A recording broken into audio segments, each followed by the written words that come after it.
Couple of minutes. I'm joined up here by Scott Woodwis, who will be helping me out. And so good morning to you, Scott. Good morning, and good morning once again, Anglesey. Good morning, Race of Remembrance. It's my third appearance at this race, and it's now become one of my firm favourites in the calendar. I think regardless of anything else, I wouldn't miss it for the world, and I'm sure you're the same. We've got a great field again for the Club Sport Trophy race coming up, some 30-plus cars on the grid. Great variety from everything from your typical VW Scirocco's, Lotus 6EGs and BMW Z4s down to, would you believe it, even a Daewoo Nexia. I didn't even realise they existed or still raced. But even so, it's a good grid and also a great entry for this weekend's Race of Remembrance. 50 teams getting set for 12 hours across 3 parts across this important Remembrance weekend. So lots of fun in store. Of course, we've got the Bathlon of Foolishness to come up as well. We've had qualifying and warm-up. We've had a supercar Saturday as well, really well supported. And I think what's even made it even better, Paul, is that even for today, actually, for a November day, beautiful weather conditions. There's sunshine out there, clear blue skies. I can see it's the water, the RAC shining. It's a beautiful day to go motor racing here in November. Yeah, make hay while the sun shines, I think, is the yes. Motto for today, at least. I'll go through the grid positions, and we've got a fairly significant gap up at the front. But let's talk about who's on the front row. Feroz Bilimoria with the VW Scirocco is on pole position, car number 27, familiar car for those of you who have watched Club Sport Trophy races before. In fact, Feroz was a winner in the Club Sport Trophy on the Silverstone Grand Prix circuit just a couple of months ago. So he'll be starting on pole position, and alongside him on the front row will be the Lotus Exige S2, car number 30, which is to be shared by Neil and Lloyd Huggins. They are also a previous race winner in the Club Sport Trophy earlier this season. So that's going to be 27 and 30 sharing the front row. The second row of the grid will be number 777, the very rapid VW Golf of Rob Andrade, and alongside him is the 501 VW Scirocco of Ben Walkinshaw. So that is 777 and 501 on the second row. On the third row, we have a gap where Richard Goodall is not. The Mini Cooper, which went fifth fastest in qualifying, has not managed to make it onto the grid, but we do have car 888, Graham Price, with his Renault Megane. So a good mix of cars, as Scott was saying, at the front of the grid. A gap on the inside, but 888 is on the outside of row 3. On row 4 is car number 77, the car of Darren and Joseph Dukes, BMW Z4, having been the fastest car in Class B in qualifying, and alongside him is car number 121, Jason Hennifer, with the Ford Fiesta. So that is 77 and 121 on row 4. Row 5 is another 2-driver lineup, Richard Elliott Nowobilski and Krzysztof Nowobilski, sharing car number 91 and the BMW Z4, and alongside them is the 271 Mini of Gary Wardle. So 91 and 271 is row 5. Row 6 is car number 4, the Mazda MX-5 of Michael Sanford and Andrew Gilligan. They're going to be out in the Race of Remembrance as well, so they've got a busy weekend ahead. The cars set off on their pace lap.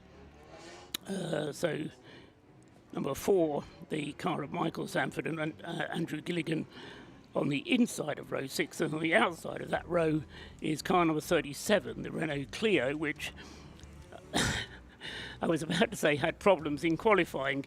Well, it then has problems as well as it gets off the line for the pace lap, and it's going to join in right at the back, and I just wonder whether that was actually deliberate. There was just something about the body language of the car that made me think that all was not well with the Renault Clio. As I said, it had a couple of offs in qualifying this morning, lost its bumper. It was being worked on during the break, and whoever is starting it, whether it's Daniel Parsons or Corey Webber, I'm not sure, but the Renault Clio then is going to have to start from the very back behind the Brscc Poppy car Jaguar F-Type safety car. Anyway, it should have started, that number 37 Renault Clio, on row 6. Row 7 would then be car number 45, Andrew Stacey, to be joined by a certain chap called James Cameron. Whether he actually is going to drive it or not, we'll probably find out after the event when we see how well it does. Anyway, they're starting on row 7 with, alongside them, car number 123, which is the Audi TT, Tim Evans and Stefan Oates. Then on the 8th row, we got 176, which is the Rob Phillips and Angus Eddowes car, and alongside them, number 34 is the budget racing Daewoo Nexia that Scott referred to, of Ian Cooper and Fraser Gillen. And then on row 9, number 20 is the Nissan Almera of the Cogswell family, Daniel and Stephen Cogswell sharing the Nissan Almera. Can't miss that car. And alongside that is number 16, which is the Trevor Hancock and Brian Watson Honda Civic. Next row back, the 10th row, will be car number 88, and that's Philip and Matthew Adcock with their BMW Compact. Alongside them is number 22, Chris Fantana, with his Mazda MX-5. And then the rest of the grid by number 95 and 84 share row 11. Row 12 is 42 and 15. Row 13, 150 and 116. Row 16 is 117 and 21. Row 15 is number 10 and 51. Row 16, 288 and 576. And then the mat row of the grid, 23 Stephen Moss and the Renault Megane of Matt Adams, which is a Class A car, and should be quite exciting to watch that come up from the back. Scott. Indeed. Just notice the Ford Focus, which is car supposed to be starting in 24th position, Jones and Wright, number 15 in Class A. That car starting within the pit lane, so that car not taking its spot on the 12th row of the grid. So possibly some issues with that trying to get it started, but the car's now 2 by 2 in the back straight towards the final corner, and all set to get Saturday of Race of Remembrance racing underway very shortly.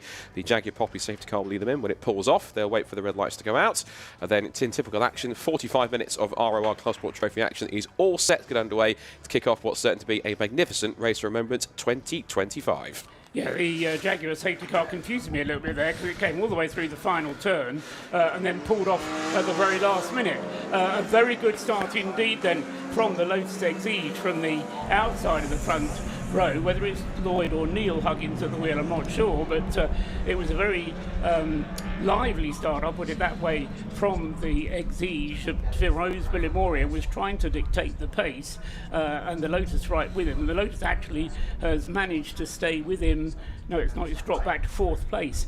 So Feroz Bilimoria with the Sirocco is leading them out of church and along the back straight for the first time. And up into 2nd place has come Ben Walkinshaw with the other Sirocco, and then back into 3rd place is Rob Andrade then with his Golf. So it's Volkswagen's very much to the fore as Feroz Bilimoria then gets the best start and pulls away. But as I say, having made a good start, the Huggins Exige then dropped back a little bit, and as I say, as it went up towards Rocket, down in 4th place, but it was certainly charging along the back straight, but coming out of Rocket back into our sight, down into the corkscrew.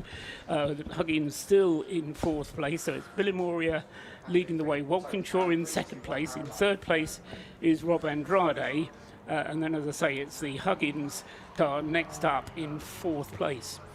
Also saw a strong start, a couple of places up already for Jason Hennifer in the Fiesta ST180. Looked there was a change on for 2nd in the background. Looks like Rob Andrade was having a look up the inside into the hairpin to try and take 2nd position as they head down towards the final corner.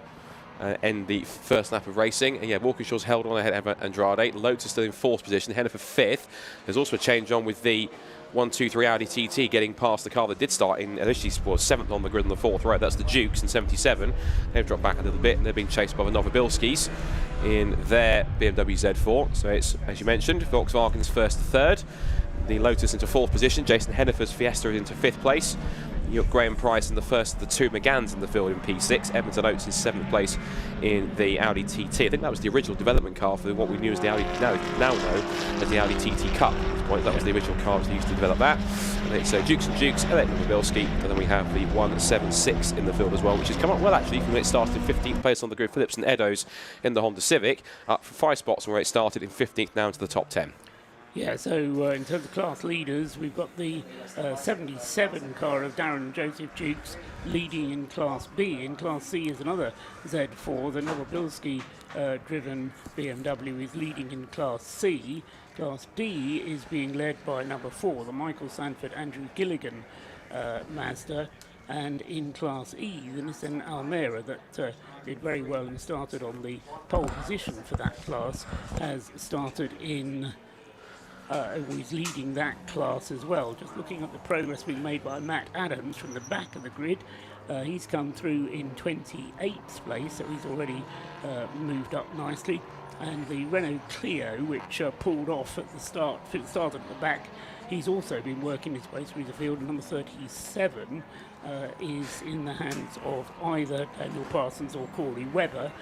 They've managed to move up to 24th place, so making good progress as they cross the line, completing lap 2. Also making good progress is the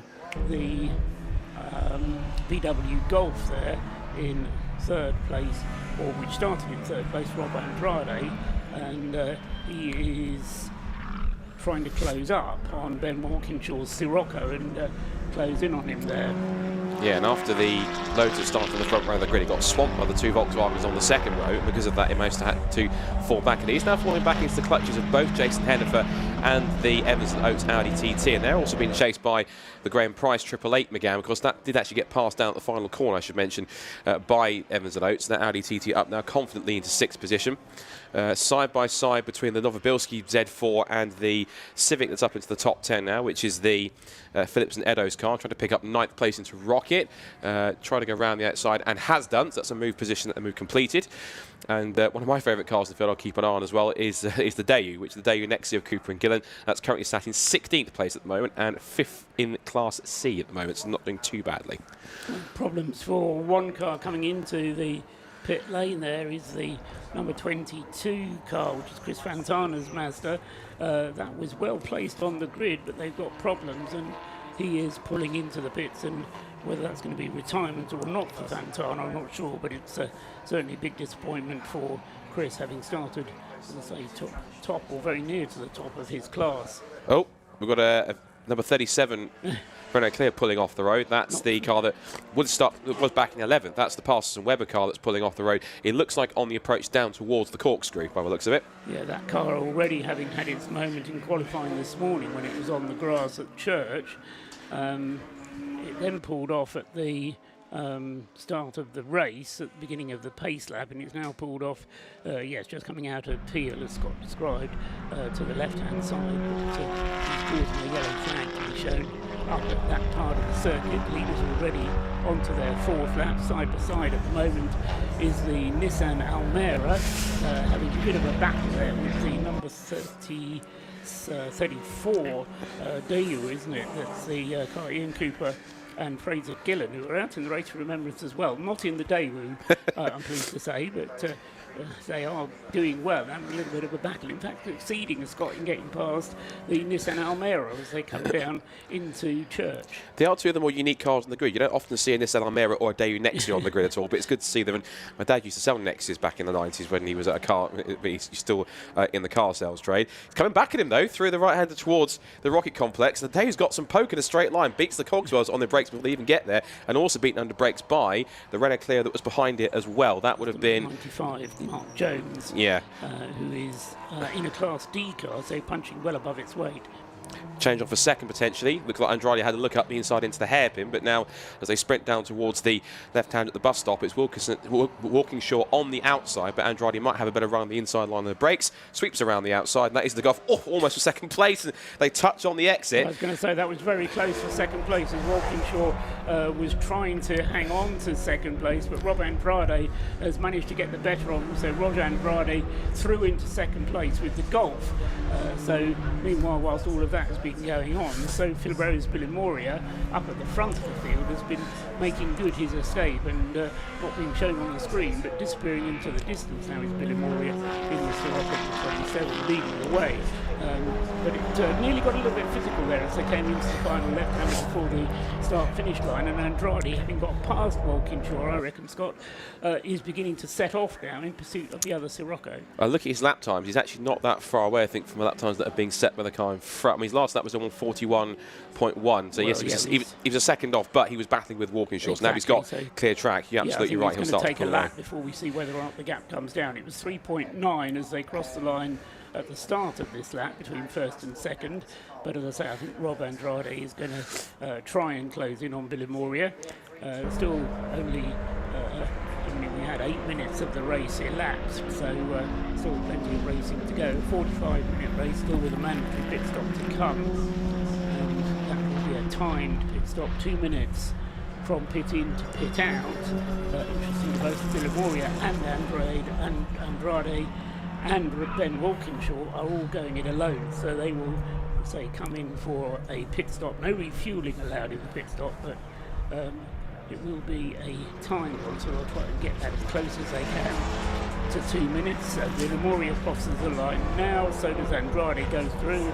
It's a quicker lap time from Andrade. He does a 39.9 compared to the 1 minute 40.3 for Billy Moria, so the gap comes down from 3.9 to 3.4 seconds, half a second made on that lap, Scott. Got a bit of a McGregor family reunion here. It's all three Mazda MX-5s, and they're all been driven by McGregors, one of which has been shared by two of them, and they're all having their own intra-team, almost mini Mazda MX-5 championship battle here between the three of them. The 117 car, as you can clearly see, is trailing a bit of bodywork, so if that doesn't fall off, it will get a, I'm sure, a black and orange flag to say, come in and pull that off, rather than anything else.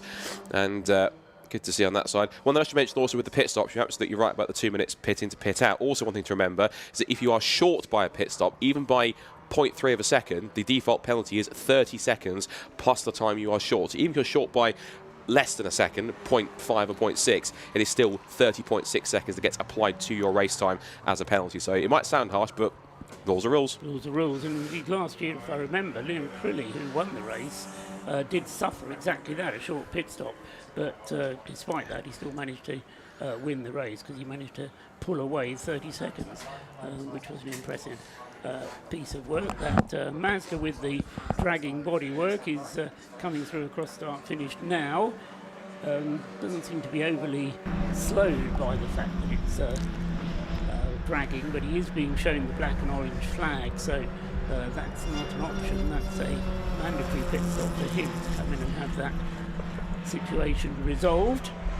Billy Moria goes through now, completing his 6th lap. The gap that time goes up a little bit, so it's back to 3.9 seconds. So Billy Moria, it would seem, is on top of the situation for the race lead, and in some ways that's not a surprise. He's a regular race winner in this Sirocco, and knows the car, knows Anglesey Circuit probably pretty well by now as well. He's raced here before, so he is leading the way, as I say, by 3.9 seconds from Ben Walkinshaw, who's a further 3.6 seconds behind in the Sirocco. Then it's number 123, the Audi TT, Tim Evans and Stefan Oates. They're the first of the two driver teams. They, however, have fallen 6.3 seconds behind in 4th place.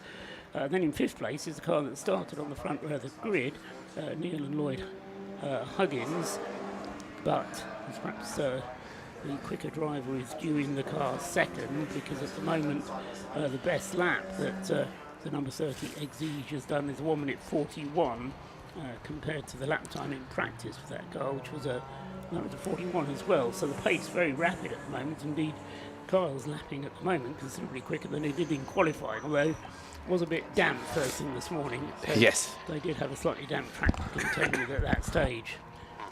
Yeah, it certainly did. One car watching and keeping the track of, remember the car started in the pit lane, which was the Ford Focus that was meant to start in 24th position on this 12th row, Jones and Wright. That car's made some really steady progress, actually, from the pit lane up into 15th place. So really good driving in the opening 12 minutes to get that car as high as it has.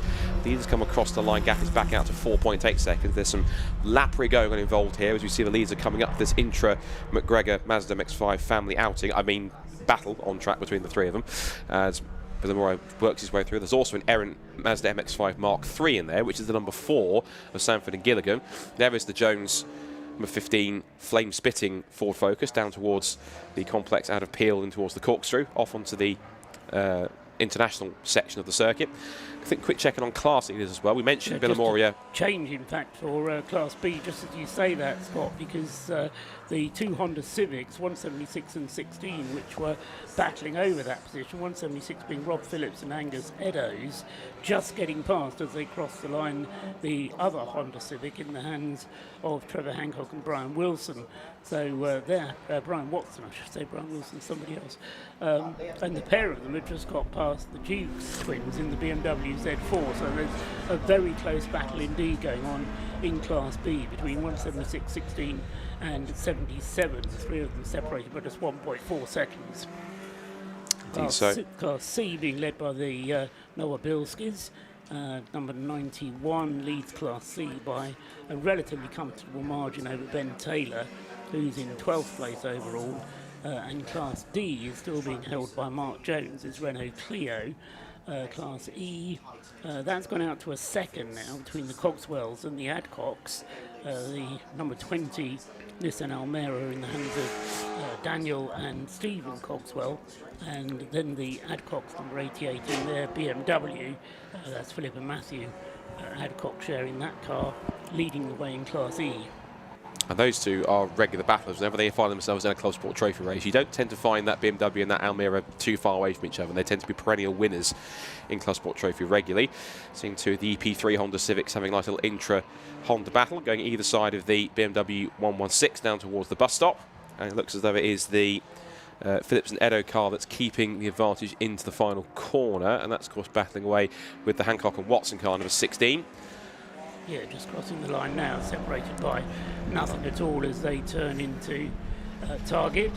We are 1 minute away, less than 1 minute away from the pit window opening, so where there are driver changes to take place, they will be doing so. Not sure if Rob Lewis is down there in a position to help us with those two driver teams where there is a second driver waiting to go in.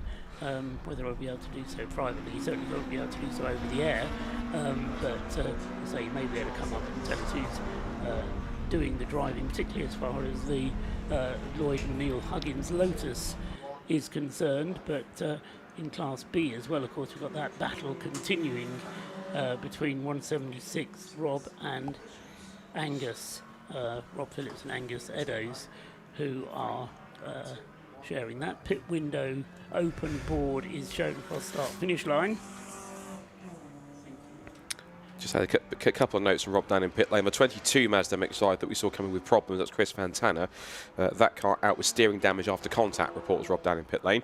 This pit window does indeed open. The other one which has had trouble, number 68, which is Matt Adams in the Renault Megane, the second of the Renault Meganes in the field. The other one being the 888, which has been driven by Graham Price. That car has had gearbox trouble with a gear cable issue, which meant it had no gears. So I think it is back out there, but it's now 2 laps down the drift and way back down the order in 31st position, and furthermore 9th in Class A. Yeah, so they'll just try and get the car to the finish, really, more than anything else at this stage. The conventional wisdom in Club Sport Trophy, Scott, is that the longer you leave your pit stop in the window, the better off you are, just in case there's a safety car. You don't want to have done your pit stop and then find that the safety car comes out and allows everybody else to come past you. So that's the conventional thinking. If, however, you're a two-driver team and you've got your faster driver in second, then obviously you want to pit fairly early in the window. But the window will remain open for 15 minutes, and then by the end of that 15 minutes, everybody will have had to have completed their pit stop. And as I say, the pit stop, as Scott was stressing, has to be a minimum of 2 minutes from pit in to pit out. And one of the clever screens here will tell us whether anybody is short on their pit stop and whether they are due to have a penalty or not. There's full searches for that one. Still watching the Inter Civic EP3 battle that's going on track at the moment. This is currently up at the top of the circuit appeal, and that is between the two Honda Civics battling over in the top 10 overall. That's both of them battling over 8th and 9th position respectively. 176 of Phillips and Eddowes ahead of Hancock and Watson in 9th. They're just ahead of a battle for 10th going on. That's between a trio of cars, which is the two BMW Z4s in the field, the Dukes and Dukes car number 77, and number 91 of the Brsccs, and those two also scrapping with the 84 of Ben Taylor, which will be the Paul Sheard Racing run Mazda MX-5 Mark IV. Good to see more Mark IVs getting out there. Camera's also focusing on our intra-McGregor family Mazda MX-5 battle going on. Those three cars are still pretty much together. They're just being interspersed by the fixer wheel Citroen DS3 Cup car, which is just there on the screen. You can see Henry Swanson has been a regular driver of one of those cars this year in the DS3 Cup's first season amongst the Fixer Wheel Production Cup, of course, which Fixer Wheel are the title sponsors of that season. And the DS3 Cup cars gaining in popularity. There's a few of them out there now, and aiming to get more of that. There is the two EP3 Civics, and they're getting right amongst this, towards the middle of this battle between the MX-5s, the DS3 and the third of those cars, and they're right nose to tail on the exit of the banking towards the right-hander church, back towards the school straight. You see as well the Phillips Edo car just rolling it into the corner and just powering back on the exits to try and shoot past, because they're in two very different classes, so much better power advantage. Yeah, it's a challenging situation, isn't it? Because they're not necessarily the quickest cars out there, but they are considerably quicker than quite a lot of the others, so there's quite a lot of back markers to get past. Before the end of the race, I'm sure they're going to get some faster cars coming past them. In comes the Nissan Almera for its driver change. That will either be Daniel handing over to Stephen or vice versa. Cogswell with the Nissan Almera.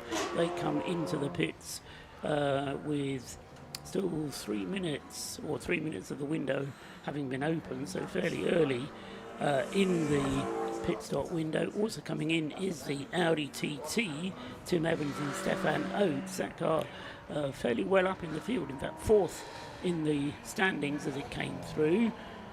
Battle for Class B honours continuing on the track, Scott. Indeed, two Civics going. Whilst I was watching that, just going through Peel Corner, this was a trick of the camera. I thought I saw something coming off the back. There's some smoke or steam coming off the back of the leading of these two cars, the 177 car, but maybe it might have been a trick, 176, but it might have been a trick of the camera in terms of how it's panning across, so I might have been mistaken. A few more pit callers. Number 4 Mazda MX-5 is in as well. Also, we've seen a pit call first, in crucially for the Class E battle. The Adcock BMW did come in first, and it was leaving just as the Cogswell Nissan came in for its mandatory stop on there. The two Civics make their way back past now make the way through past the Citroen C1 City Car Cup car, which is the car that's started way back down the order at the back of the grid. Stephen Moss, I think if I'm right, is the father of Joe Moss, who's a regular driver in that championship. It might even be that car that he's raced regularly. The two of them Ross run that car together, and Joe's the regular driver in that machine. The two Civics are still nose to tail going down past the school straight towards the Rocket Complex, and you can see now the up towards the braking zone at the top of the hill. You can see the Hancock and Watson car just closing in. He's pretty good under brakes. He's attacked a couple of times and looks to the outside, but the 176 defends pretty strongly in towards the first part of the complex. Keeps it nice and tight.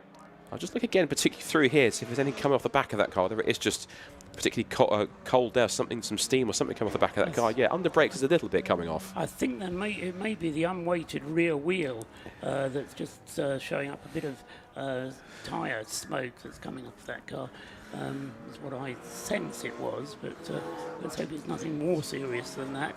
Because, as I say, when they're on the brakes, the inside rear wheel does get lifted up and doesn't have very much weight on it, and it's easily, it's definitely coming from the inside the right hand side rear wheel.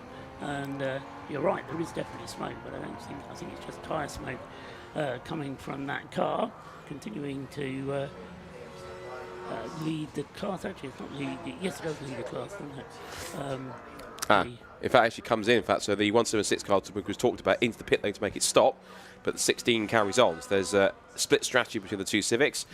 And we've just seen number 15 Focus, which again is making steady progress up the order of the Ford Focus. That car is now currently up as high as, I think it has made a pit, so it's 15th still at the moment, but holding its own, still in 8th in Class A. First of the Class A cars which has made its pit stop being the Audi TT of Stefan Oates and Tim Evans. They've changed drivers. The pit stop time 2 minutes 1.056, so that's as close as you need to get it to being spot on the minimum, so good work from them. The order will get shuffled about a bit now as the pit stops take place. Different teams using different mechanisms to attract the attention of the driver to tell them to come into their pit stop. I noticed somebody there using a pole on the end of or a sign on the end of what looked like a broom handle being waved at them, but anyway, as long as it attracts the attention of the driver, gets him to come in to make that pit stop, then all is well. But Limoria continues to lead. The gap now up to 5.3 seconds between himself and Rob Andrade in the Golf in second place, number 777. Ben Walkinshaw still third with his Scirocco. He is 12 seconds adrift of Rob Andrade's car, and then it's the Huggins, Lloyd and Neal with the Lotus Exige just 4 seconds behind now, so don't count the Exige out just yet. It's still on for a potential podium position. Then it's Graham Price with the 888 Renault Megane is in 5th place. 6th place Jason Hennifer with the Fiesta, and then 7th the battle that we've been watching between the two Honda Civics, 16 and 176 being the Trevor Hancock, Brian Watson car continuing to battle with Rob Phillips and Angus Endos. And then behind them is the battle for Class C honours, which is currently being led by Ben Taylor, who has stayed out. Yes, Ben Taylor has stayed out, whereas the other Class B contender, Class C contender is Gary Wardle. No, he's gone through as well. So the two Class C cars moving up at 10.9 seconds apart now between Ben Taylor in the Mazda, number 84, and the 271 Mini of Gary Wardle. A couple of cars that have also come in as well, which is 77 cars have come in. That's the Dukes and the BMW Z4.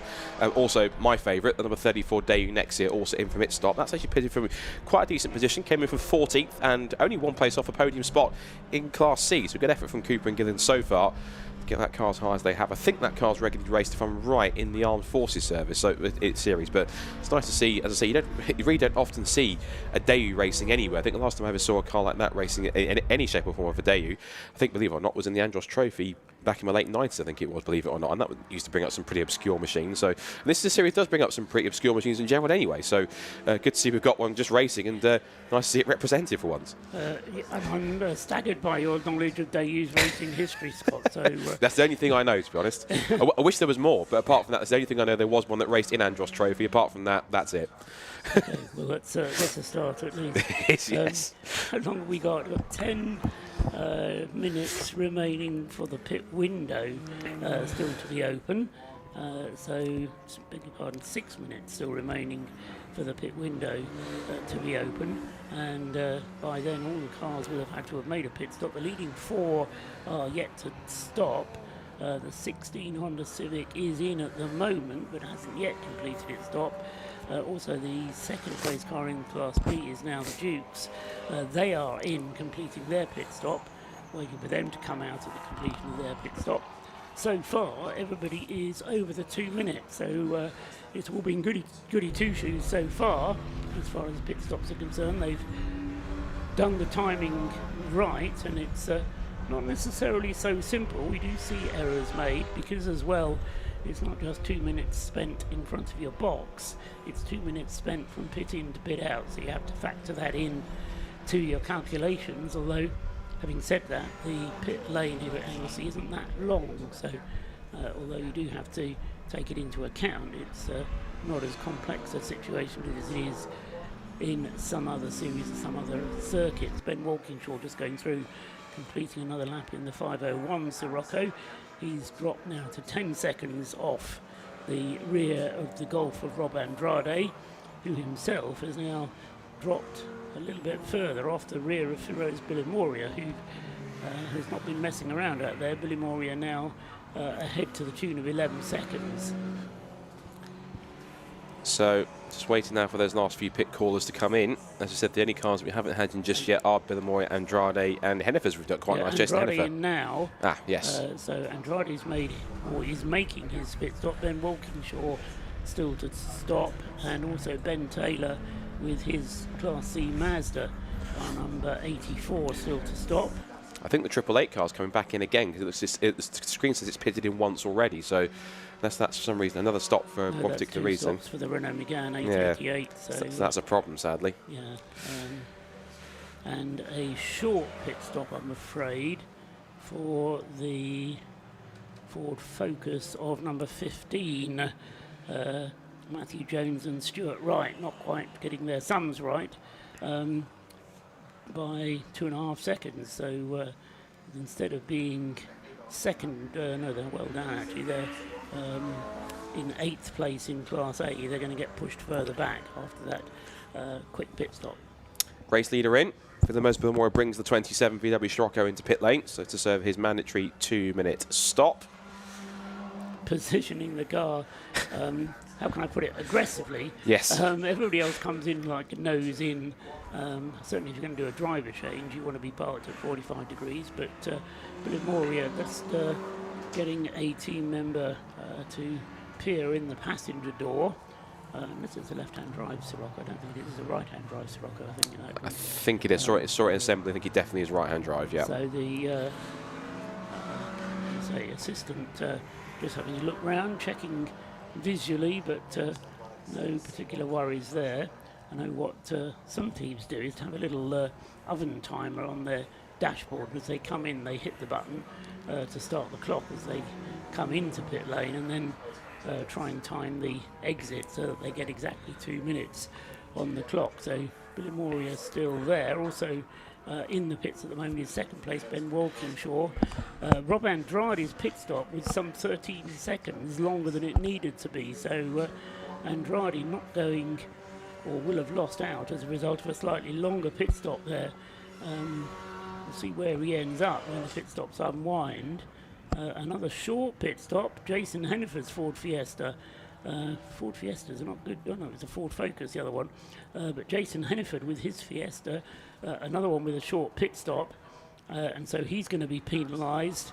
And that's going to scupper any chances he had of finishing in the top 6.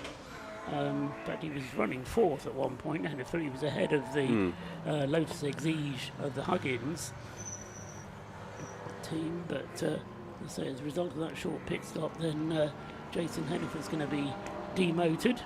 Out goes Fibro's Bilmour, 2 minutes 5. So nothing to worry about there. He was comfortably in the lead anyway, so a slightly longer pit stop for him than was strictly necessary, but he's back on his way. Comfortably ahead of Rob Andrade, because of course he had that longer pit stop, did Rob, and yeah, by the time he's heading through turn 1, Bilmour's already got the inside of one of the minis going through Church Corner, so comfortably ahead. And actually, Scott, I think he's going to be 3rd, because he's not necessarily going to be Andrade.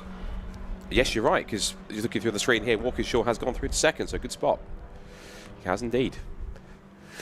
Just seen one McGann pass the other. That was the Pat Adams car that's still struggling. It's got Graham Price going past him, but Price has pitted twice, and his car still in 14th position, so where he was. And of course, reminded with the pit stop penalties, it's not just how much you're short by. The default penalty is 30 seconds plus what you're short by. So, for example, Jason Hennifer, for example, was short by, let's say, what's that, 2.7 seconds.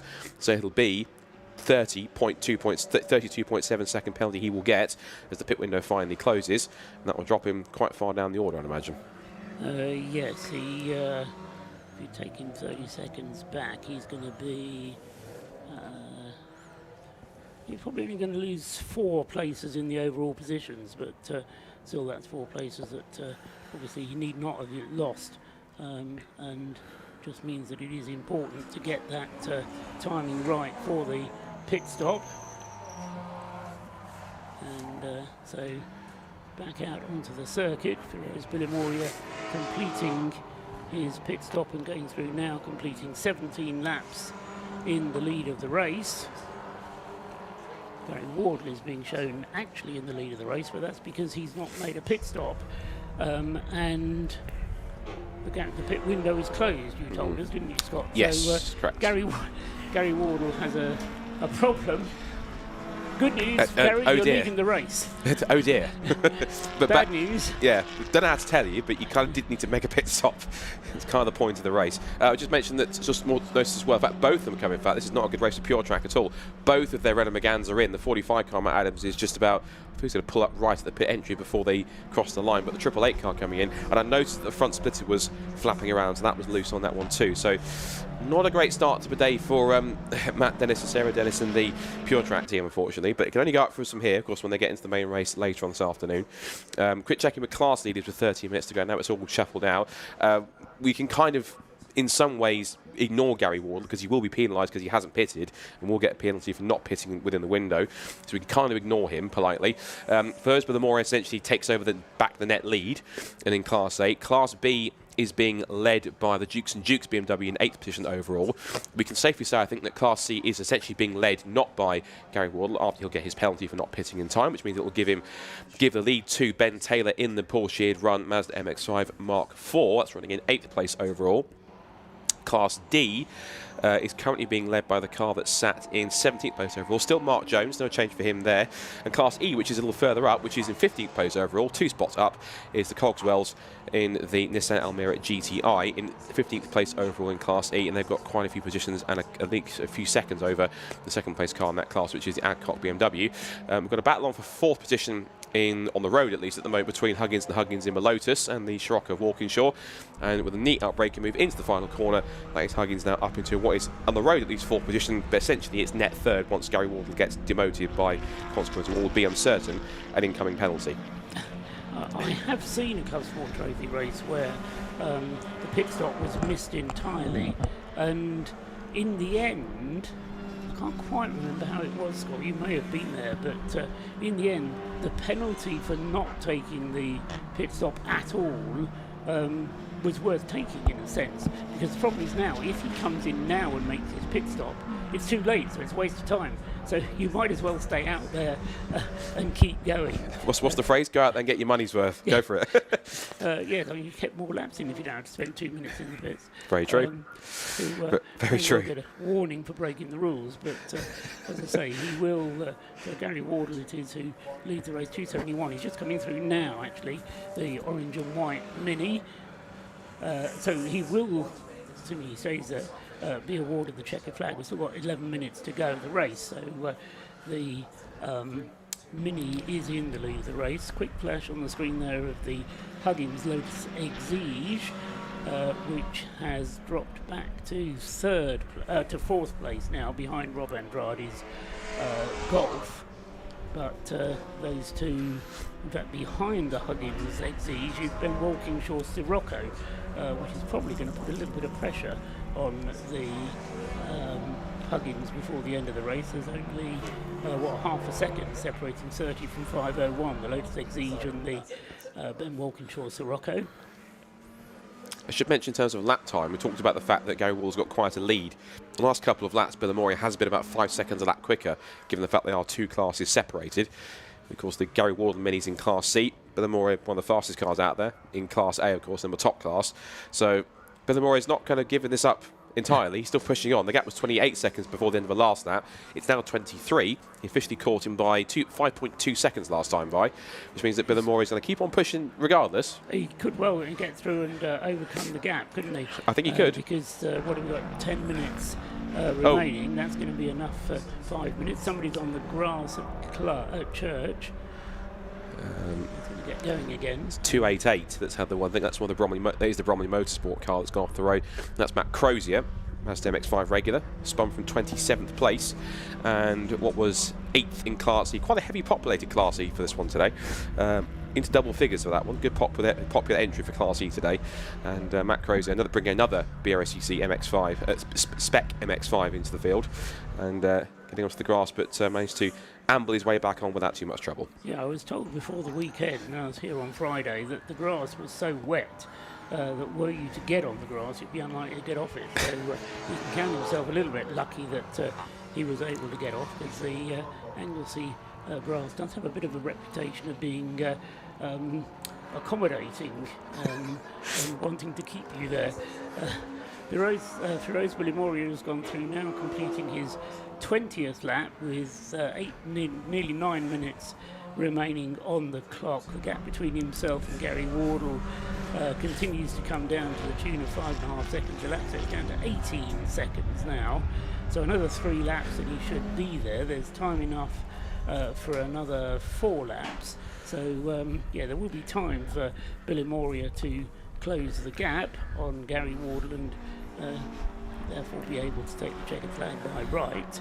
Andrade is virtually therefore in 2nd place, albeit he is 16 seconds behind Bilimoria, and then it's the Huggins brothers, aren't they, Lloyd and Neil, in the Exige, who are a further 8 seconds, but with the Walkinshaw Sirocco at the moment not lapping as quickly as the Huggins Exige, so the gap's 2 seconds, but going up between number 30 in 4th place and 501 in 5th. Yeah, indeed. So I think at this rate, if he keeps on catching him by 5 seconds a lap, I make it that should he catch him and then pass him cleanly, he should beat him to the flag by, in my head, about 2 seconds. But of course, as we know in motorsport, it's that age-old saying. Hate to say it, but catching's one thing, but passing's entirely different another, particularly when it's 2 classes removed. So I have to wait and see if traffic plays a factor as well. But I think you're right. He should catch him. I make it on the last lap. Depends on if he does catch him. 1, if he can actually pass him without getting caught up on anything, and 2, how quickly he can get away if he does manage to catch him at some point on the last lap. Yeah, over 5 seconds made up by Billy Moria on that time around, lapping in the 141s. He's lapping quicker than anyone else anyway, and of course he doesn't have to push on any harder than that. We've discovered the penalty, and I think it's bigger than I think we anticipated, because Gary Ward has been given basically a 3-lap penalty for not pitting. So it's safe to say he is not winning this race, and that will drop him down effectively way down the order. In fact, 3 laps back from the leader puts him pretty much, it was far down as into at least 23rd position. So that's the highest he'll be. 22nd, 23rd, yeah. So it will not only drop him, well, it will drop him to the bottom of the class, won't it? So down to 6th out of the Class C runners. So he may have got his money's worth for his entry fee, but he won't appear in the results very high up. Be interesting if the opportunity should arise, just to find out exactly what the reasoning was, whether it was done deliberately or whether it was a genuine error. But I think if you know that you're supposed to be in a mandatory pit stop race, then not taking your mandatory pit stop sort of, I don't know, it doesn't just deserve a penalty, but it also needs a word from the clerk of the course to say, you know, if everybody does this, you spoil the race, don't you? So, you know, you need to kind of conform to the regulations, not just take the penalty. Anyway, he's gone through again and gone on to his 23rd lap. Billy Moria goes through now, and he takes 4 seconds off that time, so the gap is still 10 seconds, and we've got a little under 6 minutes to go. So, yes, as you say, traffic and getting past traffic will play a role as far as Billy Moria is concerned, but I suspect he's more concerned about the gap behind him rather than the gap ahead. Andrade is 17 seconds behind in 2nd place, and then the Huggins Lotus Exige a further 6 seconds, which incidentally, whether it's with Neil or Lloyd, has just done its best lap of the race. So personal best lap for the Lotus Exige, number 30 that time around, as Gary Wardle continues to enjoy the publicity associated with the live stream showing him in the lead of the race. Well, why not take the best of what you can do at the moment? I'll say any publicity is good publicity, so he's taking it where he can. Confirmation, some more penalties coming through as well. Jason Hennifer has that, it says 33-second penalty, so remember it's 30 seconds plus whatever you're short by. So 33-second penalty being applied to Jason Hennifer. Number 121 Fiesta ST 180. The Jones and Wright, yeah, all the Fords are in trouble today. Jones and Wright in the Ford Focus RS Mark 1, that car running 16th, 33-second penalty. Henry Swanson in car 21, that's the DS3 Cup car, given a 34-second penalty for a short pit stop. Matt Adams has been given a 33-second penalty, not that it really matters because he's back in 31st place. There's a 1-lap pending penalty also for 37 for pit lane speed, and that was for the Parsons and Webber Renault Clio that ran in 32nd position as well. So that car, but that car also pulled up with an issue anyways. That's had a world of trouble in that race pretty much for the entirety of it, and hasn't really running for most of it either, so that's not really going to affect it too much, and I don't think it'll be that much bothered either. Across the line comes Billy Moria. 7 seconds adrift now, with 4 minutes remaining on the clock. So they're going to finish side by side, aren't they? Just about. It's like one of those handicap races of years gone by. Andrade coming through in 2nd place with a lap time very close to that of the Sirocco ahead. But the Huggins continuing to push on, and in fact the Huggins duo, Neil and Lloyd, I suspect it's probably Neil at the wheel at the moment, and Neil actually lapping faster than either of the two ahead of him, so continuing to lap quicker and quicker as the race unfolds is the Huggins Exige. They started the race on the front row, didn't they, remember, and then got a little bit swamped, as you described, Scott, and dropped back to fourth. Never really looked like they were going to get up again until that longer pit stop from Rob Andrade just indicated potentially that they might have been able to gain some time. I mean, they made 9 seconds just on the pit stop. So if the Huggins can continue to push on, there might be some merit in that. The trouble is that not only is he closing in not enough, but it's a little bit too late, because he's closing by about a second a lap or so. Yes, it was a personal best last time, 140.6, but he's not closing in fast enough. So touch wood, unless anything happens to the two VWs in front, it looks like third in Class A, and, well, he'll be third overall anyway when all the penalties fully applied, is the best he's going to be able to rise. So not quite the front row stuff as he's now practically with him, but he's got lots of traffic in front of him through turn one. Traffic for race leader Firoz Bilimoria to deal with there as he got to target, managed to negotiate all of it, and is heading up toward the banking now on the inside line there, just tucking himself in front of the darker Mazda as they go through the banking and come down into Church, the right-hander. Very difficult Church because it's pretty much flat out, but you're wanting to use all of the curbing there. You will use all of the track as you come out of the corner, and then along towards School and the completion of the uphill section of the circuit, which takes you to the highest point on the circuit up at Rocket, first left-hander, and then back to the right for Billy Moria. He will be able to complete this lap, but then he'll be going on to his last lap at the completion of this one. Yeah, and he has fully caught. You can see the two cars are now together, so this should be, on paper, relatively straightforward. We say hopefully. In fact, there he goes, up the inside exit appeal. Easy as cake, job done. Up into left-hand, little lift of the inside wheel for good measure, and that is Bilimoria officially on the road now into the race lead. Of course, Gary will now fall backwards by 3 laps once he crosses the line and takes the checkered flag. So, kudos for getting his moment of glory, but at the same time, he will fall back down the order. It looks like Bilimoria is firmly on course to make this happen, and he'll go on to the last lap of the race with a minute left to go in this one, so he'll start the final tour of the Anglesey International Circuit, and looks like, all being well, again, touch wood, he will be on course to take the victory in this year's edition of the ROR Club Sport Trophy race, and a perfect way to round off the 2025 Club Sport Trophy season, another popular year for the series, which you can see back in 2019 with its first 2 cameo races and very popular grids in both. There goes Bilimoria past my favourite car on the field, the Daewoo Nexia, which is still surviving, still succeeding. 16th place and 4th in Class C. Good effort from that one. So not a bad performance for a Daewoo, I suppose. That's saying something. Everything's relative.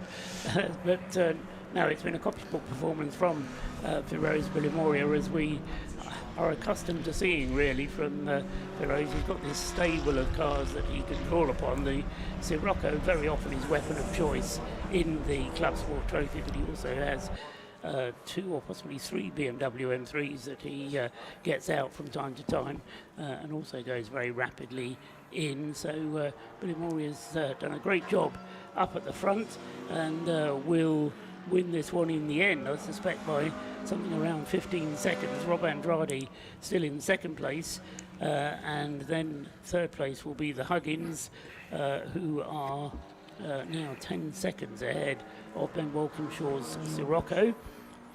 So that will be the 4th place finisher, and then the class winners will, well, it's going to be a run to the flag, will it? No, it's gap gone up, in fact, for the number 16 car, the Honda Civic there of Trevor Hancock and Brian Watson will take honours comfortably, I think, in Class B. Meanwhile, the Sirocco coming down into the final turn for the final time, and Firoz Bilimoria is ready, the checkered flag is ready, and it's a win then for Firoz Bilimoria, comfortably in the end taking the checkered flag overall, despite one car not making its mandatory pit stop, which was Wardle there coming through to take the checkered flag at the end of the race. Here comes, though, in second place is Rob Andrade, then he takes second place. In third place will be Neil and Lloyd Huggins with the Lotus Exige coming through now, flashing the lights and acknowledging the checkered flag, and the cheer coming from the pit wall there from Lloyd Huggins, who was on the pit wall. Ben Walkinshaw coming through now to take 4th place. In 5th place will be the Audi TT, car number 123, which will be 5th. That's Tim Evans and Stefan Oates. A little bit further back, still waiting for the Audi TT to appear out of the bus stop and come into the final turn. Here he comes now. The Audi TT then, car number 123, will take 5th place, and then inheriting 6th, and a good result for Ben Taylor in the Mazda, the Mark IV Mazda, finishing, or will finish, on the lead lap, and also taking the honours in Class C ahead of all of the Class B cars, which will be coming through next. There goes the Cogswell's Nissan Almera. They take the honours in Class E, car number 20, finishing ahead of the Adcock's BMW Compact. And winning in Class D was Mark Jones with his Renault Clio.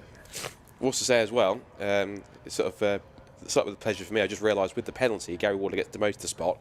Because Dave was in 4th before the penalty, it means that Dave is on the Class C podium in 3rd place, which I'm actually quite pleased about. So, good effort from that one to put a Dave on the podium. I'm not sure I've never seen a Dave on the podium in a race track in a class before. You're going to go and buy one now, aren't you, Scott? It's like I said, my dad used to sell Nexus, well, Daves in general, in the late 90s when he worked for their dealership. So I was around them all the time. So it was a bit new and a bit strange. Not strange, but it was new and interesting. Of course, with Evans' Korean car company come along, but I'm slightly familiar with them in terms of Daves. Maybe not Nexus and the Esprit that existed at the time, but the next generation of the cars that came through, Milanos and Nubira and Laganza. I promise I'm not an expert, I just know what I know. So, but excellent stuff. I think, again, kudos to them as well. But again, kudos to everyone who took part in this race. And of course, everything which happens this weekend is all to help and support Mission Motorsport, all the incredible work that they do to help ex-servicemen and women and service leavers and veterans to, as they say, retrain and recover into the automotive and motorsport sectors. And this Club Sport Trophy race is just a small part but important part of this weekend and what it means and everything Mission Motorsport does. So kudos to everyone who entered once again for another excellent and well-supported ROR Club Sport Trophy. A really nice solid race over 45 minutes. Of course, we've now got a bit of a break whilst we get ourselves set for a couple more key things, including, of course, the rather incredible but also very jovial Bathlon of Foolishness, which you always enjoy every single year. And of course, there'll be the build-up towards the big event, which is going to be at 3 o'clock, of course, the main event, which is ROR 2025, and a 50-strong entry. Once again, lots of familiar teams, a couple of new ones coming in as well. One or two familiar names driver-wise also in the mix as well. So I think it's going to be another race which should be, from start to finish, hopefully, one to remember once again for 2025. You call it the main event, Scott, but I know for many people the main event is the biathlon of foolishness. For some it is, yes. I think as well this year I heard James Cameron muttering something about a biathlon of extreme foolishness or a triathlon of extreme foolishness, yes. Which I think is taking place on Monday, by which time I shall be safely back at home on my patio in the Isle of Wight. And I think if I'm right, enjoying myself, but it involves mountaineering and all sorts, I think, doesn't it? Yeah, I don't think this one requires fancy dress. I think this one is like a more regular outing of just to test of fitness rather than heading down to the coast and putting yourself under the sea and coming back in completely cold and wet on November. So that's going to be happening. I've had the signal from Rob that it says, come on, it's biathlon time, which I'm certain it is. So I'll be heading down there to see how he's getting on. And as I say, I've drawn the short straw, so I'll be down, say the short straw, it's just I'll be down by the coast, by the sea, so I'll be able to watch the contenders come through. Should give a shout out also that we've got a representative from Brscc, as we usually do every year, so it's our capable colleague Charlie Snell who's taking the hit this year. Apparently his costume is a surprise, but I'll have to wait and see what he's got. But be intriguing to see what happens there. But yeah, I'm fascinated to see how this one gets on. And of course we get set for some two races of very different kinds, of very different reasons. Yes, and ultimately the mantra is it's the taking part that matters, and nobody really minds who wins, whether we're talking about the biathlon of foolishness or whether we're talking about the race of remembrance in some ways as well, because it is all about taking part. And as I say, when we are able to do so, then we will be bringing you coverage of the biathlon of foolishness. And as Scott alluded to just a moment ago, Rob Lewis will be joining us for that as well. at least joining us on air to describe the event. Rob Lewis, who is the third member of our commentary team here at Anglesey this weekend, and whether they draw straws for it or whether they just say alternate year on year, I'm not quite sure. Anyway,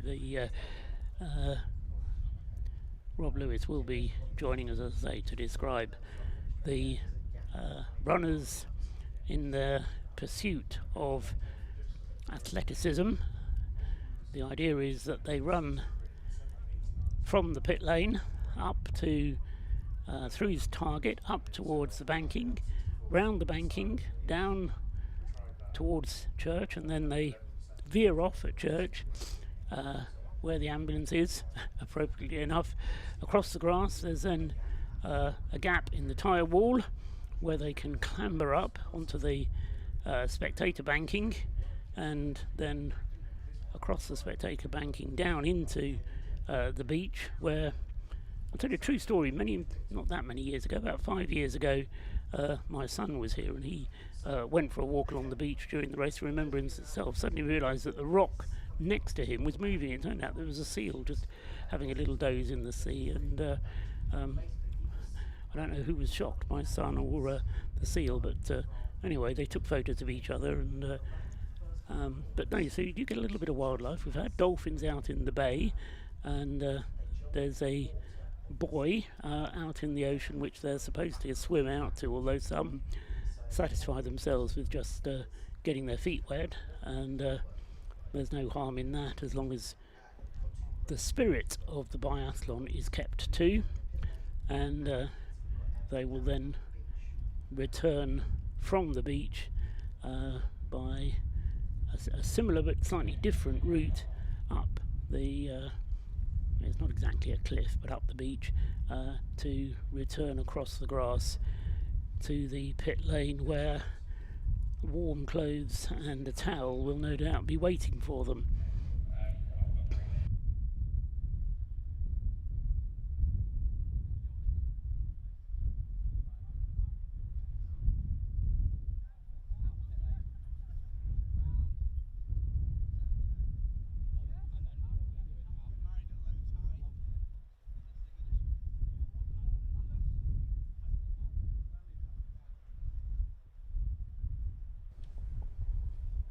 So preparations in progress for the biathlon, and although fancy dress is not mandatory, it is the weapon of choice for some, and I notice a pink flamingo being taken out as well there to assist in flotation, or just attract the cameras, I don't know. So the gate being opened to allow people to make their way out onto the circuit. Some spectators going out towards church, where they can then watch the hilarity,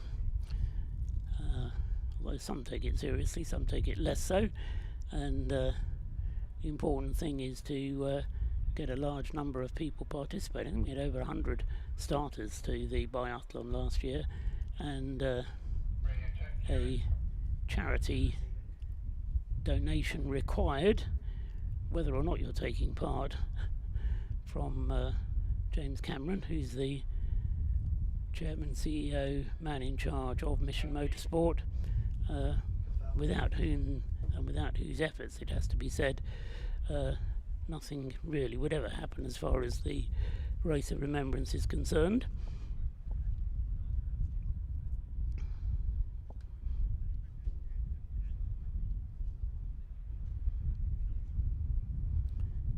Subject of James Cameron, he's being, just checking down, he was starter of the Club Sport Trophy race along with Andrew Stacey in that Mini Cooper, and finishing in second place in his class, so no disappointment there. Finished one lap behind the overall leader, and completing just under a minute behind the class leader Ben Taylor's Mazda MX-5, the number 45 Mini Cooper that James Cameron was driving.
So a large crowd of people is gathering in the pit lane, and I'm sure in amongst them Rob Lewis is down there and will be no doubt standing close by James Cameron, who normally will give the runners their instructions. Oh dear, there's bare flesh I can see down there.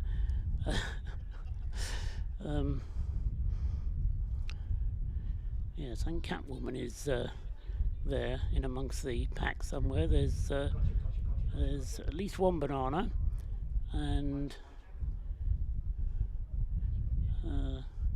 possibly a Dalmatian. Not very good on my identification of dogs, but yeah, we definitely got a couple of honeybees as well, or maybe they're wasps actually. Are you ready? And we've got a pantomime horse. Yeah, the Race of Remembrance Biathlon of Foolishness would not be the same without a pantomime horse. Well, we've got one of those. Although whether it's actually a horse, I think we're going to have to wait for Rob Lewis to interview it to get it from the mouth, the horse's mouth, you see. Yes. So preparation very high indeed down there, ready for people. And to welcome Rob. to So over to well, Rob. the main race, the Biathlon of Foolishness. As you can see, we have quite an eclectic mix of everyone dressed up, raising money for Mission Motorsport. And they're just getting their briefing ready to do the Biathlon of Foolishness. In a minute, these guys are going to do a half lap of the track, go around the top corner, down to the sea, and they're going to get a bit wet. Let's listen in on the briefing. Big rocks. It's slippery, it's jagged. Big rocks on the beach. Elliot, see this guy. Elliot, wristband. You still need to sign the indemnity, so you, which hand are you right with? And I'll put the wristband on the other hand. Honestly, safety car driver.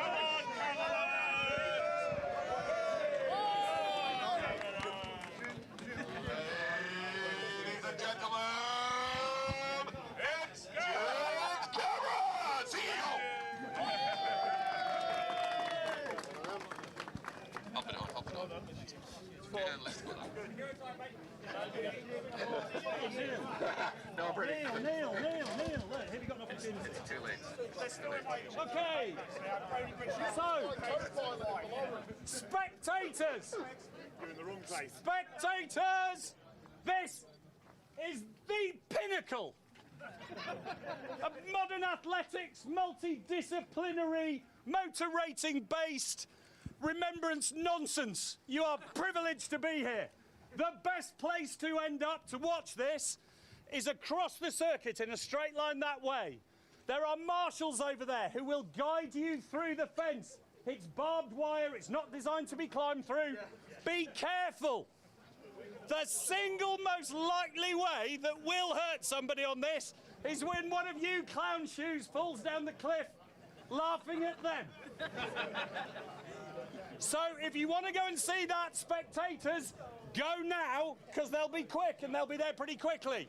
Direct route across the grass, go for it. If you want to go and watch it down there, go now.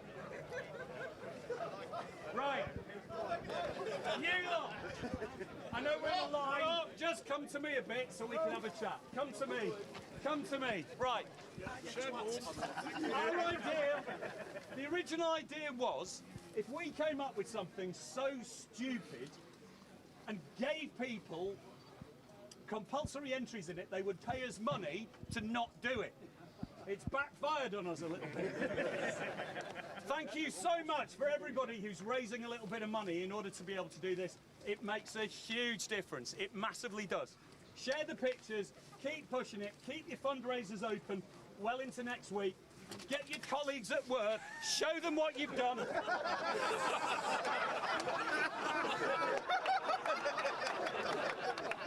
That's a new one. That's fucking amazing. Excellent.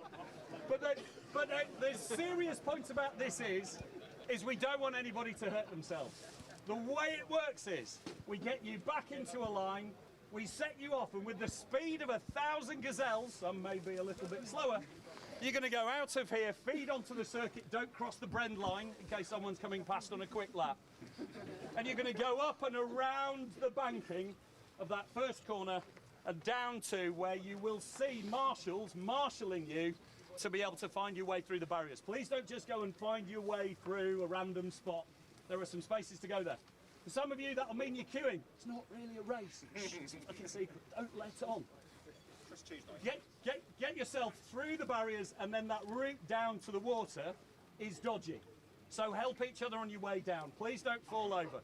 Out there we've got some water safety in place. What we're expecting you to do is to go out into the waves, go round, there's an inflatable thing, they'll tell you around the back of it, and then back up again. Just bear in mind, as soon as you're in the water, you don't know what's underneath. There's some big rocks and stuff and all of the rest of it down there, so please be careful of what's underfoot when you're in the water. So you get yourself out, then well done. You're back home in time for tea and medals. So as you come back up, you'll peel to the left as you go up the cliff, through the gap in the thing, straight back across the circuit here, and into the pit lane where you'll come in through the halfway point down there or across this end here.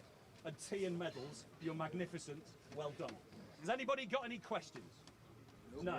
If anybody is genuinely not a runner and they're participating in this going, actually the running bit's a bit challenging, it doesn't matter, come out of here, bear right, make the way across where the spectators have gone, where the first runners will be coming down, looking at you like you're an absolute piece of shit. Mega, not particularly like you. Right. Okay, so here's the straight line. Back yourselves up then, please, into a straight line. Olympic rules for this, please. Join the race, clear the space! Everybody got a pink wristband on? No. Well done. If anybody doesn't have a pink wristband on, you need to go get one of those. Peter, get out of the way. Right.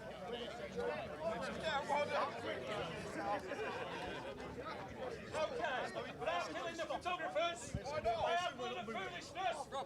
3, 2, 1, go!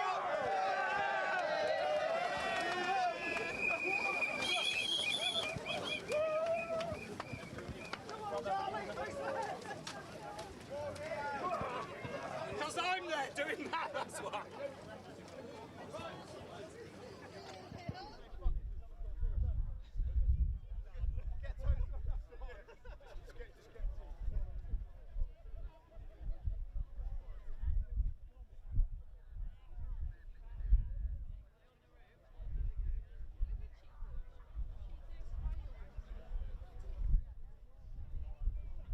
Thank you, Team Silver Lake, for that. They dressed up as a dog and thought it'd be funny for him to take a little piddle on my leg. Thank you for that, chaps. Anyway, for those of you that are watching this at home, a lot of these Bathlon Foolishness racers now will be raising various pages, as we also have the air ambulance overhead. And a nice air display of solidarity for the event. A lot of these racers will have their own fundraising pages set up. Charlie Snell, who's racing on behalf of the Brscc, also has his own fundraising page set up. Get yourself online, a couple of quid, drop it in there. It all goes to Mission Motorsport. But I think now it's time to have a look at the roving cameras and see how these nutters are getting on before we hand down to Scott, and then have them back to the finish looking a bit wet.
on, Batman!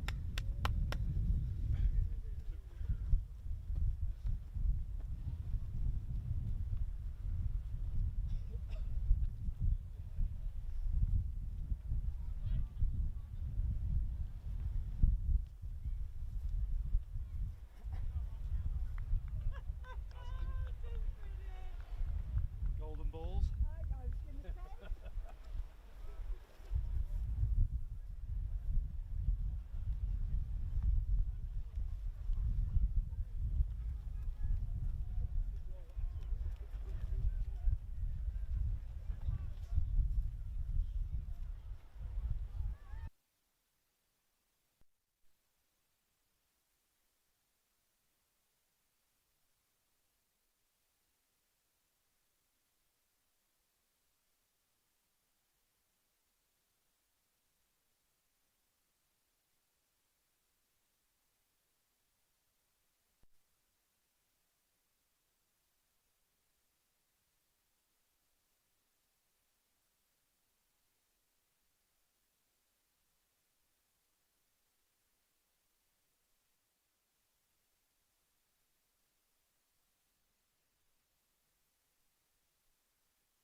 Perché diceva la cosa più stupida che potete fare è cadere dalla scogliera.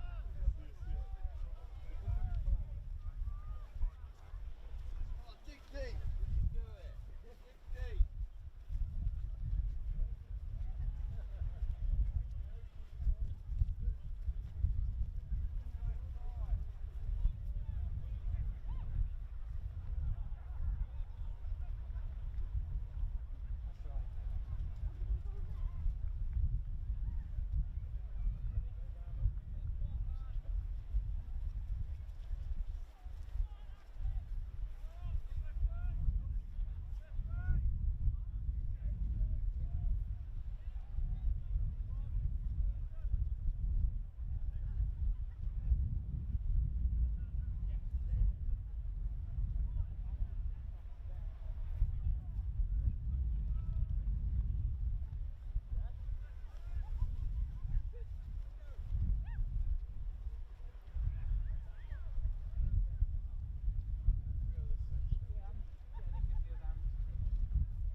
Welcome back to the, well, what is the pit straight? We've actually got the Mission Motorsport safety car here while we wait for the runners to come through. I can tell you that Batman has won the Biathlon of Foolishness, not their real name, but Batman is just over here with his team getting congratulated now, but I think there's a little bit of confusion on whether they should finish the race, but I will grab him for a quick chat. They told me to come on this way.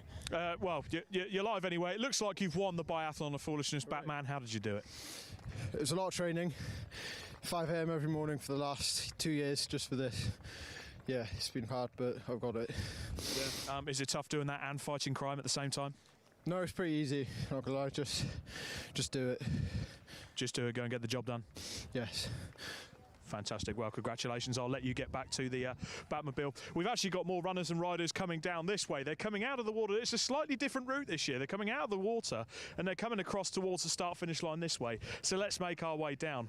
But I'll say a bit about this Jaguar safety car. It looks absolutely beautiful. And look at the writing that's on it as well. We're going to cover this a little bit more when we go into the Race of Remembrance later on, but that was a speech given by Winston Churchill on VE Day in 1945, which celebrated, or rather commemorated, the anniversary this year.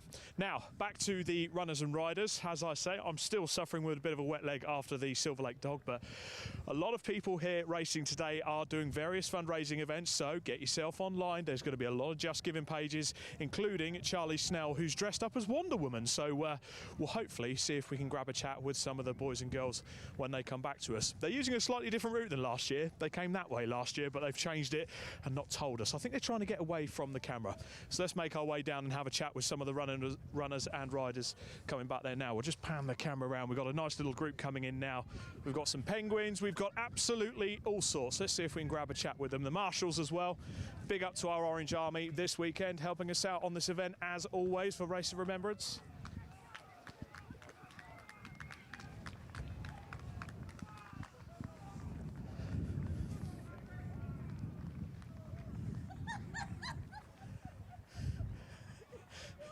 There's a banana!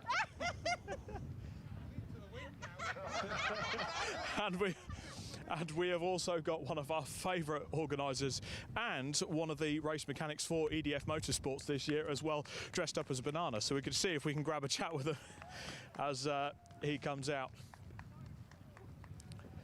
for the first time. It's the first time I've seen a fruit race. Especially in this sort of clause there. Fruit and vegetables don't really race. I was just saying, you're live on the telecast for the Race Remembrance Bathlon of Foolishness. It's not often you see a fruit and or vegetable race live on telly. What's it feel to feel like a winner as a banana? Oh, so good charity. Irony is I don't like bananas. All good fun. Everyone's had a great time. Everyone stays safe. So great event. Love it. More importantly, what does the water feel like down there? It's pretty chilly. Not gonna lie. Pretty chilly. Can't really feel my feet right now, but hey, all for a good cause. You do a lot of marshalling at this event. You're also mechanicking at this event this weekend. Yes, this weekend. I'm on the 101 car for Mission Motorsport. My other half, Emma's obviously marshalling, playing the last post on Sunday. So for everybody, tune in Sunday. Great event, and yeah, we'll see you all on the live stream. Fantastic. I'll let you get in the warm there. We've got some more people coming as they go onto the home stretch now. We've got someone. Oh, it's Duffman himself. It's full of seawater, but I am being offered beer. Duffman. Big hug. Oh, big hug. I'm being accosted by some very wet people at the moment. Duffman, Sarah Dennis, who's dressed as an immaculate bottle of champagne. Yes. How did the water feel? Well, I didn't bottle it, that's for sure. Yeah, it was really nice, actually. We had a little visitor, didn't we? A seal popped up in front of us, so. You had a seal pop up in front of you? We literally Yeah, did, and then I lost my shoe in shock. Yeah, well, I got it back. I'm pretty sure the seal's wondering what are this lot doing at this event. Go and get yourself in the warm there, guys. Come on, let's stop some more people for a chat. We've got the Flying Scotsman. We've got a whoopee cushion as well.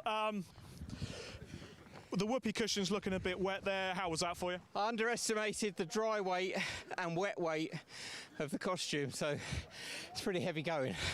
It's all for a great cause. Yeah, making a lot of noise, obviously, as you're going there. Yeah, a few people wanted to sit on me, which wasn't helpful, but, you know, got to do what you got to do. Let's talk about the race. What team are you here with this weekend? With Pure Track, with Matt and Sarah in their Clio.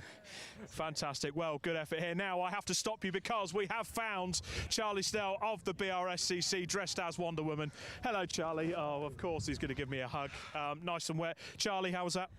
Fun. Yeah, very fun. Sort of a record-breaking run for you this weekend. How was the costume? Amazing. Thank you, Luke Souch, for your donation. Appreciate it. I'm shattered. Absolutely shattered. But yeah, setting lap times like in the 24-hour, Rob.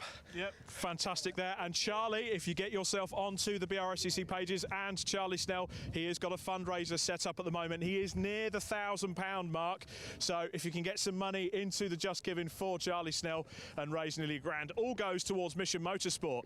The budget racing guys, we've got a pair of bees. How are we doing, guys? Fantastic. Good yourself? How was the water for you? Better than expected. Yeah. Maybe. Did you see any seals as well? We've heard there's seals. Didn't see any. I was head underwater, mate. Can't see a lot. Can't see a lot underwater.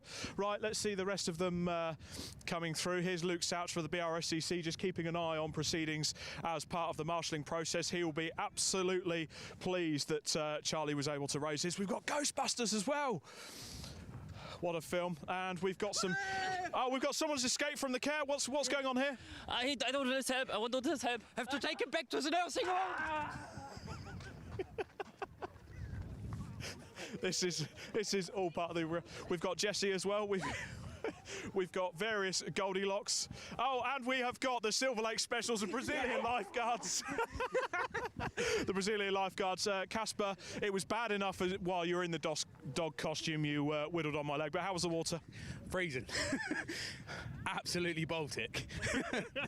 Was quite cold. Now, Aaron, we've heard actually some reports there were some seals out just by the bay. Did you see any? That was just me.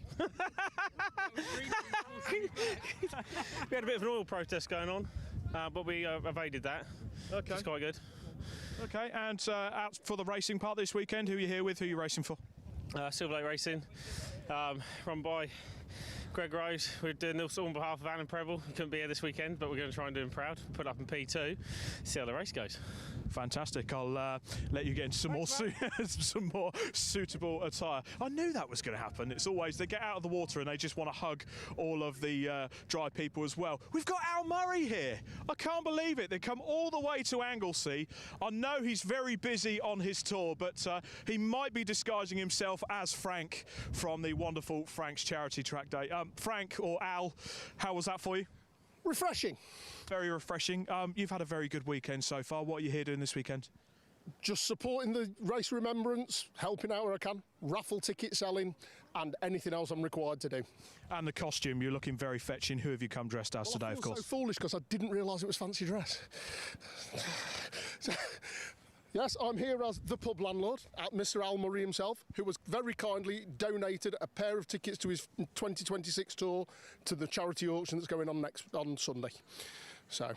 Fantastic, and the auction will be going on during the prize giving?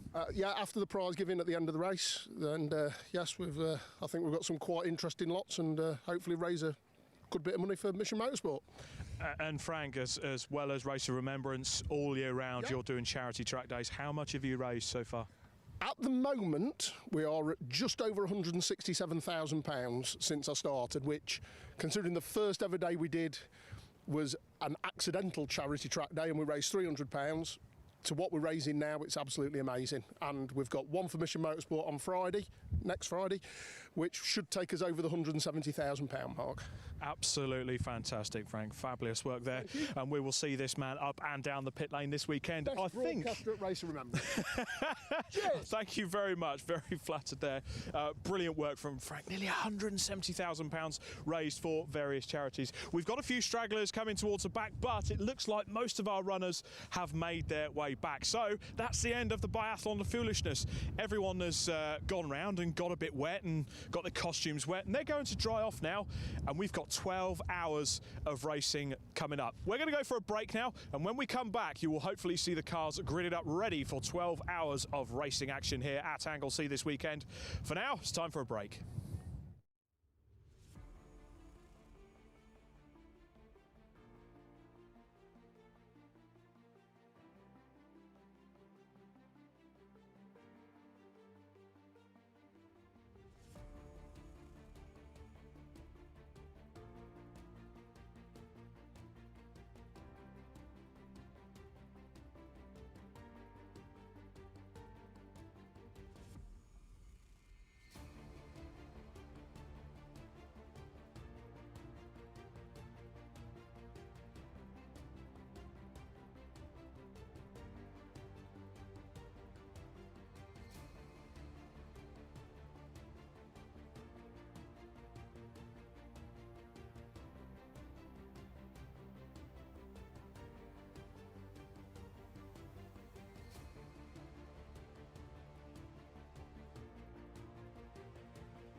They shall grow not old, as we that are left grow old. Age shall not weary them, nor the years condemn. At the going down of the sun and in the morning, we will remember them.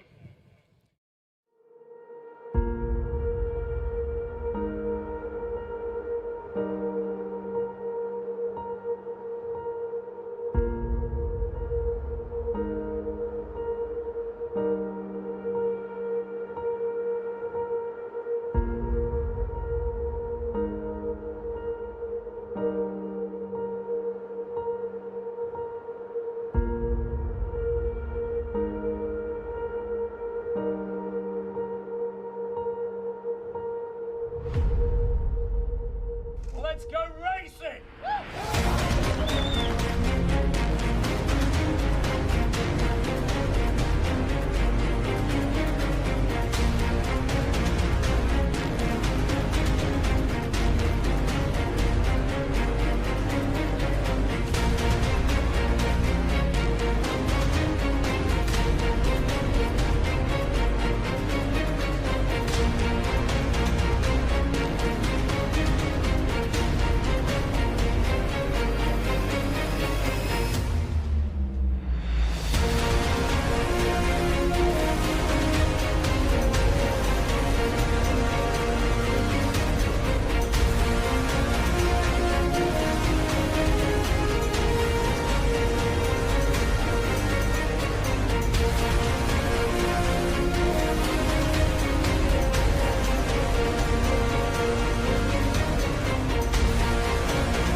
favourite because it's not really about that. It's ironic to say that with a race you don't really think about who's going to win it. It's just about the occasion and what it means.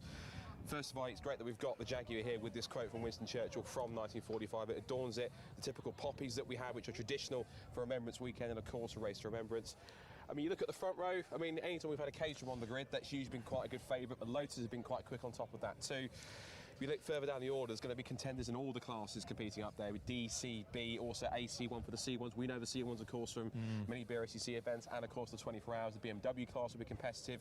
There's going to be lots of action up and down here. I'm kind of chickening out with the answer a little bit because, if I'm honest, I think... You don't want to call it, do you?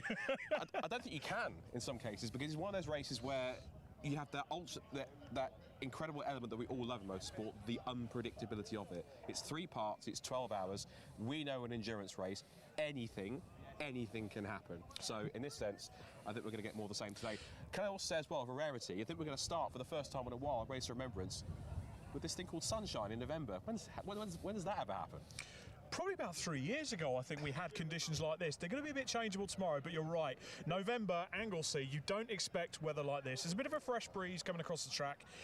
Tyres as well. I'm going to go into it on the pit lane a bit later. I'm going to give one of my talks because tyres have been absolutely shredded so far.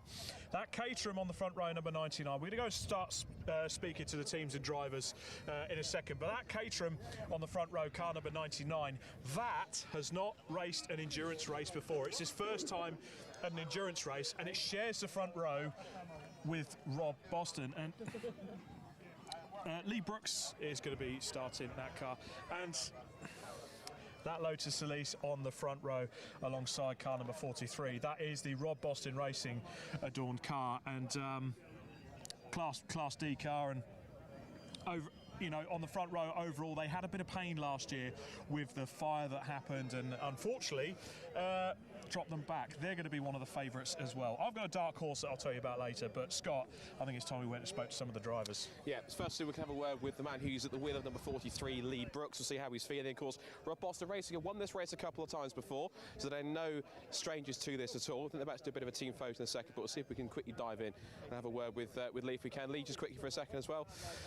Well, you get the stink kind of no one wants, which is the start of a 12-hour race. So, obvious question: how are you going to approach it? Calm and steady, or just Harry Flatters and see what happens? No, it's a long race. There's plenty to do, so it won't be won in the first few laps. But I think car feels good. Had a great day yesterday.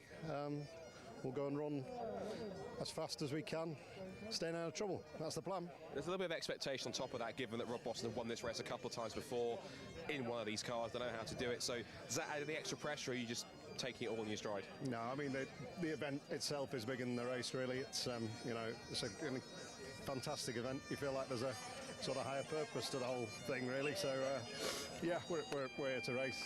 Rob's done a great job, put a great car together. And we're a bunch of mates as well, so we're just going to go out and I don't feel a load of pressure. He has a bit of a knack for it, doesn't he, building good cars? he can make them go, that's for sure, yeah. He can send them himself as well, can't he? Absolutely, he can. And we talk about, John Hindhaugh said it at the end of last year's race on the 10th anniversary, 10th running. For a club racer, this is like your Le Mans. So does it feel like a race like that? Obviously, it's a higher purpose given it's what the weekend means, but does it feel like a race as big as Le Mans, but for drivers at club level? Yeah, I think in a lot of ways it does, yeah. We've done about 6 or 7 of these, myself and my brother, and with a couple of different drivers.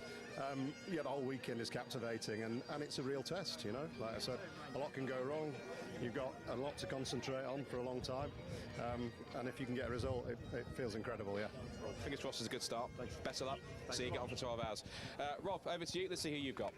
Well, we've got to talk to the second member of the front row as we hear a rounding rendition with the bagpipes. This Caterham this year, it's the first time you guys have done an endurance race in the number 99 Caterham. What problems are you sort of potentially looking at? Well, hopefully not too many. I think our main concern is around the pit stops and the strategy. Given it is our first endurance race, I think, a lot of the time it's going to be won and lost in the pits, and that's the bit we're most inexperienced with. So, yeah, that's where I guess the worry is. Are you a bit worried about the Lotus next to you on the grid as well? No, I mean it's obviously very fast. It's got a lot of aero, but it's a super long race, so yeah, we don't have to worry too much about what happens in the first couple of hours. Just got to keep it clean, keep good pace, and look after the car, look after the tyres. Probably the most important thing here is look after the tyres, right? Yeah, for sure. It's a long old race, and we've got lovely conditions today, but that does mean the tyres are going to maybe go through a bit quicker than we had kind of planned for. So we've definitely got to keep that in mind.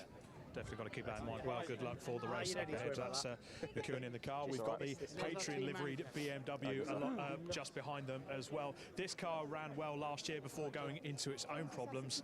But we have got another Audi TT on the grid as well. I am looking for Scott Woodwist here somewhere. Scott's next to me now. I was just saying the Patreon Racing BMW did run into its own problems last year, but one of maybe the dark horses for this race? Well, we can find out, because Vera Aldridge is going to start the car next to me. Considering 12 months ago you had 1 or 2 issues, do you reckon you've hopefully fixed them for this year? Yeah, no, we're looking really good and strong for this year. So hopefully be up the front and stay up the front. What sort of changes have you made compared to 12 months ago?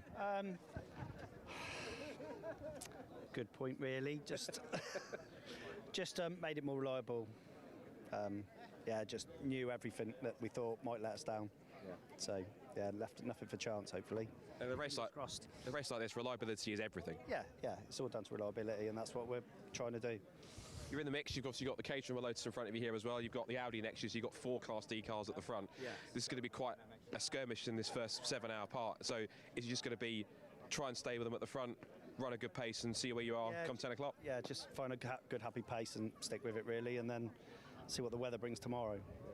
Well, it's dry now, so make the most of it. Absolutely. Make the most of the drive. Best of luck. Thank you very much. See you get on. Well done. Rob, over to you. Who have you got? I have got Tacona Racing with their beautiful E36 BMW. Now, I've got Lewis from Tacona with me, and I've got a star lineup of drivers behind us, including the RAF Adorn, Mr. Russell. This car didn't look like this a few weeks ago, chaps. This has had a bit of a rebuild. What happened? We were up here testing, and there was an incident that we're talking about, and then a journey afterwards that resulted in us here. The car unfortunately ended up in a wall. And we had a decision point: do we keep going, do we not? And I think if it had been any other race, we probably would have just parked it and dealt with it next year after Christmas. But the people that are in the team, we're just so passionate about being here and in this event that we felt like we had to strain the relationships and the times and marriages and friends and pull on all the strings we could to get here. And Mike in the car just in front of us gave us his workshop, and Martin and Mike and Paul and everyone just clubbed together to get us here on the grid. You know, it's been tough. And the car, the emotional, the car was wrapped this way. And just look at this livery.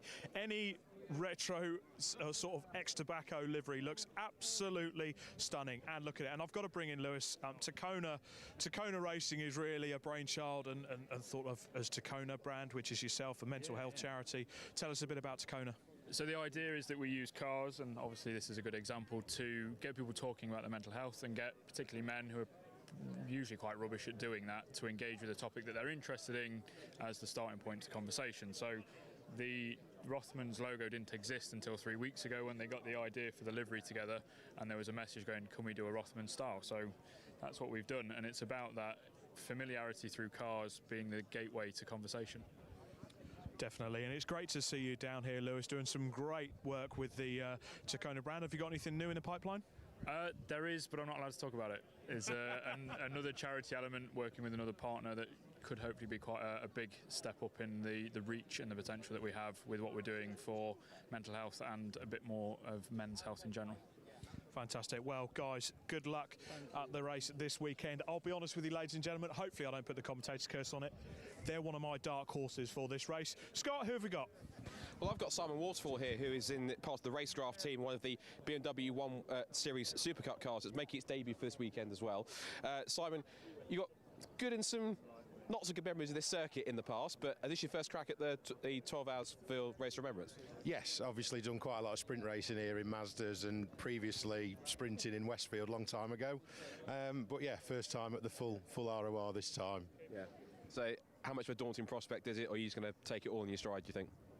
Well, obviously I've drove one of these cars all season. We've done well in the main championship, but bit of a nosebleed this far up first time out, if I'm honest. You know, we've got quite a few decent pedallers in the team, and yeah, we'll just see what we can do. We've done a lot of changes to the car so that we can try and get some longer stints in, and yeah, hopefully that'll put us in good stead for the longer stints. Now, you brought out the one which I have missed through the season, my favourite looking one from the fleet that you've got in white. I have to ask the key question after Silverstone. If you know, you know.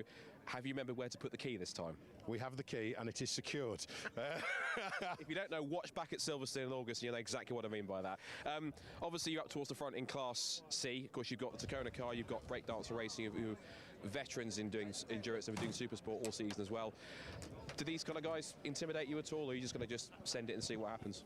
I think it is you know, we're a bit uncertain on the length of time. You know, we've added a bigger fuel tank just to get some longevity. Obviously used to the car. I think we'd get there with the longer stints in the end and see where we come out. Yeah. Well, you've got 12 hours to figure it out, so I'm sure you'll do absolutely fine. Listen, best of luck. Thanks Good very stuff. much. You drive what you did this season in one series, you'll be absolutely fine. Thank you. Good stuff. Right, we've had the whistle, so we are going to start to get ourselves moving. So we're going to move down the order. Rob, I think I said possibly one more interview before we get kicked off the grid. Rob, who do you have? Well, we've tried to make our way further down the grid. There are a plethora of these Mark III Mazda MX-5s and Mark 1s, and I've got Stuart Humphrey racing here, the EBC brakes back machine. Stuart, you've come to the Race of Remembrance for a few years now. Had your fair share of problems. What's the plan for this year? Keep it clean, get through the first stint, run it into the night, and then see tomorrow. It's going to be wet tomorrow. You've made a few changes to the car over the winter. What's the sort of tweaks you've done? Yeah, aero, that's the main thing. We thought that was the best gain we could make, and so we've done front splitter, rear wing, little bit of bonnet venting, try and keep it a bit cooler. But yeah, so all very amateur stuff, but you know, we'll see how we go. And you've got some star drivers in the lineup as usual. Tell us about the team. We do. Well, we've got Martin Rich, so very experienced Le Mans 24-hour veteran, BRDC member. Comes along and graces us with his presence, so which is always very good. He's a safe pair of hands. And then this year, first year is Tom Walpole, and he's come along to drive as well. So last minute, he gave me a call and said, "Do you know anybody with a seat going?" And just by chance we did, because unfortunately Alex, who normally races with us, can't make it this year. So we had a spare seat, and he's slipped into it. Beautiful. Well, sounds like the whistle was going on the grid, so people are going to start filtering out. Cheers, For the moment, Stuart, I will wish you good luck. So that is the beautiful Mazda MX-5 of Stuart Humphrey Racing. We've got more Mazdas on the grid, including the Mark 1s. We've got Track Scotland. But, Scott, who have we got? I haven't got any in particular because they are starting to move cars and drivers off the grid ahead of the start, but just wandering through some of the teams that we've got that are coming back. We've got Breakdancer Racing back with their Mark 1, Flying Haggis Racing, one of our firm favourites in the Mix 2. Track Scotland are back also with their Mini. We've got Mission Motorsport with their 4 cars in the field. Of course, one of course is pretty key. One we'll come up to here on the right, onto my right at least, is this the 555. It's back from last year. It is the Subaru Brscc that was built up from a write-off. It's good to see that car back, and it has got adapted hand controls, so it's going to be one to watch for throughout the race. Another car to watch for has to be this one too as well, Car 101. Which is started by Alan Farriman, but as I said, Mr. Chris Harris at the wheel of it at some point. I'm certain either myself or Rob or somebody will have a chat to him throughout the day. It's his first time back, I think, in just over a decade, which is going to be quite key. I'm sure he's fired up for it just as much as we are, Rob. I definitely think he is. I am going to try and maybe sneak in here and see if we can have a chat with the team here. I've managed to dig Chris Harris out. Chris, it's the first time you've done this race in quite a long time. Great to have you here this weekend, and you brought the weather. I know. It's unusual, isn't it? In fact, the last 3 times I've been here to film, it's been like this. It won't be like this tomorrow. So we're going to enjoy it. When the sun's out, it is the most glorious place, I think, in the whole United Kingdom. I adore it here. It's the most picturesque, beautiful circuit. The layout's amazing. I'm always booked up this weekend, but Jim Cameron said, get it in your diary earlier, no excuses. And I now feel I've missed out, having not done the last 9. It's on me, that one. It's an amazing event. Very much an amazing event, and you stepped into the car yesterday, and I was told by Rory, one of the mechanics on your car, that you got out with a big smile on your face after about 5 laps. I have a complicated relationship with the MX-5. I once wrote a story entitled "Why I Hate the MX-5," which resulted in the MX-5 community not being very happy with me. And I'll apologise, and I'll eat some humble pie. In the wet last night, it was a hoot. It had all the power you wanted. Wetness equals add 300 horsepower, doesn't it? So it was sideways every corner, every angle you wanted, beautifully balanced, great fun, and just cannot wait for the rain to come, for the race. Beginning of the race, lovely, clear, photographs, video, race, wet please. Fantastic. Chris, thank you for giving us your time. I'll await Chris to get ready to get racing. I don't think he's going into the car first. He's certainly not dressed for the occasion, but Scott, there's more going on behind us, isn't there? There is, but I think we're about to get clear off the grid and possibly have to wrap this up in a moment's time. But this is the tense moment, the moments before this race gets back underway for the first time, and we love it. It's one of our favourite races of the year. It's a favourite race for everyone here because plenty of people are still trying to get off the grid. It's going to be possibly quite a while until they do that, but we look back at some of the other classes that we haven't managed to get to. Of course, we've got the C1s, you've got the likes of WRC Developments in there, Silver Lake in there too. There's also Sunbelt Rentals who've taken pole position. There's a certain chap called Jake Hill who's racing. Apparently won a British Touring Car Championship. He's in that car. Apparently he did, but he's looking to focus on an international racing career, and he started in North Wales, which is quite nice of him to do that, if we say so ourselves. Apparently he's going more long distance GT races, so why not do a 12-hour race in a Citroen C1? Perfect. Exactly, and the BMW class as well. Anthony Seddon Racing always prepares beautiful cars for the BMW 116 cars. It's always so tough in that class, especially with the Forces teams joining in as well. Who do you think? Well, there's RAF are always very strong in that field as well. I never count out Matabubu either. They bring a squad of cars and they're always quick in that squad too, so never count them out either. That's why I look at each of the classes and I can't pick a definitive winner, because there is actually, regardless if there's 4 cars or 15, 16 cars or how many cars there are, I don't think there's a definitive favourite in any of them, because this is a 12-hour race. It has that unpredictability. Quite literally, anything can happen in this race, and as Murray Walker used to say, he usually does. The whistle's going off behind, they're clearing everyone else. We might have a few more minutes. There's also a Fiat Panda out there this weekend. I think it's a bit of a favourite of ours, Scott, let's be honest. The Lomas, the Dale Lomas car, come on, they've got to be in for a shout. They could be. They had a bit of a slightly awkward end to the race last year when they had just a few minutes to go when they had a shunt, but they managed to get their car rebuilt and sorted. It's much better again, and it's now back at going once more. Of course, it couldn't happen mainly without this man right here, Major James Cameron, so another strong entry, 50 teams all set to go. It's fantastic, isn't it? Yeah, if only the weather was decent, you know. If only. It's you booked it. Yeah, no, absolutely. And we had the sea heated earlier as well for the Bathlon of Foolishness, so generally speaking I don't think it could look any better right now. So it's lovely. Amazing job by Brscc, I think, to pull it all together, and it's wonderful how now these weekends, because they're not the most simple of events, these things, just sort of slot into place. People know what they're doing, they know what's expected of them, and it means that we can achieve some really amazing things at bringing together an unfeasibly large number of people to a motorsport event way beyond the end of the season, you know, and perched on the cliffs above the RSC. So yeah, I feel very grateful right now, and also, you know, we've got 12 hours of racing to get through, so I'm going to have my fingers crossed for a little bit longer. Obviously you can't play favourites, but I'm going to ask you to pick anyway. Who's your money on? I couldn't give a rat's ass as long as our lot, as long as our lot have a good time and get what they need out of the race. We've got some absolute beginners, and whose first lap is going to be in the dark tonight. Okay. You know, and that will be their first racing lap ever. And that's a big old thing. But we've also got pit crew members and the like, some of whom the pressure, the anxiety, the people, the pressure, all of the rest of it, this is a really big challenge for them. And their journey through the course of this weekend is independent of who's going round quicker than everybody else on the circuit. This is just the tool to doing a bigger job of recovery. But yeah, so that's where I'm going. John Hydell said it best last year. This is like the club races Le Mans. I think we firmly agree with that. It's one of those races where, regardless of who you are in club race and what you've done, if you come here, yes, you can want to win it, but you just want to be a part of it because it's just that kind of event. 100%. Well, it looks fantastic, couldn't we? So we couldn't wish for better weather. Bit of rain requested for tomorrow, so we're going to turn the taps on for that, but we'll keep the temperature nice and high so it'll feel pleasant. That seems all right. So I suppose at this point it's time to go racing, gents. Yeah, let's go racing. Thank you very much. That's Major James Cameron there. So, Scott, it is time indeed to go racing. The only thing we need to do now is hand up to a commentating legend, that is Paul Truswell. So, Paul Truswell up in the commentary box, over to you.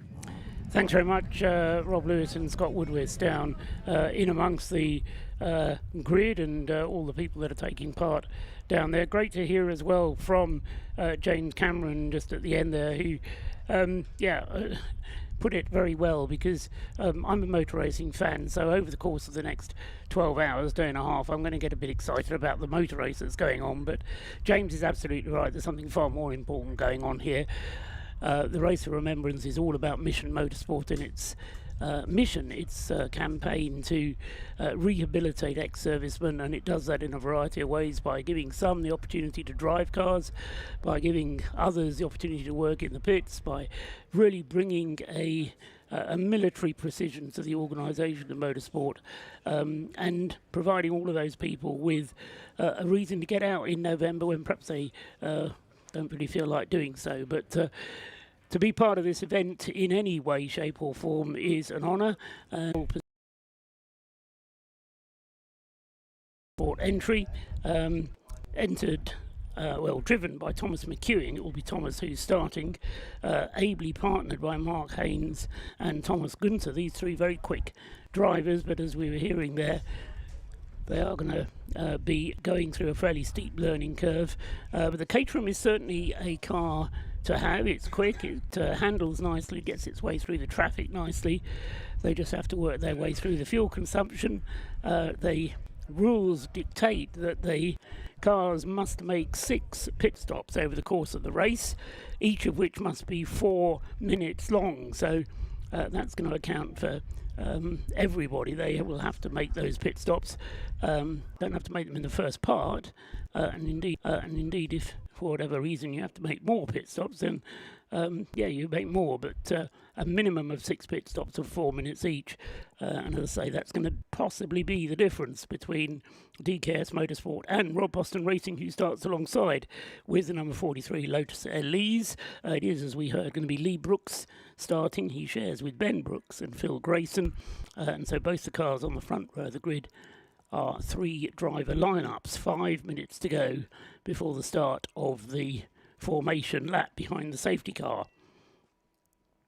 The second row of the grid, number 48, is the Patrone Racing BMW, to be started by Veer Aldridge, but with some very quick drivers as well. Not that Veer's slow, but Neil McReynolds, Lee Brown and Michael Nash sharing the driving of that Patrone Racing BMW E46.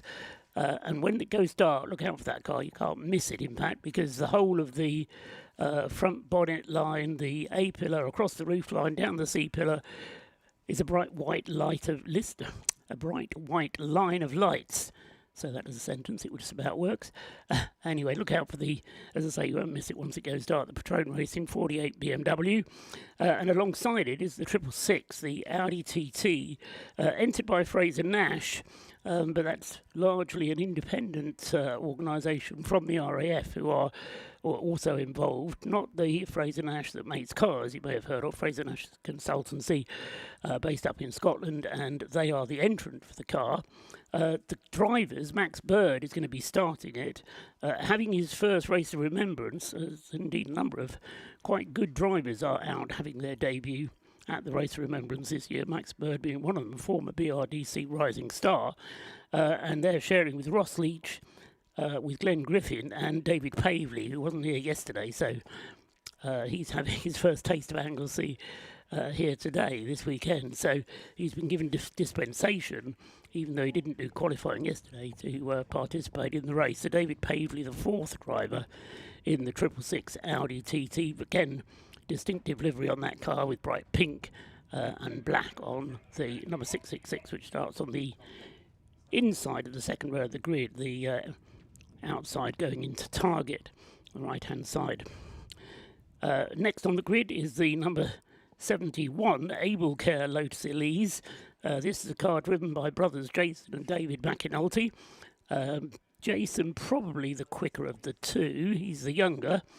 Not doing anything against David, but anyway, the two of them very rapid, and perhaps with unfinished business here at the Race of Remembrance, because a car number 71 that is often up at the front of the Race of Remembrance, but has never actually turned in a victory in the race, so they will be looking for a good result in that car. Again, with the night lights on that car around the windscreen, it's easy to pick out even when it goes dark. Alongside it is the number 12, in the Rothmans colours, the Tacona Racing Division car, this car that's been rebuilt from a ball of bits, and a great job being done by them indeed. The Lucky Saint sponsor on the side there, alcohol-free beer and part of the promotion of a healthy living style. 2 minutes to go before the start. So that BMW, one of the dark horses, according to Rob Lewis, will hold him to that later and see how he gets on. The third row of the grid, 71, the AbleCare Lotus, and the number 12 BMW alongside it. Back to the fourth row of the grid is the first of the two breakdancer racing cars, another unusual car. This is the Mazda RX-8 that the breakdancer team is running. 5 drivers for breakdancers sharing 2 cars. So Darryl Cresswell, Tim Steele, Wes Payne, Alan Curtis and Harry Eyre. It will be Wes Payne starting in the Mazda RX-8. The other breakdance car, the MX-5, will be started by Harry Eyre. But good to see a little bit of variety there with the Mazda RX-8. Can't remember we've ever seen an RX-8 happen, taking part in the Race of Remembrance before. So good to see that car out. And as I say, adding a bit of variety. 1 minute to go before the safety car leads them off on this final formation lap. And it will be a pace lap, a rolling start. And alongside number 24, the BMW 1 Series, another car with a chance of mixing it, perhaps. They certainly did a lot of laps last night. They certainly did graft away, and the racecraft car then is going to have to stay out there. Simon Waterfall starting in it in another very full car, because they've got 6 drivers sharing it. That's the number 24 on the right-hand side of row 4. And then row 5, the 2 Paul Sheard Racing Mazda MX-5 Mark IIIs. We've got Neil Chisnell in number 3 on the right-hand side, and then on the number 4 car on the left-hand side of the grid, Michael Sandford starting that car, 4 and 3, row 5. Cars heading off then on this final pace lap, and as Rob and Scott were saying down on the grid, it's a full grid with everybody in position. However, a car proving reluctant to start is the 111 Exposure Lights Mazda MX-5, which doesn't want to start. Well, it does, but then it won't go into gear, or when it does go into gear, it then stalls. Car number 111 in the hands of Nick Manjo, and he gets it going before the last car goes, so he will be allowed to retake his grid position, provided he knows where it is and can slot himself into that position. So 111 Nick Manjo then having a problem at the start. Last thing he wants at this point, I suppose, in the race, but he should be taking up a position on the 11th row of the grid. And as I say, provided the car is running well, he will be allowed to take up his position where it should be. The rest of that side of the grid, the left-hand side of the grid, some of whom passed Manjo, are now trying to catch up with where they should have been. Manjo is making up ground to try and find his way back to the 11th row. And as they go onto the brakes for Rocket on this pace lap, I think he's probably just about going to do it. So drama averted. The safety car driver will no doubt be being told exactly what's going on, and the car's coming round this final formation lap, and I'm joined up here by Scott Woodward. Scott, 12 hours to go. We've talked about who might win, who might not win, but perfect condition, as you say. What's not to like? Absolutely. Given the fact that we do have beautiful sunshine, I can see the RSC nice and clearly in our view. We can see even the mountains in the background as well. I think it has been quite a while since we've had sunshine and bright skies for the start of an ROR race, but what a perfect way to do it. Lotus and Caterham on the front row of the grid. We've then got BMW and Audi on the second row, and all sorts of action and contenders further back. I think it really is a case of you can't really properly call who's going to be a favourite in either of these classes, because it really is such a competitive field, and there are lots of contenders in each that are going to be up there towards the front. There are teams that have done this before, drivers that have certainly done this before. It's no surprise really to have a Rob Boston Racing Lotus on the front row of the grid there. We've got the commentator camera, so for the first time you can see us in the box. You can see the back of Paul. There he is. But I'm sort of sat down, so there's me, Scott and Paul's just here as well. Any guests we have, we'll be able to have them in here on top of it too. But we are getting set then for 12 hours of racing. It's going to be quite a contest, as it always is at Race of Remembrance. But of course, it's not really just the race, it's the fact we do it for the what the Remembrance Weekend means, what it's all about, and of course the race is going to be that perfect celebration of everything that Mission Motorsport does and everything this weekend symbolises. So 50 teams set for 12 hours across 3 parts. I think it's time we finally got Race of Remembrance 2025 underway for its 11th edition in its history. Buckle up, this is going to be once again another race for the ages. Yeah, the Jaguar safety car then pulling off into the pit lane. The Caterham is setting the pace, the light bar ablaze on the car already. The sun is shining as they head to the red lights. The red lights go out and no mistakes made then by the pole position car, which heads off into the lead. Thomas McEwing then it is who leads them up towards the banking for the first time, but into the lead has gone the Lotus Elise from the Rob Boston team in the hands of Lee Brooks. Lee Brooks then in the lead as they head back down, but coming up fast behind them there is the McAnulty Lotus Elise as well. So Jason McAnulty wasting no time, and that Lotus is absolutely flying. The number 71 as they head through School, and going with him as well is the Audi TT number 666 in the hands of Max Bird. So I said it was more important to participate, but I think there's some others who want to make this into a motor race, and they are doing so. Max Bird actually challenging and threatening to poor old Tom McEwing back into 4th place, I reckon, Scott. And there's a lot of skirmishing with the BMWs in there too. Look, the Tacona racing, the Patron racing car with Veer Aldridge was having a real scrap in the opening corners with both Simon Waterfall and the Racecraft 1 Series and the Tacona car with Russell at the wheel. So all 3 of them are going almost 3 wide through the banking for the first time. But those 2 Lotuses really are on their toes initially as they head down and towards the left-hand at the corkscrew. And it's Lotus from Lotus, Caterham, then Audi. That's the top 4.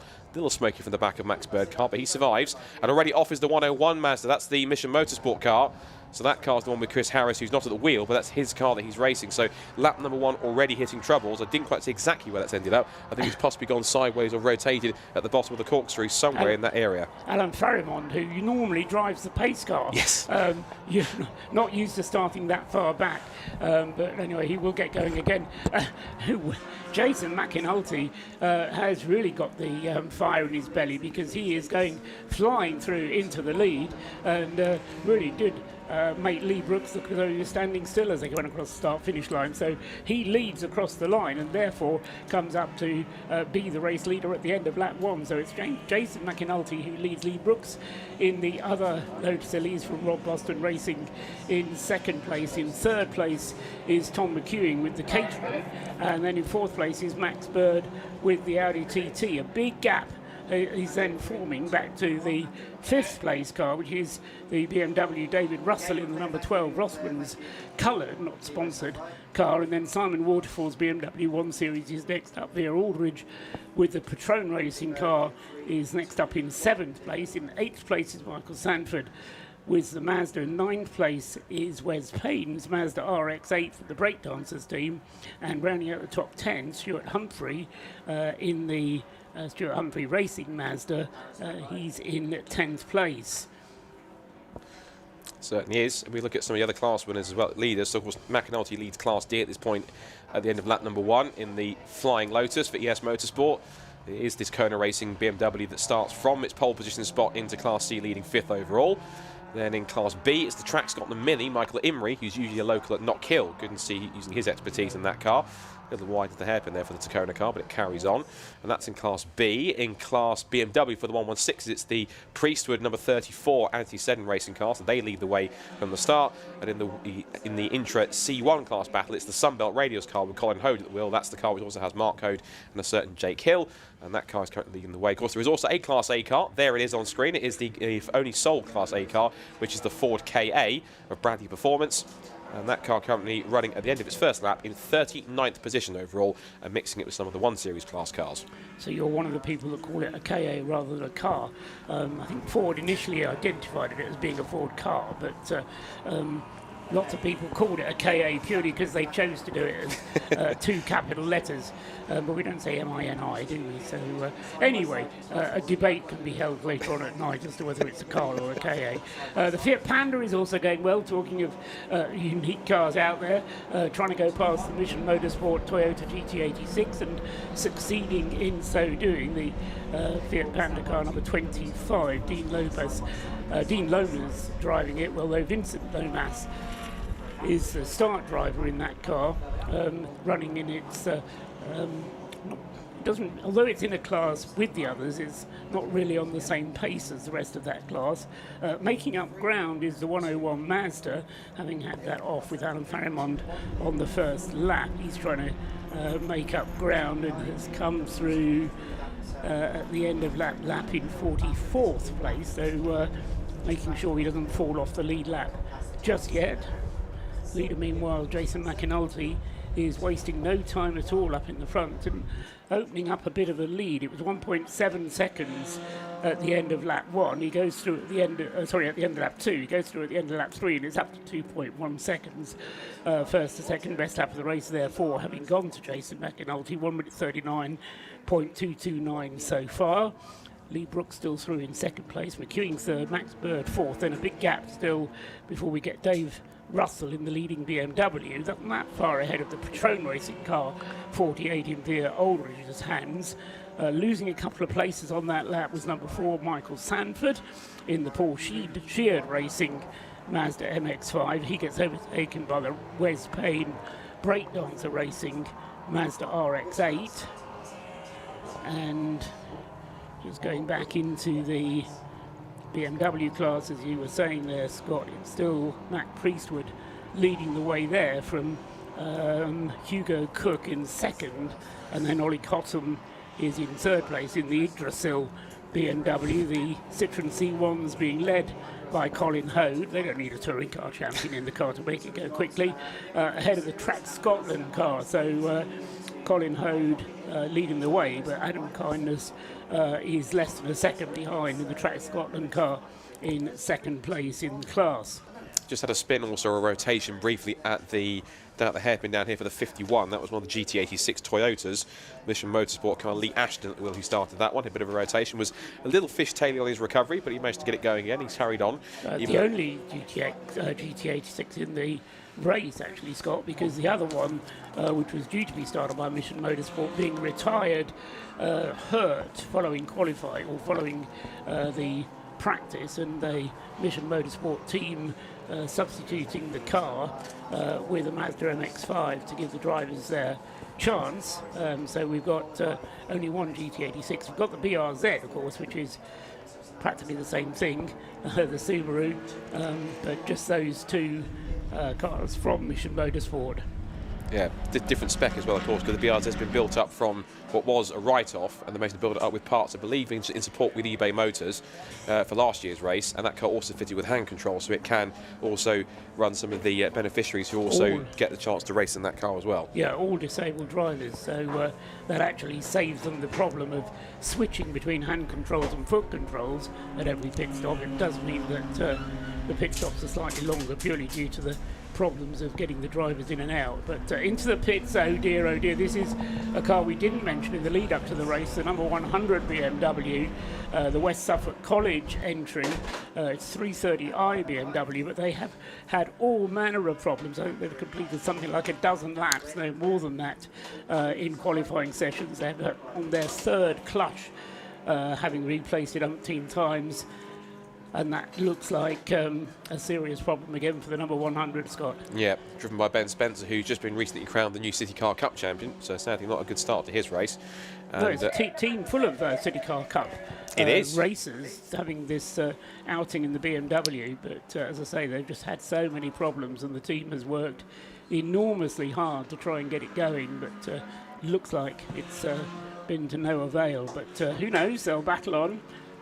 Yeah, the rest of that driving talent is the two regular drivers they have in their two student motorsport cars, which is Hayden Payne, also his father Andrew Payne as well on top of that, and Brady Pollock. So those two in the car along with Andrew and with Ben Spencer. So you can't get much better than Ben Spencer, who was a rookie in the championship coming into the season, and managed to pick up the championship at the final round as well. I have to admit, also had probably the best looking car on the grid, because his Toyota Aygo was in the style of the late 90s WRC Corolla, which I was always quite fond of. It was one of the best looking cars on the grid.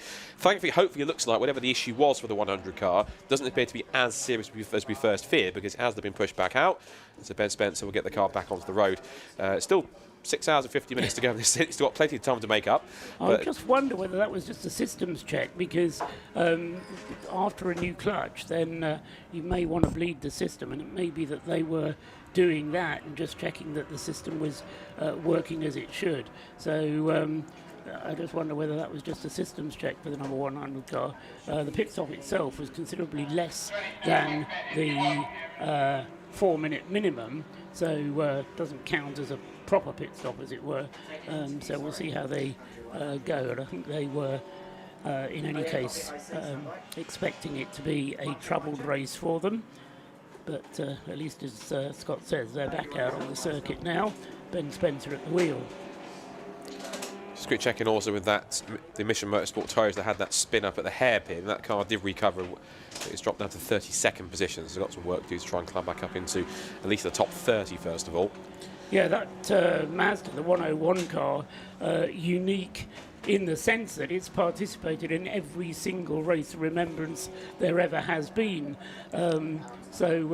It's also done quite a lot of work before the fact that it ever even started participating in Race of Remembrance, but having got going and having been converted to Race of Remembrance spec, as it were, it's participated in every single race and has done a phenomenal amount of racing, probably one of the most raced cars in the country, something like that. The top 4 still drawing away from the rest of the field, and probably I would suggest the 3rd place car is dropping away just a little bit as well. I should say the 4th place car dropping away a little bit as well. Max Bird with the Audi TT seeming to struggle a little bit as he was trying to get through the traffic there. The Audi TT then now 7 and a bit seconds behind the DKS Motorsport Caterham 7. The Caterham 7 is indeed about the same distance, 7 seconds behind the Jason McAnulty Lotus Elise, because Lee Brooks has got himself back into the lead. Didn't quite see when that happened, but Lee Brooks then back into the lead of the race, with Jason McAnulty having had a slower lap, a couple of laps ago. So Brooks now leading, McAnulty back to 2nd. The 2 Lotus Elises still at the front, and I say it's going to be interesting to see as the race proceeds. Yeah, it was a 1:45 2 laps ago from Jason McAnulty, and that will have been enough to allow Lee Brooks back into the lead of the race. And so Lee Brooks from Jason McAnulty by now a 1/10 of a second, looking for that battle for the lead, whilst various close racing goes through the hairpin. We can have some news though. Rob Lewis is down in the pits.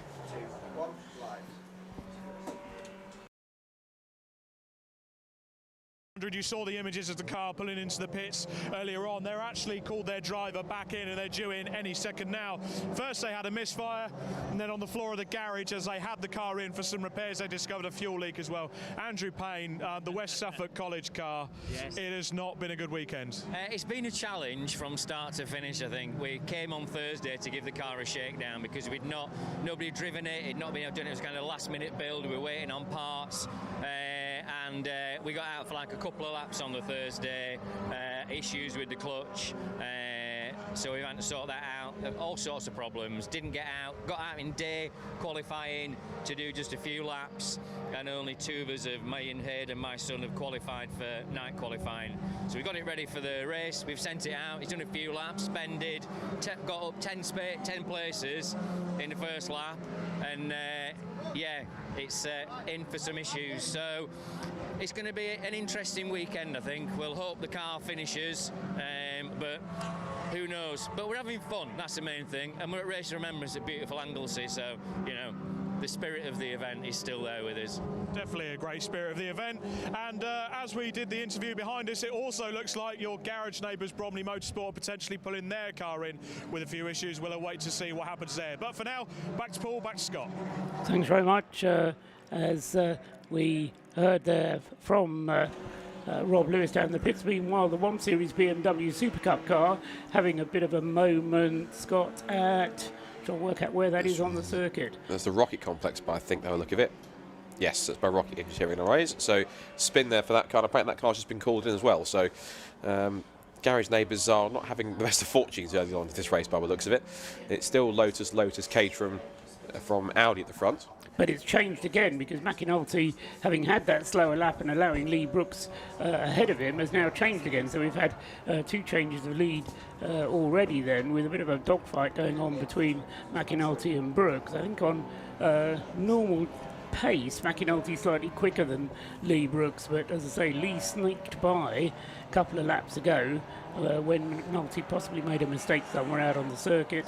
And so Lee Brooks was able to go ahead and lead for a couple of laps, but now it's switched back again, so McAnulty retakes the lead and has drawn away to the tune of just over a second, and a big sideways moment again there. That's who is it who's spun and is recovering in the middle of the road there? That's Lee Brooks. So all his good work he did before, he's just thrown away. So he's lost about 5 seconds, I would suggest, in doing that, and whilst he's been doing that spin and gathering it all together again. So Thomas McEwing in the DKS Motorsport Caterham has gone past him and up into second place. So Lee Brooks, well, it's too early in the race to be throwing the car at the scenery, I would suggest. Didn't seem to be doing any more than just carrying a bit too much speed into the final corner, and the tyres wouldn't grip. So through 360 degrees he went. He caught it nicely, didn't hit anything, got going on his way again. But as I say, within that time, the Caterham Thomas McEwing managed to get through into second place. So what was a Lotus 1-2 turns into a Lotus 1-3, with Thomas McEwing up to second place in the Caterham, not a Lotus. And then in fourth place is the Audi TT still, Max Bird going nicely in the bright pink and black Audi, number 666. Veer Aldridge still in fifth place, David Russell in sixth in the 2 BMWs, the Prelude Racing car number 48 and the Tacoma car number 12 in sixth place. And then Stuart Humphrey, the next one up, in car number 91 in seventh. Mackenzie Priestwood still leading the BMW category, and in the Citroen C1 class, the leader there is actually James Matthews. Now he's got himself ahead of Adam Kindness, who's second. What's happened to the Sunbelt Rentals car? It's brought back to third, so Colin Hode back to third in the C1 class, with Nick Dudfield in the Ford car, number 77, just ahead of him. So I suggested yesterday that the Ford car would run nicely amongst the Citroens. Well, it's pretty well matched. It's not the same type of car and not the same class, but it is pretty well matched with the Citroens. And for the sake of simplicity, if we throw it into the Citroen class, and it's running third, say behind the 2 leading cars in C1, and just ahead of Colin Hode in the Sunbelt Rentals car. Yeah, good to see that the Ford car, I'll correct myself, Ford car is looking pretty good. Looks like it's running on a pretty similar pace. If you look at its lap times compared to the C1s, its last lap was a 2 minute 4.355 compared to some of the front running C1s. Speaking of C1s, it's usually front running, 558, which is the Silver Lake car. Usually a front running team in the Silver Lake Endurance Series for C1s, but that car sadly's been pulled into the garage quite early with a problem. So another one of the C1s hitting trouble, and that's one of the Gen 2 cars which has been introduced in the last couple of seasons. And sadly that car was hitting problems early on. So there are a few teams that are having in these first 20 minutes, Paul, some early teething troubles, but you kind of anticipate that a little bit in a 24-hour race. But there's been probably a few more than we probably anticipated there would have been compared to recent seasons. Yes. Yeah, I don't know. I mean, certainly the story of yesterday, we had qualifying yesterday, and there was a paid practice session in the morning. There just did seem to be a lot of cars that were struggling a little bit, and yeah, I think maybe the toll of the racing season has got the better of them a little bit. Top 3 cars have gone through, completing now 11 laps across the start-finish line, still with the Able Care Lotus of Jason McAnulty, number 71, leading the way. Thomas McEwing in the Caterham in second place. The Lotus of Lee Brooks is third, just under 2 seconds behind, and lapping a little bit quicker than Tom McEwing. So they're just going along the back straight at the moment. The Caterham and the Lotus clear of traffic for the moment as they head down and up towards Rocket. So they'll be enjoying this moment of clear traffic, because the Anglesey Circuit does tend to get a little bit busy with so many cars out there, as we were hearing from the grid. 50 starters actually making it, and quite a wide variety of speeds of cars to contend with as well, for the faster cars going past the slower ones. But everybody continuing pretty well so far. The breakdance at Mazda RX-8 is crossing the start-finish line there, with Wes Payne continuing to go well. Class C currently being led by David Russell's Tacona Racing BMW, the car in the Rossman's colours. The screen picking up the number 24 1 Series BMW, which is currently in the hands of Simon Waterfall, and he is running in 8th place in Class C with the 1 Series. I think he's just made a pass for 7th there on the Flying Haggis Racing Honda. There has been a change, I think, so when it comes across the line, it should show him into 7th place any second now. Yes, in fact, there he goes across the line now into 7th place, as you say, ahead of Lindsay McCracken's Flying Haggis Racing Honda Civic Type R. Good to see the Honda Civic out here, a car which in the past Ricky Coomber has campaigned, and for aficionados of the Race of Remembrance will no doubt remember fondly the exploits of the Honda CRX that participated here one year, which was another of James Cameron's bright ideas. Well, interesting. What's also intrigued me is what just happened there, because up at the banking, for some reason, Simon Waterfall slowed off and let the Flying Haggis Honda Civic back through, and now it's back up to speed. Whether he missed a gear or something was awry, but now you're looking up the straight, it looks like the Honda's got a little more pace again than the BMW, and that's strange. Of course, it did come in very briefly with some kind of an issue, but it's now, or had a spin earlier on. Whether it's a legacy of that, I'm not sure, but that BMW, for a moment, was going offline slower than it should be. Yeah, exactly, and it looked like, for the moment, at the time, watching it on the screen, as if Simon Waterfall had a problem, and as you say, that's allowed the Honda Civic, Lindsay McCracken's car from Flying Haggis Racing, back into 7th place in Class C, 15th place overall. The 101 continuing to recover places that were lost earlier on by Alan Farrimond, and he now goes through in 28th place, getting past Edward Cotham's Yggdrasil BMW. 558 is back out on track now as well, so the Silver Lake C1 that had the issue has been wheeled back out of the garage, and whatever the issue was, I'm sure Rob will be down there to try and intrepidly. And speaking of which, we can go down to Rob now, who might possibly have some details on that or something else that's been happening down in pit lane. Down to you, Rob. You can have it, son, in your eyes. Yeah, it's fine. We are live, apologies. Robin Welsh, you were just discussing what was going on with the 558 car. It's an ongoing issue with the Gen 2 C1 in development. As you say, it's a development car. What's really frustrating, we've had no issues this weekend so far already, and we just had an ABS code there. That's just racing, right? Goes fine in testing, qualifying, everything fine. Start of the race, ABS codes. It's a bit random, I'm not sure, it might be a bad earth or something, but at the moment we cleared everything down, reset the system, topped a bit of brake fluid up, fixed the panels and sent him on his way, so we'll see. So it does look like he's had contact with another car? He has, yeah, he lost ABS, locked up and went into the side of our teammate 558.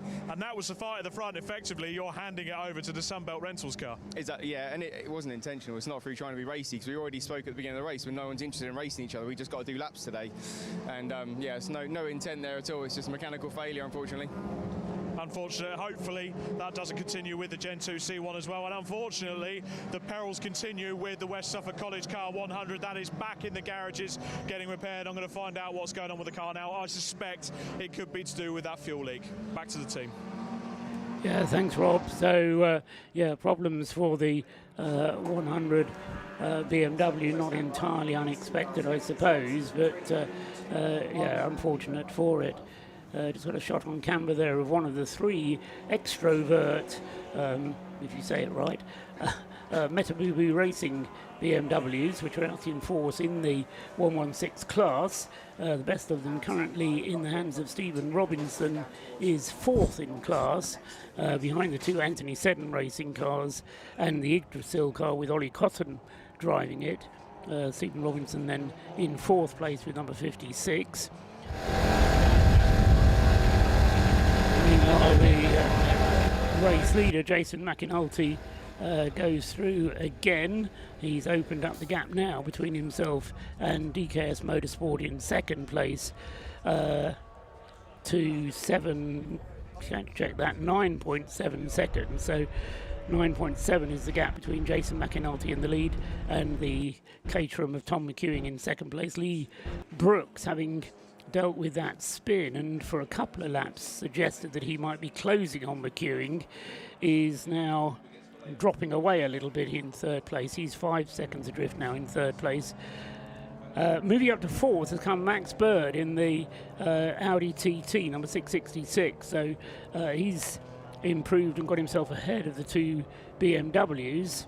So Max Bird is now 4th, and then the Petrone Racing BMW 5th. And the best of the Class C cars, David Russell with the Tacoma Racing BMW in number 12. That's in 6th place overall. Yes, ahead of Stuart Humphrey with his Mazda MX-5. First of the MX-5s, then in 7th place overall.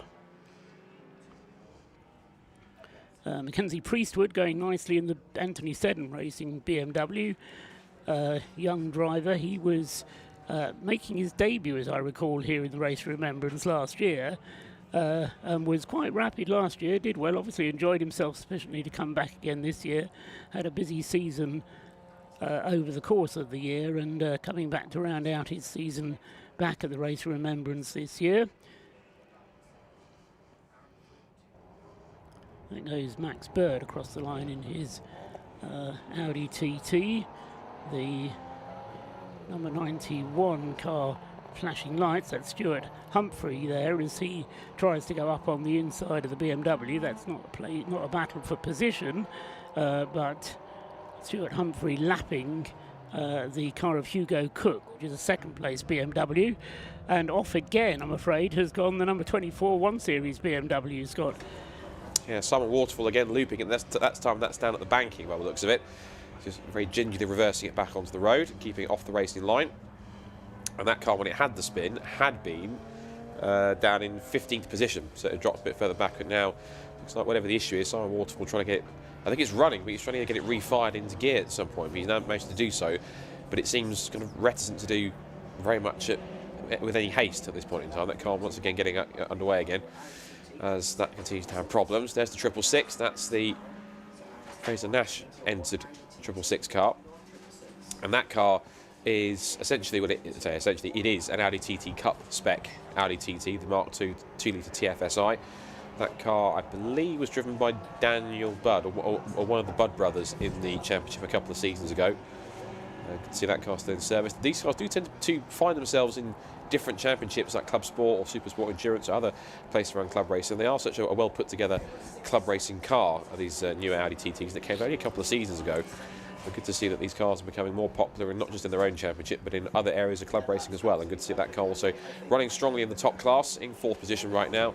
Got some 40 seconds to make up on the 3rd placed Rob Boston Racing Lotus, but still holding on for a good spot as right in the middle of a bunch of C1s. We've got the number 23 perennial all-entry pure track trying to wind its way past 2 of the C1s, one of which is number 587, which is the DCM racing car, which was started by Craig McInerney, which his son Darren McInerney has been racing the Fiesta Junior Championship in a Mark 7 Fiesta Junior in pretty much exactly the same orange and blue livery, which has been good to see. And that car's from right up at the front and scoring podiums and even getting close for a race victory. So good to see that both father and son have been getting plenty of track action so far this season.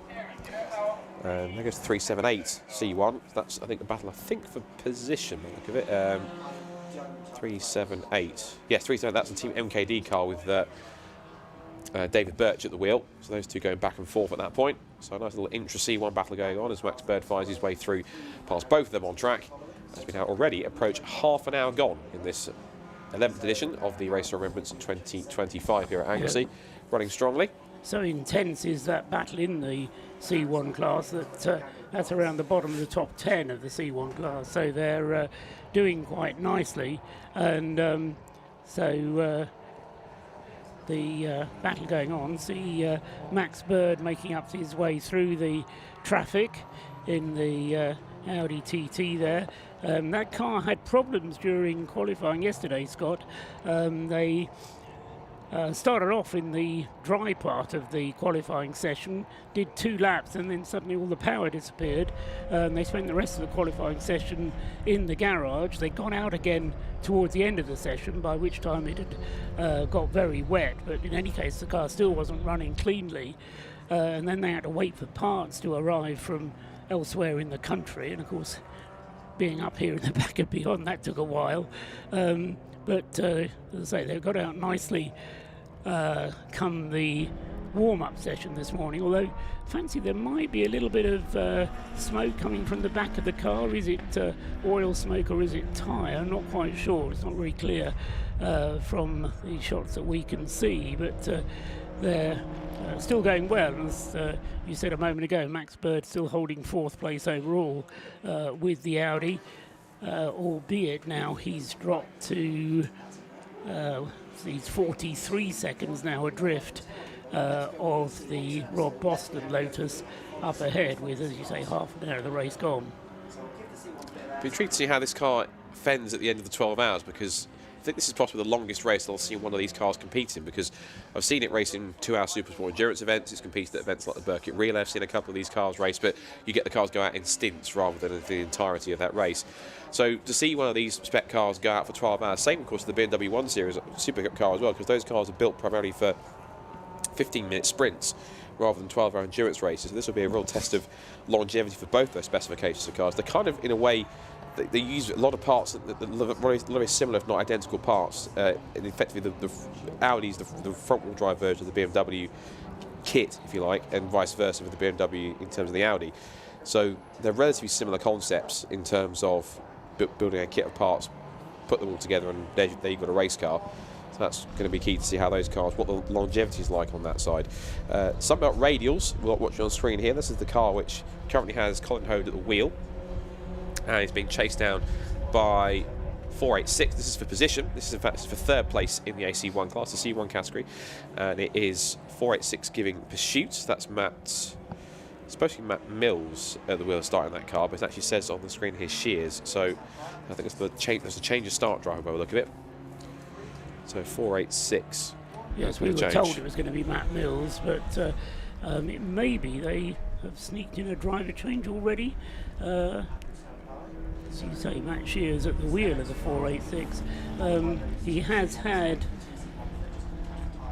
no, he's not been into the pits yet, so maybe that was a change of which we were not advised. Matt Shears then driving the 486, or possibly finger trouble at TSL. We'll get somebody to check that.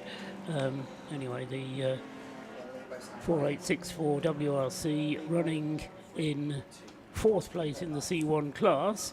James Matthews leading the way in the Citroen C1 class for WRC. So it's a 1-4 for WRC. Memory serves, they won the class last year, Scott. Not quite sure if you remember who won last year, but no doubt it can be looked up. I should do so myself right now. Well done. Google to the rescue. And so whilst Scott looks that up, a number of cars improving their pace, although not amongst the front runners, but Alan Farimond in the recovering 101 Mission Motorsport Mazda. As I say, Alan more used to driving the safety car here at the Race of Remembrance, but being allowed to race this year, and I know I spoke to him back a month or so ago, and he was looking forward to actually participating in the race itself enormously in this venerable Mazda, Old Faithful, with 11 races of remembrance under its belt. I have the answer for last year. It was WRC Developments, yes. So they won the race, and that with their 6-driver lineup, they had James McIntyre, Robin Welch, Liam Crilly, of course, who'd gone ahead and won the Clubsport Trophy race early that day. David Drinkwater, who is always an expert, one of these C1s, Finley Edwards, and James Poulton. That was the 6-driver lineup that competed and won the class, and they won it by 3 laps by the look of it. So decent performance at the end. In comes the 116 Royal Navy Motorsport BMW. This looks like something of a scheduled stop already, although they are jacking it up possibly on the left-hand side. Driver staying in the car, whether it's just a regular tyre change or if there's something else afoot that's brought this car in early on. And that car's coming from what was 8th in the BMW class and 29th overall, so 116. Yeah, So Richard Phillips, the driver when it came in, and I think it's a little bit more than routine for that car, with attention at the front left going on there. No sign of them refueling it. As soon as they either refuel it or change the driver, then it has to be a 4-minute stop. If it's neither a driver change nor a refuel, then they can push off and they don't need to worry about the 4-minute stop. However, of course, it doesn't count as one of their 6 mandatory stops. And he still has to tag out, as the Brscc expression goes, when they get to the HUTAG sensor at the exit of the pit lane. So 40 kilometres an hour in the pit lane, and then come to a halt so that the HUTAG sensor can determine who the driver is. And obviously then if there isn't a driver change, then the car is not subject to the 4-minute minimum. Just see on screen here, whilst you mentioned there, number 90, one of the 2 Yggdrasil BMWs, and it's art car inspired livery. That's got Edward Cottam at the wheel, who is the father of Oliver Cottam, who is starting the other Yggdrasil car. So both father and son, according to our start sheet here, on track together, which is quite a novelty for Race of Remembrance. And Yggdrasil, of course, back for their second turn at the Race of Remembrance. I was going to set Rob off on a little mission to find out about Yggdrasil. Did a little bit of homework on it first, but I'd be interested in the team's reasoning behind having the Yggdrasil team name. There's no Welsh connection, interestingly enough. It's a Norse connection. So you have to go into Norse mythology in order to find out about Yggdrasil. You're looking fascinated, Scott. Yeah. Wait until Rob finds out later on, or in one of your pit stop turns, and see if you can find out whether the team will tell you about the history of that car. But you're right, they're very distinctive cars in their art livery, as it were, one of them having just been overtaken by Max Bird's Fraser Nash entered Audi TT. Top 4 still remaining the same. The gap first to second going out to 8.7 seconds. And I'm not quite sure if any of your information has revealed how long a Lotus Elise could go on a tank full of fuel, but I would expect it to go at least an hour and a half, if not even longer than that, an hour and 40, hour and 45 for the Lotus Elises. The Caterham, I think, is a bit of an unknown quantity for everybody, because all they've done is whack in a bigger fuel tank.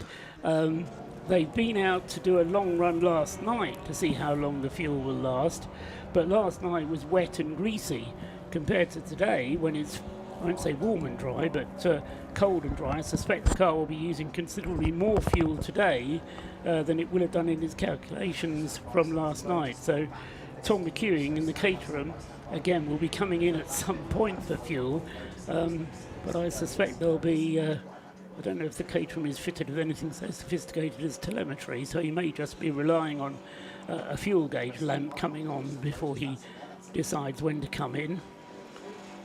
The Lee Brooks Lotus making way through the traffic, turns out of the banking and heads down in towards, which that's not going in towards Church, is it? It's up at Rocket, I think.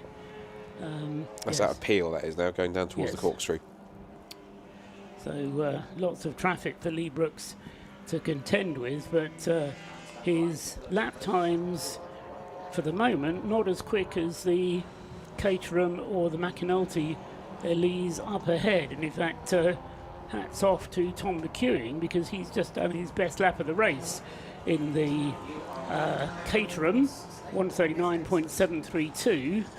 It's not the best lap, but it's his best lap. So Tom McEwing making his way through the traffic. Slightly slower lap time that time for McEwing, but as I say, he's pressing on with the Caterham, and the gap first to second has actually come down a bit. It's come down to 6.7 seconds now, first to second. Oh, I should look at that. We have one of our race favourites of the race in terms of fan favourites, the Panda. So that's the Fiat that's in the mix there as well, car number 100.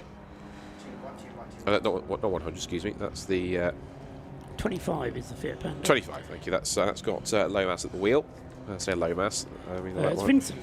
Vincent Lomas. Vincent Lomas, the starting driver in the car that he shares with Dean Lomas, and the third driver there, Michael Burton, running as a Class B car, but it's kind of not quite as quick as the other Class B cars, but it's quicker than all the Class A cars, so it's kind of, I wouldn't say it's in a class of its own, but it's certainly not in the same class as the Mazda MX-5s that are also in Class B from Breakdancer Racing, or the Track Scotland Mini Cooper, for example, developing just 100 horsepower on the Fiat Panda, but it's such a light car that it still runs as a Class B car. So it's kind of halfway between the A's and the B's. Stuck in the rock and a hard place in terms of class allocation for that one. But yes, if you were entering the Race of Remembrance, you wouldn't enter a Fiat Panda. Well, they would, and they have. For a few years now, isn't it? This is the third year, I think, the Fiat Panda's been in the Race of Remembrance. And, it provides variety, we'll say that. It didn't have a very magnanimous end to the race last year, of course, when it had that shunt right at the end of the race with a few minutes to go, and that caused not a yellow flag, but it kind of neutralised the race enough, which meant that even though I think the winning team were going to be far enough ahead anyway, which was the RAF Motorsport car, it did kind of bring things kind of almost to a premature halt, given the car had a shunt which was just exiting Church Corner and had kind of quite visibly badly damaged the front end of the car, but thankfully they've managed to rebuild it in a year, so the Panda's good as new, of course resplendent in its GSF car parts supported livery, as they then head out of the banking up towards Church Corner, and running decently, as I said, 5th in Class B, 24th overall, nestled between a pair of BMWs, one of the 56 Matabubu cars, and Army Sports Car Racing as well. Just heard in the race as well from our producer Kieran that we also have the Car 100 is back out on as well. That's the West Suffolk College BMW 3 Series, which has been in with a few problems. That car has been wheeled back out, but it's now, of course, right at the bottom of the table in 50th position and currently 10 laps down and way off any position of making up any more time. The next car, of course, on top of that is another that's had problems. That's the Aaron Chalk driven Silver Lake Racing 2 set C1, which is car 558. That's down in 49th. Yeah, I think the West Suffolk team would be eager to get all their drivers out and at least have a go at racing. My understanding is that not all of them have qualified for night driving. So I think there's only 2 out of the crew, Andrew Payne, Hayden Page, Brady Pollock and Ben Spencer, who have actually qualified to drive the car at night. So come about 4:30, which is an hour away, as the sun still shines, hard to believe it's going to be dark soon, but it will. And after that point, there will be a limit on which drivers can drive the number 100 BMW. The race leader, Jason McInulty, is now... There are 4 cars on the lead lap. As I can say, he's just lapped the Patron Racing BMW number 48, and everybody else is then a lap behind. So such is the pace of Jason McInulty, or at least the top 4, is that there are now only 4 cars on the lead lap.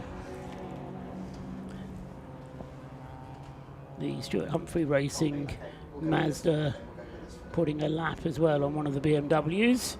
Stuart Humphrey going well in car 91. He's 2nd in Class C and is 20 seconds behind the Tacoma Racing BMW that currently leads the class. Looking at the other class leaders right now, we're coming towards 45 minutes to go alongside the... 45 minutes to go, 45 minutes gone. Not there yet. We know what you mean. I'm glad someone does. So yes, aside from the Jason McInulty Lotus in Class D and the Class C Tacoma Racing BMW, rest of the classes sees Breakdancer Racing still leading the way in the number 5 Mazda MX-5 Mark 1 with Harry Eyre at the wheel. The BMW class still led by Mackenzie Priestwood in the Anthony Seddon race number 34 BMW 1 Series in 16th place overall. Class A still being led by the sole car in that field, which is, of course, the Bradley Performance Ford Ka in 36th overall. And the leading C1 at the moment by quite a few positions, in fact, by same lap but some seconds, is the number 586 WRC Developments car. So the defending champions, the WRC Developments with CB Auto Services, leading the way in C1s from Track Scotland C1 in second place, Adam Kindness and Colin Hode in the Sunbelt Rentals number 545 in the C1 class in third position and in 39th overall position. Impressed at the way that Tom McEwing is going in the DKS Caterham 7, because he's continuing to close up on race leader Jason McAnulty. They were 7 seconds adrift about 4 or 5 laps ago, but Tom McEwing going quicker and quicker.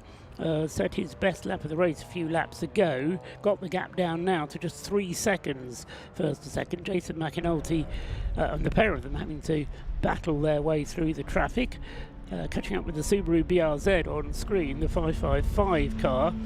This car, which was put together with some help from ProDrive last year, and as we were saying before the race, equipped with hand controls and driven entirely by disabled drivers. So BRZ going well. Just looking, here comes Jason McAnulty then, coming across the line now, completing 27 laps. Tom McEwing comes through in second place. 2.8 seconds is now the gap.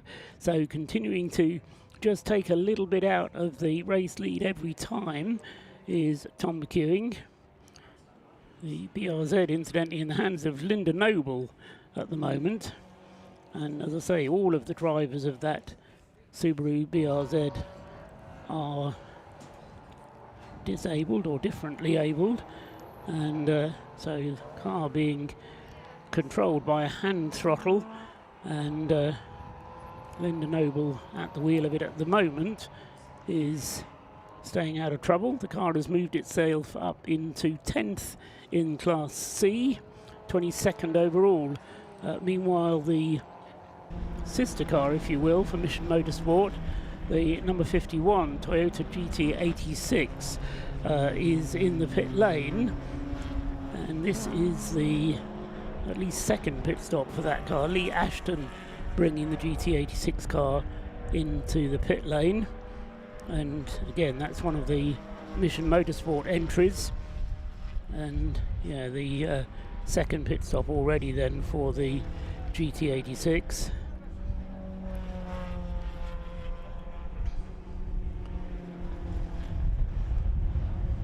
Meanwhile, the battle for the lead continuing to come down tantalisingly.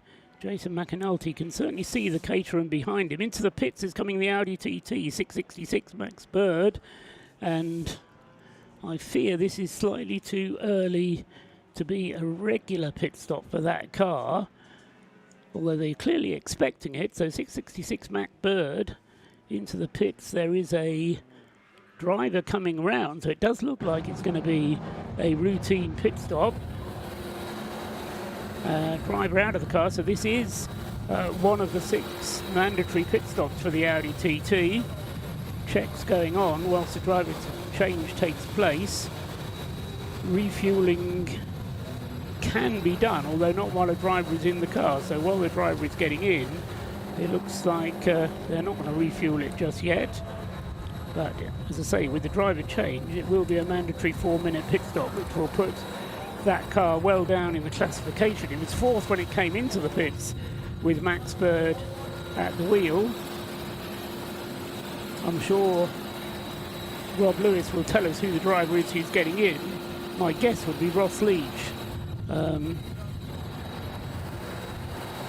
He was kind of a second driver on the rotation yesterday, and if Rob can get a word with Max Bird afterwards, Max, a young driver but with experience of driving more powerful cars than these. He's been out in the Porsche Carrera Cup in the past, and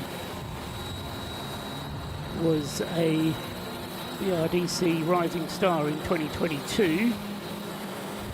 But as I say, it's going to be a 4-minute stop for the Audi TT, and that will drop him, well, certainly off the lead lap, and probably, I would say, out of the top 8, maybe down to the bottom of the top 10 by the time he gets going again after the pit stop. Tell us, Rob, if you can grab a word with Max Bird.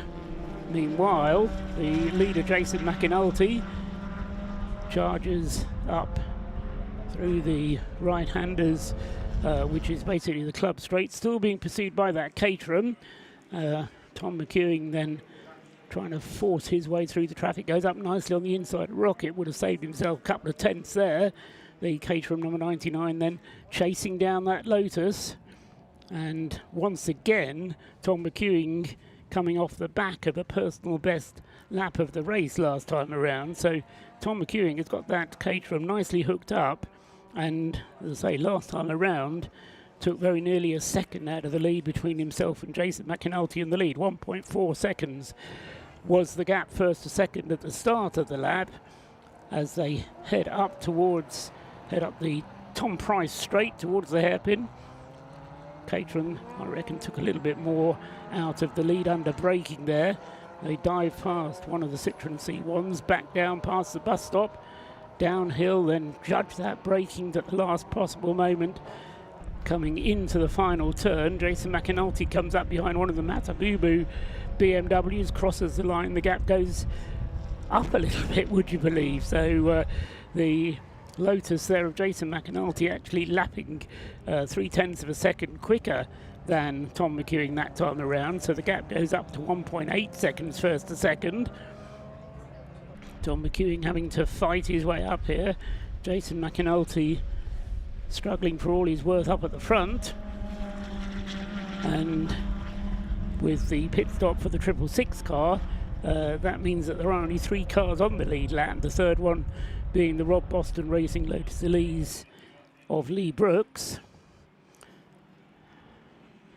Of course, still an awfully long way to go. We haven't even had the first hour of the 7 that are scheduled for today, but we heard from one of the Citroen drivers today is all about putting the laps on the board, but staying on the lead lap is also crucial, of course, if you can, and that will be the aim. Down through the corkscrew comes the Lotus and Caterham battle, lights on for both of them, drawing attention to the slower cars up ahead of them that they're coming. Up the Tom Price straight. We're on the 31st lap of the race now, 30 laps having been completed already. And still the Caterham pressing on, trying to pursue the Lotus Elise of the Able Care team. Jason McAnulty still hanging on in the lead of the race, crosses the start-finish line. The Caterham chases through, overtaking the Subaru as he does so, and that time slightly quicker for Tom McEwing, 1.6 seconds. The gap comes down a little bit. So good little dogfight between these two cars. And as we've been saying, lots of slower traffic to get past. One of the Yggdrasil BMWs, then the Ford car. The just one continuous stream of traffic to be dealt with on successive laps.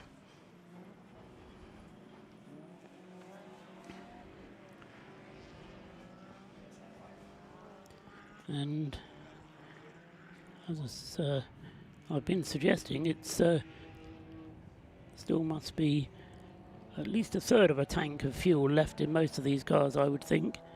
The C1s will go for practically 2 hours on a tank full of fuel,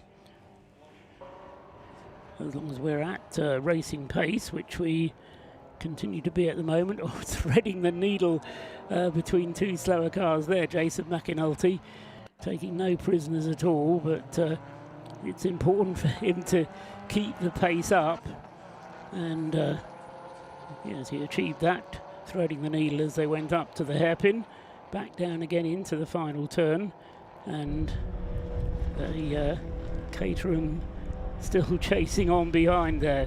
crosses the line this time. 1.6 seconds becomes 1.9 seconds as Jason McAnulty laps again 0.2 of a second quicker than Thomas McEwing behind him. Still Lee Brooks third. Fourth, 1 lap behind, is the Patron Racing BMW. David Russell in the Tacona BMW E36 is leading Class C in 5th place overall, and he is 24 seconds clear of Stuart Humphrey, who's second in Class C, and then 34 seconds back to Chris Knight in the Tequila Racing Mazda, who's third in Class C. Still the Max Bird Audi is in the pits, and yeah, there's clearly problems there.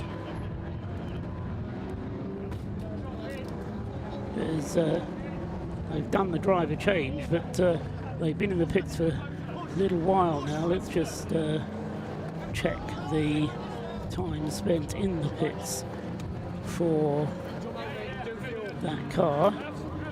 Yeah, 7-8 minutes in the pits already then for the Audi. Going out of the pits now, but as I say, that's been a long old pit stop for the Audi. They've lost 8 minutes, so they have done the driver change, and it is fallen so far back.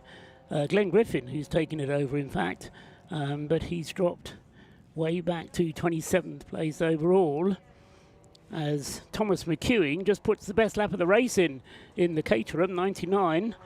Best lap of the race.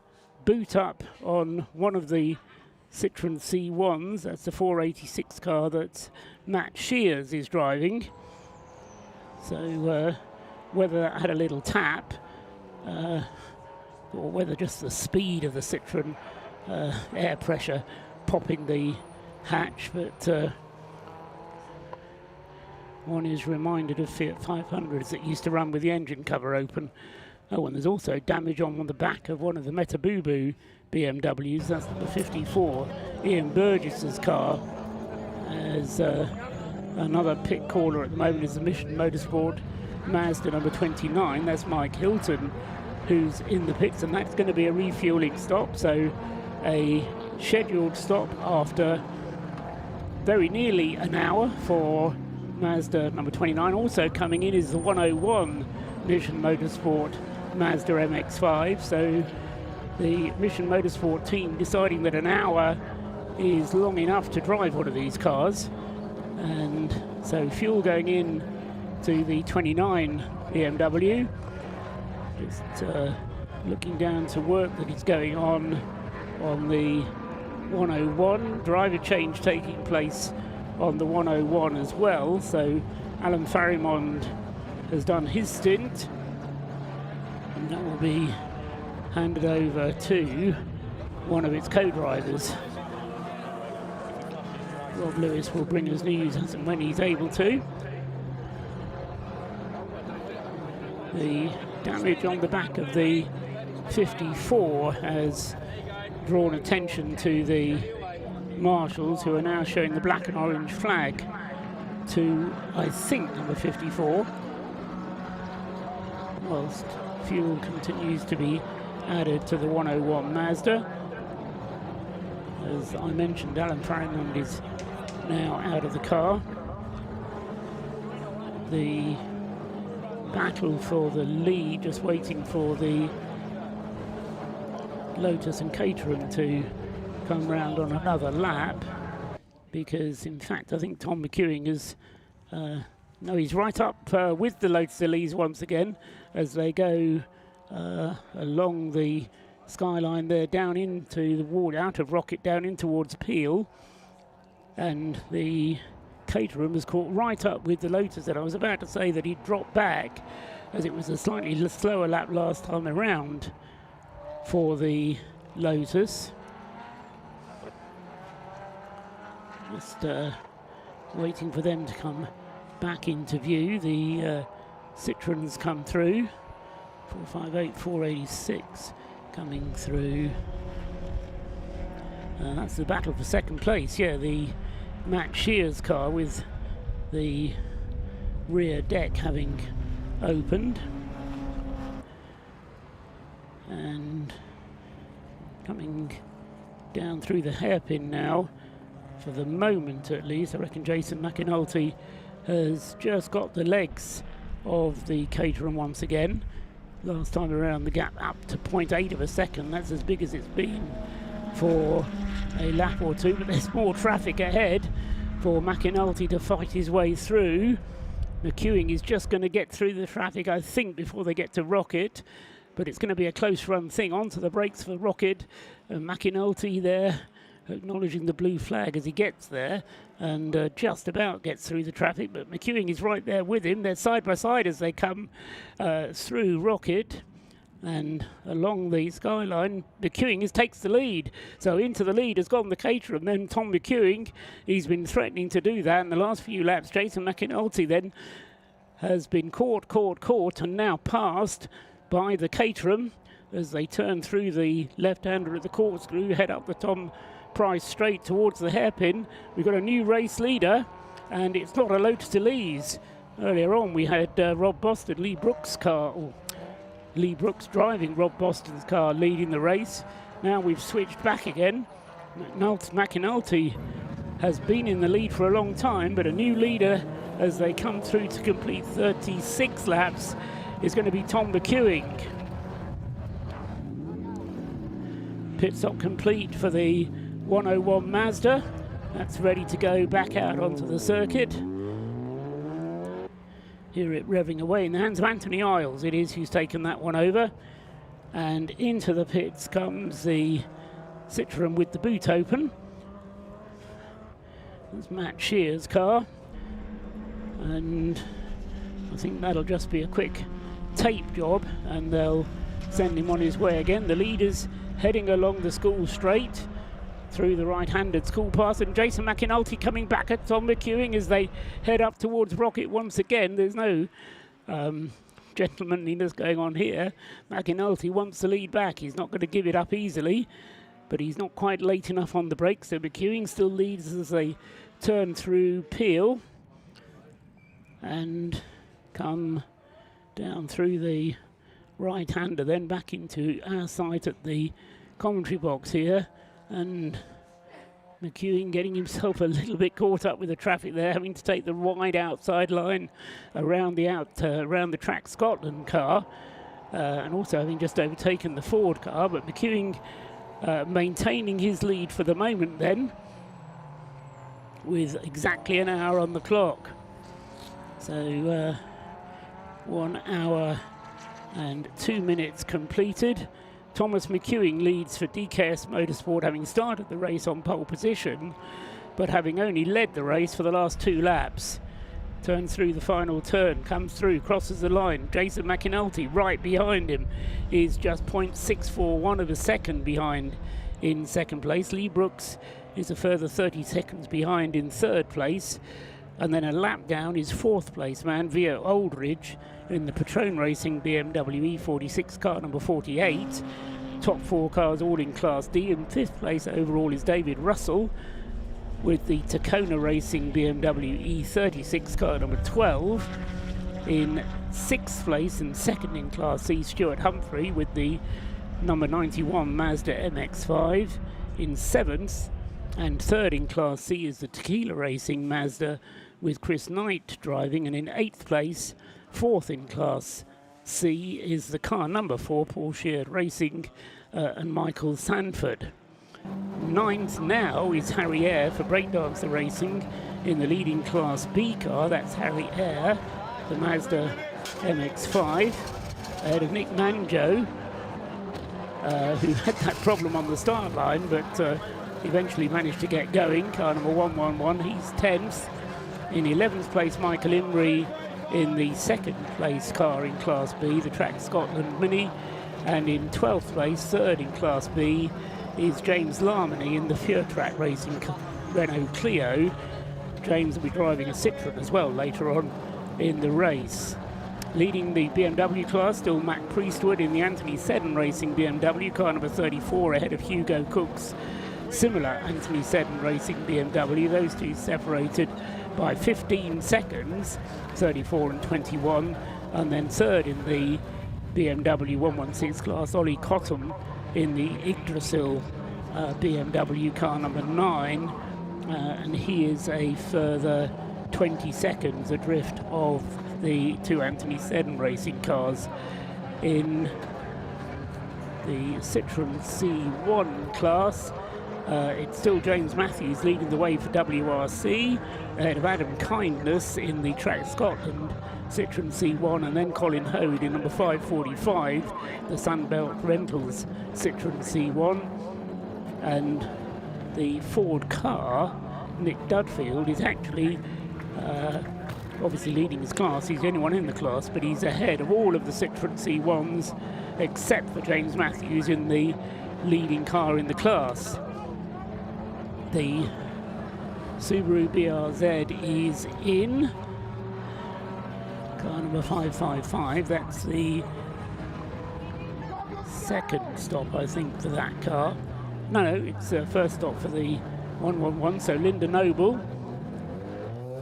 has vacated that car now, and they'll be putting a new driver into the Subaru. Slightly longer job to change the driver with the disabled drivers all in that car. Still waiting for the fuel to go in. Taking a long time for the full 20 litres of the Tough Jug to be emptied into the Subaru. Looks to me as if the fuel's actually got stuck there. No more fuel going in. It's that last drop that always takes time. Let the air out, let the air out. So eventually the fuel will go into the car. So we're continuing then on the Subaru. Meanwhile, the leading Caterham and Lotus heading down the back straight. Meanwhile, Lee Brooks there in the Rob Boston Lotus, getting a little bit excited there. He was trying to go past one of the Citroens, and at the same time he was also trying to get past the number 91 Stuart Humphrey Racing Mazda, who was trying to lap. So he's managed to get past both the Citroen and the, actually it's not a Citroen, it was a BMW 116 that he was going past, and the Mazda of Stuart Humphrey.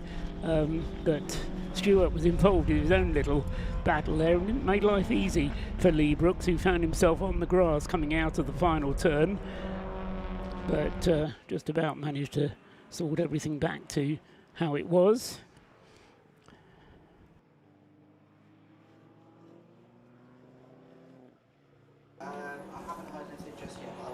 It's just inside, just over an hour gone in Race of Remembrance 2025. And still watching the number 43 Rob Boston Racing Brooks car. Only 1.1 seconds between the top two now, so that could be closing in pretty shortly between the pair of them, given that look at their current lap times last time by, if I can actually get the right part of my laptop.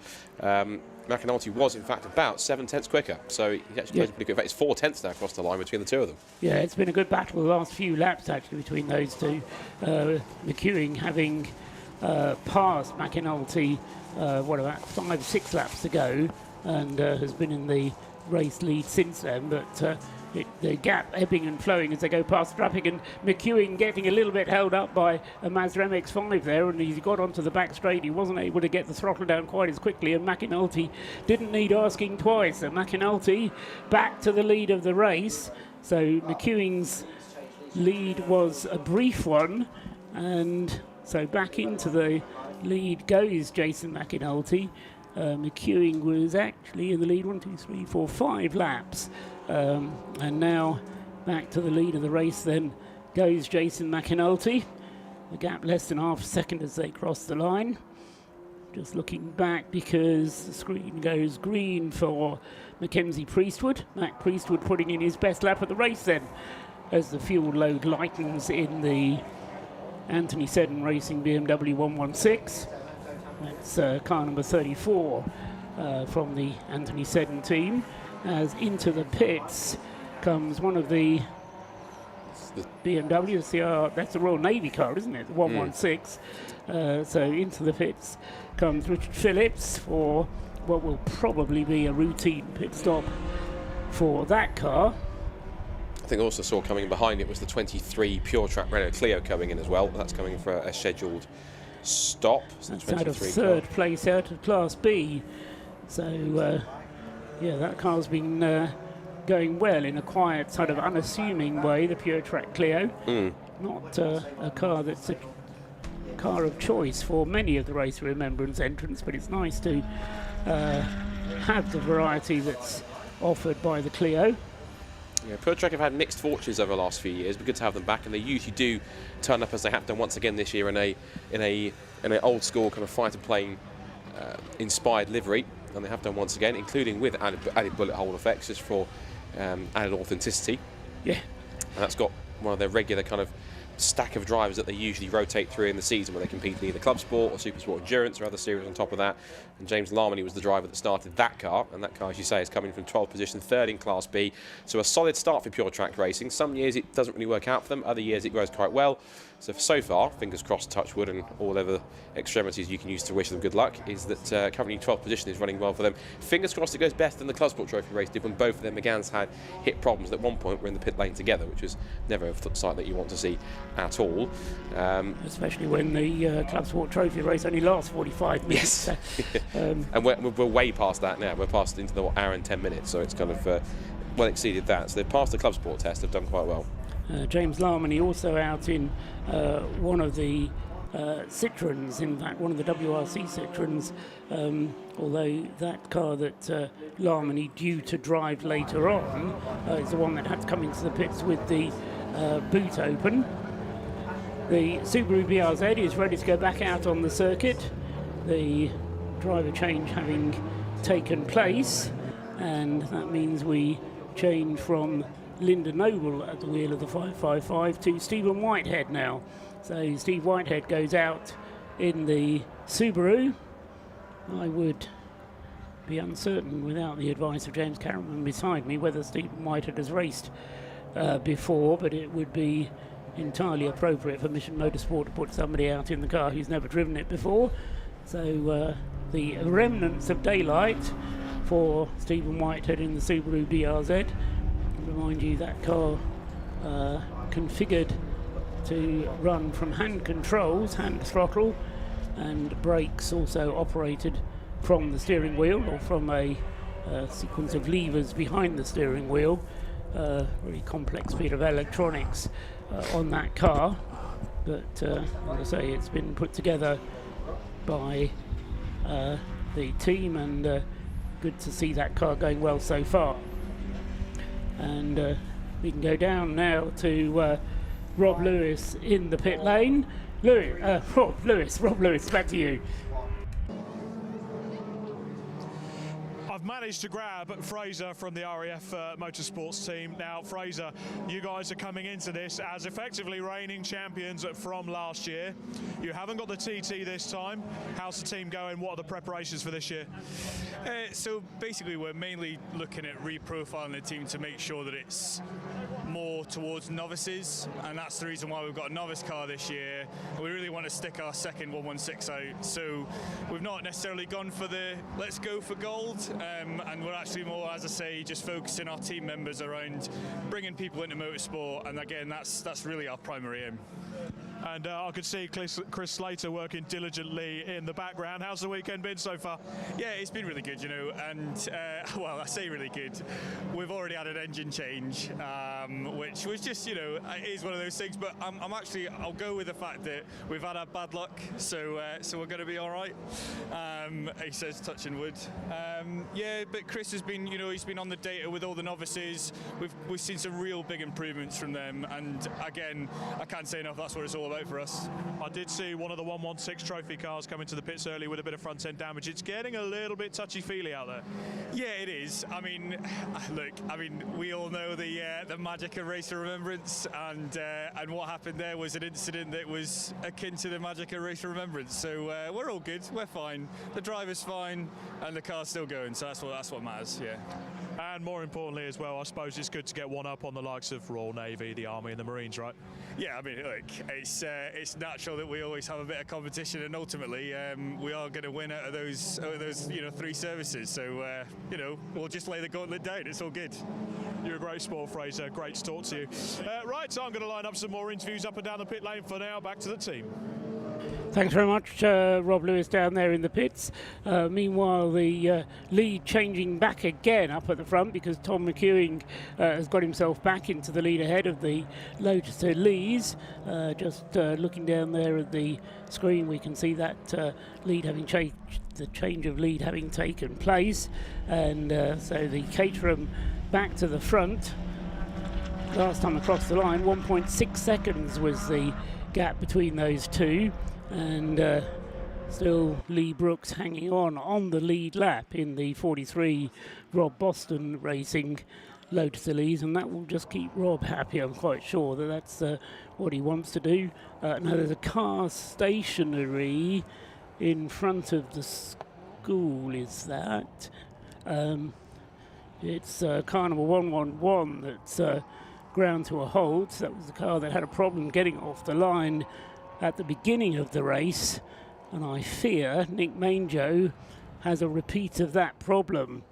Trying to pick out where it is as he gets passed by the leader. It's going up the Tom Price straight, isn't it, just before the hairpin, so out of our view going up the hill, but Nick Manjo unable to get the car going at the moment. Anyway, I've been joined up here in the box by the first of our guests here, Ian Walford from Werra Tools. Delighted to have you here, Ian. And tell us a little bit about Werra Tools and the involvement that you now have in the Race of Remembrance. You must be delighted. Absolutely delighted to be part of this. We have been involved in motorsport really since 2016 when I was approached by one of my partners now who is the owner of Alliance Racing, and he suggested that we should get involved, and timing wise it was perfect. So we started off, and we've come to the point now where we run 2 championships, which are title sponsors of the British F4 Series, title sponsors of the British Kart Championships. We support 16 young drivers now in across 11 championships, and this season we've managed to, with our young drivers, managed to collect about 109 trophies this year. So total success. But part of the program is helping. So we're helping young drivers to come through, doing our bit.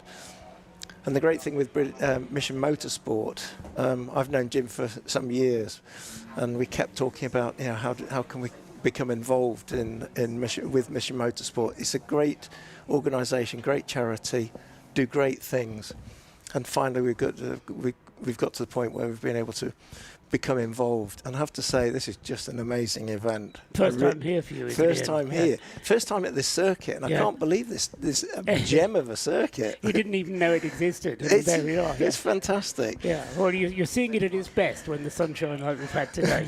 It may not be quite as gorgeous tomorrow, but incidentally, we've had a safety car called for to recover the car of Nick Manjo. So safety car is bringing the cars under control, and possibly an opportunity therefore for some pit stops to be made, because nothing to stop cars coming into the pits during a safety car interlude. So we'll try and keep on top of that. While I'm talking to Ian Walford from Werra Tools, is it just money that you're putting into this though, Ian, or is there support with tools and physical stuff as well? Many elements to it. It's not just money. Money helps to a certain extent, but it's really becoming properly involved in the sport and seeing what we can do. I remember British motorsport from the 70s and into the 80s, and this was the place where people used to come to learn the trade. And I feel that we're getting a little bit back towards that. I want to help us. I want our company and our product to help to achieve that as well. So this is why I'm working with various different organisations and make British racing the best again. Tools, of course. Everybody's using tools in this industry. Makes complete sense. So let's bring the best tools to them, introduce them to our customer base, which are all these guys using these tools, and it just makes complete sense for us. And of course, the mission of Mission Motorsport is all about rehabilitation as well, which is, again, if you've got the right tools for the job, then you can do things, and all of a sudden you feel valuable, don't you? Yeah. And the guys, everybody, whether they've retired or whether they've had to leave the forces because of injury or whatever it is, mental issues, they deserve to have a great organisation behind them to help them to carry on their lives in civilian life, and we're so proud to be part of this, and we'll do our best to, having signed the covenant now, we'll do our best to encourage other organisations to become involved in this fabulous charity. Yeah, exactly, and I think as James Cameron said just before the start of the race, we get absorbed into the race itself and who's winning and who's doing well and who's not. But this race is all about participation, isn't it? And I think anything that you can do to tell your friends and to encourage people to get involved is worth doing, isn't it, Ian? For sure, absolutely. And we will commit our time to this as well. I don't know where this time's coming from, but we'll invent it somehow. If only you could buy more time, that would be a great help. But it doesn't quite work that way. You say you've signed the covenant. Anybody who's been involved with Mission Motorsport knows what that is. Tell us briefly, what does that commit you to when you sign Mission Motorsport's covenant? Really supporting in whatever way we can. So not just providing money, as we've helped to do with this stage of this event, but in terms of employment, finding placements for people, encourage. I think our biggest opportunity, because we're a small employer, but we know a lot of big employers, and I think our main task is to encourage these bigger employers to become involved in this organisation and give the chances to the people that are coming out of the forces, and we will do whatever. We've signed up to do various activities with Mission Motorsport, and we'll continue to build on those as time goes on. We're learning. I was going to say, I get the feeling you're in it for the long term. We are. Yeah, That's, absolutely. Very good news indeed. Ian Walford from Wearer Tools. Thank you very much. Just want to try and catch up with what's going on the circuit, because we've still got a little bit of recovery time whilst the Anglesey breakdown unit goes to recover the main Joe's Mazda, which is ground to a complete halt on the Tom Price straight and won't be moved. However, we have had pit stops coming plenty, including for Lee Brooks in the Rob Boston Lotus. We've also had Jason McAnulty's Lotus into the pits. Tom McEwing is not yet in the pits and is currently stuck behind the safety car. That's not to say it's stuck there. It can come into the pits if it wants to, but it could be a disadvantageous move to stay there, because if it does come into the pits, I think by the time the Mazda has been recovered, which it is now being done on all four wheels, so the breakdown truck isn't actually required, so we may well have the safety car coming in at the end of this lap, which will mean that Tom McEwing won't be able to take advantage of taking a pit stop under safety car conditions, which both of the more experienced Lotus Elise teams have been able to do. So we'll see what happens when the safety car pulls in. Tom McEwing will retake the lead of the race, and Jason McAnulty currently is still in the pits. No, he's back out in the pits, and that's not the screen I want. I'll have to switch over to that screen over there. Sorry, Ian. So, the car's coming through then with safety car still lights on. Quick final word then from Ian Walford before the safety car comes in, and yeah, the lights out on the safety car. So Tom McEwing, new race leader, is following through, but as I say, he now is pretty empty of fuel, whereas the two Lotus Elizas will have a full tank of fuel.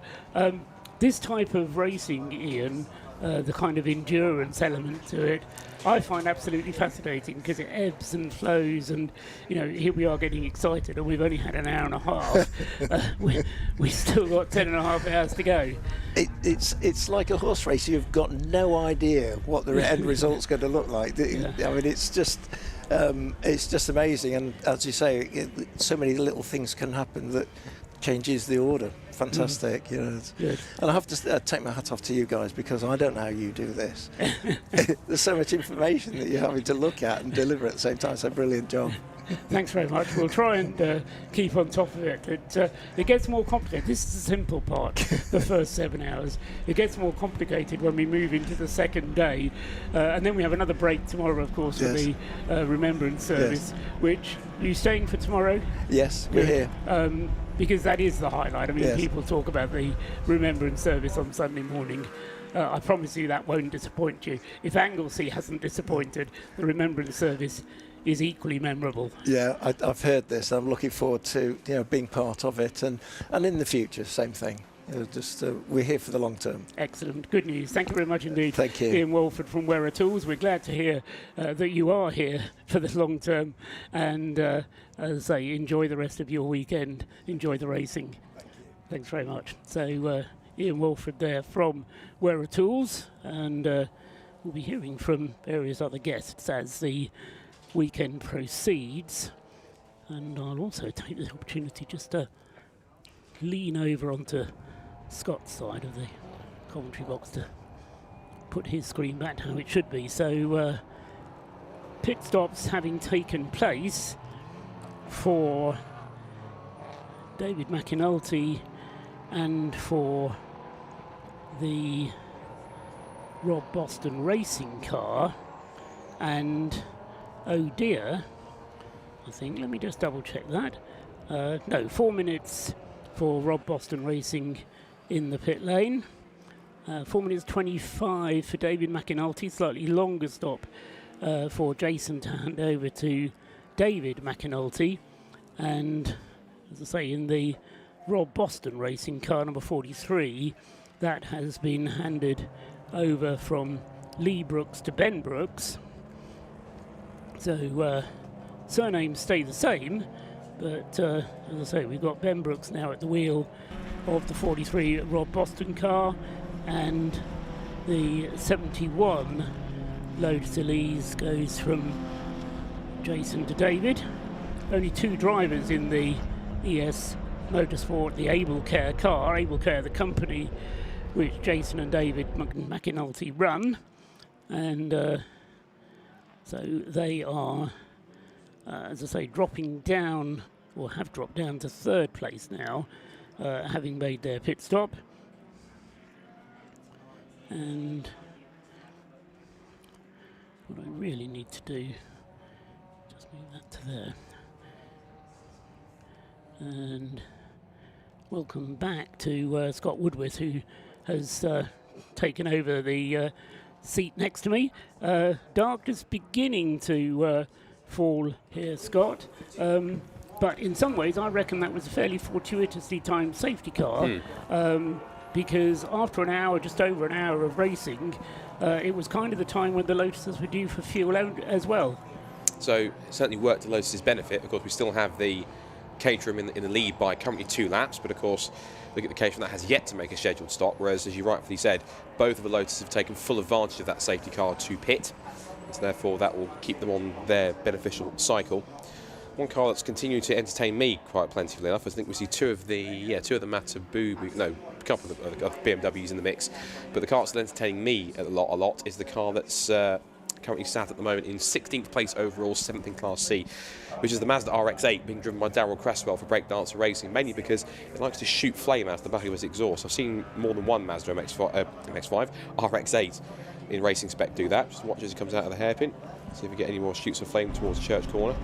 Okay, we'll cut away before we can get to that. And also we get car 101, which is the, as we talked about, the most experienced car in the field, because this is its 11th ROR. We've had 11 RORs, so you can work out math that it has done every single ROR race, and so far completed every single one, as far as I'm aware. So hopefully looking to make it 11 from 11 in terms of races finished. Although that car did have an early spin on the opening couple of laps, and it's been clawing its way back up the order. It currently sits at the moment in 24th position. And in terms of class, it's currently sat in 8th in Class C. So that car, which is the class, see if I can scroll back up on my entry list, 101. And that's the car that currently has Harry Isles at the wheel. Anthony Isles at the wheel, but Harry Isles will take it eternally. Alan Faramond, or Faz as he's known to some people, who's the safety car driver, is there. Now, a car that looks like it's reappearing from the pit lane after having been in for quite a while is the Racecraft number 24 BMW. That's the car that's right at the top of the pit lane in the first garage. It's just tagging out. I'm presuming they will have changed drivers from Simon Waterfall, which means that jumping into that car will either be one of 5 other drivers, which we'll find out when it finally does tag out and switches over on the system. It'll either be Michael Close, Chris Winstanley, Matt Crozier, James Riley and Josh Bromley. And I was actually corrected in the Club Sport Trophy race. It was actually Stacey Crozier, his other half, not Matt Crozier, having her first race in Club Sport Trophy. So I stand corrected. She did have the spin, but apart from that, completely unscathed, and think she kept on on the same lap as everybody else in her class, which is a key thing, so that's a good start to go on. But Matt is the one tackling the main race. If there has been a driver change, we'll see who it is once they come back across the timing line to confirm who that was who tagged out at this point. We also have the signal from race control, mandatory now, as it seems to be with the time of day. Lights on, so they've been told now lights have to be on. You can see on the screen. I'm sure certain they will obviously keep those on until the end of the first segment of the race, and then we'll get back going again at 9 o'clock tomorrow morning. We will pause at around about 10:45. Everyone will park up on the pit straight, everyone will head to the pit lane, and then we have the all-important Race of the Remembrance Sunday service, which takes place every year. And that is, I think it's safe to say on that one, Paul, it's one of the most touching, but I call it one of the most poignant things you can be a part of, because you can see it on the screen, you can see it in pictures, you can hear people talk about it, but you have to be down on the ground to experience it, because to be there with so many people staying so silent and quiet for those 2 minutes to observe and respect the people who did what they had to do to bring us to this point here in the world is something that's, you can't explain it in pictures. You have to be there to see it and feel it for yourself. Yes, absolutely. And I think the other aspect to it is the number of military personnel who participate in it, because yes, you go to your local cenotaph or your local war memorial, but when you're here, there are more military personnel who have real experience. We can go down to the pit lane now, though, because Rob Lewis, as promised, said he would do some work, and he has done. Who have you got for us, Rob? So we do have a few updates from the pit lane down here. 111 Mazda MX-5, you can see in the distance going out on track. Now, it was a very simple fault. It had an organic mixture fault with the fuel. It didn't have any fuel in it, so the driver was fighting so hard amongst the pack, really getting his head down. They thought they had an hour and a half's worth of fuel in the car. Turns out after an hour. So there is a little gauge on the dash, he just forgot to look at it, concentrating so hard on the fighting. Lots of activity going on up and down the pit lane, and with these pit stops it is always key to remember the basic safety immunities. Both the fireman and the person helping out have got to have their full fire gear on. The goggles or a helmet, something similar. When the fuel goes in the car, you've got a second person here holding a fire extinguisher, making sure should the worst happen, they can spring into action. Quite unique for the Race of Remembrance and some FIA races around the world. All down these garages are little earth straps with clamps on it. They will clamp that to the car so the car is earthed, so any static electricity also cannot spark any fuel should it spill. We've also got car number 52 after serving its pit stop, one of the Metabubu racing cars going out on circuits. But yeah, a simple update for car 1111, organic mixture fault, that's what we call it, just to spare the blushes of the team. Up to the commentary box. Thank you, Rob. Out of fuel, oh dear. I've been there myself. I've been running a car that I decided didn't need as much fuel as the team decided that it needed. And we were leading the race, would you believe? It was a fun cut race in Belgium 6 years ago now. Anyway, from then on, I always make sure that we're fairly safe on fuel, although room let slip that I went to one at the end of one of my red camel races that I was doing. Everybody was happy, we'd won the class. A week later, when the crew got the car back to the workshop, I got a phone call from the chief engineer. He said to me, "Do you know how much fuel you had left in the car at the end of that race, Paul?" I said, "Yeah, it's pretty tight." He said, 1.5 litres. Wouldn't have even done another lap. But yeah, if you're going to push things, you've got to push things. Wait, you're accurate. You got the car to the end with just about enough it needed. Well, exactly. I just blame them for running the car for so long in the scrutineering bay. Anyway, fuel is an integral part of the Race of Remembrance, and that was the problem for the 111 car then. What we didn't find out from Rob was what happened to Nick Manjo on the grid, because that car, you remember, didn't get away on the formation lap cleanly, although by the time the formation lap was complete, he did. Into the pits comes the race leader, number 99, so fuel now going in to Tom McEwing's DKS Motorsport Caterham. Tom is immediately out of the car, and because he's all suited and booted and helmeted, he can stand by with the fire extinguisher, which he is doing, whilst the fuel is going. Actually, it's not him. He is just now getting out of the car. He goes back to the garage, hobbling a little bit. Hour and a half at the wheel of the Caterham has been a busy time for him, and so he has, as I say, vacated the car. Once he's out of the car, then the refueling can take place. But of course, whilst that refueling is taking place, the cars going past him are doing so at full speed. When the Rob Boston and McAnulty cars were being refueled, cars were going past at reduced speed. So once the pit stop for the 99 is complete, Scott, I think we can expect to see the two Lotuses back into 1 and 2 positions, and it would be interesting to see quite how far back the DKS car has fallen, but I wouldn't be at all surprised to see it actually having dropped off the lead lap. However, more drama because there's a slow car coming down into the bus stop at the moment, Scott. There's 44 Flying Haggis racing car that's coming to a crawl, and it is, in fact, yes, it has just got into the pit lane. It's in the pit lane, yeah. So whether or not, if you want to whisper it, but to whether it's possibly run out of fuel and it's made fortuitously done so right to the pit entrance, where it is a legitimate problem. I'm not going to immediately blame it. It's a lack of motion lotion, shall we say. But in comes Flying Haggis. All been perennial racers at this championship, this race, for several years. Always a fun team to be around. I'm not quite sure they're having too much fun given the fact the cars come in with whatever appears to be an issue. Yeah, it was a very slow in that for Lindsay McCracken, who was in the car, out for 1 hour and 36 minutes. Don't know how long a Honda Civic will run on a tank full of fuel, but Lindsay is out of it. Has a word with the team. Door slams. The earthing lead, of which Rob was speaking a moment ago, has been fitted. Fuel is coming through. No real sense of urgency, but. And again, with 4 minutes to put the fuel in, there's no need for a huge amount of urgency. About 50 litres will go in. Each of those tough jugs holds between 20 and 25 litres. So around 50 litres then ready to go in. And that will top it up. But as I say, 4 minutes is a long time. And just looking down at the DKS Caterham, plenty of fuel going into that, and it kind of splashed back a little bit as they took the fuel off. So it's now full of fuel, the 99 Caterham, but it does mean that into the lead should have gone by now the Lotus of Rob Boston, but it's not gone through yet. Where is the 43, waiting for it to come into view? Ben Brooks at the wheel.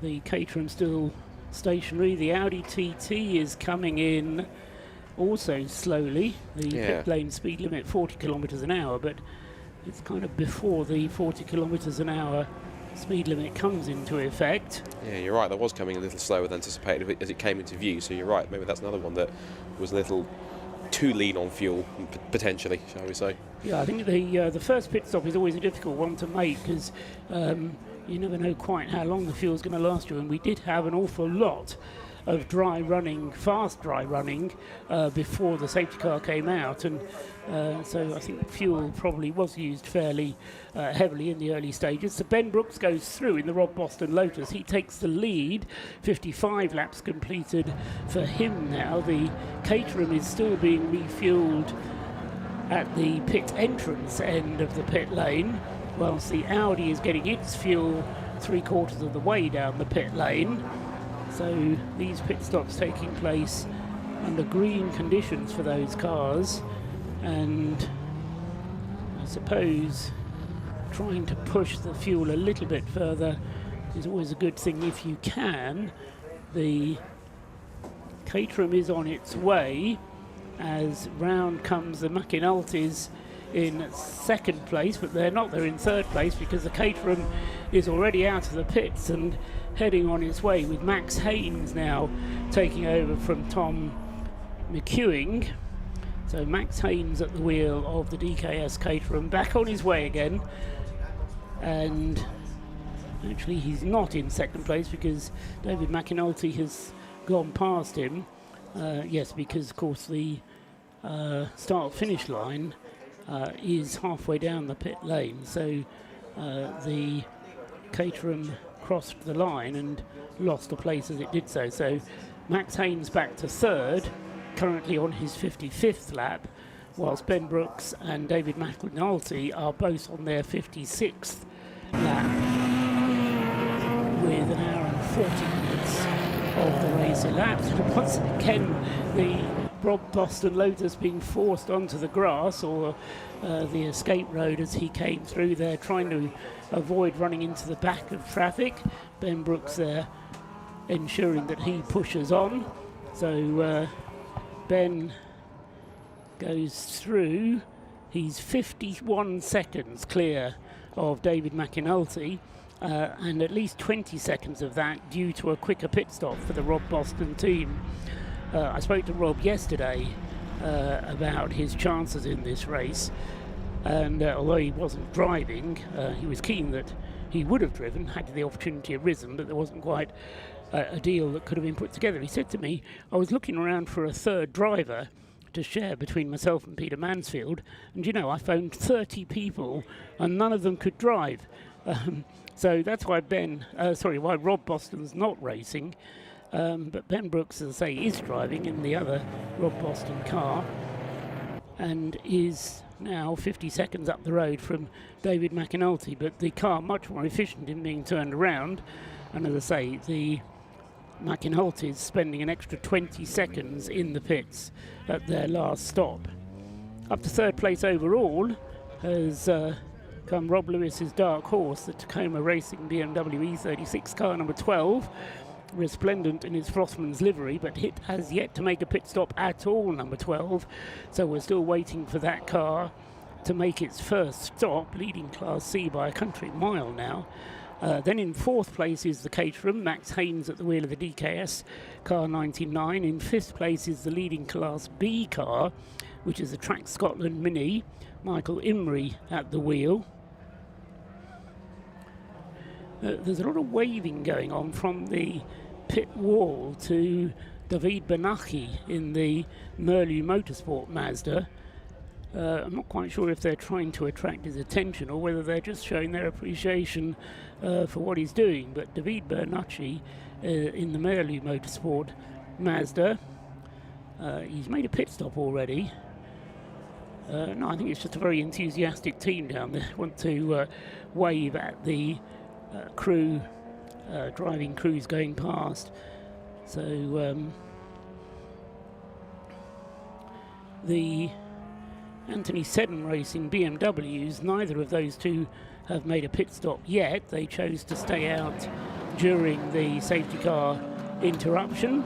So Mac Priestwood and Hugo Cook still 1 and 2 in the BMW class, and as I say, other people make their pit stop, so they're crawling up the overall order.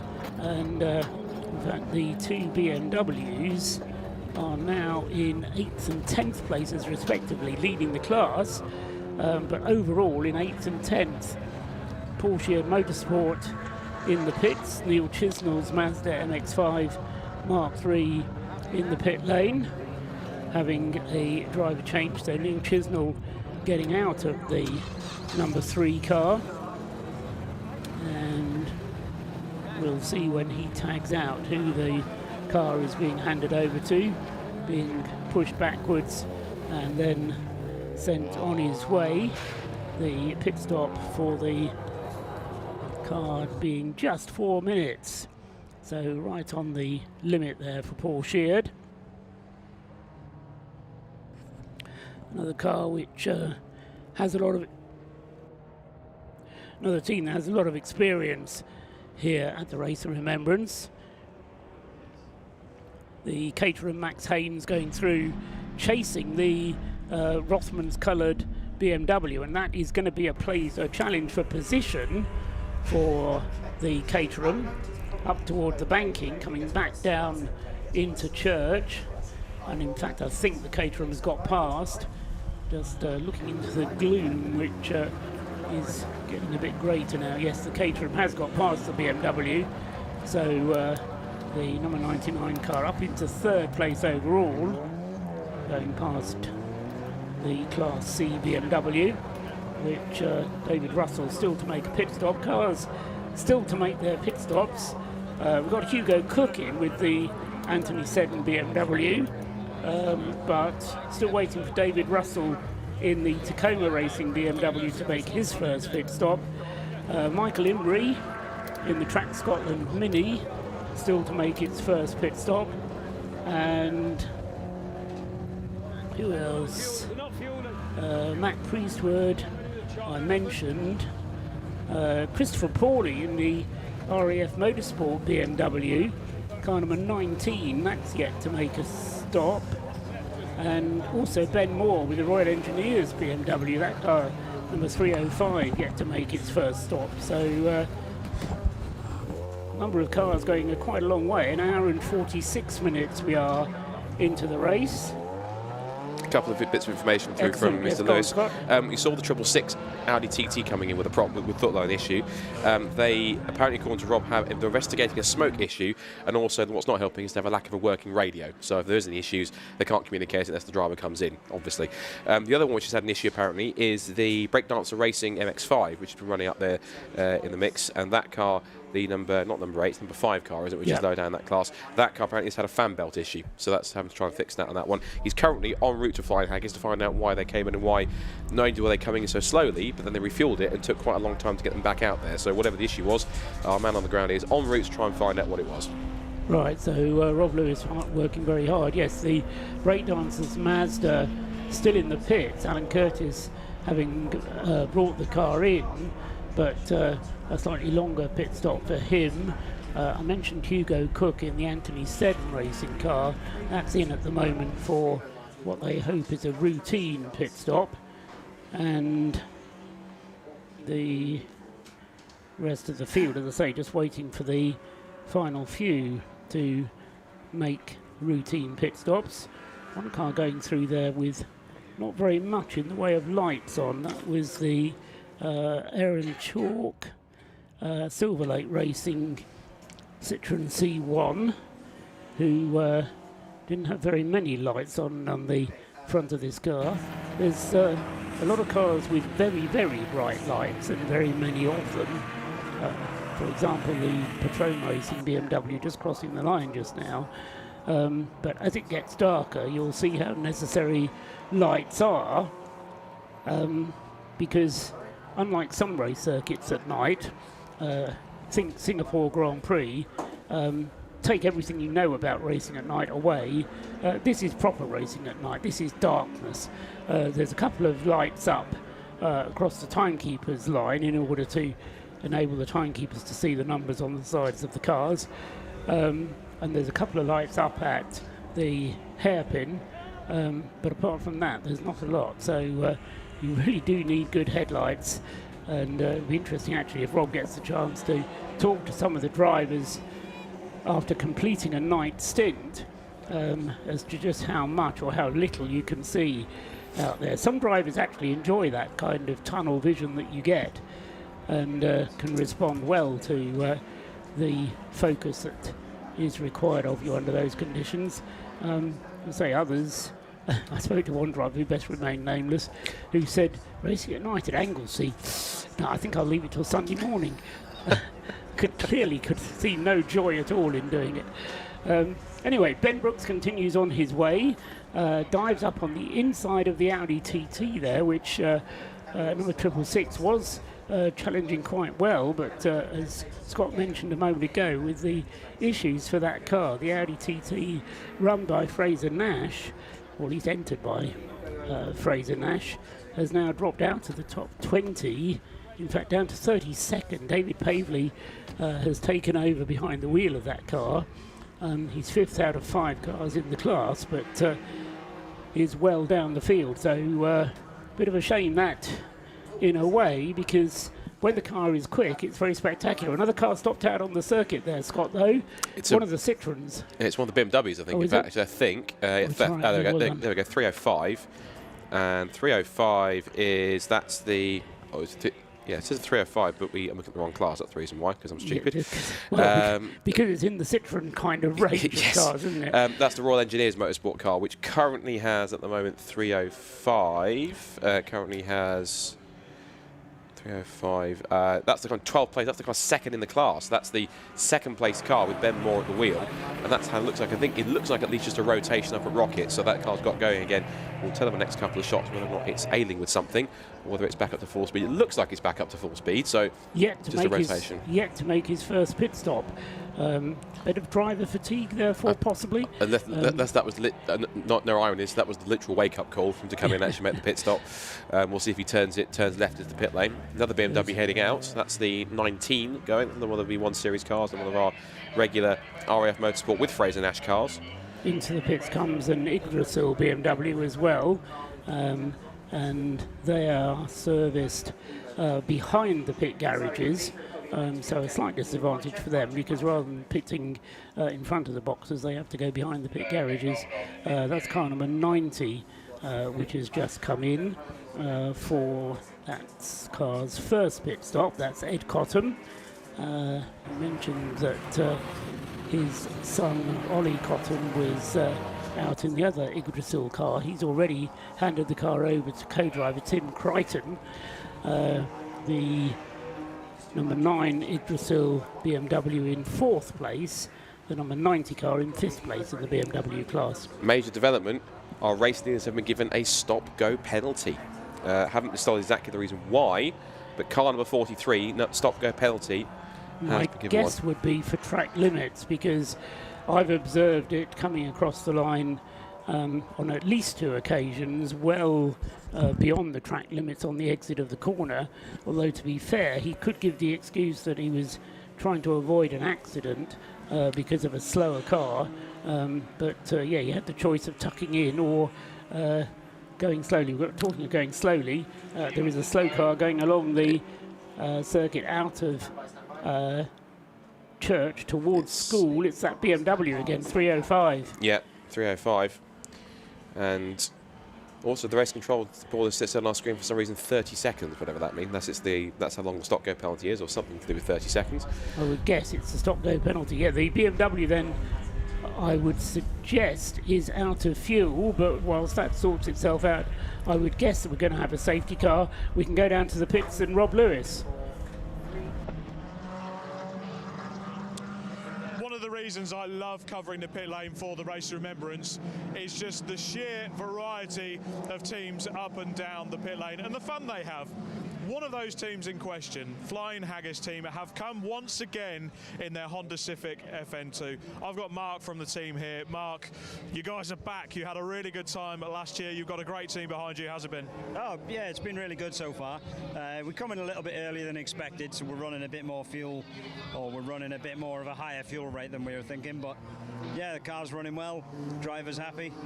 Scott Woodward did say to me in the commentary box, it did look like it crept in a little bit. Did you run out? Not quite. Was it coughing a little bit? It was starting to get there. Yeah, it was starting to get there, but no, we're fine. We're good. Tell us a bit about this awesome team behind you and these characters. Well, I don't think you've got long enough to tell you about them all, but we're from literally all over the country and Europe. So we've got 2 guys in from Germany. Obviously, the team itself is from Scotland. We live in Wales, although most of us are English. So, yeah, get that one. Truly an international team. Say again. Truly an international team. Absolutely international, yeah, 100%. And we love coming every year. It's the one thing on the calendar that I count down to. Not Christmas, not birthdays, no. And aside from the fueling issues, the car that's come in this year, exactly the same as last year, any modifications? We removed the handbrake. Well, that would help. Yeah, that was it, yeah. To be fair, yeah, we just removed that. We didn't really need much else. Usual thing, oils, fluids, new brakes. That's it. And your overall targets for this race, you've got to go for that win. A win would be nice, but I think we'd need a lot of the faster cars to have trouble. And this kind of race, you don't want anybody to have trouble, but yeah, winning would be fantastic. Fantastic. And are you already thinking about next year to come back and do it again? We are, yeah. We've already started laying plans for next year, so yeah, we'll be back, 100%. You'll see more from Flying Haggis and TWP. Fantastic. Great to see you guys here once again. This is your Flying Haggis racing team now in their Honda Civic FN2. They just caught the fuel on time, Scott. That was the story behind that rather slow crawl into the pit lane. For now, back up to the commentary team. I'm going to find some more stories up and down the lane. Thanks very much, Rob Lewis down there. As you can see, the safety car is out and he's caught the leader. The Anglesey flatbed is going at a good pace across the start-finish line there. He's having a great deal of fun. He wants to join in, clearly. He's keeping up with the Citroen C1s. Now he moves over as they turn through target, but the flatbed having a good run there. I'm not quite sure RY's ready for a flatbed class just yet. Maybe he's the pioneer, but maybe not quite that just yet. Don't tell James Cameron. Put a support race in for them next year if you're not careful. Yeah, was it sound Top Gear? I'm not saying you should do that, just saying you can do that, but nonetheless. Flying Hag is currently 7th in the class in their Class C Honda Civic, as Rob was describing. The class currently being led by Rob's dark horse, as I say, I'm going to hold him to that, which is currently in 4th place overall. They are 1 lap behind the leaders overall, but of course they do have a 1 lap lead on the 2nd place car in the class, which is the Stuart Humphrey Mazda MX-5, currently in the hands of Tom Walpole. They're waiting for the proper night time before they put Martin Rich behind the wheel of that car. Meanwhile, Ben Brooks, well, what have we had? An hour and 54.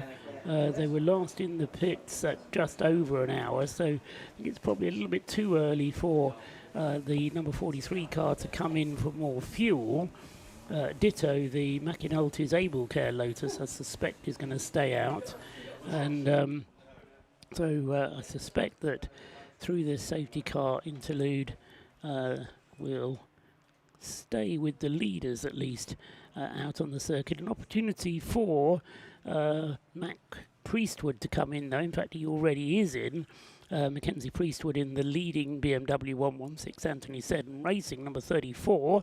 So that's a good time for that car to come in, having been one of the last cars to come into the pits, an hour and 57 minutes into the race. Just over 5 hours remaining of this segment. Say it quickly, doesn't sound so long. Also coming in right now is that's the Pure Track racing car that's already in the pit lane.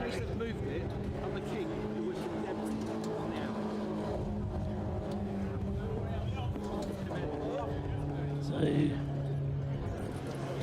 the car which stopped coming round and out of harm's way, just waiting for the queue of cars to form up behind the safety car. Once they come from behind the safety car, then that'll allow those cars to cross the circuit. The Anglesey rescue units, along with that 305 BMW, which caused the safety car in the first place, Ben Moore's Royal Engineers BMW, and the gap appears, so the rescue is completed. And I turn to my left and suddenly see that Scott Woodward is no longer there, instead of which I've been joined by Christopher Tate. Chris, we talk to each other twice a year. Yes. Once in France, once here in Wales. They're both huge events in their own way. The other one being Le Mans I'm talking about.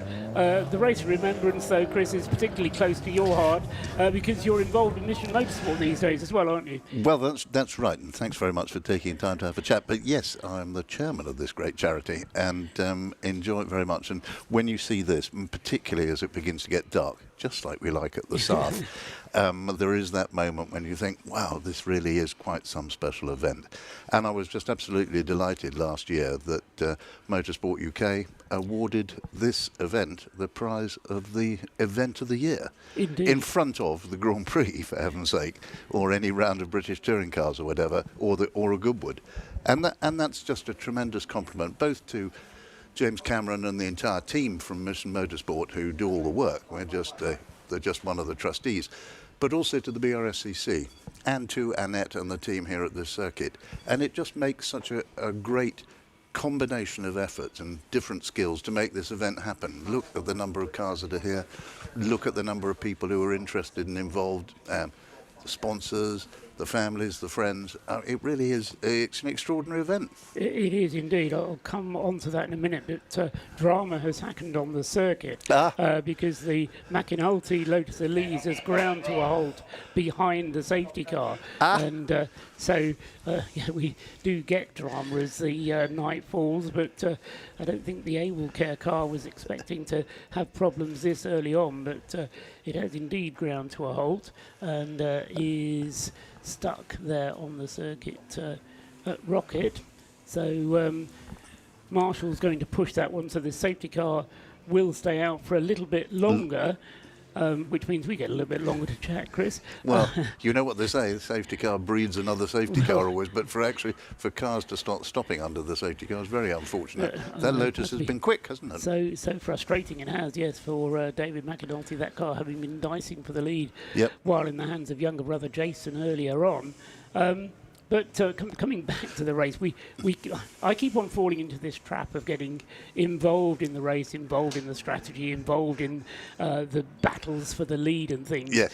And then James Cameron, who is someone like yourself, comes up and reminds me that this event is so much more than a race. It's a major step on the path to recovery for so many people. Not just people who are able to get in the car and drive, but people who are involved in the pits and the garages and rebuilding their lives. And that's the charity element of this. Yeah. But it's so important. But you're so right, Paul. I mean, as you say, yes, there are about 12 beneficiaries, as the phrasing goes, for people who've come to Mission Motorsport in order to embark upon the whole road of race, retrain, recover, which is the charity's mission statement, if you like. But sort of 12 people at some stage in the course of this race will be holding a steering wheel and getting down to it. But there are dozens more who are working in the pit lane, who are just maybe supporting the team or any particular team. And that's just an opportunity, really, to get away from some of the problems of daily life and really get involved in something that's interesting and challenging and so on, whilst acknowledging that this is obviously a high emotion weekend in the year for all veterans and for families and many of us involved in the whole services sector, if you like. But it's just such a unique and special occasion that's what provides this special buzz that Race of Remembrance does for so many of the people who are been in need of help and are now providing help to others. Yeah, and I think that's right. I mean, particularly when you talk about people who get involved in the garages doing the work.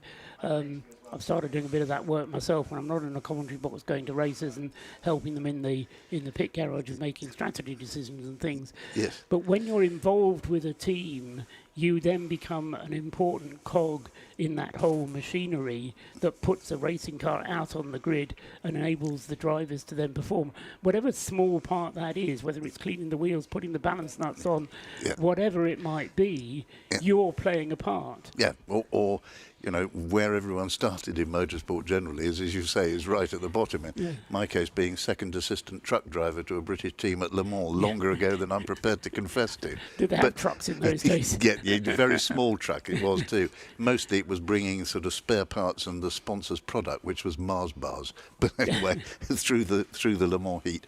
But you're so right. It's that part of being part of a team.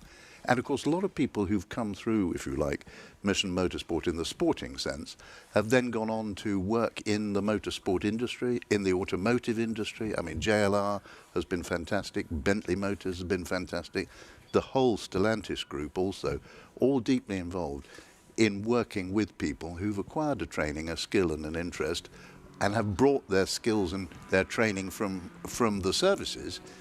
What wonderful employees they go on to make. And this is part of what Mission Motorsport's mission is to provide those opportunities to work with manufacturers like Jaguar Land Rover, and in order to give positions beyond just the Race of Remembrance. You know, you're actually not just rebuilding somebody's life by creating an event that they can participate in, but in rebuilding their lives as well after, in some cases, fairly substantial changes, life-changing events have taken place. Absolutely, and we've had the Public Affairs Director of Jaguar Land Rover here today because he's interested and so on, but also because he was a veteran.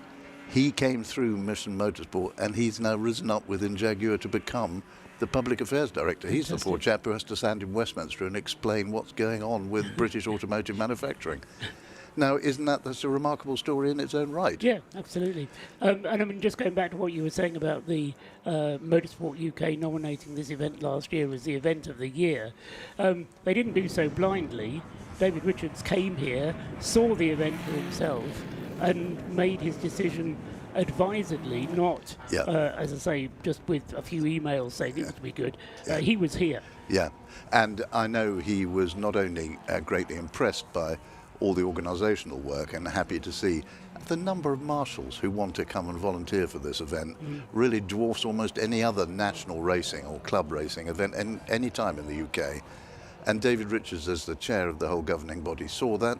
He saw how many people also want to work in race control, how many volunteers there are making this whole thing work, plus the fact of what it is and what it does. And I know he was also profoundly moved by that whole day. Yes, indeed. The only thing that had me slightly worried is, if you remember how bad the weather was after the service last year, he then took off in his helicopter and I thought there was a risk we'd never see him again. Disappearing into the clouds over anyway, he went safely back to Bicester with the right impression in mind. Yes, that's right. Excellent news. I mean, Mission Motorsport itself is quite a large organisation as well, isn't it? I mean, well, large in its outreach and small in its numbers of people, and that's one of the remarkable things. The core professional team is quite small. One of the things that really makes such a difference, Paul, is the number of people who volunteer to help and support and make the track days happen, whether that's at Goodwood or at the wonderful Three Sisters up in the northwest, or whether it's at Croft or wherever it might be. Making the event happen, and you know, people who want to volunteer and help, sometimes they may just be organising the car parking, but often they are playing a very active role in making it all happen, and are absolutely dependent on volunteers, like the whole of motorsport is dependent on volunteers to make it happen. True enough. Are we back live again? Yeah, well, yes, we've gone back to green flag racing. So I think for the moment, Chris, thanks very much for coming up and having a chat. I'm sure you'll be staying for the duration. You wouldn't miss tomorrow, would you? Indeed, we'll see you tomorrow. And Paul, thanks very much for the chance to talk about it. Enjoy the race. And isn't night racing romantic? But we've always thought that, haven't we? it depends on your concept of romanticism, but I know what you're saying. It certainly is a unique thing, and particularly here at Anglesey, where it goes dark, properly dark. What do they say? Light pollution doesn't exist up here in the top left-hand corner of Anglesey. Anyway, thank you, Chris. Great to talk to you. Christopher Tate, one of the trustees of Mission Motorsport. Great to have a chance to talk to him. As he noticed rightly, the green flag has waved.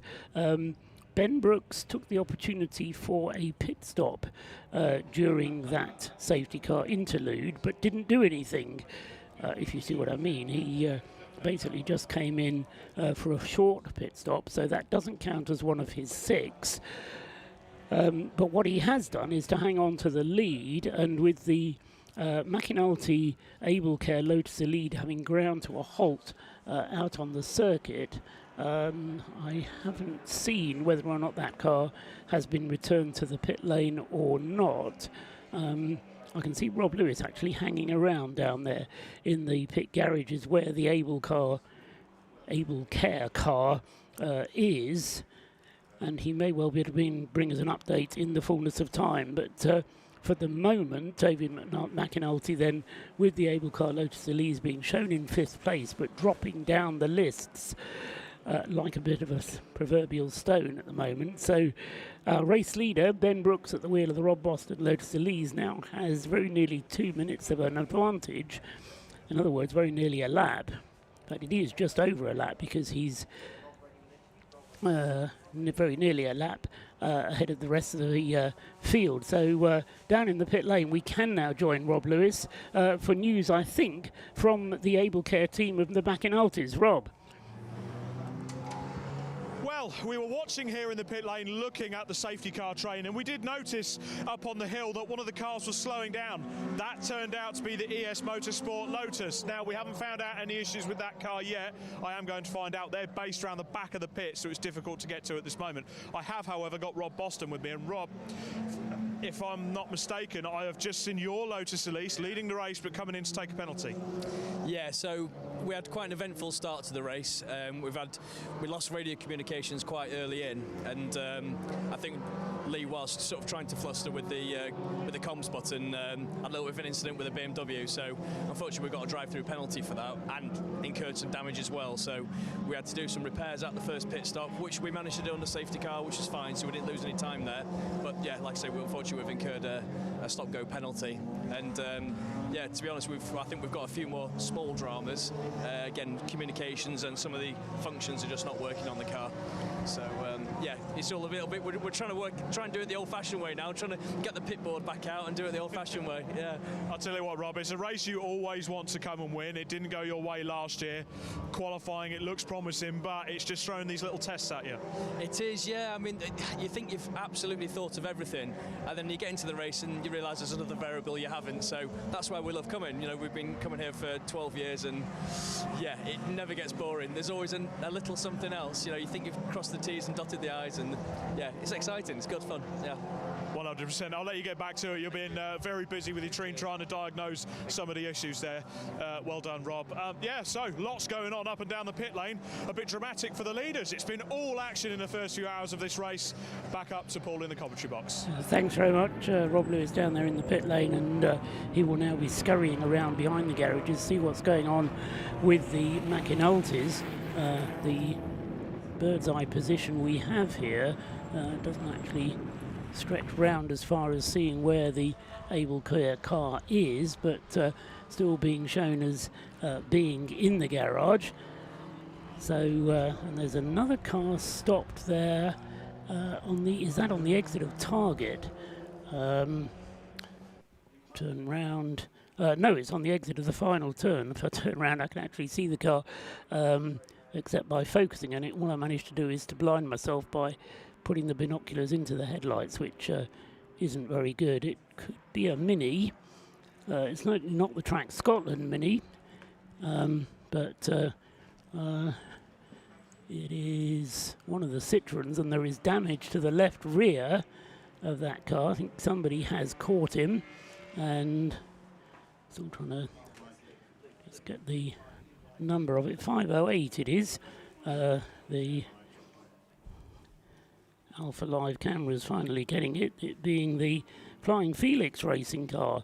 That's a car that doesn't normally draw any attention to itself at all. So 508, the Flying Felix Citroen C1 with damage to the left rear, now manages to come into the pit lane despite that damage. Keith Bond it was at the wheel of the car, and that was a car that in fact Keith Bond actually started. So I wonder if that car had actually made its way all the way here. Chris Tate has lost something. Somebody can help Chris find what he's lost. So not quite sure. Anyway, we'll press on regardless. We are going to have a safety car.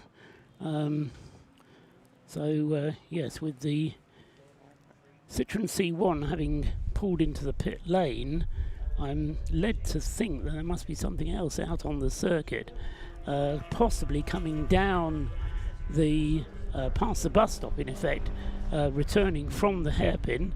So third safety car of the race, and what started as a very clean race. We had an hour and 15 minutes of the race with no safety cars at all, but now in the last hour we're on to our third safety car. So somewhat of a messy interlude, but of course this will play into the hands of the DKS Motorsport team, although they have dropped no, they're not, they are on the lead lap. So I think Max Haynes and DKS Motorsport will benefit from this because they will get back onto the lead lap, and so that will be very good indeed for them. And the gap, which was very nearly 2 minutes, will squash down to, well, it will be a number of cars separating them, but it will certainly help the 99. There he goes across the line now. The Flying Felix car already in the garage and is up on the jacks whilst mechanics get underneath the car and assess the level of damage on that Citroen. So work goes on in the garage of Flying Felix and their Citroen, which as I say, normally is a car that is a regular competitor, not only in the Citroen C1 Endurance Series but also in the Race of Remembrance. He was around about 9th in the class before that incident, but as I say, with the safety car out despite that car being in the pits, I'm just tempted to think that there must be another car out on the circuit which has possibly caused safety car to be shown. Of course, with diminishing light, it's difficult to tell what's going on. Shouting I can hear in the background, and that's due to one of the other BMWs in the pits, and cars in the pits at the moment. The 24 Simon Waterfall Racecraft BMW is in the pit lane.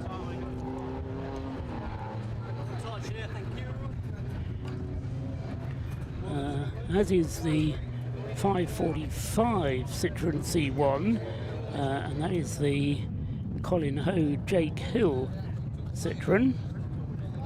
The safety car still forming up the queue. Takes a little longer with some slower Citroens out there for the full safety car queue to build up. And of course, whilst the safety car is out, slowing the pace, I suppose it does help to a certain extent the McAnultys who are working on the car, trying to get back into the race. So the pace reduced, and just checking the gaps. Yes, so in fact we've gone to what's happened is, of course, with that stop and go penalty for the Rob Boston Lotus Elise, although they were able to maintain the lead through the stop and go penalty, the consequence has been that 3 cars have got back onto the lead lap. So we now have 4 cars on the lead lap, and in fact only one of those is a Class D car. So we've got Ben Brooks leading the way for Rob Boston Racing, car number 43. Second place is Max Haynes in the DKS Motorsport Caterham number 99, and he is a few cars back in the train behind the safety car. Then it's Tom Walpole in the leading Class C car, who is a lap behind. And then we have Michael Imbrie, so just a correction, we have 2 cars on the lead lap, and then a gap of 2 laps before we get the leading Class C and Class B cars. Work continuing on the 305 BMW, which was the car that caused the previous safety car intervention. Ben Moore's Royal Engineers car, which has now dropped to the back of the BMW class. BMW class now, or still being led by the Anthony Seddon team, with the 34 car with Toby O'Reilly now at the wheel. He's in the lead of the race, with Matt Priestwood having handed the car over to Toby O'Reilly. And then second in the end in the BMW class is Harry Ormerod now at the wheel of the number 21 Anthony Seddon Racing car, having taken that car over from Hugo Cook. So take that, Harry Ormerod at the wheel of number 21, Toby O'Reilly at the wheel of number 34. The man with the green flag is ready down at the start-finish line, which makes me think the safety car is going to be pulling off this time. It does pull off this time. The Rob Boston team rush out with a pit board, as Rob Boston was describing there. I think that was actually Rob himself who holds out the pit board. Yeah, I think it is. So if you want somebody to hold out the pit board, get the boss to do it. So Rob Boston looking to see where the competition is, and the answer is Max Haynes 39 seconds behind as the cars cross the line, and the safety car pulls back into the pit lane. In terms of cars between the Rob Boston car and the Caterham, there are about 6 of them, I would say, and so it's going to be a battle between Ben Brooks and Max Haynes, and interesting to see which of them, once they can get through the traffic, can be quicker. Obviously Ben Brooks has got the advantage because he can immediately get onto the racing pace and has a clear road ahead of him as the safety car has pulled off, and is making hay whilst that happens. So the Lotus making its way down through the corkscrew onto the Tom Price straight. The gap, which was 39 seconds, will be going up. A message arrives here, and thank you for that.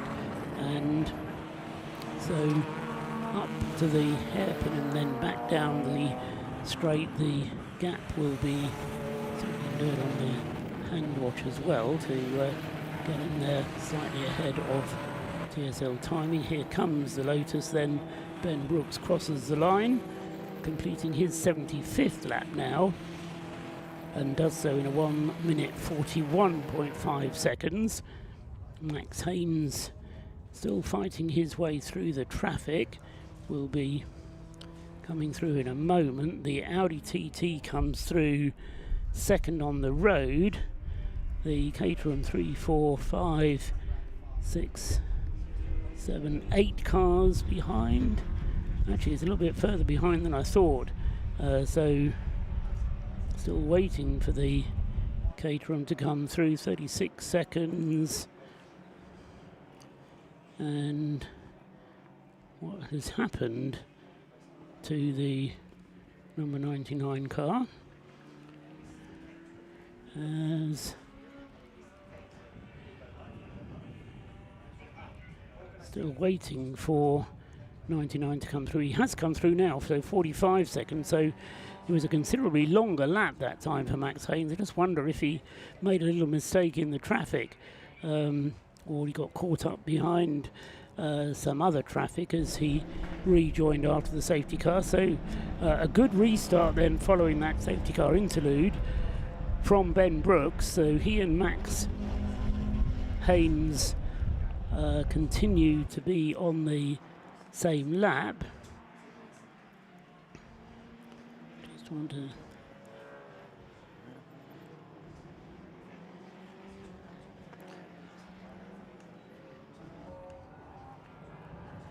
and yeah, so leading 2 on the same lap, and then in third place Tom Walpole leading Class C, 2 laps behind the leader, who is just 10 seconds ahead of Michael Imrie in the Track Scotland Mini.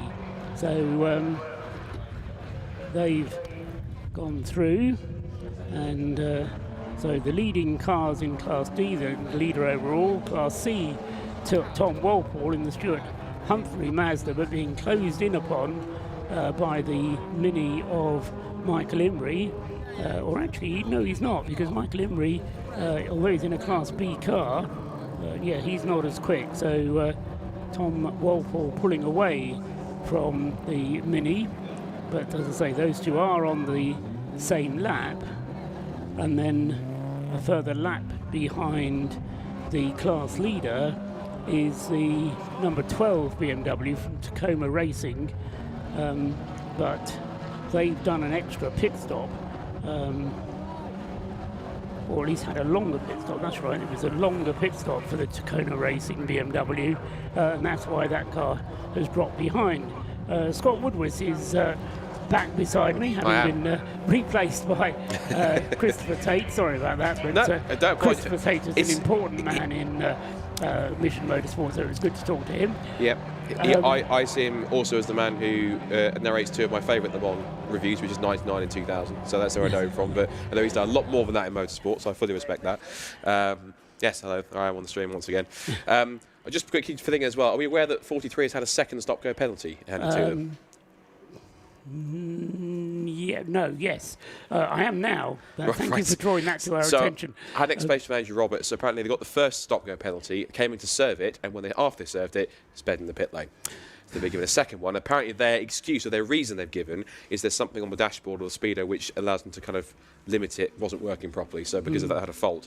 That's in the words of Andrew Roberts, the reason, the excuse they've given. So they've been given a second one. So the leaders now have to serve a second stop-go penalty, along with, also there's another, I thought Car 66 had to serve one as well, which is the John Cobley-driven Army Sports Car Racing BMW 116, which is also down in 20th place. Come in for a pit stop, which is roughly the time of a drive-through penalty rather than a stop-go. But yes, absolutely. So yes, we were. I'm not quite sure if you heard the interview that Rob Boston gave with Rob Lewis, but Rob Boston did describe certain issues that that car was experiencing, which were all around the electronics that are controlled from the steering wheel. So the radio's not working.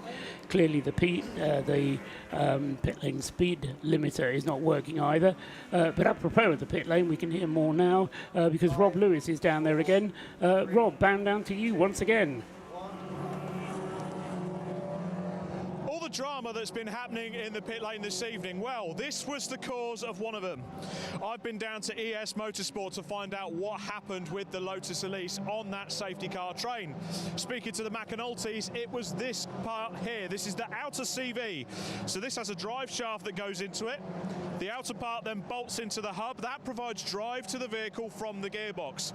That C-solid sheared, and there was no drive in that car. That's why it had to be towed back. So the team are very hurriedly getting another drive shaft in it, and this got so hot they had to cut other components out to get it free, so it's taken them more time. You've also just seen another stop-go penalty for the Rob Boston Racing Lotus. Now, when it came in, myself and my lovely cameraman Luke was stood here. and he left the pit lane a bit hot, shall we say, to put a colloquial term on it. And straight away, the marshals got on the case with the speed gun. He was clocked at 44 when the speed limit is 40. He was banged to rights, and he got a penalty. Back to you guys. Okay, thanks very much, Rob. Yes, we had heard much of that story from Scott, but thank you for bringing it to us hot from the horse's mouth. Now, more work for you, I'm afraid, Rob, because the 99 car, the Caterham, is back into the pit lane, and that, to my mind, is far sooner than it should be. It's the car having been started by Tom McEwing and has now gone over to Max Haynes, and Max Haynes has brought it in after not very long at all. In fact, Max Haynes was out in the car for just 23 laps, and then he clearly has an issue, although they're refueling the car and I think also changing the driver. So Max Haynes down in the pits, and that is, well, nobody's without their troubles. Clearly there's something going on with Rob Boston's car, and sorry, he's managing to hang on in the lead, but a lot of the competition is falling apart around him, with Tom McEwing then in the DKS Caterham having to at the moment just feel the car falling down whilst he waits for Max Haynes as he waits for the work to be completed on the car. Whilst that goes on, I've enjoyed up here in the box. Now, Joe, you can answer a question that I was asking earlier on. Yeah. How do we pronounce your surname, first of all? Bagley. Bagley. Okay, that's it. right, Very okay. simple. Well, it is, but it's one of those words. Anyway, no, fine. I was wrong. Scott was right. So, Joe, you are Matabubu Racing. I am, yes. You're running 3 cars here. First time, yeah. First time with running 3 cars, but it's certainly not your first time at the Race of Remembrance. No. And indeed, you're one of the trustees, I believe, aren't you? Yeah, so I'm one of the trustees of Mission Motorsport. We've actually got 2 trustees driving today in the Race of Remembrance. We've got a 3rd trustee who raced Mark Cornelius as Matabubu Racing in the Club Sport Trophy today as well. So we've actually had 4 Matabubu racing cars here. Right. Yeah, and this is our 4th Race of Remembrance. We started in 2022 with 1 car. Then we came back with 2 cars in 2023. Last year in 2024, we came back with 2 cars but had a beneficiary in the car, with a sponsor that paid to put a beneficiary in the car.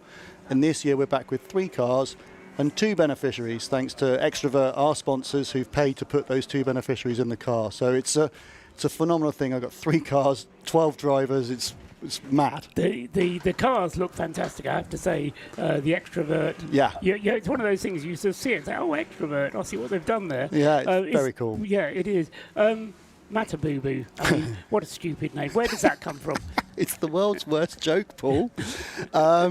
It literally is. You look around for a name for a team, and it was a joke we had between us when we were much, much younger. And we always said, it was back in the days when we used to go and watch racing, and we wanted to get jackets with something written on so we would look cool, and we always said, oh, let's have Matabubu Racing. And my mate came up with it. Well, what's that about? He said, it's a rubbish joke. It is literally someone would come up to go and goes, what's Matabubu? And the answer is, dunno, Yogi. That's it. There's nothing more to it than that. And it's why we do the Bathlon of Foolishness dressed as Yogi Bear and all that kind of stuff. It's pointless but fun. When I was 6, I had a Yogi Bear punch bag. It was one of those things that you had sand at the bottom. I remember that. Yeah. Hit it on the face. Yeah. So it's just fun. Totally. You know. And absolutely. And I mean, yes, we've talked about this already. You come here to go racing, but you also come here to have fun, don't you? Completely. It's a bunch of people that I'd raced before, and I got 3 of my friends back in 2022 when I was a trustee and said, come on, let's go racing. How hard can it be? Got them here, we had fun, and now it's about us getting together as a group of people once a year and having an amazing amount of fun in the best racing event, because everyone comes here, and every time I bring a new driver, by the end of qualifying, they're already asking me if they can do it again next year. You know, so there's that, and I think it's so much fun. It's friendly. The camaraderie in the pit lane is just like no other race on earth. And even when you're out there racing, the racing's courteous. It's not literally, you know, no one's fighting for a championship. So it's just such a good place to be. And yeah, we just have fun. And I think for the beneficiaries that are involved that come and join a team like us, to be part of that, to be part of that gang, to have that fun, to enjoy themselves is what it's all about. But it's not quite that simple. If you have fun, you lark about, you mess about, you maybe don't take it serious. I mean, the opposite of fun is serious. Yeah. But you take it seriously, don't you? Oh, I mean, we're here. Yeah. If I were to accuse you of messing about, you'd punch me. I don't think I'd quite go to violence, but yeah, I think we're definitely here to do it properly. I think is the best way to put it. We're here to do it properly. That's why we've got Track Group here. You know, Steve Doherty and the team from Track Group are very well known and are phenomenal at running. And when I turn around and say, "Can you run 3 116s?" he and the team just don't bat an eyelid. They just turn up and it happens. And we've got, you know, this reputation for always finishing, which is phenomenal too, and he likes that. So, you know, we do it properly. We're serious. But we also make sure that we're not, you know, we don't take ourselves too seriously, I think is the point there, really. How are we doing at the moment? Simon Richardson Simon's is running fourth in class. Yeah, he's just popped up. Stephen Robinson put an amazing. So Simon Richardson and Stephen Robinson in that car are the most rivalrous drivers we've got, to the point where on opposite sides of the car their names are in different orders. So on one side Simon's name is first, the other side Stephen's name is first. So yeah, Simon's out now. He's putting in some good times, I think. He's lapping well in the 156s, I think I've seen him doing. And then we're down in 9th and 10th, I think, at the moment with the other 2 cars, 54 and 52. Yeah, I'm in 52 eventually. 56 is definitely the gun car. 56 has got our 4 fastest drivers in. Yeah. It's the one we focus all the kit on. It's the one that's got the new engine build. It's everything's in 56. And 54 and 52 is the rest of us. And you get to drive tonight, or do you have to wait until tomorrow? No, I'm driving tonight. I'm 4th in, so I'll be on probably about 7:30, I think, by the time we bring in for the 4th drive, swap the 4th driver in. So yeah, well, our 3rd driver's down there ready.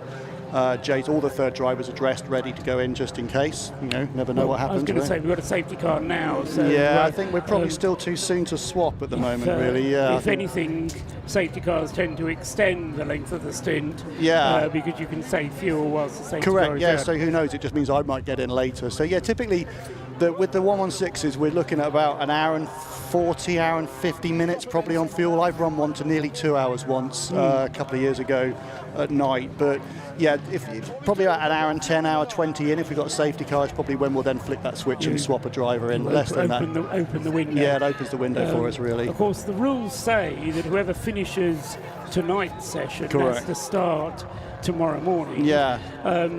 Could be you, couldn't it, Joe? It could, but the way we're going, it could be me, and that's happened before too. So yeah, I always like running 4th. I don't know, it's just a thing. I like being the 4th driver in. It's just how I do things. But yeah, so I could actually probably end up starting tomorrow morning, depending on how it goes. Or we might be swapping Danny back in again, who started first, and he'll start again tomorrow. So if it gets towards the end of this evening and you come in early, that'll be because you decided you don't want to start tomorrow morning. You want to have a lie in, is it? No. I'll be here whether I'm starting or not. Trust me, you'll be here the whole time. I don't mind either. I think that the most challenging starts actually is not the start when we start, at 3 p.m. The more challenging starts actually at the start on Sunday morning and the restart after Remembrance, because I had it one year. I was doing the restart after the service, and I'm in a 116, and I was 3rd on the grid because that's how the thing stopped. And I literally had 4 laps with my ears folded in. It was just people were coming past. Complete. Yeah. So actually, that's more chaotic than an actual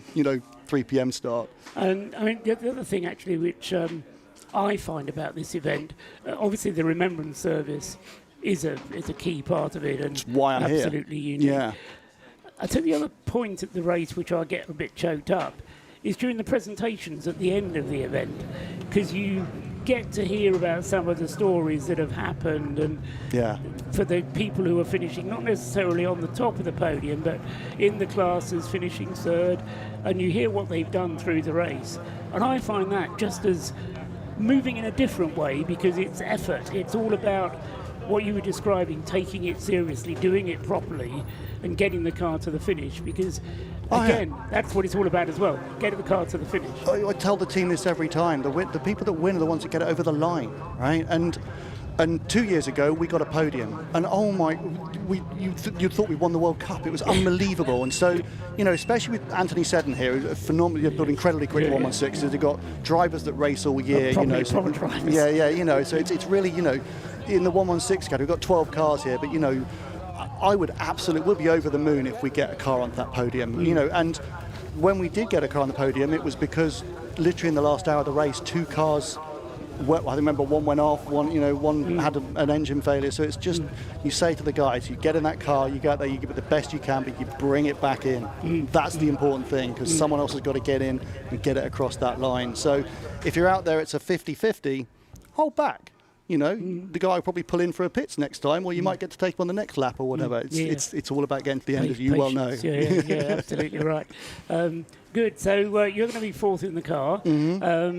And then you'll get another go, presumably, before the end of the race on Sunday? Should do, in the wet tomorrow, I believe. Yes, as well as doing all my other trustee bits that we have to do around here while we're here as well. So Talk us through that. What else is involved in being a trustee of Mission Motorsport? This weekend's obviously the pinnacle from our motorsport calendar for us, and obviously we're doing things all through the year, as you'll hear other people tell you about as we do this. But as a trustee, we obviously have both legal and financial oversight over the charity, so it's our responsibility to sign the accounts off and other things, but also we have responsibility to the beneficiaries and the charity commission for the thing to keep going. And for the thing to keep going, we need money, and for the money to come in, we need to make sure we've got the right people engaged with the charity. So here we've got donors coming here, we've got organisations, companies that are coming and sponsoring, and it's all about making sure that those people understand the passion and the excitement of what this event is all about, and I think it's only when you get those people here on the ground and they see, as we just saw, someone with a prosthetic leg lifting another driver out of a car, at the end of their stint. It's just like, that's what it's amazing, so to get people here to feel this, to understand it, is really what it's all about. And so even the sponsors we've got for our Matabubu racing, I've got them here, and they've just you've watched them yesterday and today, and their brains are just clicked already, and they're already like, what are we doing next year? So as a trustee, our role is to make sure that everything's happening right, and we're supporting Jim and the team there, the incredibly strong team of Mission Motorsport, in their mission of making sure that we have the funds, the events, the structure, the people in place to make sure this thing is happening in another 10 years' time. And I think that's really what it's about. Well, we're into the second decade of running the Race of Remembrance now. So it's fantastic. And I think, long may it continue. I really do. It's an awful lot of effort goes into this. I think from hundreds of people, but there's a core team that we need to make sure is thanked for everything they do here and well supported. So as the trustee and the board, we're here to support the charity and make sure everything they need to be successful and the long term is there for them. Last question for you, Joe. You're up here, you've been talking to me for 5 or 10 minutes now. Who's running the team? Steve Doherty, he's in charge. It's never me. It's always Steve, and trust me, he's the scariest of them all. He knows how to herd cats. He knows how to herd cats, and he knows how to. The one thing with him, we've got a sweepstake, and I remember one year, I think we had a particular driver who was collecting a lot of penalties. Jason Batten, he's in a minute. And Steve actually joked at one point he turned up to the stewards so often he brought his own chair. So, we've got a sweepstake this time on how many times he's going to come to the stewards, but hopefully not as many. The other formula for success in racing like this is, staying out of the penalties. Correct. There's been a lot of briefs on that. Quite. All right, Joe. Super. Bagley, thanks very much for talking Lovely to us. to see you again. Success to Matabubu, and may you get 3 cars to the finish and then show up next year with 4 cars. That's part of the plan. Brilliant. Thank you. Brilliant. Thanks very much indeed, Joe. Nice to have you here. Bye. Safety car is still out, and what I have failed to do whilst talking to Joe, thanks very much for coming up and talking to us from Mission Motorsport, and so entrant of Matabubu Racing, but also one of the trustees of Mission Motorsport. What I've failed to do is to find out exactly why the safety car was called for. We do have, the safety car is carefully picking up the Rob Boston Lotus Elise, which has been in for another pit stop, but another of its 6 pit stops. So it's been in for 2 penalties and 2 proper pit stops.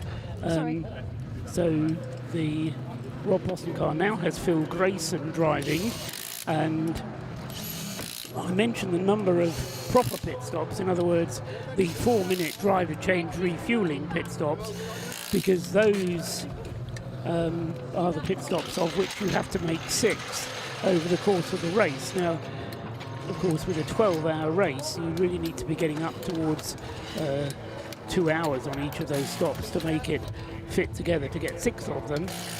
But Rob Boston thinks that by getting 2 of them out of the way already, he's perhaps putting himself in good stead and hoping that the fuel will now last for another couple of hours, possibly getting away with one or maybe two more pit stops before the end of this segment of racing.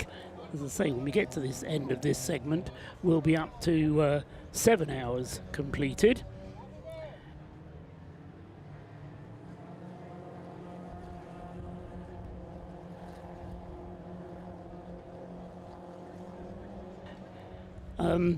I can, but you'll have to say that again. So somebody has just asked me if I can ask for a fuel filler neck for a Citroen C1. Please, can you go with that spare fuel filler neck to garage 9? Because there's a man with very dirty hands here who feels the need for a fuel filler neck. He's wearing Polo Racing kit, but not quite sure which car it's for. Which car is it for? Don't know what number it is. Okay. Anyway, if you have a spare fuel filler, goodness sake, it sounds like bring and buy or something. Anyway, fuel filler neck for a Citroen C1 Garage 9, and I'm sure money will have to change hands, or liquid refreshment or something. It will be worth your while. Dear oh dear. Right, safety car is still out, and a board is being held out as well, although the wind down the start-finish straight is so strong, can't quite see what that is for.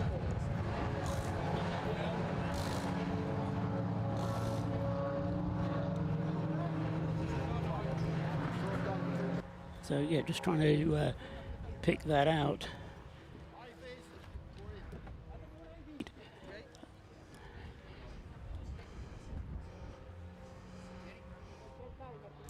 So the Rob Boston car then now in the hands of Phil Grayson, 2 pit stops having been made, both of them under safety car, and so as I say, Phil Grayson should be fueled up to go at least until 4 hours are complete of this race. So one more fuel stop required for him before the end of this segment. Refueling will be allowed during the interval tonight, but not during the interval tomorrow during the Remembrance service. So parc fermé conditions will not apply tonight, but they will apply during the Race of Remembrance, or during the Remembrance service itself. Tom Walpole with the Stuart Humphrey Mazda is on the lead lap. I think, just check across. Yes, indeed he is on the lead lap. 1 lap behind now. Max Haynes is back at the wheel of the DKS Motorsport Caterham. So Tom McEwing having started the car, Max Haynes having come in for a pit stop under the safety car, but it was a short pit stop, I do believe. So they've only made 1 of their required pit stops. No, indeed, Max. As the 99 car has actually made 2 4-minute pit stops, so that has done the same number of pit stops as the race leader, but they are now 1 lap behind the race leader. So Max Haynes and the DKS Caterham 1 lap behind the leader in 3rd place. In 4th place, the Track Scotland Mini, car number 55, leading Class B. Stephen Somerville going nicely in that car, and so car 55 in 4th place overall and 1st in Class B. In 5th place overall and 2nd in Class C is the Tacona Racing Division BMW E36 with Paul Sweeney driving, and then in 6th place is the Patron Racing BMW number 48, and that currently has Michael Nash behind the wheel. And then in 7th racing, a remarkable performance from the fastest of the BMW 116s.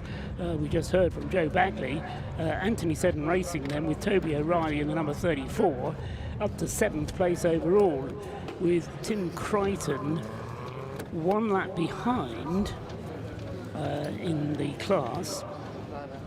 And then Harry Ormerod in the number 21 BMW is just tucked in behind the Yggdrasil car of Tim Crichton. So second place for BMW, very close indeed, between 9 and 21. In the pits is one of those 3 Matabubu Racing BMWs. And it is, as we complete the green flag, complete the safety car period, it's number 54, which is in the pits for Matabubu Racing. So not their quick car, but Ian Burgess in the number 54 car, which is currently 9th out of the 12 cars entered in the BMW 116 class. So back to green flag racing, and Phil Grayson in the Rob Boston car, now able to just use a little bit of the cushion that he's managed to build up, despite, as I say, having to deal with those 2 penalties.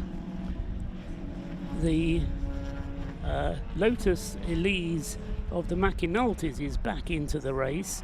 That's car number 71. David McAnulty has got the car going again and is back into the race now.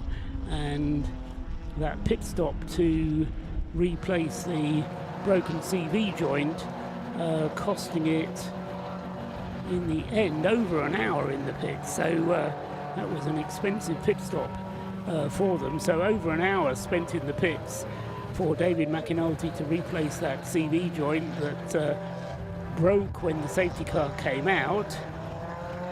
And remind you, we've had 4 safety car interludes now, but back to green flag racing once again.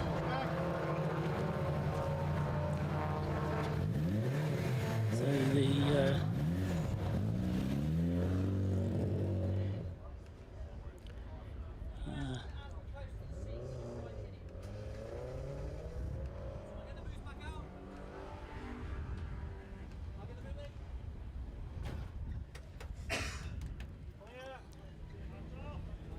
so the advantage, of course, of starting behind the safety car, immediately behind the safety car, is that Phil Grayson can open up the gap a little bit between himself and the rest. But as I say, the best of the rest at the moment, and the only car on the lead lap, is Tom Walpole's Mazda MX-5 out of Class C, which, with the best will in the world, isn't going to be able to lap as quickly as Phil Grayson.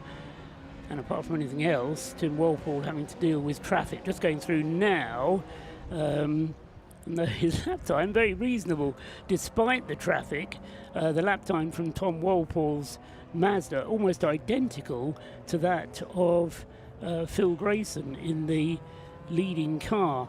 So a 149.4 for Phil Grayson, a 149.4 to Tom Walpole in the Stuart Humphrey racing car, which makes a little bit of a concern to me for Phil Grayson, because he should have had a clear track ahead of him, and I just wonder whether the problems that Rob Boston wasn't really telling us about but was hinting at with that car might just be interrupting its progress a little bit. We'll keep an eye on the lap times, but just considering that perhaps we have a car in the lead of the race that might be slightly troubled. Scott Woodward is back up alongside me. Scott, this is a funny old race, because I'm just noticing this, Phil Grayson going through again, lapping slightly quicker that time around, 1 minute 48.5, but the car in qualifying was lapping down in the 1 minute 39, so he's... have you been outside? Is it raining or something? It's not raining, it's cold, but it's Right. not raining. So obviously cooler temperatures mean it's going to make the track a little bit more, not slick, but it'll make it more tricky to try and handle in that sense. But it's not raining. I can't feel any precipitation when I'm out there, so it's dry at the moment. Yeah, so no, my weather forecast suggested there was a 20% chance of showers into the evening, but hopefully they're not going to come until tomorrow. But as I say, I just worry a little bit about Phil Grayson's pace in that car, particularly bearing in mind what Rob Boston was telling us, or telling Rob, and we were listening, about the mechanical issues or electronic issues that were affecting that car, stopping the radio from working, the pit lane speed limiter not working on that car, because Tom Walpole in a Class C Mazda is actually lapping more rapidly than Phil Grayson in the race-leading Lotus Elise. Yeah, he is. And Max Haynes in the Caterham, number 99, is lapping even quicker. He's done a 1:45 on his last turn around the circuit. So either Phil not as quick as either of the Brooks brothers, or, as I say, there's a worsening issue with that Lotus Elise. We'll keep an eye on it. The other thing I noticed, Scott, is that the 71 McAnulty's Lotus, after a 1 hour pit stop, is also now back in the race. There may be 36th overall, but the Lotus of David McAnulty, 1 minute 48 last time around, so he's not quite going as quickly as we would expect either. You were talking about just pace just then for a second, about the Rob Boston Racing Lotus. It's just basically matched, or it's half a second off, but it's roughly around the same sort of ballpark now as the DKS Motorsport Caterham. The last lap time when they came past, the last lap time which is set in Lee was a 1:45.9 compared to the last lap that the Caterham was currently set before this one, which is 1:45.4. So whether he was caught up in some traffic on that last lap or the last couple of laps, but I guess that's a bit more clear pace, which means that he's now a bit more on the pace of the Caterham. Yes, it suggests that, he's just taking his time to get down to a decent pace. What was I was struggling to come to terms with was the fact that after the safety car came back into the pits, he should have had clear run ahead of him, and so therefore shouldn't have been obstructed by traffic. But we'll say maybe he was just feeling his way a little bit in the early stages, and echoing what Joe Bagley was telling us a few moments ago about at all costs bring it home, because the car does have this useful cushion. Apart from Tom Walpole in the Class C Mazda, which clearly shouldn't have the pace of the Lotus Elise, he is a lap ahead of the nearest competitor, the Max Haynes 99 DKS Caterham. Yeah, that Stuart Humphrey team are quite well oiled. They've been contenders in the Supersport Endurance Cup, not this year, but last year they were contenders for at least the class, I think it was Club and B title, which they missed out on thanks to victory that time going to George Grant. Of course, his car won the category in class last year, won its class last year. I think when he shared that car with, I think it was with Rob Boston, and also Will Blackwell Chambers, who this year went on to win his second MXI Super Cup Pro Class title just a few weeks ago. Yeah, George Grant, often a competitor here in the Race of Remembrance. But, and until you mentioned his name, I hadn't really noticed his absence this year. But he is notable by his absence. Indeed. So coming up now to 3 hours gone in this first part of Race of Remembrance 2025. I think we're looking at one of the Silver Lake cars, because I can tell the headlights. Yeah, it's 558. That's the distinctive headlights of the Gen 2 Citroen C1. I thought for a second it was a Nissan Juke for a second, because they look very similar with those headlights on the Gen 2. I'm glad it wasn't, because I thought to myself, there's no Nissan in this race. So I think that was one of the C1s. That 558 car had its own dramas. That car currently sat at the moment. It's climbed back up to 37th place. It's 13 laps off the lead, and it's actually only a lap behind the 4th place car, which now currently has, drum roll, 2024 British Touring Car Champion Jake Hill taking his first stint in the car. That car's had 2 stops, so Jake is taking his first stint in the C1 in this race. In the pit lane, we've got the Breakdancer Racing flame-spitting Mazda RX-8, as it has done for quite a bit of this race, with Clapham North stickers adorned on it. So there's a little bit of George Grant in a way, so to speak, with that car with the bonnet up. So whether that's just a routine check whilst they do the regular 4-minute pit stop, not entirely clear, but that's there. And in terms of quick lap times at the moment. One car that's moving, let's see it moving up. Another car we should look out for that's kind of trying to climb up the order after its problems earlier on is the 666 Fraser Nash Audi TT. That currently has at the moment Ross Leach at the wheel, and that's currently lapping at the 147s. The last lap was a 147.928, and that's significantly lapping quicker than just about almost every car in the mix that's up there, apart from everything in the top 5, because the Tacona Racing Division cars now gone into the 140, back into the 140s, now 148.4 its last lap.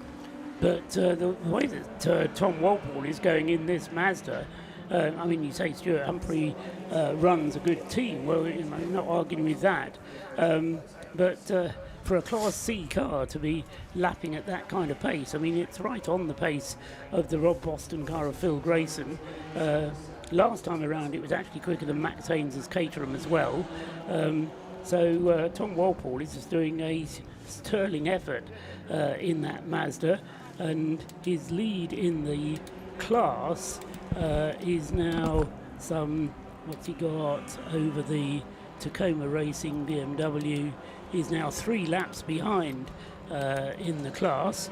So Tom Walpole doing extremely well in the Mazda MX-5, and they've still got Martin Rich stacked up, raring to go behind in the next in the driver lineup. So a good sequence of drivers still to come in the Stuart Humphrey cars, 2nd place overall, and as I say, lapping very respectably indeed. The gap between himself and Rob, the Phil Grayson driven Rob Boston Racing Lotus Elise, is just over 40 seconds, and as I say, that's pretty much what it was when the safety car withdrew, so no gain made at all by Phil Grayson in the Lotus, although any concerns that I was expressing seem to be not well founded, because in terms of lap times, although the Lotus was quicker during the qualifying sessions, when a full tank of fuel is put on board, then Phil Grayson driving it with a little bit more circumspection. It reminds me a little bit sometimes when we get, sometimes in Supersport or in Club Sport Trophy, for example, as mixed, you do get the top class cars are typically the ones on paper that are expected to be the ones that are out there at the front of the field. But you can sometimes get a well-driven car in the next class down, which will actually do quite well. Now, Rob's pointing downstairs to something that's happening. So our 2nd place car is in. Thank you, Rob. That is in fact Stuart Humphrey. So the Stuart Humphrey Mazda MX-5 is in. I think they are just finishing, or they're preparing to refuel.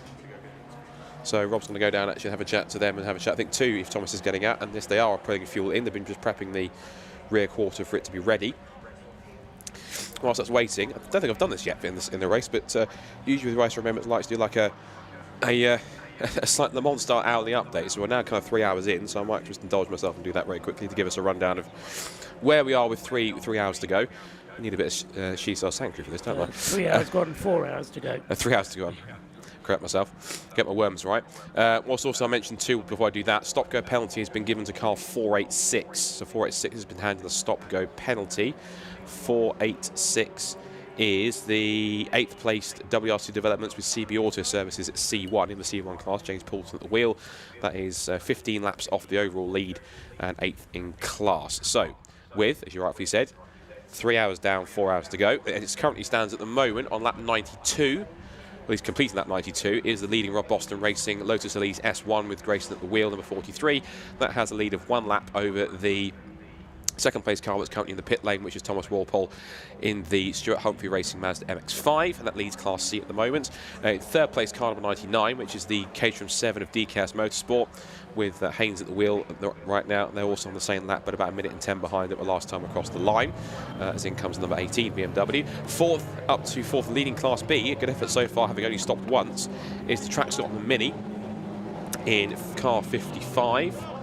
So 55 in Class B is, that's currently got at the moment at the wheel of that is Stephen Somerville. 5th position, in 2nd in Class C, is the Tacona Racing Division BMW E36, and that currently has at the moment as well Paul Sweeney at the wheel, Tacona Racing. Yep, Paul Sweeney. That's currently 5th position. P6 at the moment in third in Class D is the number 48 Patron Racing BMW, and that currently features at the moment in Class. That currently follows Michael Nash. 7th place at the moment, and leading the BMW Class 1-1 Series trophy is the number 34 Anglesey Circuit racing car. So that car's running quite well with Toby O'Reilly at the wheel. 8th place in second in BMW class. In fact, the actually next 2 cars are both BMW class cars. That is the Yggdrasil car number 9, which currently has Tim Crichton at the wheel. And in 10th position, rounding out the 9th place, rounding out the top 3 in BMW class, the second Anti-7 racing car with Harry Ormerod at the wheel. And rounding up the overall top 10, rising up into the top 10, third in Class C, is the number 3 Porsche Racing Mazda MX-5 Mark III, and that currently has at the moment in Class C. That has Mesmer at the wheel, but he was Nicholas Mesmer, who's in the little joint with Robin Yao, Daniel Harding, and Neil Chisnell, who started that car. So that car's actually risen up quite well, actually, considering it had some problems earlier on. So that's ridden quite quickly. 7 laps off the overall lead, but it's back up into the top 10, which is a good effort on that side. Another car we should mention has only stopped once, but actually risen quite well considering where it is in class. Excuse me, second in class is one of the fan favourites, the DC Lermas Racing Fiat Panda 100 horsepower, which is in 11th place at the moment, car number 25. That currently has Michael Burton at the wheel, so well done to them so far.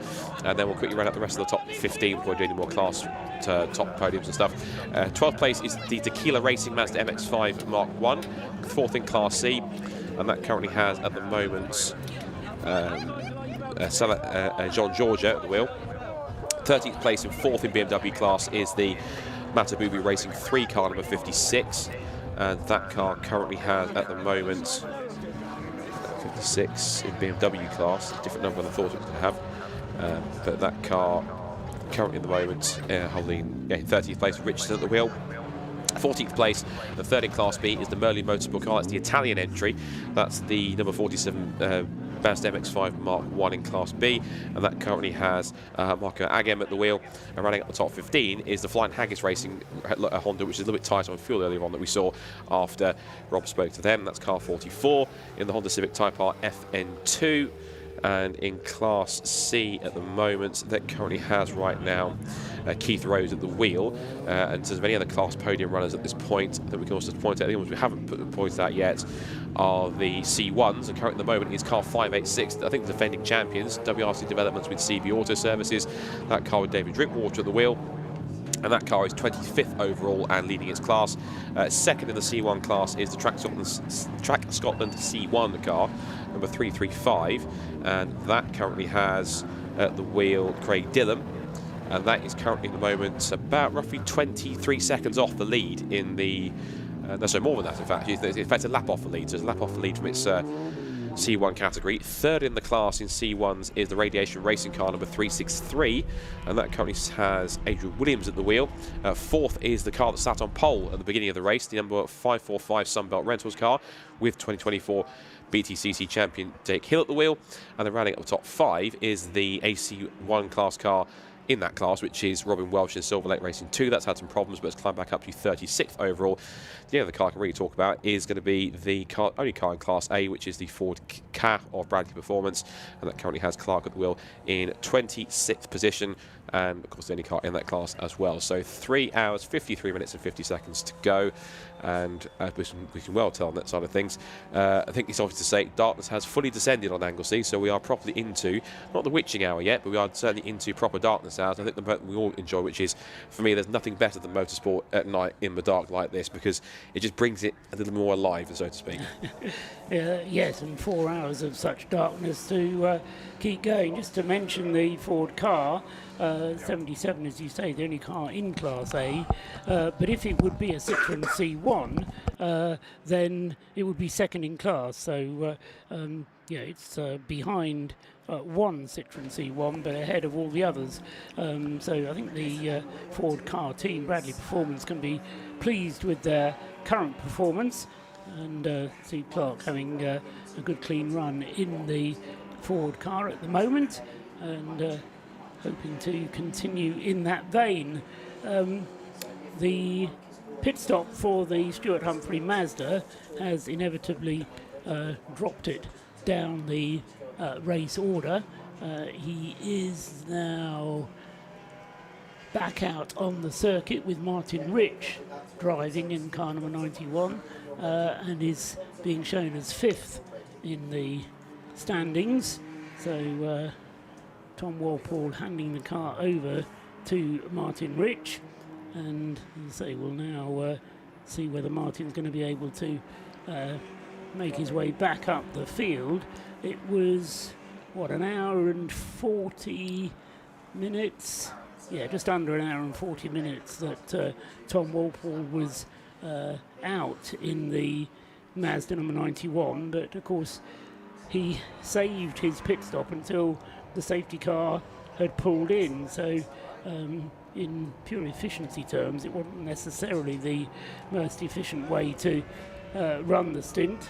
Tom Walpole took over from Stuart Humphrey whilst the safety car was out, but as I say, that second stint for Tom Walpole behind the wheel meant that he had to take his pit stop under green, which inevitably loses the car more time than it would have done had he have pitted whilst the safety car was out.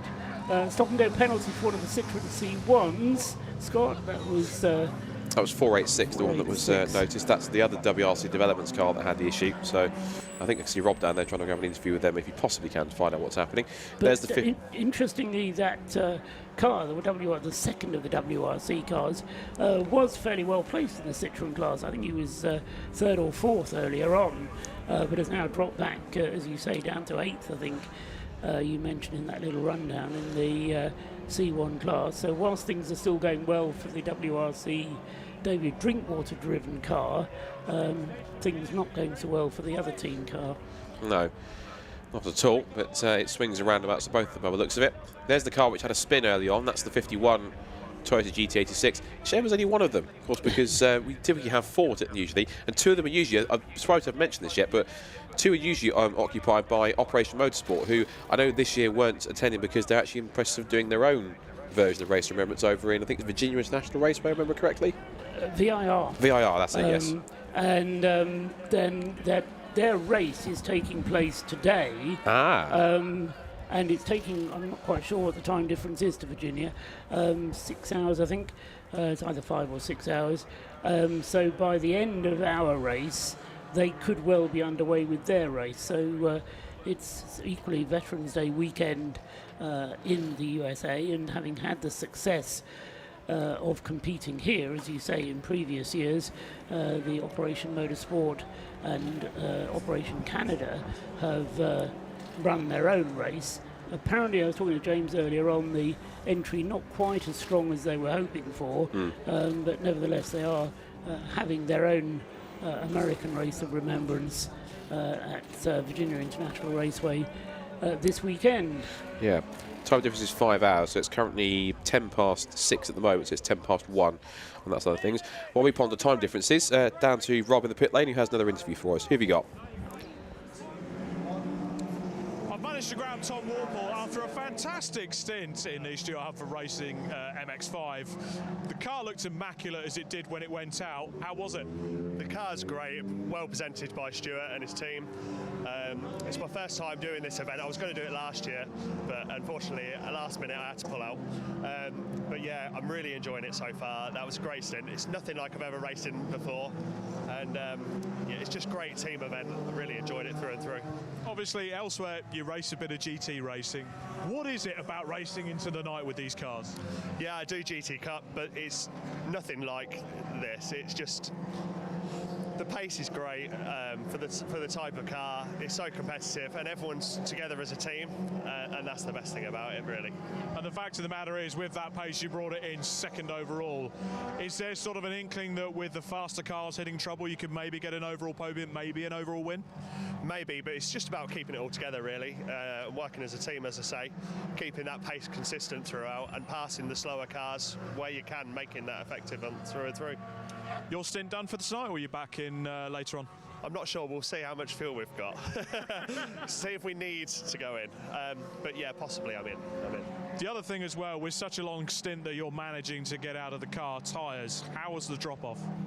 It seemed okay. We're managing tyres, but I think that we will make it last until the end, that's for sure. Fantastic. Well, pleasure to speak to you. Go get yourself a cup of tea, Tom. So, lots going on up and down the pit lane as well. There's also some silly little penalties going on for some fueling infringements. And I think later on, I'll have to show you exactly what should be happening during the fuel stops on these. And I'm going to show you what's going on with these tyres as well, because for some teams, it isn't pretty. For now, back to you, Scott, and to Paul. Thanks very much, Rob Lewis, then. So, yeah, a little bit of show and tell from Rob Lewis is always nice. Make sure you don't actually do, though, Rob, because you probably aren't dressed for it or qualified for it. But anyway, that was Tom Walpole, who just got out of the Stuart Humphrey Mazda, Carnival 91, running in 5th place. They've dropped now a minute and a half behind the Tacoma Racing BMW, which is the class competition for that car. The battle, I suspect, is going to rage throughout the race between those two, the Tacoma Racing Division BMW and the Stuart Humphrey Racing Mazda MX-5, both very well-run operations, but they're running slightly different strategies, so the battle won't necessarily be a door handle to door handle one on the track. So we'll keep our eyes open for Tacoma Racing when they come in for their next pit stop. The analysis tool that I've got in front of me suggests actually that the Tacoma Racing BMW giving slightly better fuel consumption than the Mazda is. Hardly surprising, I suppose, when you consider the racing pedigree of the BMW. Anyway, so we'll see how that pans out. Another car that I'd like to draw attention to, down in 20th place, Chris Harris is now at the wheel of Old Faithful Mazda number 101, and he's just set the best lap of the race for that car. So there was a reason why they got Chris Harris in. And, so he may hate Mazdas, or he used to hate Mazdas, I think he told Rob on the grid before the race.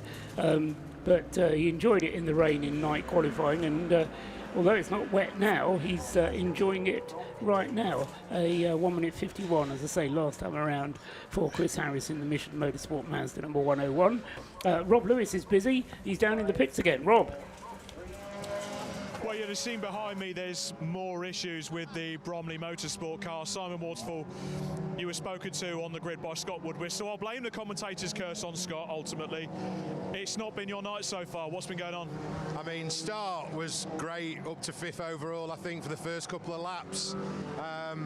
Unfortunately, we lost the auxiliary belt, so temperature went through the roof.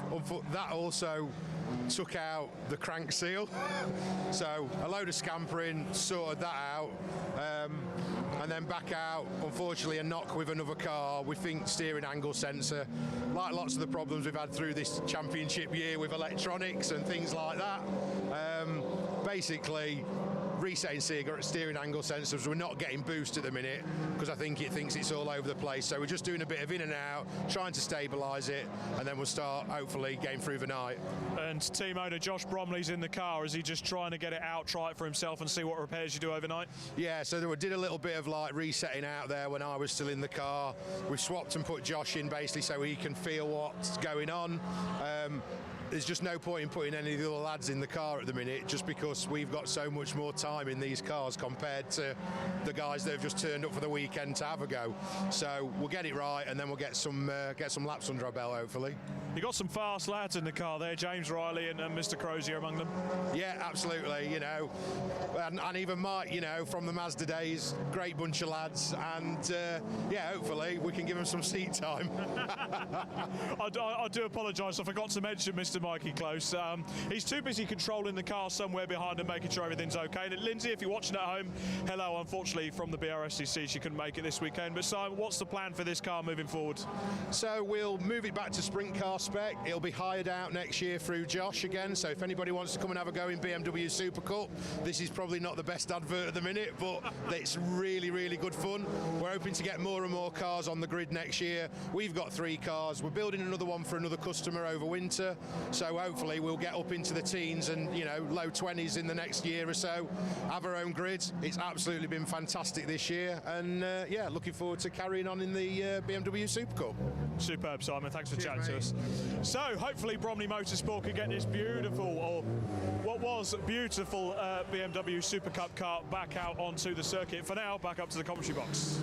Yeah, thanks very much, Rob. I've got another job for you, though, Rob, and it's not in the pit lane. You're going to have to dash behind the garages, I'm afraid, because the 99 Caterham, Max Haynes, has brought that car in, and that's, to my mind, not a scheduled stop. It's been in the pit lane now for 7 minutes, so problems for the 99 Caterham that was doing so well, was in second place, but has now dropped back, and as I say, is continuing to fall back down the race order behind the pit garages. The 99 Caterham, one of those few cars that doesn't get a slot in the garages.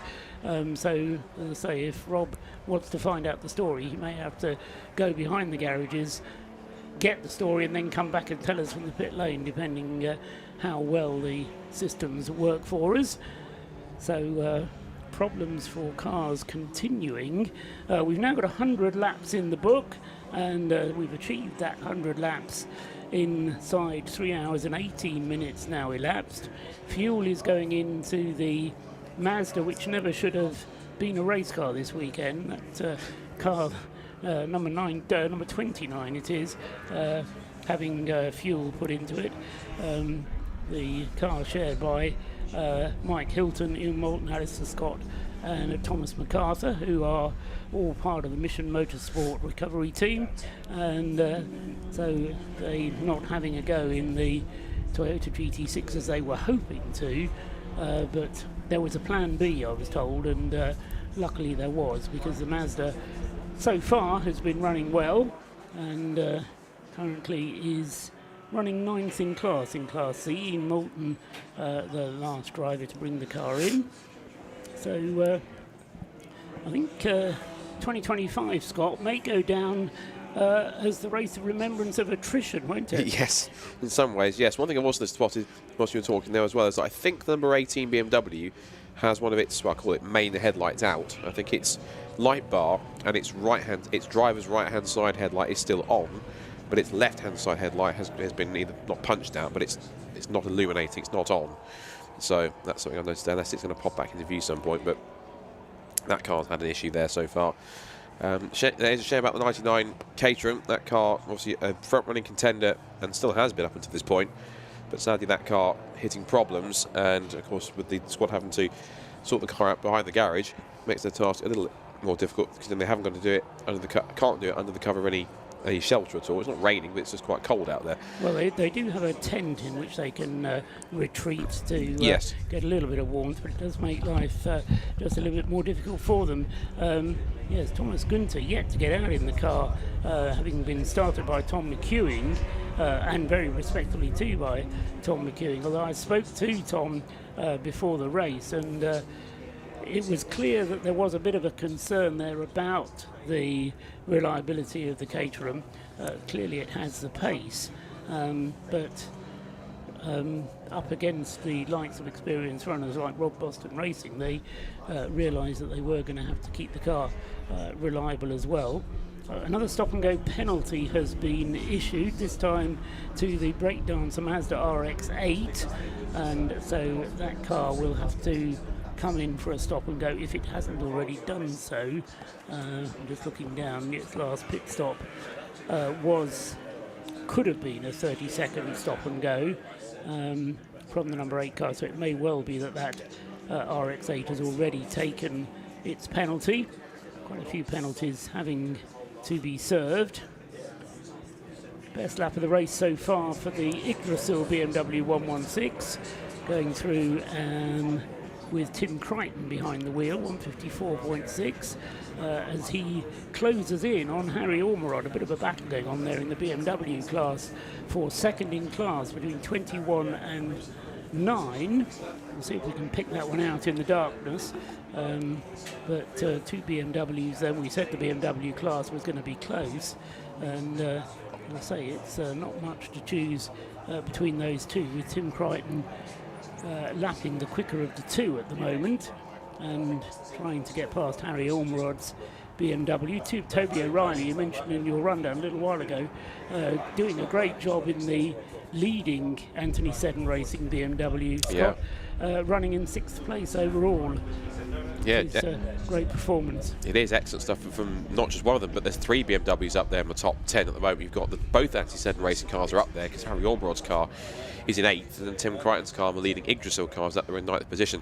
The one car that's caught my attention is one you pointed out earlier, considering it's got a certain drive. In fact, it's on the screen right now. I'm glad the synergy of speaking about it and being on the screen has worked out. It's Chris Harris.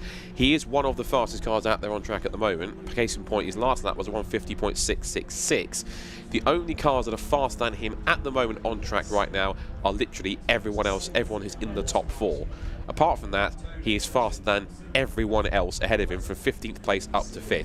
So he's one of the fastest cars out there, and I suspect this is with a stint where that MX-5 starts making some moves up the order. He's got, he can probably make up a couple of laps or so where he can, lap time wise, if he's quick enough. Considering the pace of some of the cars that are in front of him and what some of the cars are, including fellow Mazda MX-5s, you've got the Fiat Panda 100 horsepower, you got the BMW, one of the BMW 116s, that's the Matabubi Racing 3 car, and others that are lapping slower, including all 3 of those top 3 116s. I have a feeling that car, before Chris gets out of it, is going to probably start making some moves by the time he hands it over to somebody else at the end of the night. Yeah, he's on his 10th lap of his stint at the moment. When he got into the car, he was 21st, and as you say, he's just come through in 16th place overall. So, Chris Harris may fancy himself as a television personality these days, but to be fair, he was a racing driver before he became a TV personality, and he's one of those drivers a bit like Tiffany Dell that everybody thinks, oh yes, Tiffany Dell, famous TV presenter. Well, he started life as a racer, and Chris was regular at the Nürburgring 24 Hours. I remember meeting him first at the Nürburgring 24 Hours, and it was only after that Top Gear were looking for another presenter, and I think the choice was between John Hindhaugh and Chris Harris, and they went for Chris Harris, bizarrely. And also you have to remember that he has done top-level GT3 racing. He has raced in what was, I guess, then when he was doing it, the Blancpain GT Series. I was going to say, he did the Spa 24 Hours. Indeed, he did as well. I worked with him on that occasion. So, I think I'm getting the signal to switch again, so I'll hand the mic over. But I think, to be fair, it is the boss man himself, so that's a fair trade, I think. So Chris Harris continuing to lap quickly. As I say, he's up to 16th place overall, 5th in the class. But I'm sure James Cameron will be biting his fingernails, actually, with the pace that Chris Harris is going, saying, don't damage my car, don't damage my car. This is the car that has participated in every Race of Remembrance so far. So he wants to keep going. Anyway, I have been joined by James Cameron. James, you spoke to us yesterday. You spoke to us down on the grid. I call this the Mission Motorsport Annual Jamboree. Is that fair? Yeah, I think it is in a way. I mean, it is a culmination of a lot of things. And a lot of that then comes together. We also have a lot of friends that then come together at this time. And so there's a bit of sort of a reunion of people, and there's some new folks, a new narrative every time. We'll be bringing new folk into the sport. And also at lots of different levels. Everyone kind of focuses on the drivers, which is easy to do. You know, at the moment we've got Chris Harris out in the 101 car. He's currently gone up 5 places, I think. 21st when he got into the car. He's now 16th. Yeah, it's annoying, isn't it? He's really good. Yeah, he is. He's a proper racing driver. He really is, and he's also, you know, I'm really happy to say, you know, a mate. 10 years ago he was here in the first ever Poppy car, that beautiful Mark IV MX-5 that we'd built in the workshops, and then he came. The weather that year was apocalyptic. I mean, it was so wet, it was untrue. And so for him coming back 10 years on, it's been lovely seeing his perception of actually just how this has grown.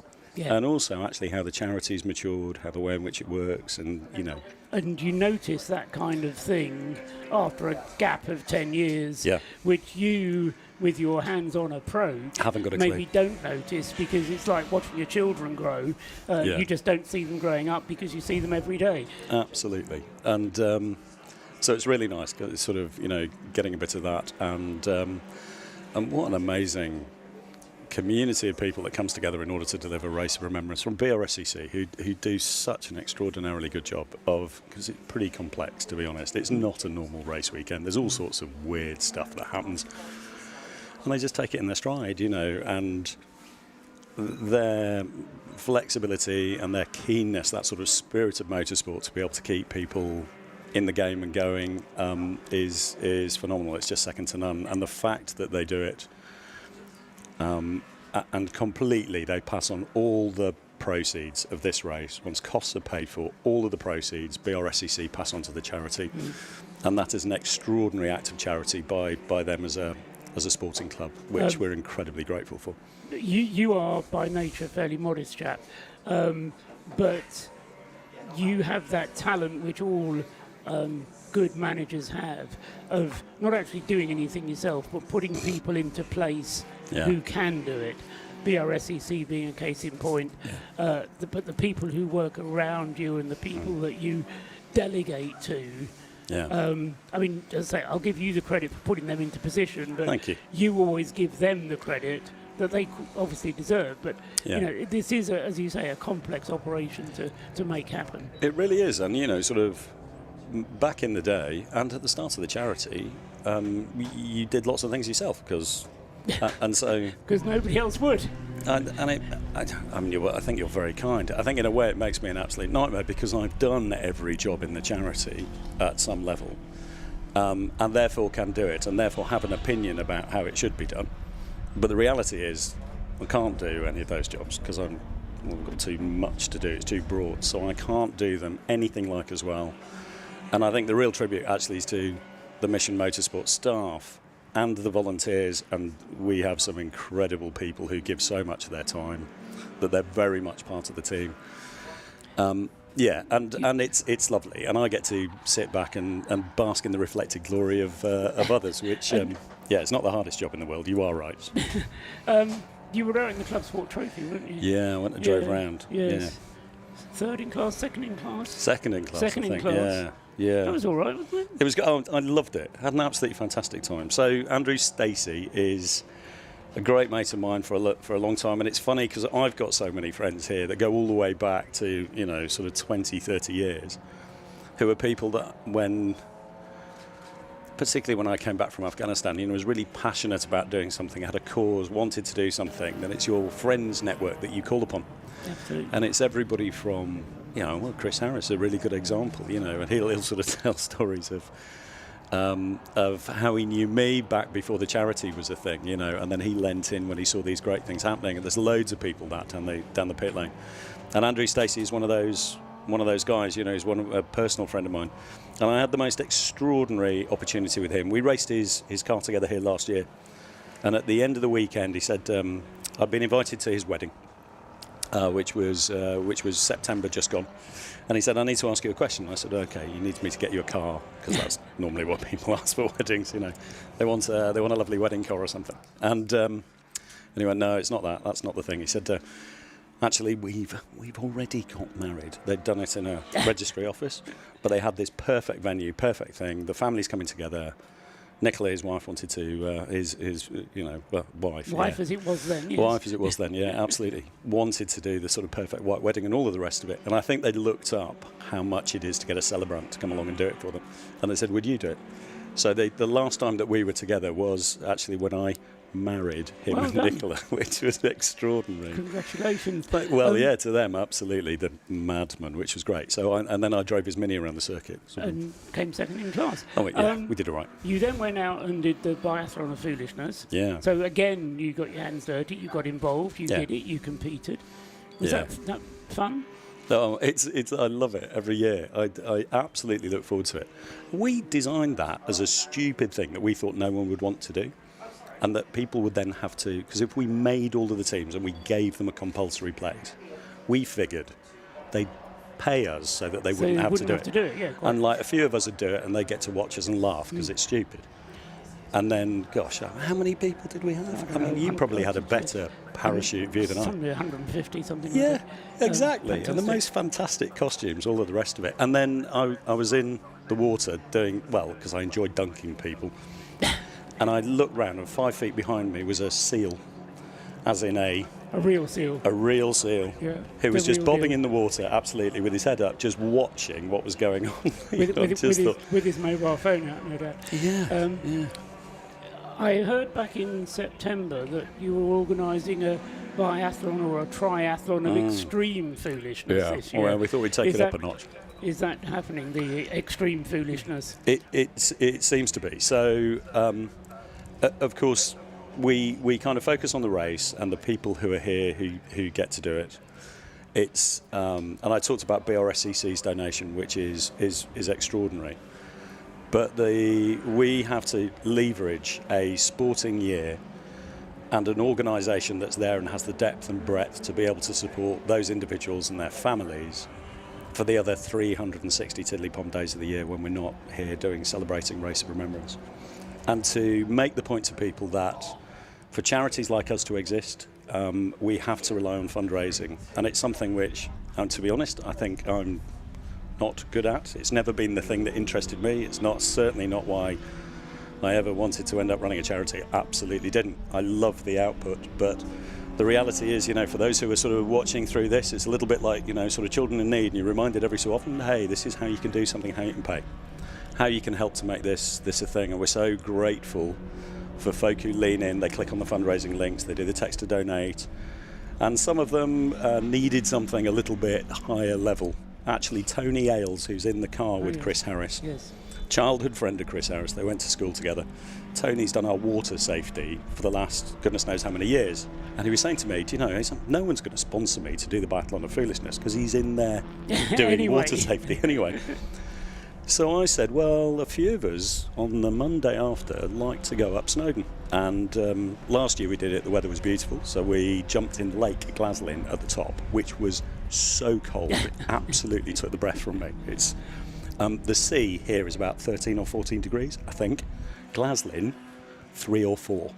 So it's properly icy. Yeah, and it was a lovely day, so we jumped in and we went, hey, this would be really good. And we thought, should we do this next year? So on Monday, there's a few of us, and each one has raised a proper amount of money, which is really good. Mark Cornelius, one of my trustees, who also raced in the club sport race, he's going to be coming up with us on Monday. There's another couple as well, and again, they've raised some proper money.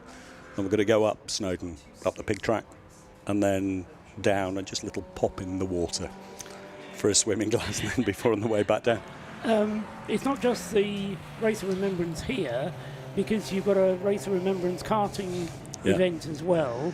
In its 5th year now at Thruxton. Again, you're organising, but you're organising it from here. Yeah. Delegation again must be the answer. Yes, absolutely, because I'm not organising it from here at all. There's competent people who are doing that, who are all over it. And, we've got... it's lovely, there's we'll have some Welsh Guardsmen here tomorrow, which I'm really proud of. We've been doing, low level. The Welsh Guards are based just up the road from us in Windsor, and their welfare officer is a fantastic bloke. And in order to be able to connect some of his blokes and families in need, we've just been helping them out a little bit. There's a lovely little relationship there, and then they said, look, well, can we help and get you some guardsmen in bearskins, all of the rest of it? So that's going to happen at Thruxton. It's going to happen down here as well. Mission Motorsport is all about recovery, retraining, rehabilitating military personnel. You always have a dozen stories about your beneficiaries. Who's your favourite beneficiary this year? Not to the exclusion of any others, of course, but give us one of the stories of one of the beneficiaries that you've helped this year. Oh my goodness! I mean, and there are. I mean, it's particularly because we've got some characters, 11 years in now, who've come back, and it's incredible hearing about how it changed their lives, and since then they've gone on and flourished, and they're not just successful civilians, they are wonderful people who you look up to and you just think, gosh, they're absolutely wonderful. And we didn't do that, they did that. But you provided the platform. Provided that little trampet, that thing to unlock things, the idea that there was a map and a path that they could follow, and they've gone on and done it themselves. And I absolutely am not going to single out anyone, but there's a few of those here today, and it's lovely for me. one of the reasons why we go up Snowdon on the Monday is because it's a great motor race. It's also a lot of work, and lots of silly bugger jumping in the sea and things like that as well. But also, it's quite an emotional, sort of 3 or 4 days that we kind of have up here, which is great. And a little bit of that on Monday is a bit of head clearing exercise, to be sort of up in the mountains, which is great. And we work quite hard as well, because that post-Race of Remembrance dip is a thing.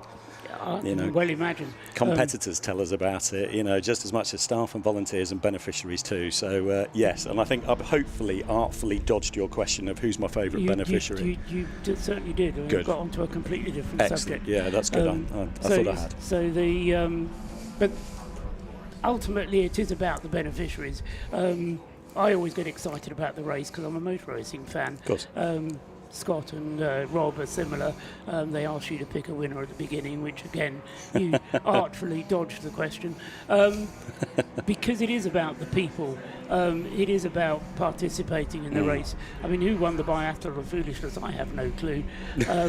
Actually, it was a 15-year-old son of a parachute regiment guy who clearly good lad. Been in training for a long time. Absolutely. But no, as I say, this event is all about the people, and you rightly single out no one, but draw attention to the people who are working behind the scenes, helping to clean the wheels. Some of them are helping in the catering.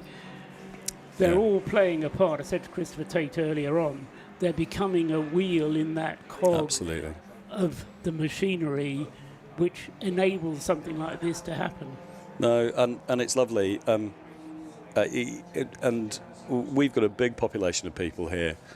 There's someone else as well who doesn't get thanked, or an organisation that doesn't get thanked. It's a beautiful part of the world that we're in up here, but we're helped hugely by the circuit, clearly. But RAF Valley, just up the road, is an amazing place where they're teaching the fighter pilots of tomorrow.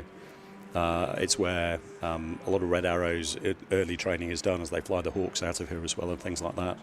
Station commander of Valley, Jez, has just been absolutely fantastic. And without the support of them and the Padre, who will be here tomorrow, who's bringing with him for the first time veterans from the region who are sponsored through RAF Valley, so we now have Valley veterans, and that's been an initiative that's been started over the last couple of years.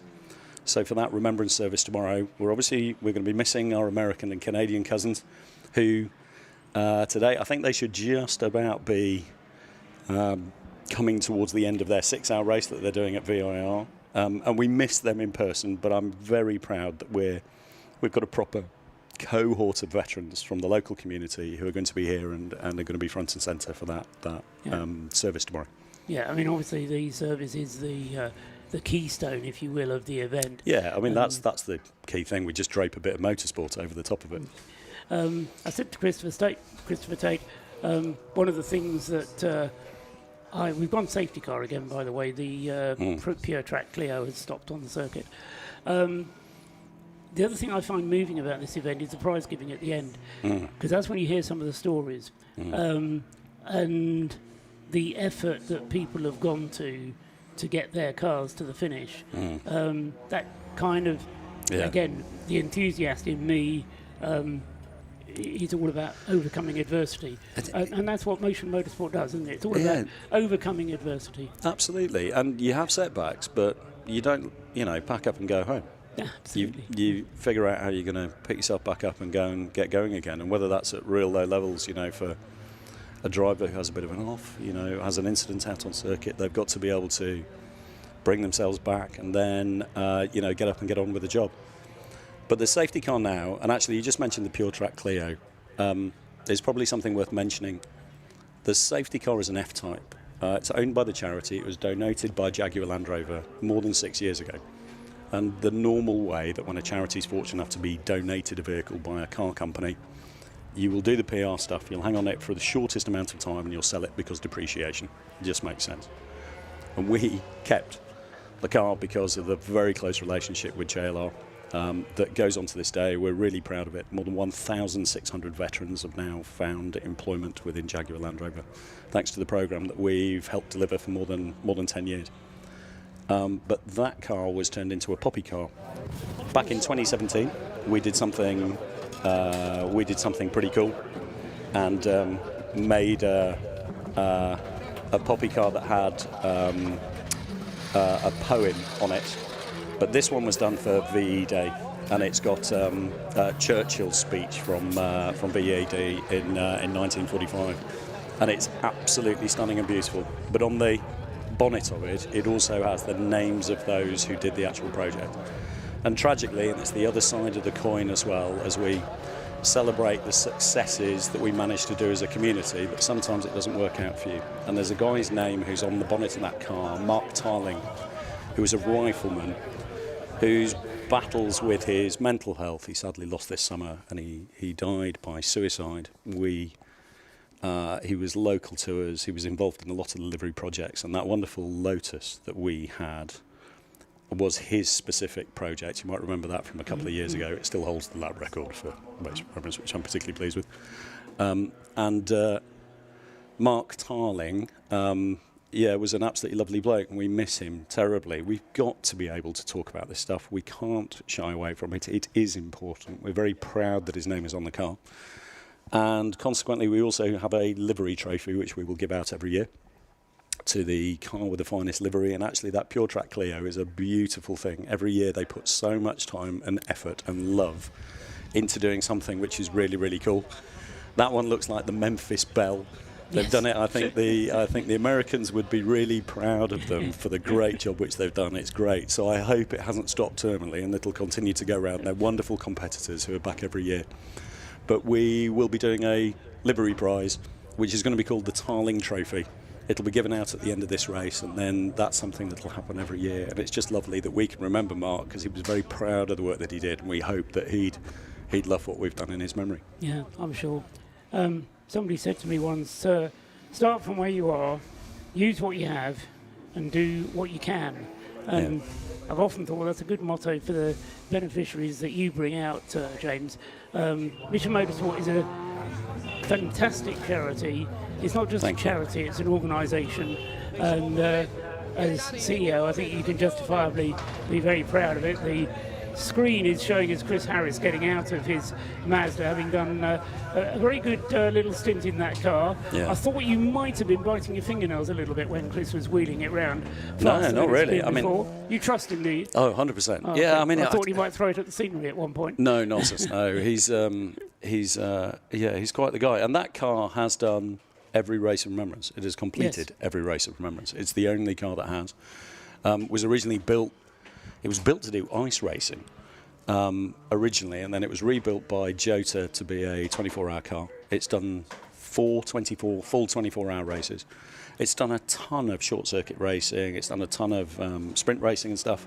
And then it's done every race of remembrance. This will be its 11th. So I've said to Chris, hey, no pressure, but you've got to make sure that you bring it back. You've got to bring it back. But it's also such a sweet car. It's a lovely, lovely thing to drive. So I know he was loving it last night, particularly in the wet. He was having a great time.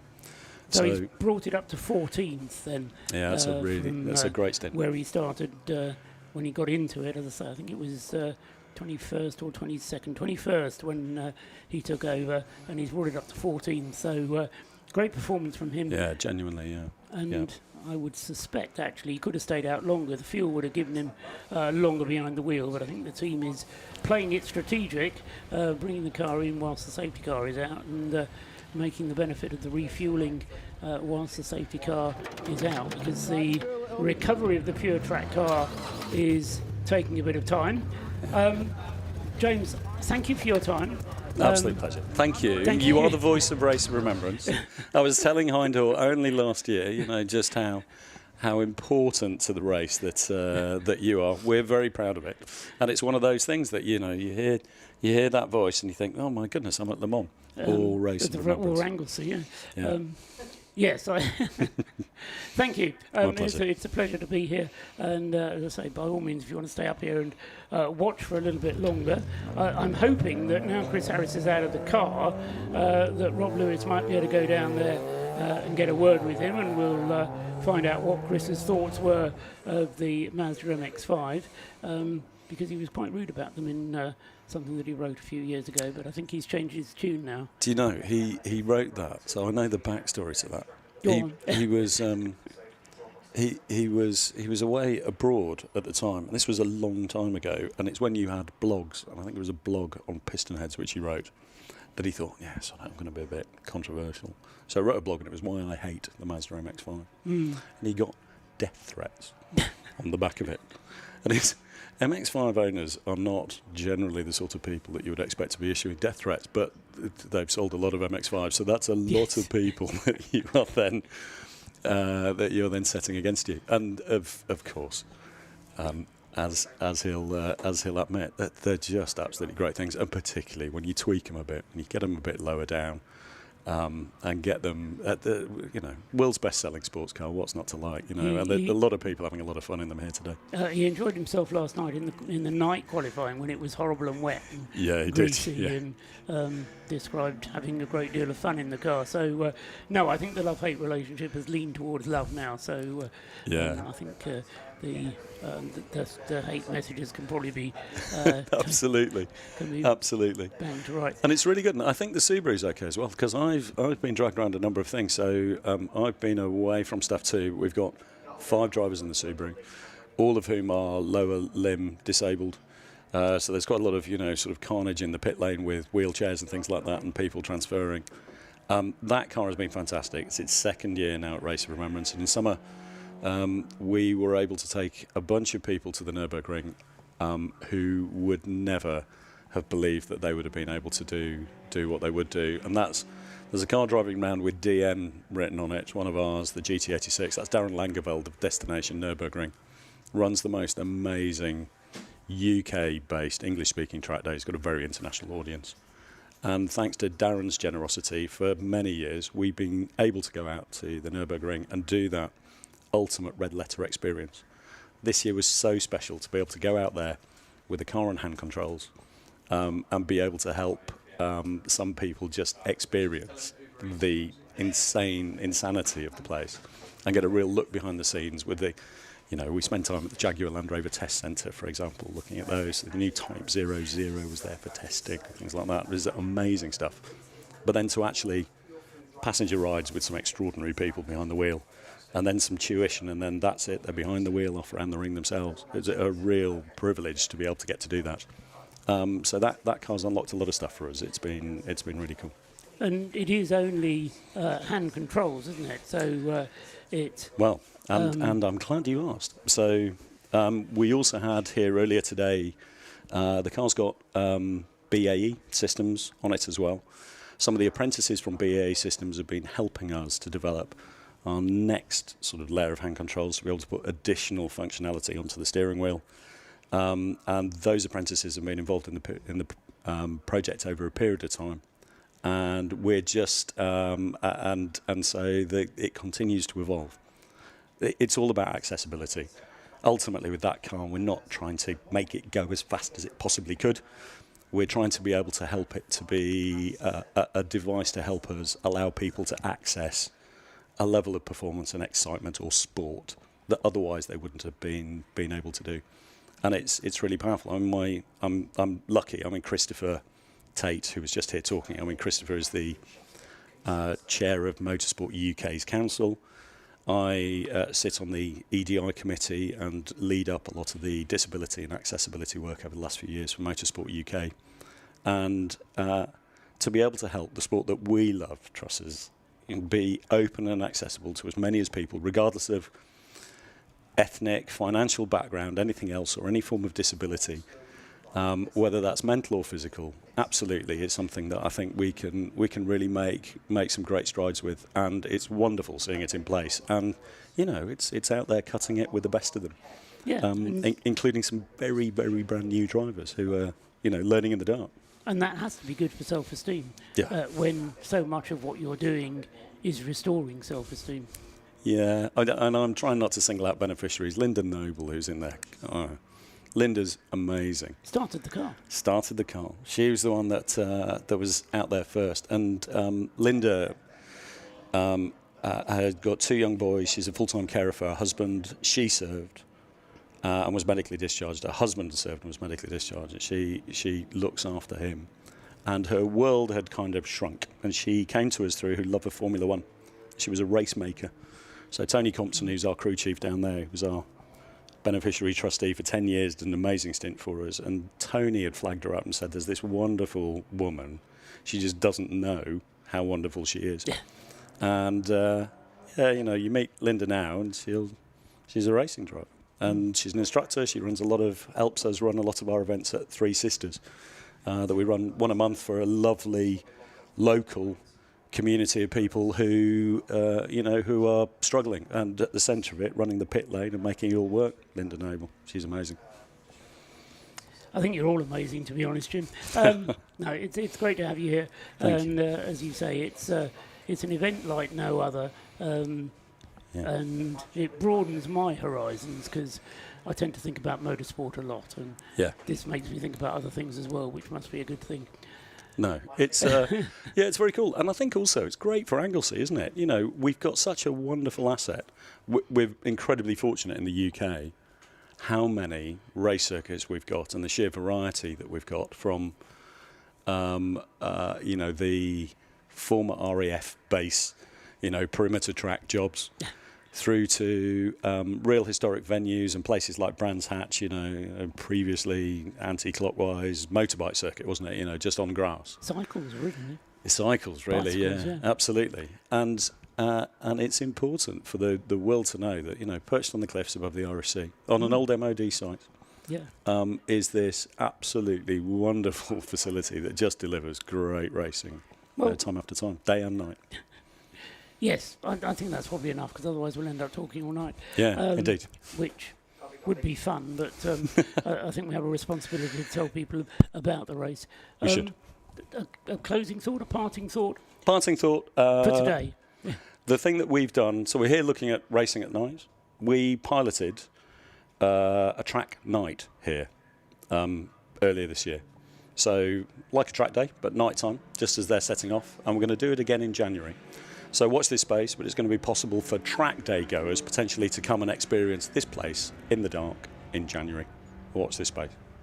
Excellent, and you'll be announcing that through Mission Motorsport's normal outlets, presumably? Absolutely. Good, excellent. Thanks, my friend. That. Well done. James Cameron, CEO of Mission Motorsport. I'm very grateful to you for coming up here and giving us your time. And we will see you back here, no doubt, tomorrow morning. James will no doubt be following what's going on. As he mentioned in passing, the safety car has now pulled into the pits and we're back under green flag conditions racing again. I feel the need to recap where we are, because we've nearly had 4 hours of racing now, just over 3 to go. It's nearly 7 o'clock in the evening here in Anglesey. We go through till 10 o'clock tonight. That's why James is going, because his dinner booking is getting ready. But we can go down into the pit lane first, because Rob Lewis has caught up with Chris Harris. Rob, away you go. Well, I have managed to grab a very happy Chris Harris as he stepped out of his MX-5.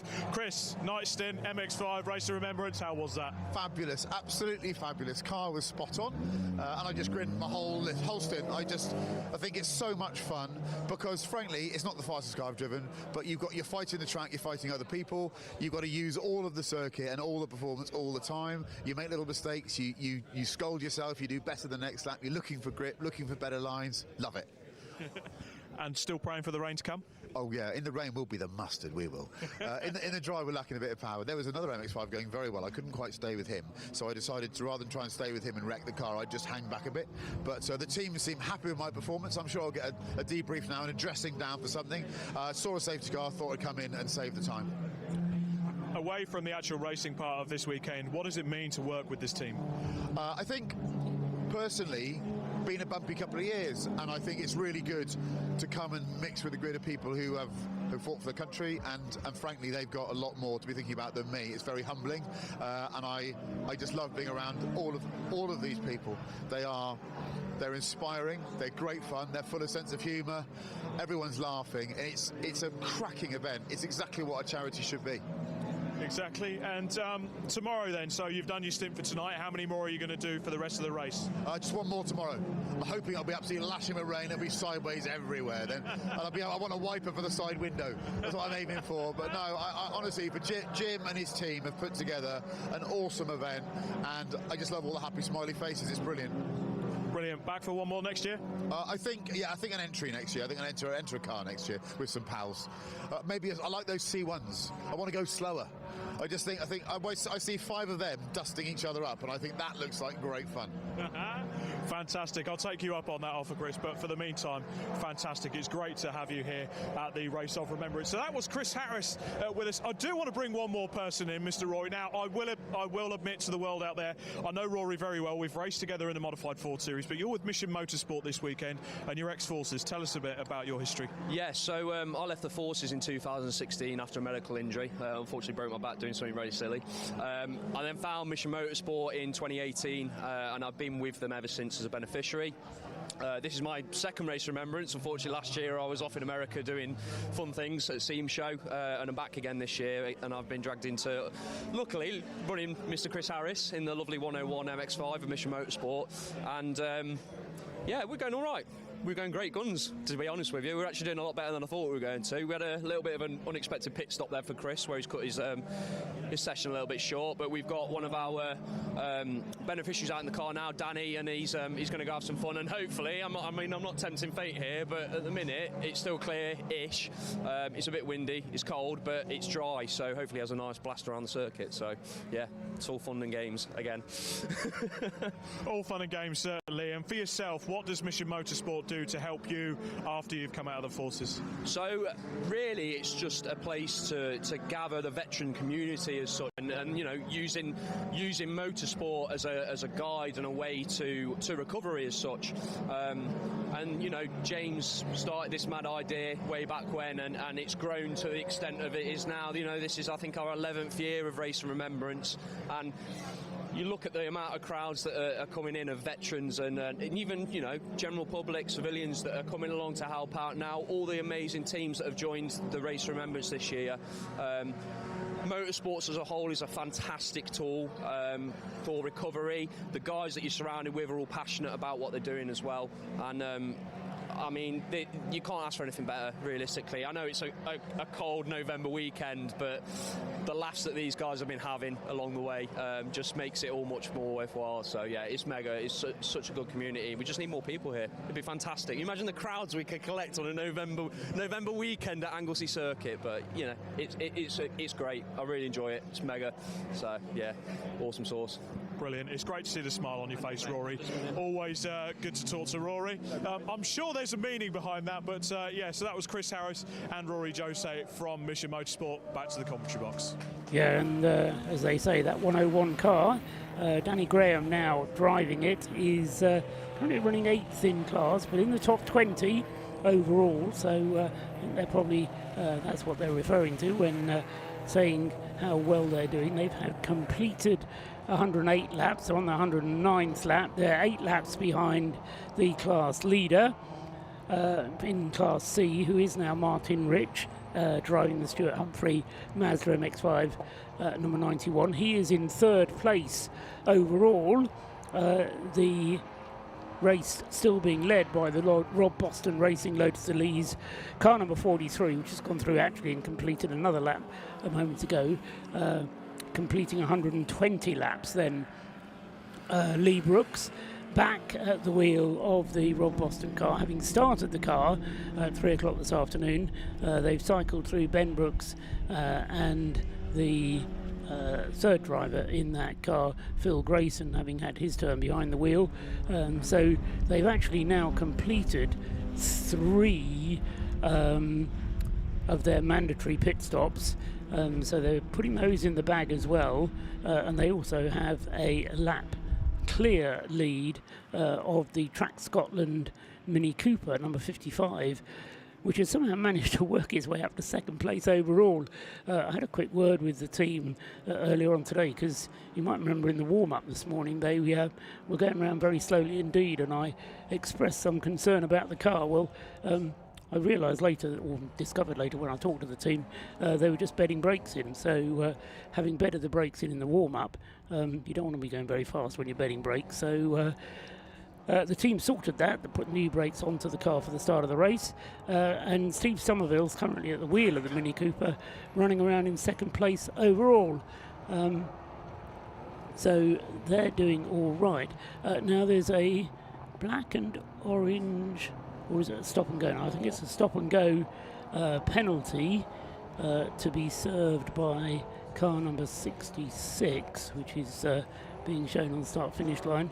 This is the Army Sports Car Racing BMW 116, which is currently in Ben McLaughlin's hands.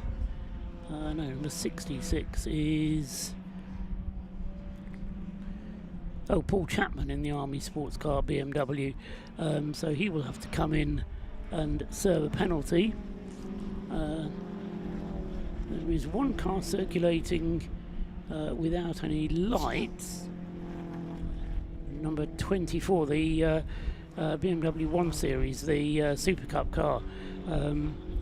So we'll keep an eye out for that.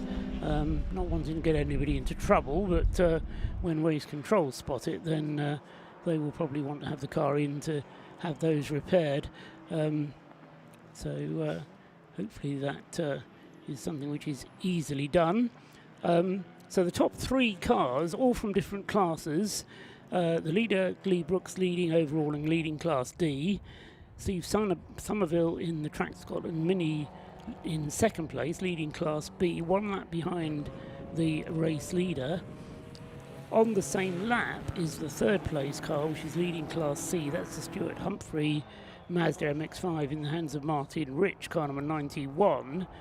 And then the next car up in fourth place is the Tacoma Racing BMW, which has now slipped back again into second place. I mentioned earlier on that there was a race going on between the 91 and the 12 for Class C honours. I was pausing there because the marshals, I think, have had their attention drawn to something and are very eager that their message gets through. I think they're just no, they're still indicating the stop and go penalty, which is required for car 66. So that penalty still to be taken. The marshal's getting a little bit agitated down on the pit lane to make sure John Cobley sees the message and reacts to it. So so the top four then, one car from Class D, one car from Class B, and then 2 from Class C. Second in Class D at the moment, Lee Brown in the Patrone Racing BMW, number 48, is only 5th place overall, and they are now some 6 laps behind the leading car in Class D. So Class D turning, as we thought it might, into a bit of a benefit for the Rob Boston Racing Lotus Elise, with the battle being taken to it, as I say, by the cars from the lesser classes. The Caterham 7, Max Haynes, who started from pole position, or whose car started from pole position, car 99, that has recovered to 6th place, and that car, having had a rather longer pit stop, about, how long ago was it? It was about an hour ago, just under an hour ago. They had a 12, nearly 13-minute pit stop for the number 99 Caterham. We mentioned that it was in its tent. What we didn't do, Scott, as far as I know, Scott Woodward has joined me back up here in the box. What we didn't do was to find out exactly what the problem was with the 99 Caterham, although you may have a message. I might have had something from Rob on that one. What did you tell me? He's standing behind you. Right, okay. Can you answer the question, car 99? What happened? It was losing power. Losing power, we heard. Any reason why it lost power? No. They don't know. Right, that helps. that's one of those awkward ones to fix, isn't it? It's easy to lose power. Something more difficult to resolve the situation and put the power back. But the car is lapping rapidly enough at the moment. In fact, I think it's fair to say it's the fastest car on the circuit, with the exception of the Max Bird driven Audi TT. Max Bird, having started the 666 Audi TT, has been very rapid when the car is going well, but that is another car that has lost a lot of time in the pits. So Max Bird in the 666 car, that car is another one which has had a longer pit stop. In fact, none of its pit stops have been under 5 minutes. When the minimum pit stop time is 4 minutes, that's a bit of a problem. So Max Bird trying to stage a recovery run, but hang it all, that's what we've been talking about with a lot of our interviewees. You never give up, never say die, keep going as long as you can. As we observe some work going on with the number 51 Toyota GT86. I think I heard in the background calls for a hammer and get the thing to turn over. The mechanics there with a number of hammers, but driver trying to start the car, but it don't want to go. I don't think they've got the car jacked up on the left-hand side. This is the Mission Motorsport Toyota GT86, and as I say, with problems for that car, it's dropped down to 44th out of our 50 runners. You can probably hear the hammering going on in the background. It's been in the pits for 5 minutes now, so losing time all the time whilst that work is going on. But so as mentioning to Scott earlier on, we're finding attrition a bit of an issue this year in the Race of Remembrance. Yeah, a lot of the front-running cars are starting to hit trouble and hit problems more often than we've seen in the last couple of races. We have seen times when cars have had issues. They were hearing about Rob as well. There was an incident for the 23 Pure Track Renault Clio, which is a shame because that car usually has, its luck never sits in the middle. It either has extreme good luck or extreme bad luck. More problems also as well for the number 8 car. This is the Breakdancer Racing Mazda RX-8 that's also had problems and fallen back with penalties. That car has come into the pit lane, currently sitting at the moment on the timing screen as showing as being right now in, where we got to right now, 20th place, okay, it's 8th in Class C, but in the top 20.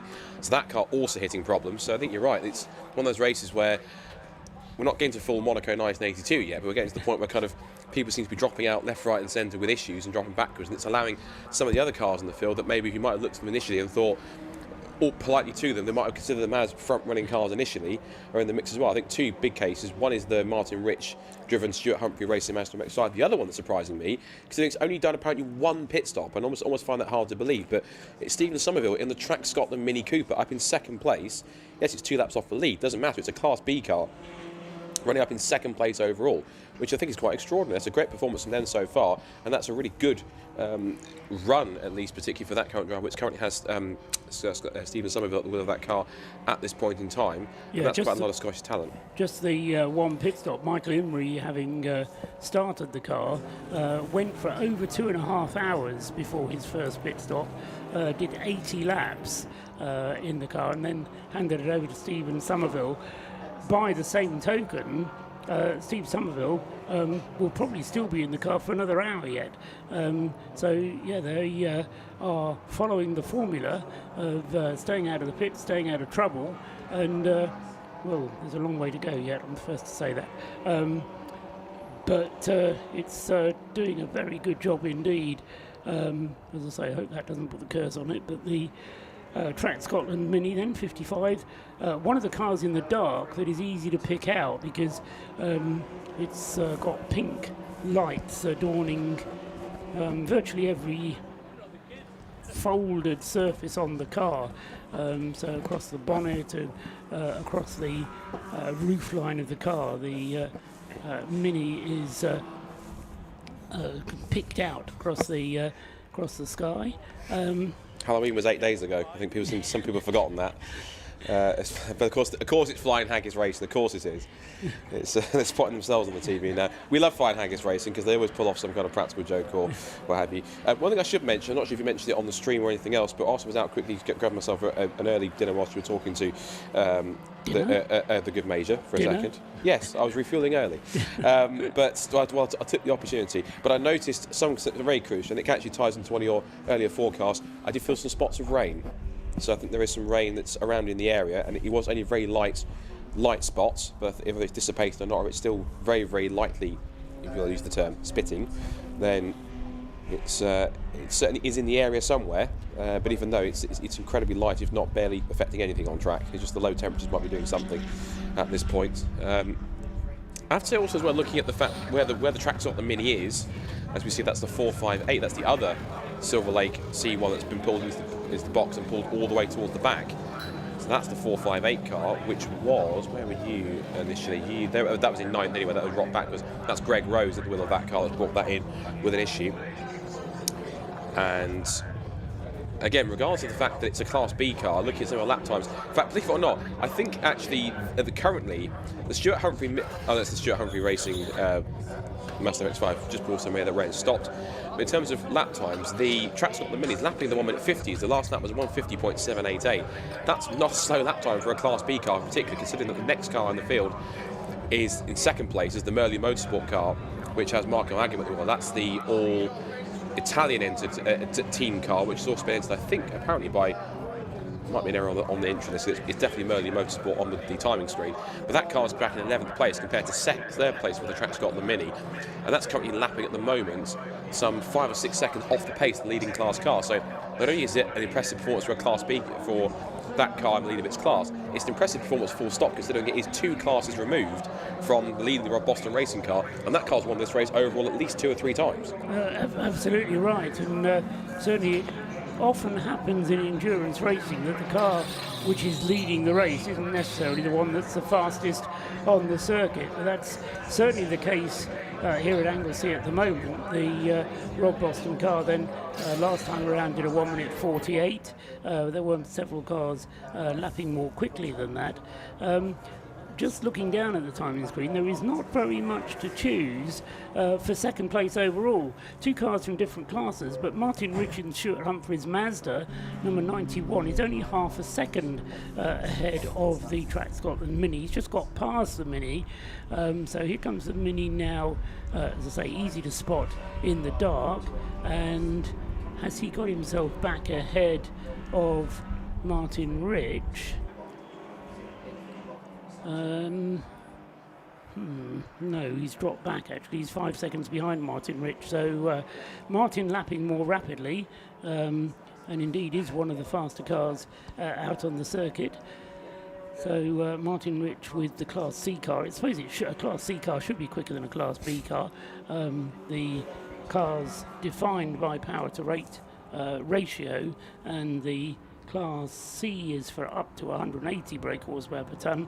The Class B cars up to 140 brake horsepower per tonne. So the Class C cars, theoretically, 40 brake horsepower to the good.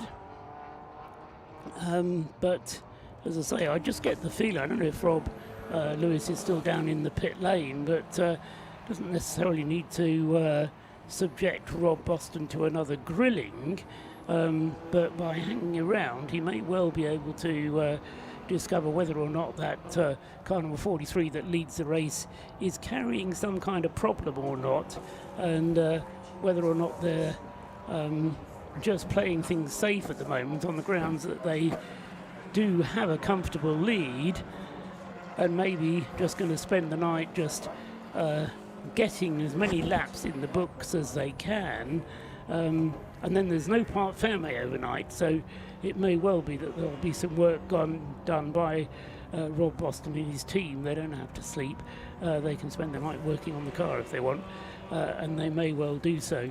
I just get the feeling that, as I say, the pace of that car is not quite what we would expect. Lee Brooks just going through and completing another lap in the 1 minute 47s. Martin Rich in Stuart Humphreys Mazda laps in a 1:46.6.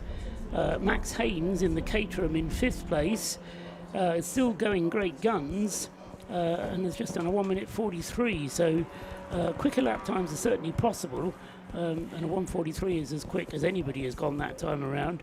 So Max Haynes in the Caterham number 99, having had that longer pit stop because of a loss of power, but with a diagnosis more complex than that, can't tell you, but it did lose, as I say, very nearly 13 minutes in the pits whilst that happened, and as a result of that, it slipped down to 5th place, and well, at 6 laps behind the race leader. I think it's probably too much of a tall order to get back into the race lead from that, but stranger things have happened.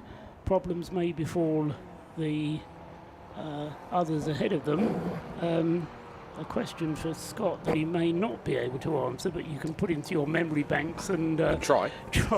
I'm surprised that you remember the 1982 Monaco Grand Prix, to be honest, because you're surely not that old. I'm born in 1990, but I'm a motorsport anorak like you, so I know these things. You can remember things before you were born. Yes, yeah. It's just called good research, I suppose, and a ADHD and autistic brain, and that's a fact.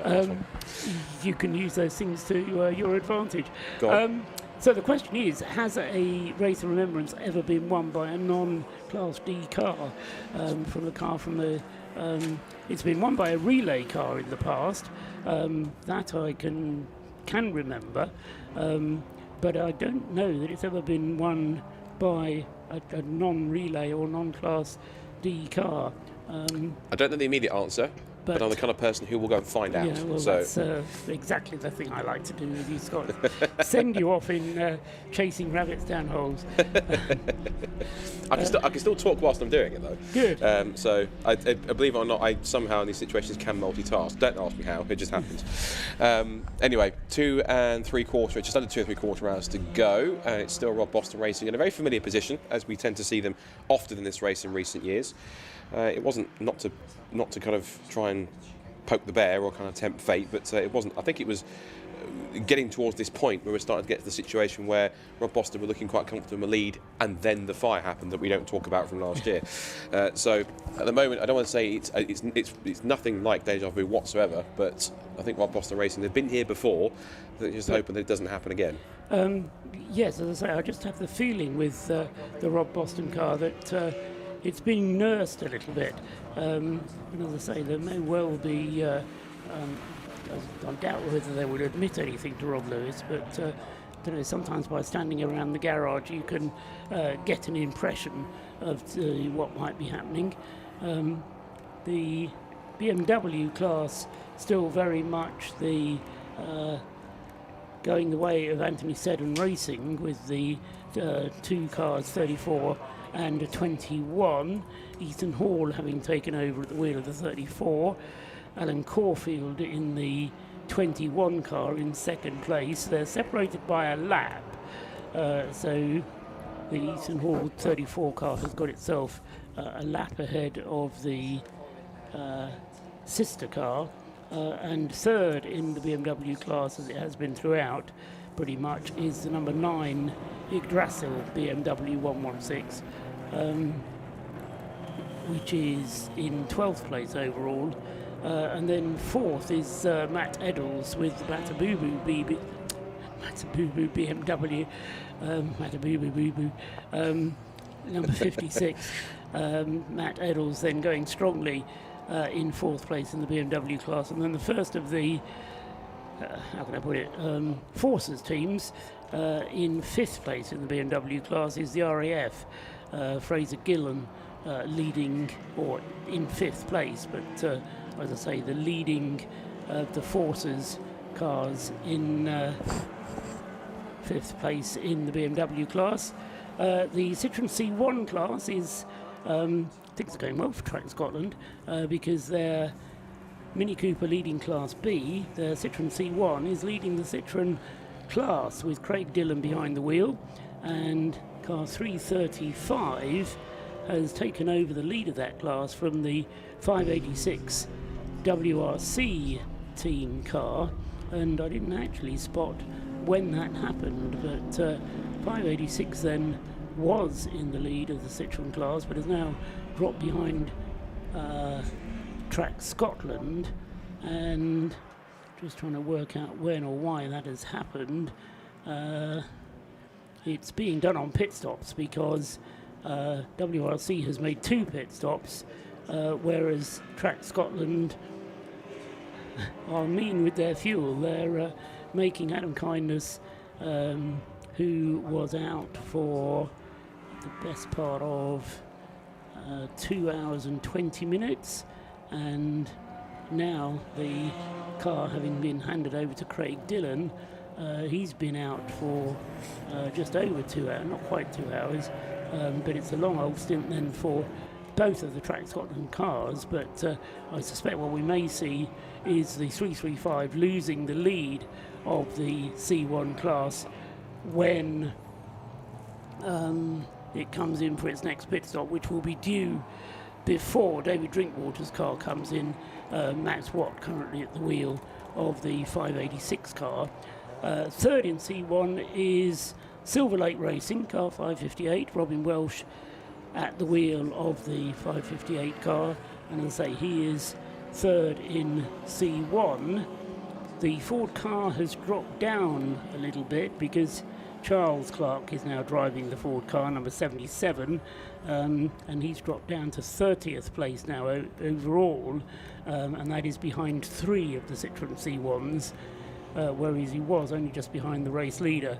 So the Ford car, I suspect, not giving quite such good mileage on a tank of fuel as the Citroen C1s do, so extra pit stops required.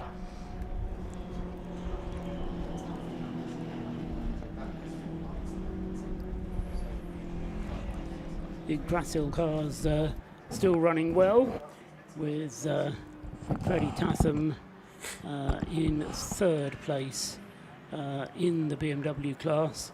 The other Yggdrasil class, Callum Wilson, has dropped down. Actually, he's down at the back of the BMW class now. So the 90 car, yes, we saw that car disappearing off for some extra work to be done on it.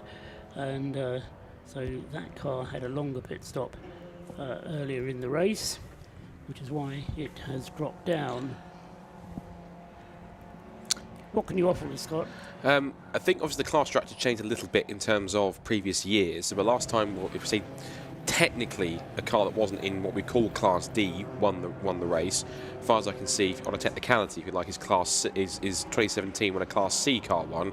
Technicality is, I think Class C was a Caterham relay class rather than actually being like a Class C as in A, B, C, D. Right. There was also a Class L as in L for Lotus. This was back in 2017. That was won by the Dayton Motorsport 2 car of John Lamister and Craig Denman on that side.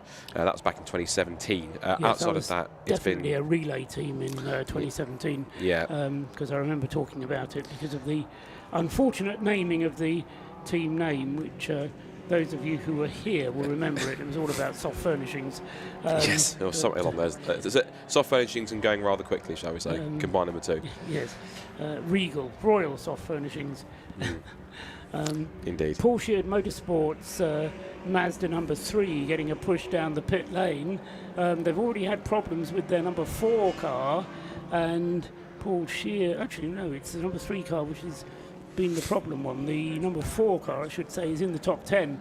So it's the number 3 car which has given problems so far. Nick Mesmer, the driver of the car, and as I say, it's now been pushed to the very top end of the pit lane to receive some servicing. Scott has more history. I'll offer Class I, whatever that looks like, what the equivalent of that is today. Invitation, right, okay. In that case, there was an invitation class car that won, and it was the Synchro Motorsport Honda Civic back the couple of years prior to that, in 2016, Alan James and Dan Wheeler.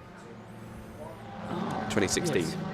Okay, so yes, it's not unheard of, but certainly in recent years the winner has come from the main class, fastest class, and every reason to suppose it will do again this year. 4.5 hours of today's 7 have elapsed, so 2.5 hours still to go. Lee Brooks still leading the way, and as I say, he has a lap of an advantage on the next car up in the overall positions, but a 6-lap advantage over the nearest Class D car.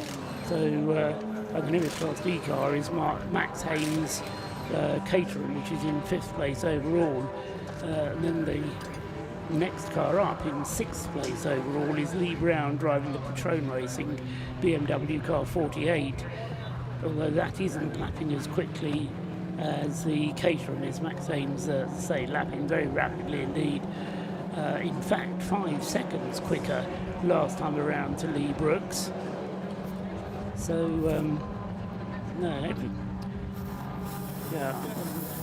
the more I look at it, the more I am convinced that Rob Boston are covering themselves, going as fast as they need to, but they would really like to go faster if it were possible. The Penalties are still out. They're still going strongly in number 71. Their car following a long pit stop earlier on. Jason McAnulty is now back in number 71.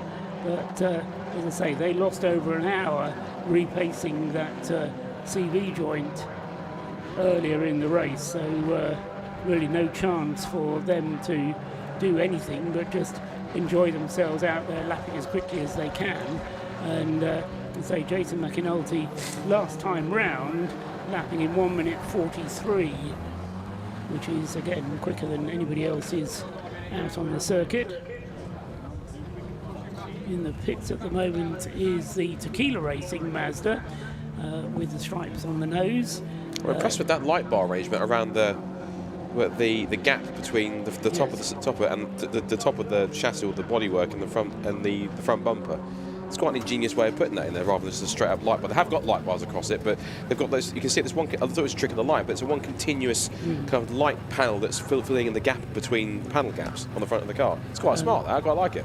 And of course, the advantage is that it puts the lights out of the car at an angle of not quite 45 degrees, but close to 45 degrees, which is actually where you need lights when you're driving a racing car, because you need to be able to see where the apex points are. So yes, the Tequila Racing Mazda ready to go back out onto the circuit. Anis Sutawala brought it into the pits, and it's ready to go back out on the circuit now. And Tequila Racing now, actually it was John Jorga who brought the car into the pits. Anis Sutawala was in the car earlier on, and it is now in the hands of Chris Fellows, who takes the Mazda back out onto the circuit. Third in class. Just spotted something interesting. Currently at the moment, the Stuart Humphrey Mazda MX-5 is lapping quicker than the race leader. It has been for some time. Oh, it has been. Right, yes. I've been so focused on finding Yes, non-Class D winners. That's I think. Speaking of MX-5s that have been doing interesting things, that's not so interesting for the 111 car. That's the car that stopped on the back straight earlier on that brought out the safety car, if I'm correct. Yes. And that car has again looks like it's pulled. This is around the rocket complex, I can figure out, and it's coasting around the 111 car, which had the problems earlier on. The exposure lights entry Morgan Sparrow currently at the wheel, and yellow flags up there at Rocket to draw drivers' attention to the fact that there is a car having problems. Yellow flags rather than white, but that's probably fair because it is causing a danger and is not travelling very quickly. But 111 currently in 8th place in Class C, the Mazda MX-5. So, yes, just to emphasise that point about the pace of the Rob Boston car, because although, as you say, Scott, Martin Rich is a quick driver and is going rapidly, there's no way that a Class C car should be able to keep up with a Class D in that way, unless Rob Boston's car is carrying some kind of problem. And as I say, that's my suspicion, that they're just keeping going today, doing as many laps as they can safely, and then they're going to work on the car overnight, because there is no part ferme overnight. Come the break for the Remembrance service on Sunday, there will be part ferme conditions, but overnight they will be allowed to refuel the car and work on the car. And Rob Boston has done this before, of course, following problems on the car last year. They worked on the car and practically brought a new car onto the track on Sunday morning. So, as I say, I think there's probably a plan afoot to get this problem investigated, whatever it is. And as I say, it's not a bad problem, because it doesn't always affect the car that much, but just occasionally the Lee Brooks driven car puts in a pretty slow lap, and it's a slow lap from the Rob Boston car that seems to happen, rather than a quick lap from Martin Rich, who's generally pretty consistent out there.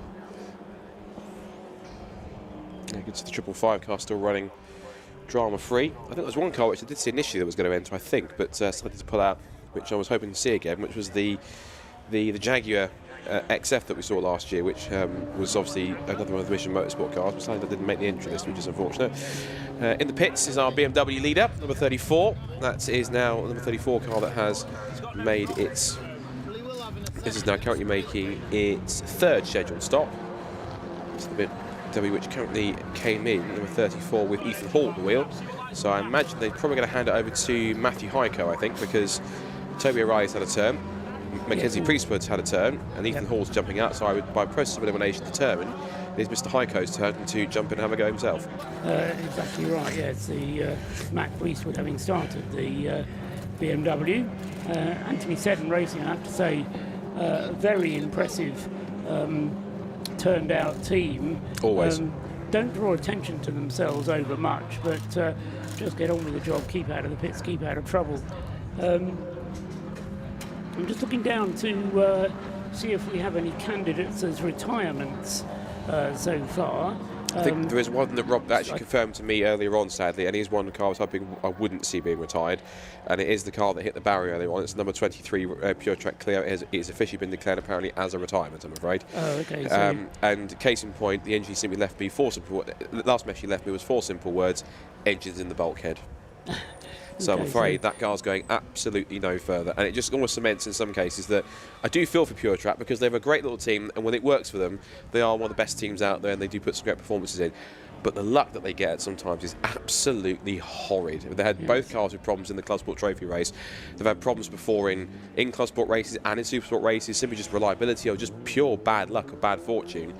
And ultimately, they always compete. They've always got a smile on their face, and they always enjoy themselves no matter what. It's just, I think motorsport tests them more than they'd like it to in some cases. I'm not sure whether you were listening to James Cameron when he was talking to us earlier on, but there's a Martin Tarling Livery Award, which is being presented at the end of the day, and I have a feeling that it was going to be awarded to the Pure Track car.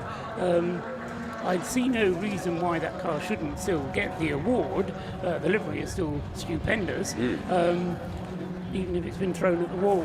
The other one, so I'll accept your offer of the Pure Track Clio then as our first retirement, but I also put into the mix the Breakdancer Mazda MX-5. Car number 5 has been in the pit lane now for very nearly 3 hours. Now that doesn't mean it's a retirement, but if Rob is listening, and I know he does, but occasionally he goes off and has something to eat, but if he is listening and able to establish whether the Breakdancer Mazda MX-5 is being worked on still, or whether they've thrown in the towel, it would be good to know. As I say, they've been in the pits for 3 hours, which is what would we normally think of as being a slightly longer time than a normal pit stop. Anthony Seddon Racing ready to go and are pushing the car backwards. The car has been in the pits for 4 minutes and 14 seconds as it heads down the pit lane to the Who Tag sensor, and that is Toby O'Reilly, who is getting back into the car. Okay. Which rather scuppers our assumptions of Yes. driving order. Yes. And indeed, Toby O'Reilly was second in the car, so they've gone driver 1, driver 2, driver 3, back to driver 2. Interesting stuff. Which for which there must be a reason. Yes. Anyway, they've decided that Toby O'Reilly should be the driver going out again, and the car. No, it's not. Double check. Yeah. Ethan Hall was in it before, wasn't he? Yes, he's just been. I think that was his first stint in the car just then, and that sort of things. Yes, but he's now been shown as taking the car out of the pits. Unless the heat tag hasn't updated yet when he's gone past in the pits, which is interesting. I was going to leave this for parting shot because I'm about to be rotated again for another interview, but which is fine. But the number 91 car, car was in second place, is making its next scheduled stop. So the Stephen Somerville has brought that. No, Martin Richards brought that car in for its third scheduled stop. Still running like clockwork and still looking good. So I should be back. Thanks very much, Scott Woodworth there, who's been up and down more often than normal on a Saturday night, but he's keeping us informed, keeping the research going, and so thank you for that. The Martin Rich car then being pushed back, so both second and third place cars coming in for their pit stops at exactly the same time. In the case of the second place car, it is their second pit stop, the Track Scotland Mini having their second stop, and in the case of the Stuart Humphrey racing car, this is their third pit stop, with Martin Rich, I assume, getting out of the car and handing the car back to Stuart Humphrey.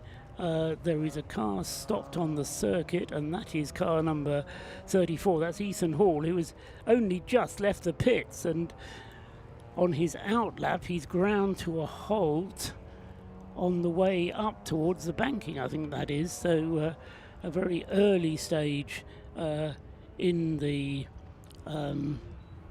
stint for Ethan Hall, and this may call for another safety car, which gives me the opportunity to introduce another of the Race of Remembrance partners this weekend, Ashley Smith. Yeah, that's it. Okay, yeah. From Davanti Tyres. Now, Davanti are one of the new partners of the Race for Remembrance. I think it's the first time that Davanti has been involved in the Race for Remembrance.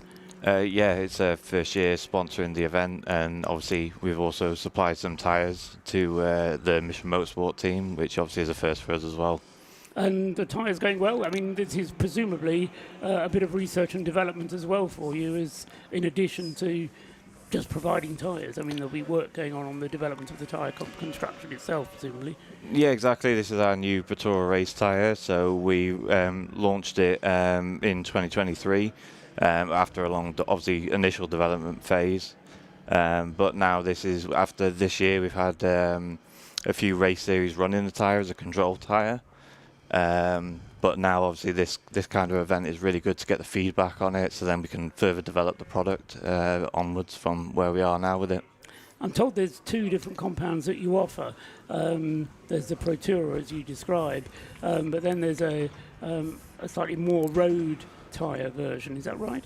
Yeah, the Pretoria race is the track focused. It's still road legal, but it's a semi-slick tyre. But we also offer a Pretoria Sport, which is a more road biased tyre, which is more of your everyday kind of performance UHP tyre. And should it rain tomorrow, perhaps, everybody's saying it might, which is the tyre that you should be using for the wet? Does Davanti make any suggestions in that direction? In this scenario here, it would still be the Pretoria race, because the Pretoria race is designed as a track tyre. It's designed to obviously handle the wet, being a semi-slick. The Pretoria Sport is more of a road-based tyre compared to obviously the Pretoria race, which is track-focused. Right, so you're predominantly looking at the track day tyres to be used here. And does the feedback then give you the opportunity to change compound, change tread pattern? What sort of things are you looking at? Yeah, obviously the feedback we get from the drivers on how obviously the tyre lasts will influence the compound, and obviously any feedback they give should it rain on the wet performance, we can obviously use that when we further develop the tyre from obviously its current compound and tread pattern. Where does Devanti come from? Because I have to admit, it's not a, if somebody offered me Devanti tyres in my local tyre store, I'd kind of say, who? You're a bit of a new name in the tyre manufacturing. In terms of what I've heard, you're not a household name. Yeah, we are obviously relatively new as a tyre brand. This year is actually our 10-year anniversary on the marketplace, and obviously over that 10 years we've had quite a large growth. We offer tyres for everything from all-season and passenger car tyres to all-terrain, and then obviously the branch into motorsport and track-specific tyres is obviously a new venture for us. But it's obviously a testament of where we're at with the brand, that we're confident enough to put that tyre out there and have it running in race series and things like that. It kind of shows where we've come from, and we're sold globally, not just here in the UK, but mainland Europe and places as far away as South America and Trinidad and Tobago. So yeah, it's got obviously we're still growing against the big players, but yeah, we're definitely there in the marketplace now. Yeah, and so is the UK the biggest market, or is that in the rest of this continental Europe? UK is one of our obviously biggest markets because we've got quite a wide distribution there. Obviously being a British founded company, that's where we've started with distributing, but we do sell globally, so yeah. Focusing on getting more involved in motorsport as well, from the sounds of it. Yeah, branching out. Obviously, now that we've got the Pretoria race tyre out in the market, and it's been used across, a wide variety of race series and things like that. The aim is obviously to continue that technological development to increase the range of tyres that we offer within that motorsport space. What other series are you involved in? So this year we partnered with the Mini Challenge Club Sport and the 750 Motor Club Swift Sport Challenge, which was the first year they'd run that championship, so entry-level sort of club racing series. Yeah, so happy with the things you've been doing so far, and presumably wanting to build on that. Yeah, exactly, and the feedback that we've got from both of those race series from the drivers, whether they're novice or experienced, has been really good on the tyre. So obviously that's great feedback for us, and we'll continue to grow from there. And as far as the Race of Remembrance is concerned, is this your first time at Anglesey? First time for the Race of Remembrance. I've been here before to Anglesey Circuit, and we've been here as a brand with the tyre and everything before, but not with Race of Remembrance. And obviously it's great to be a part of such a special event. And yeah, obviously from what we've seen out on track already, it's been a fantastic event. How many people, how much equipment, how many tyres do you have to bring to an event like this? I mean, is it a big logistical operation? I think we've provided the tyres to the Mission Motorsport team. I think they're running 4 cars in total, and I think they've got over 70 tyres that they've obviously brought here for the event. So we've provided the tyres to them, but obviously they're doing the logistics in terms of looking after. So they actually bought the tyres off you elsewhere and then bring them. We've provided them with the tyres obviously for this event, so that they can run them on their cars. But that's logistically we don't have any mechanical team or anything here. That's all with Mission Motorsport themselves. So you don't mount tyres here or anything like that? No, not ourselves. Right. No, not as a brand. Yeah. Okay. Would that be something that you would get involved in should you be running, for example, a control tyre on a series where you're then actually providing race service at a race meeting?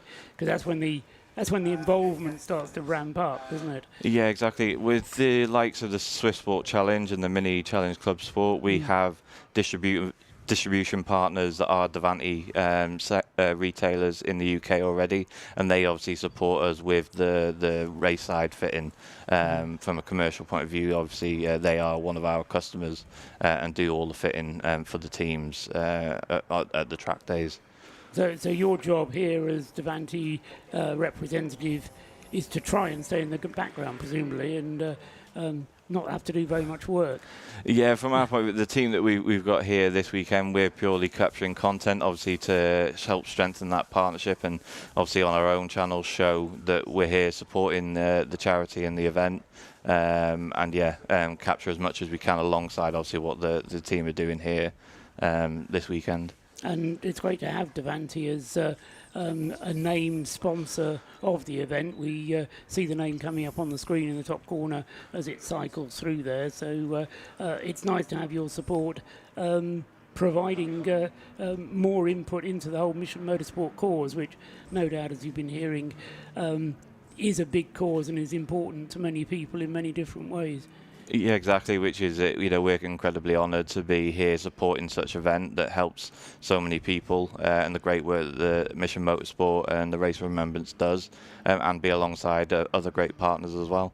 I should warn you that with James Cameron, with Mission Motorsport, once you get involved, it's like touching glue. You can never get it off, You'll be in it forever now.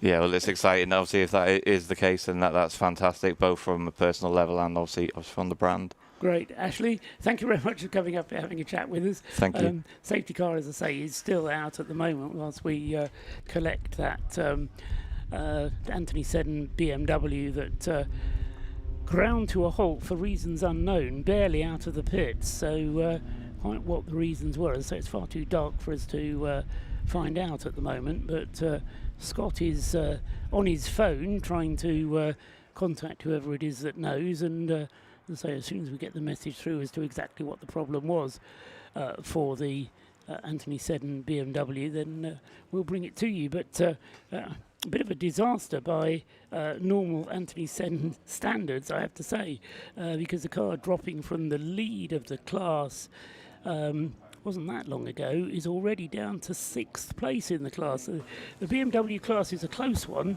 You can't afford to make little mistakes, but Scott looks a little bit like that might have been a pit stop problem for them.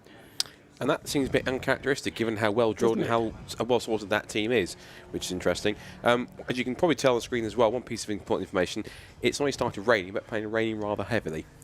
So it's getting heavier, shall we say. So the rain you predicted has arrived, fully arrived.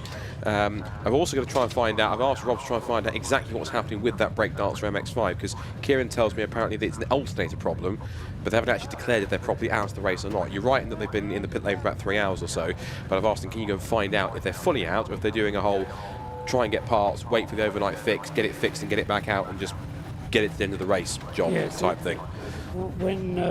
When my road car goes in with an alternator issue and it needs a new alternator, it's invariably a long job because you have to take various bits off the car before you can get the belt off and then get the alternator replaced. So they also tend to be situated in awkward places these days as well. Well, good luck, Rob, in finding out that information. The Ford car we saw in for its pit stop, and that has headed back out onto the pits, out of the pits onto the circuit once again. The safety car goes round and completes another lap.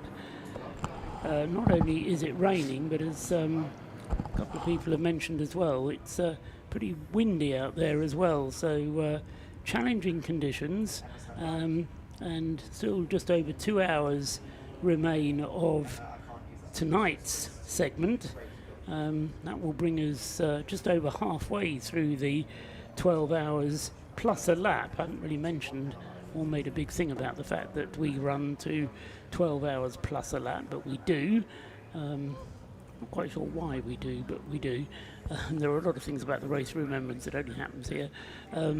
Anyway, the 48 Patrone Racing BMW is in for service. That's the car that's second in Class D, because it's moved ahead of the Caterham. Now, that can only be because the Caterham has been in for another stop, number 91. Number 99, the Caterham. Max Haynes probably has come to the end of his fuel, or approaching the end of his fuel. So he is, or has been in for a stop, and the car has resumed with Tom McEwing now back at the wheel of it, and I suspect he'll be able to take back 5th place. And second in Class D, whilst the Patrone Racing BMW has his pit stop. So what goes around will come around, and the Caterham will then pick up a position again. Meanwhile, Rob Boston's Lotus continues to lead, does so now by 3 laps, but he's currently on his 146th lap. The Tacona Racing Division BMW number 12, resplendent in its Rothman style livery, is in 2nd place on his 143rd lap, and then the Mini from the Track Scotland team, Adam Kindness back at the wheel of that car, has got 3rd place and has the lead of Class B. I say Adam Kindness back at the wheel of the Track Scotland Mini, because he hasn't actually driven that car before, has he? Because of course Michael Imrie started the 55, Adam Kindness started in the Track Scotland C1, green flag shows, and the number 55 car, having been started by Michael Imrie, then went to Stephen Somerville and is, as I say, now in the hands of Adam Kindness. So they've now done 2 pit stops, 2 of their 4-minute pit stops at least, compared to the Rob Boston Lotus, which hasn't come into the pits during that last safety car interlude. They stayed out, and so Lee Brooks continuing to lead. They've done their 3 pit stops, but electing not to pit during that safety car interlude, as Lee Brooks had only been in the car for just over an hour, just about an hour, and they decided that's not long enough to warrant another refueling pit stop. I suspect they'll try and get to within a point where their next pit stop will be their final stop.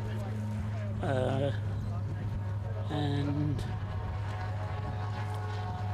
the rules allow refueling overnight, so it doesn't really matter if you need to come in for fuel in the last few minutes. You probably would aim not to. Patrone Racing heads down the pit lane, car number 48, 4 minutes 10, 4 minutes 11, 4 minutes 12, so good timing from them.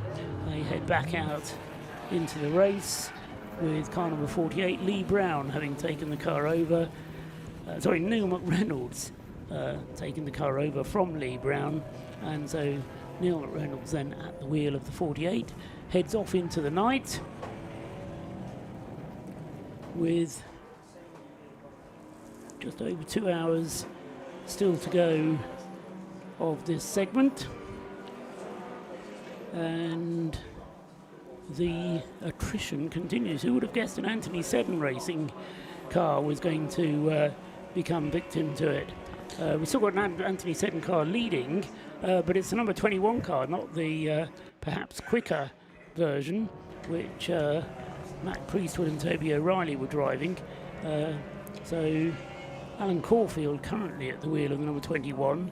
The 4th driver who's yet to get in the number 21 BMW for Anthony Seddon is Sam Carrington-Yates, who was here last year, I remember, and is the son of David Carrington-Yates, who will test the memory of those who remember the Uniroyal Production Saloon Car Series of the 1980s, when David Carrington-Yates used to compete in a... No, I'm struggling. I shouldn't have started that sentence. I want to say a Ford Escort, but anyway. I remember, this is from watching through from old Car Wars crash compilations, there was the David Yates that raced the Sierra Sapphire. But I don't think that's... it's the same one. Yes. It's the same one? Yes, oh, yes, okay. He was it's probably, we'll tell the story, and I'll be corrected if anybody's listening who knows the correct story, but the Carrington Yates bit, he got the Mickey taken out of him relentlessly by people like Jerry Marshall, Tony Lanfranchi, against whom he was competing. And I think they christened him the Reverend because David Carrington Yates sounded a bit like the chap who would come and look after us during the Remembrance service. So he tried to drop the Carrington in order to resolve his reputation, or at least to stop the teasing that he was getting. No, he was, yes, in a Sierra Sapphire as well, yes, you're right, back in the 1980s. Was one kind of like a two-tone blue, like a darker blue with some, like a two-tone blue, I think. That's my ADHD autistic brain remembering that stuff from watching those crash compilations as a kid. That happens, it just does. Remarkable, well done. So it is one and the same. Amazing. And Sam is the son of David, and he. I don't know why we're talking about him, because he hasn't driven the car yet. He is the one who gets in the car next, and the car's still running, touch wood, madly for Anthony Seddon Racing now, and he will be getting in after Alan Caulfield. The car running 7th overall, but quite remarkably leading the BMW 116 class by 2 laps at the moment from the Yggdrasil car number 9, which Ollie Cottam is now back at the wheel of. So in many cases we've got the start drivers back at the wheel of many of the cars. Certainly the 3 driver cars have their starting drivers back at the wheel now. Yeah, talking about Sam Carrington Yates, I first came across him because I've always known him racing BMWs particularly. When I first came across him, he was racing in BMW Compact Cup, and then in more recent years has gone into the 116s and kept that BMW theme going. Speaking of BMWs that are quite impressive, I'm quite impressed with the fact that the Tacona Racing Division BMW, which I would also offer as a potential candidate for the livery award, considering that it's sporting quite a nicely inspired, Rothmans inspired livery, and actually seeing it up close myself and Rob this morning, it's genuinely one of the most impressive looking cars I feel on the grid, just to how well it's been turned out, and they've kind of replaced what they need to replace to get rid of all the cigarette branding naming. But what they have done, it's a very respectable replica and nod to that old school livery.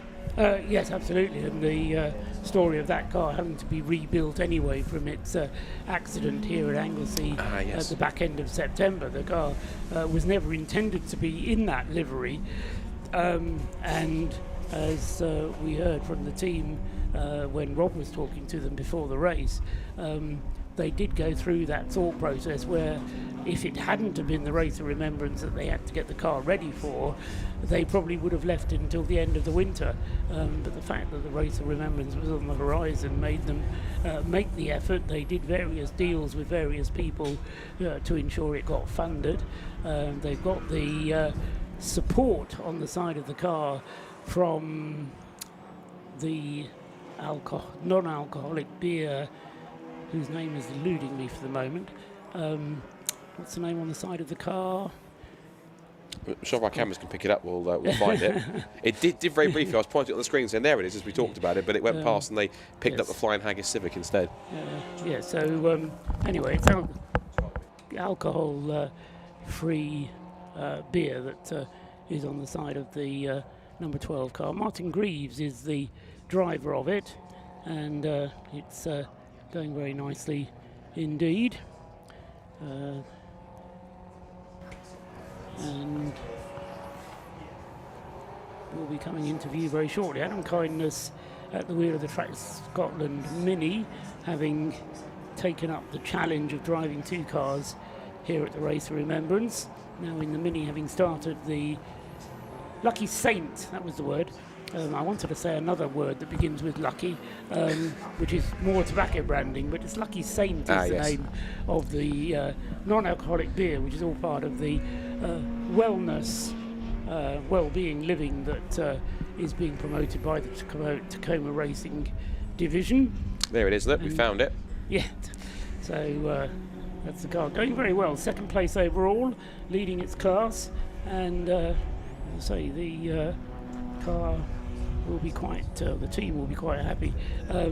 The challenge we're going to have to sort out is that as I said earlier on, those two cars in second and third places, 12 and 91, the Tacoma Racing BMW and 91 the Stuart Humphrey Mazda MX-5, somewhat different types of cars, running in very different strategies. So one comes in, then we have about an hour go past, then the other goes in, then we have another car, and then the first one comes in again. Now, that means that one of them is going to run out of fuel before the end of this segment, and the other one's going to have just enough to get them to the end of this segment. And the one that's going to benefit, just trying to work it out. Yeah, the Mazda doesn't go as far on its fuel as the BMW does on its. So, yeah, 40 or 50 laps is the stint length for them. So, I think in fairness, it will be the 91 car that finishes ahead come the end of the race. So Martin Rich still at the wheel of the 91, is it? No, it's not. It's gone back to Tom Walpole. So we heard from Tom earlier on, didn't we, in the number 91 car. Well, he is back at the wheel of the number 91. So Stuart Humphrey started it, Walpole drove second, then Martin Rich. Now we're back to Tom Walpole for stint 3. Stint 4. So that car, another one that's not cycling through their drivers consistently, having gone driver 1, driver 2, driver 3, and then back to driver 2 again. So Tom Walpole, when he spoke to Rob earlier on, had been doing a jolly good job, and as I say, according to the TSL timing screen, is back at the wheel of the 91 now.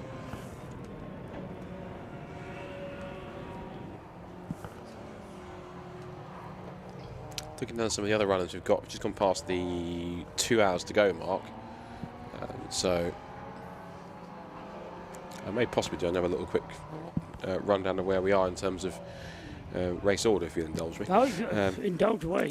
There we go. I might be doing this on camera because you can see me now. So we are now just under 2 hours to go in the first part of Race of Remembrance 2025 at Anglesey. We'll give you a rundown, bit of a Le Mans style, slightly sort of off out of the update.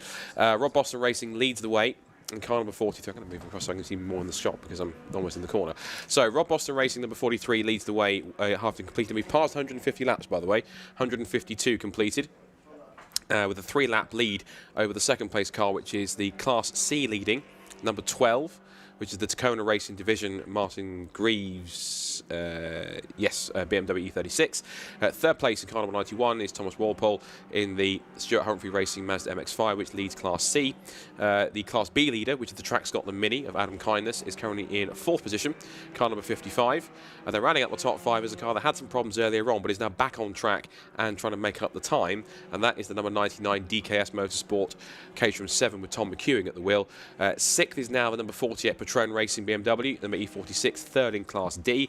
7th place is our BMW class leader, which is Alan Caulfield in the Anthony Seddon racing car. That's the only car that hasn't had a problem out of those two, because we saw the other one have an issue earlier on. 8th at the moment is the 3rd place car in Class C, the Tequila Racing. That's another car that's very silently, quietly moved up the order and not had too many issues and just got on with its job throughout the race. And then into 9th place, again, back in the top 10, having been further back down the order, but motoring on quite well and taking out several seconds a lap from the cars around it, is the 666 Fraser Nash car with Max Bird at the wheel. And then rounding up the top 10, second in the BMW class, is the Yggdrasil car with Oliver Cottam at the wheel. Of course, Ed Cottam's had his turn at the wheel in his car. Oliver's now at the back of the wheel of his car too as well. And that's the overall top 10. In terms of other cars in their respective classes, we had the top 3 in Class C. 4th in Class C is the car in 12th position, which is the Flying Haggis Racing Honda Civic Type R. And 5th place in class for that is the number 3 Mazda MX-5 Mark III from Paul Sheard Racing. For the only other car we can really find you in Class D, I would offer up is the 5th place car, which is the ES Motorsport Jason McAnulty Lotus Elise, but that's down in 26th position. Into Class B, where we've had the Track Scotland Mini, and that's just about it. So in 2nd place is the Merlin Motorsport Mazda MX-5 number 47. And that car has, at the moment, that's the all-Italian squad that has been here a few times before, and that has currently Andrea Bonani at the wheel. Also 3rd place in a class podium at the moment, which is quite interesting. I sound surprised, but it's quite a good story so far, because they're 14th overall as well. Big up the DC Lomas Racing Fiat Panda up there, 100 horsepower. D Lomas at the wheel, that's a fan favourite, so that car now into a podium position in Class B. If it stays there for the rest of the evening, it could do so and be in that position overnight.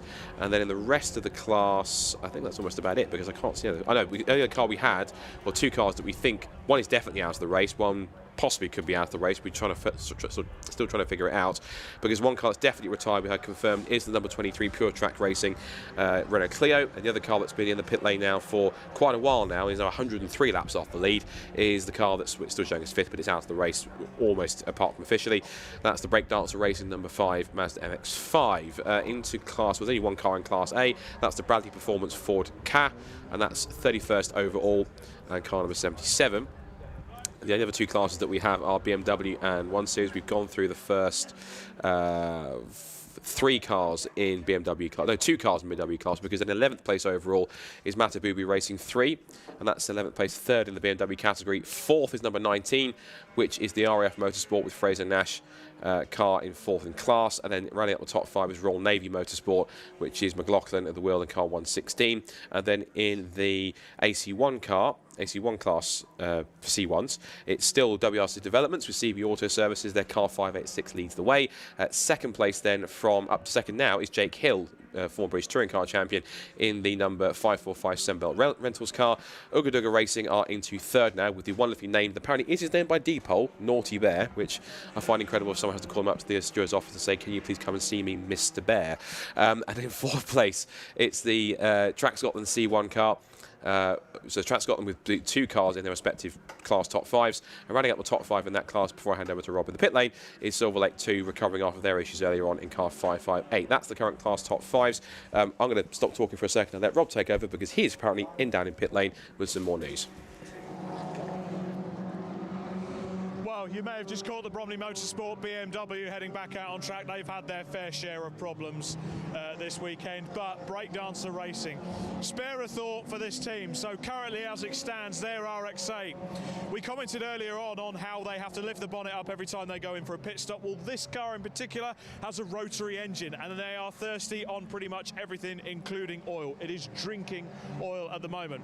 Car number 5, the Mark 1 MX-5 at the back, has an alternator that broke free on the bottom bracket. In doing so, because it's spinning, the sheer inertia from that then nicked a coolant hose. So unfortunately, it's caused enough damage with the alternator spinning as it did. It looks like that car's going to be out. There is a faint glimmer of hope for that. They have driven off to get parts potentially from somewhere, but it's a 2-hour round trip, so even if they did get the car back out, it is going to finish stone dead last, if at all. Unfortunately, not the race for Breakdancer Racing, but that's also the case for many cars up and down this grid this race. Back to you, Scott. Thank you, Rob. Just looking down at the cars you've got in the pits at the moment, there's only 3 of them that are actually in the pits. 2 of them belong to Breakdancer, which is not a good percentage, and as you say, not a good day for them. The 3rd of the 3 is the TT, which cameras are focusing on now, having their brakes cooled with an instrument that I would use for getting leaves out of the driveway, but keeping the brakes cool. Then the 666 Audi TT, entered by Fraser Nash as well, which is, just in case you're wondering, nothing to do with Fraser Nash pre-war cars that you may be thinking. It's a consulting company in Scotland, so you have to Google that one to find out about Fraser Nash. But anyway, they are really just the entrant, because they've got a license to do so, the car being run independently by the TT team that normally runs that car, but it's had quite a few problems over the course of the race, although it's still in the top 10 just. So it's not had as many problems as the Penalties have, but as I mentioned earlier on, the pit stops that they have had have all been lengthy ones. None of their pit stops have been under 5 minutes. The longest pit stop was their first one, which was over 8 minutes, and they've currently been in the pits for not yet 3 minutes actually on this latest pit stop, so they've had a good run. Attention down in the pits for Jake Hill fans, because Jake Hill has just brought the car into the pits, and whether he will disappear into the back of the garage or whether he'll be available for Rob to have a word with, sorry, my mind went blank for a minute, for Rob to have a word with, remains to be seen. So 5:45 then, class the Citroen which Jake Hill has been driving. I spoke to him briefly yesterday and he was clearly enjoying the experience of driving it, but the car having started for the race from pole position in the C1 class has now moved itself up to second in the class, so Jake's been doing a good job in 27th place overall. Where was it when Jake actually took the car over?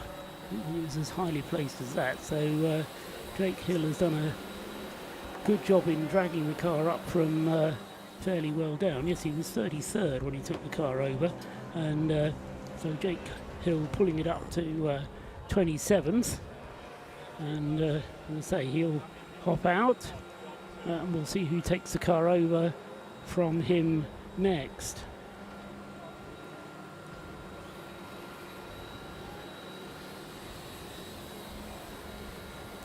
One thing I will say for the Rob Boston Lotus, even if its lap times may not exactly be setting the world alight, it has been very, very consistent, so exactly what the doctor ordered as far as that is concerned.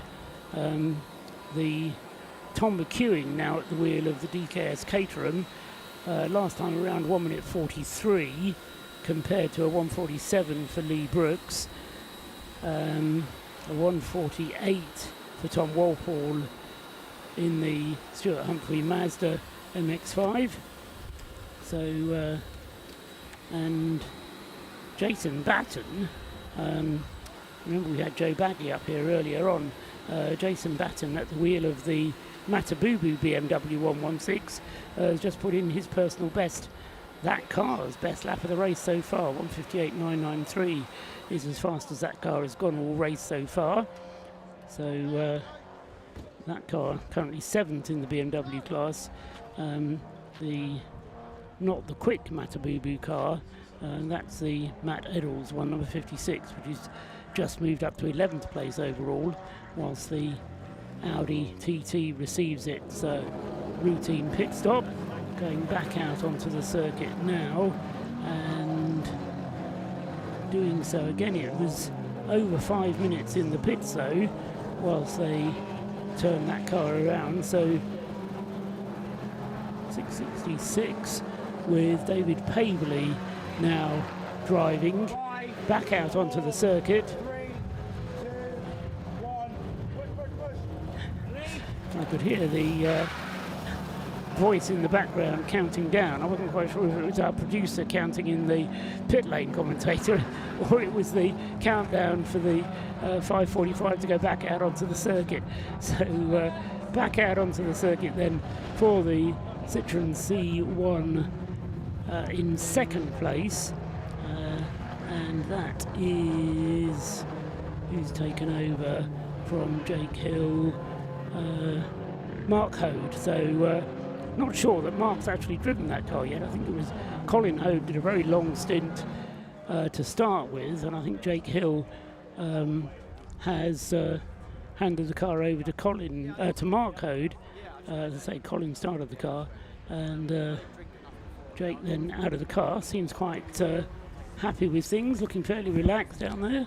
I won't say he's sweating profusely, but you only have to get out of the car for 5 minutes and the sweat gets blown off you by the wind. Imagine the effort in a C1 for however long he's been, an hour or so, let's say, is a little less compared to being in the cut and thrust of a British touring car race, but I could be wrong.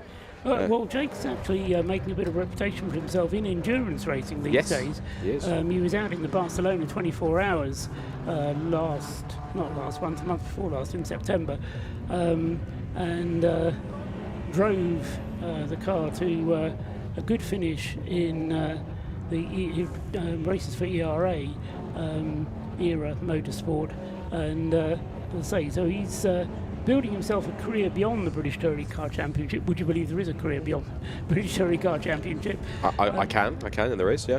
But yeah, so he's well able to do endurance racing. I think as much as anything else, it's just getting used to the Citroen C1, which is the issue. The Race Panda is ready to go.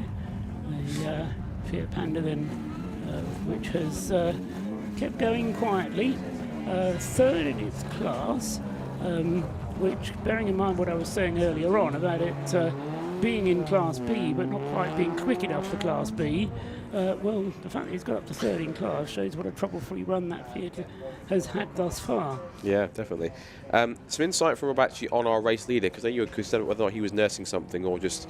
that was my theory. Apparently they're simply just keeping the revs low and just backing it off deliberately because they have a 4-lap lead. So simply they're literally taking it steady at the moment. Which is kind of what I thought. And the team would say that, wouldn't they? If there is a little problem with the car. As I say, what I wouldn't do to be the type of person that stays up all night, go down to Rob Boston's garage and see what happens between 10 o'clock tonight and 9 o'clock tomorrow morning, because, as I mentioned, there is no part firme conditions overnight, so they can work on the car, and I suspect there may be a quite deep dive into the electronics of that car to quite try and work out what's going wrong. What I haven't done recently is to look down on the pit wall and see if they're still using the pit board to communicate with the driver or not. But certainly earlier on, Rob Boston could be seen leaning over the pit wall with a board in order to communicate with his drivers. They may well have told Lee Brooks just to stay out there until we hang a board out. So anyway, the car then is still in commanding lead of the race. I mean, I'm not knocking that, and it makes absolute sense to nurse the car when they have such a lead as they do. In Class D, it's actually now a 7-lap lead. So although Thomas McEwing at the wheel of the Caterham 99 is making progress and lapping more rapidly, to ask him to make up 7 laps in what is rapidly becoming 6 hours to go. We're approaching half distance of this race. So, as I say, that's going to be too tall of an order. And even in the overall standings, their lead is 3 laps over the Tacoma Racing BMW. But of course, that car has more pit stops to make. One of the reasons the Tacoma Racing car has moved up so far is that it's only made 2 pit stops, with Martin Greaves currently at the wheel of that car, and in second place. It's, as I say, only made 2 pit stops so far in the race, and the first one being for David Russell to hand to Paul Sweeney, and then the second stop, Paul Sweeney handing over to Martin Greaves. So,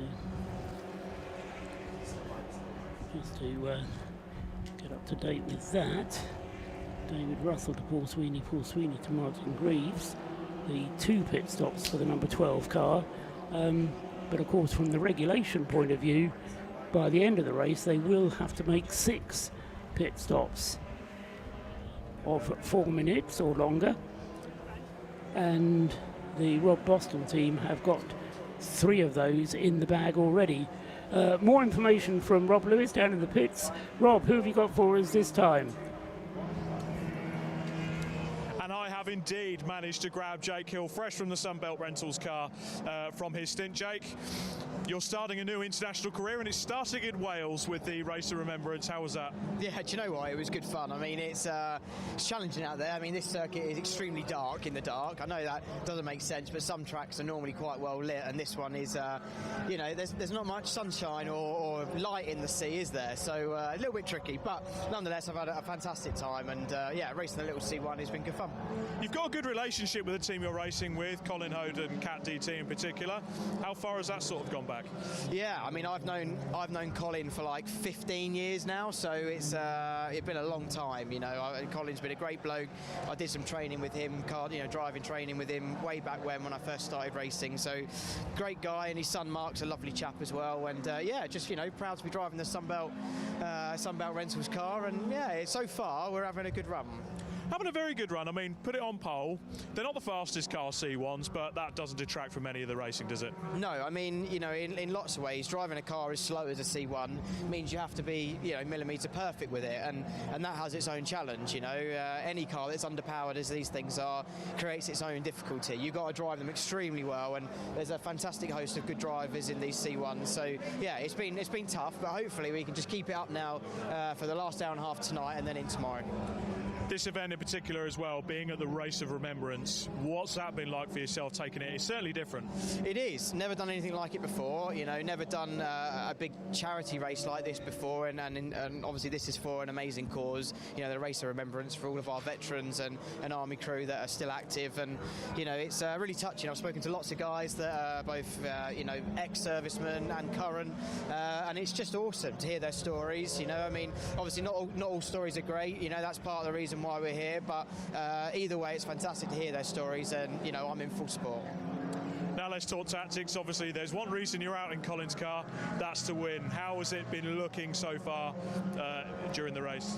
Yeah, so far so good. I mean, we were, it's been tough. The guys are so fast, but I've had some great races out there in my stint with a couple of the Silver Line cars, I think it is, Silver Lake cars further down, and yeah, it's been great fun. Those drivers have come up to me and said, well, thank you for such a great race. But so far we're doing good. I believe we're sort of leading on stops and stuff like that, so we've got 4 of our stops out the way now, I believe, so only 2 to do tomorrow, so I think we're in a good place. We just need to get it through the rest of the night. And the plan for the rest of the race, when are you back in the car? I will finish the race now, so Mark's going to take over and then into tomorrow's race, and then Colin will jump in between the services there, in between the service that we're going to have obviously for the second stop there, and then I will finish. So yeah, looking forward to hopefully bringing our Sunbelt car across the line in a sensible place. Jake, it's great to see you there. Go get yourself a well-earned cup of tea as the rain has started to fall here. This man, Mr. I was watching you dance that car up the top. Dale Lomas for everyone. Then what happened is I absolutely thrashed him down the back straight there. But this is me semi-pro and this is a full professional in a C1. So the Panda is a mighty Panda again. But no, congratulations. You were making it dance over there. It was glorious to see. Right, Mr. Lomas, come on, let's have a chat now. Let's talk about that mighty Panda. You had a mega stint out there. Yeah, so 118 minutes. I'm a bit sweaty now, but other than that, the car is glorious. We've had it mapped by a good friend of ours. Ace has done a great job getting it to track, and he won't let me touch it now. He says, I'm a driver, I'm the meat behind the wheel, I'm not allowed to go near it other than turning. And the car is looking immaculate this year, if I may say so myself. Yeah. What's changed since last year?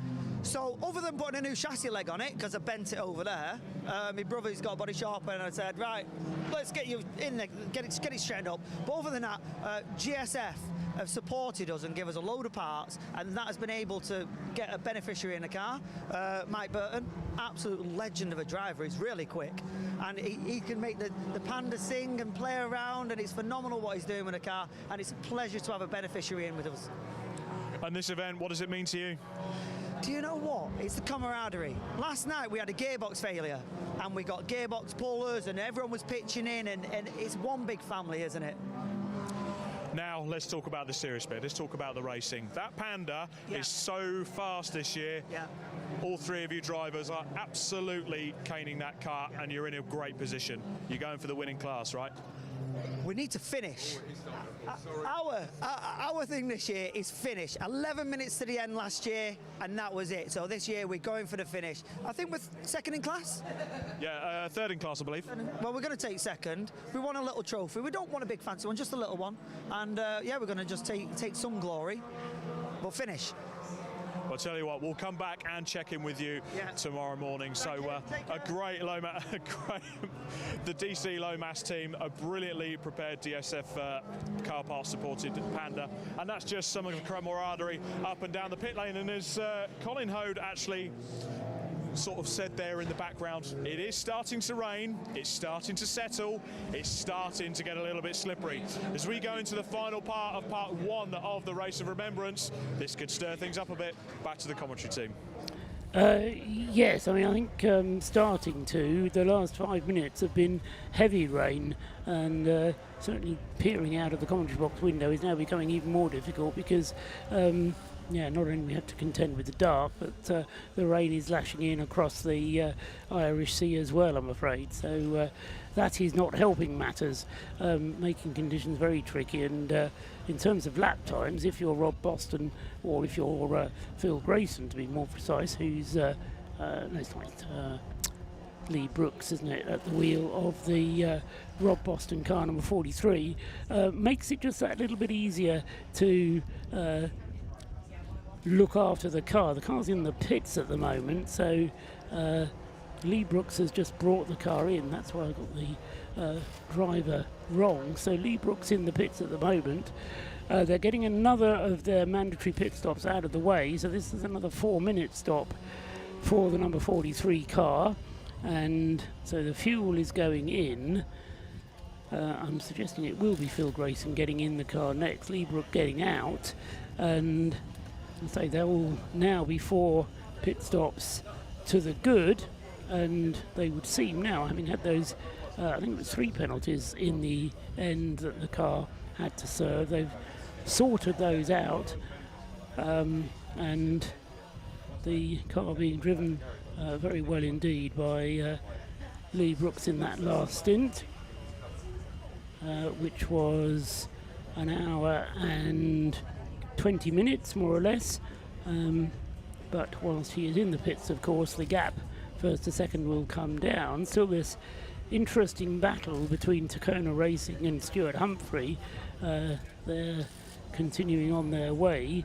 Tacona Racing is probably only about a lap or 2 away from its final pit stop of the night. I think they'll probably aim to go from now to the end of the race without another pit stop. Only another hour and a half of racing tonight, so Tacona Racing will come in for their pit stop. That will leave Stuart Humphrey Racing in the lead of the race, but they will need another pit stop before the end to get them to the finish, whereas Rob Boston's team, I suspect, will also be trying to get enough fuel into the car to get that to the finish. I noticed that a penalty of 10 laps has just been applied to car 458. That's the Silver Lake Racing Citroen C1, and I'm not quite sure what offence they have committed to warrant a 10-lap penalty, but that is a fairly severe one. So Rob Lewis has contacts with Silver Lake, so we'll be down there and endeavouring to find out exactly what misdemeanour they've committed to warrant, as I say, a 10-lap penalty. But that seems a fairly severe imposition for the Silver Lake team to have to pay. Just reflecting on what we were hearing from Jake Hill there, and I'll say he what he didn't mention was the fact that Jake has been participating in long distance racing more internationally perhaps than coming to Wales, but anyway, Scott Woodward's noticing some action out on the circuit just then. Scott, yes, somebody's coming a spin. Just conversing with some of our guests in the commentary box, they're guests of Car 24, and who are very welcome here for as long as they want. Yes, there is. That's what I was referring to. There was an errant C1 going for a spin at the corkscrew. Can't see exactly who it was, but there was one spinning up at the corkscrew. We might have to play the game of spot the lap time that's several seconds slower than the others in that class. With and we'll try and figure it out. conditions the way they are, that's not necessarily going to be easy, because there's quite a lot of cars that are going more slowly as a result of the deteriorating conditions, and I say that is going to keep people rather on their toes for the last hour and a half of the race. The leading Lotus Elise back out onto the circuit, and it's Ben Brooks who's taken the car back out, so the sequence in the Rob Boston team consistent, going from Lee to Ben, and so Ben Brooks has taken over the wheel of the number 43 car, and that most recent pit stop for Rob Boston and his team, again timed to perfection, just 4 minutes and 8 seconds then for the stop for Lee Brooks to hand over to Ben Brooks, and he is now on his out lap, and when he completes it he will have completed 166 laps, and the nearest competition is the number 12 Tacona Racing BMW, which is currently on its 164th. So even despite that pit stop for the Lotus, he still has a 2-lap advantage on the rest of the field, and as I say, 4 pit stops of the 6 now completed, so that does indeed stand them in good stead. As we're hearing from Jake Hill, the Citroen C1s also have to complete 6 pit stops, and interestingly for a Citroen C1 it's actually easier to get around and do fewer pit stops, so you have to kind of make the space to squeeze the extra ones in, which ideally you'll do under the safety car if you can. Mark Hode then in 5th place in the Citroen 545, which was vacated by Jake Hill, but he's only 20 seconds behind the 558 Silver Lake car, currently in the hands of Wayne Chalk.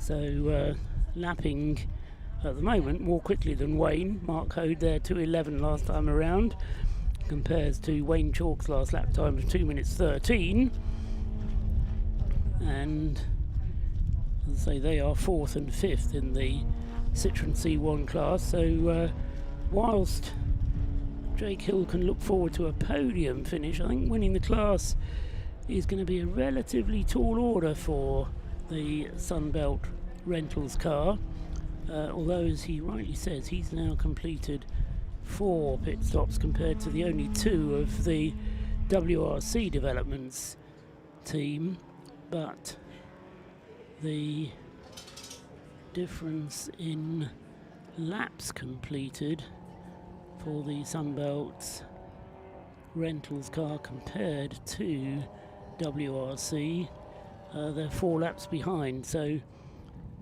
2 pit stops more, 4 laps behind. Well, he's a wise old fool, is Jake Hill, because 2 pit stops is probably about 4 laps, so certainly not beyond the possibility of the Sunbelt Rentals car to get back on terms with WRC by the end of the race.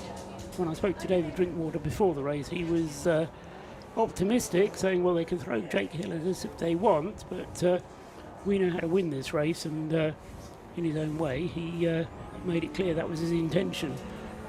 Yeah, and David Drinkwater has taken a few victories this year. Well, he's done a lot of endurance racing victories this year. I think he won the last 2 races in the doubleheader they had at the C1 Endurance at Snetterton, and he successfully defended the overall Supersport Endurance Cup crown with his good partner in crime in their BMW Compact, Adam Reed. So he's kicking that one, and of course he's got plenty of experience, even racing as far as, I'm sure you know, the Nürburgring 24 Hours he's done on multiple occasions. So he's no stranger to endurance races, and you're right, these guys did also win this race. That his car did win the race last year in the C1 class. So He's absolutely correct. He knows how to do it and do it well and get the job done when it needs to. We had a stop-go penalty in for 5 to 8. We saw the Super Performance car, which was in for one of its scheduled pit stops. The reason why it gets the stop-go penalty, didn't tag out properly, so that's the reason they have to come back in and stop so they can actually properly do that. Then the irony is they'll try and go down the pit lane again, forget to tag, and then they'll get another penalty. The other thing I was mentioning whilst you were off air a moment ago, Scott, which I don't know if you can work out what the reason for was, but the Silver Lake car, the number, which one is it? It's the 458 Silver Lake car, has been hit with a 10-lap penalty. Now that is a very severe penalty, and it must have been a fairly serious offence to warrant such a penalty. I can tell you because one of our clerks, Andrew Roberts, who's been sending me a lot of different information about stop goes and penalties that come through. That's all very useful stuff, yes. He's told me that the 458 got the 10-lap penalty for both overtaking and avoidable contact during the safety car.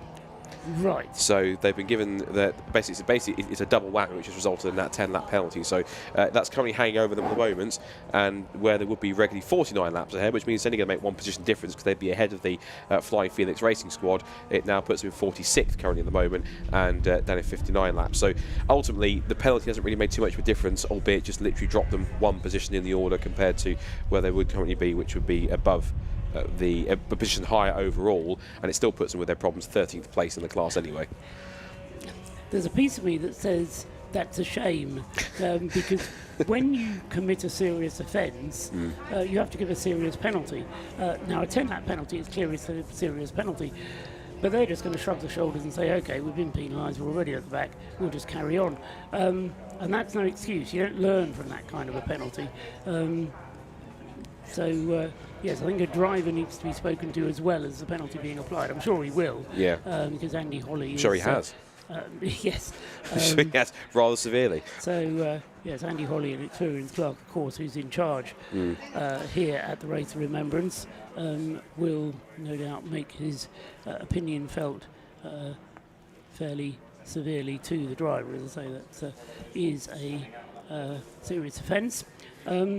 I've seen him do it once or twice, even before when he, I won't use the exact word I want to use, but he severely chastised a group of Caterham Academy drivers for fluffing up the start once but twice when they're kind of messing around, and he actually brought them out onto the grid, and I even said when he was walking past, I went, read the right act, and then he went, I will.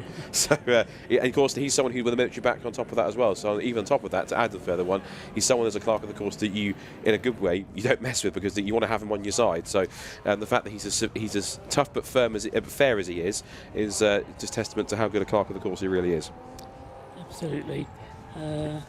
David Pavley just attracting my attention as he went through completing another lap as much as anything else, because it's a very brightly coloured car, the pink and black Audi TT, currently running just outside the top 12 in just in the top 12 in 12th place in the Audi TT. Interestingly, at the moment the Audi not coping as well with the wet conditions. You're going to is not as great in these conditions as it would have been otherwise. He's got an excuse for going steadier. I was going slower because of the conditions. I don't want to put the car off the road. Well, quite so. I mean, as I say, he is going slower, but as I say, compared to how much more slowly everybody else is going, then at the moment, the Lotus is re-establishing its advantage. That said, the racing guys are listening to us, because guess which car has just been handed the 30-second penalty for reasons I don't know yet. Go on. Car 43. Oh dear. Stop-go penalty. It says stop-go penalty, number 43. I'm sure that Andrew Roberts will tell me exactly what that's for in a second when it comes through, if he's listening. Yeah, so the I'll wait for the message. Has already served 2 penalties. One for... yeah, go on. Incoming. Here it comes. He's listening. I'm waiting for the message. He was typing, then he stopped. So I wait with anticipation what the penalty is exactly for. One of my WhatsApp correspondents, where it says, on WhatsApp, where it says what you're doing at the moment, whether it says, I'm in WhatsApp, hello, his message there says typing, which is very confusing. Clever, yeah. That's I very won't good. tell you who that is, but it's a There we go. commentator that you will know. Anyway, tell us what the reason for the leader's penalty is. It is overtaking under the safety car, so that's the ultimate slap on the wrist, particularly for the leader. A stop and go for that is possibly a relatively minor penalty, bearing in mind what we were saying earlier on. So now we will see how well communication happens with the Lotus Elise, because, as I say, we were led to believe earlier on that the radio wasn't working so well on that car, and so whether they'll be able to communicate with Ben Brooks that information through the radio, or whether they'll have to hang out a board. I'll keep an eye down on the pit wall to see whether there's a board being hung out or not, and whether, of course, Ben responds to the penalty. The car, as we've said, has a very useful margin over the rest of the field. 2 laps of a lead over the second and third place cars, which are both in Class C. 3 laps of a lead over the fourth place car, which is in Class B.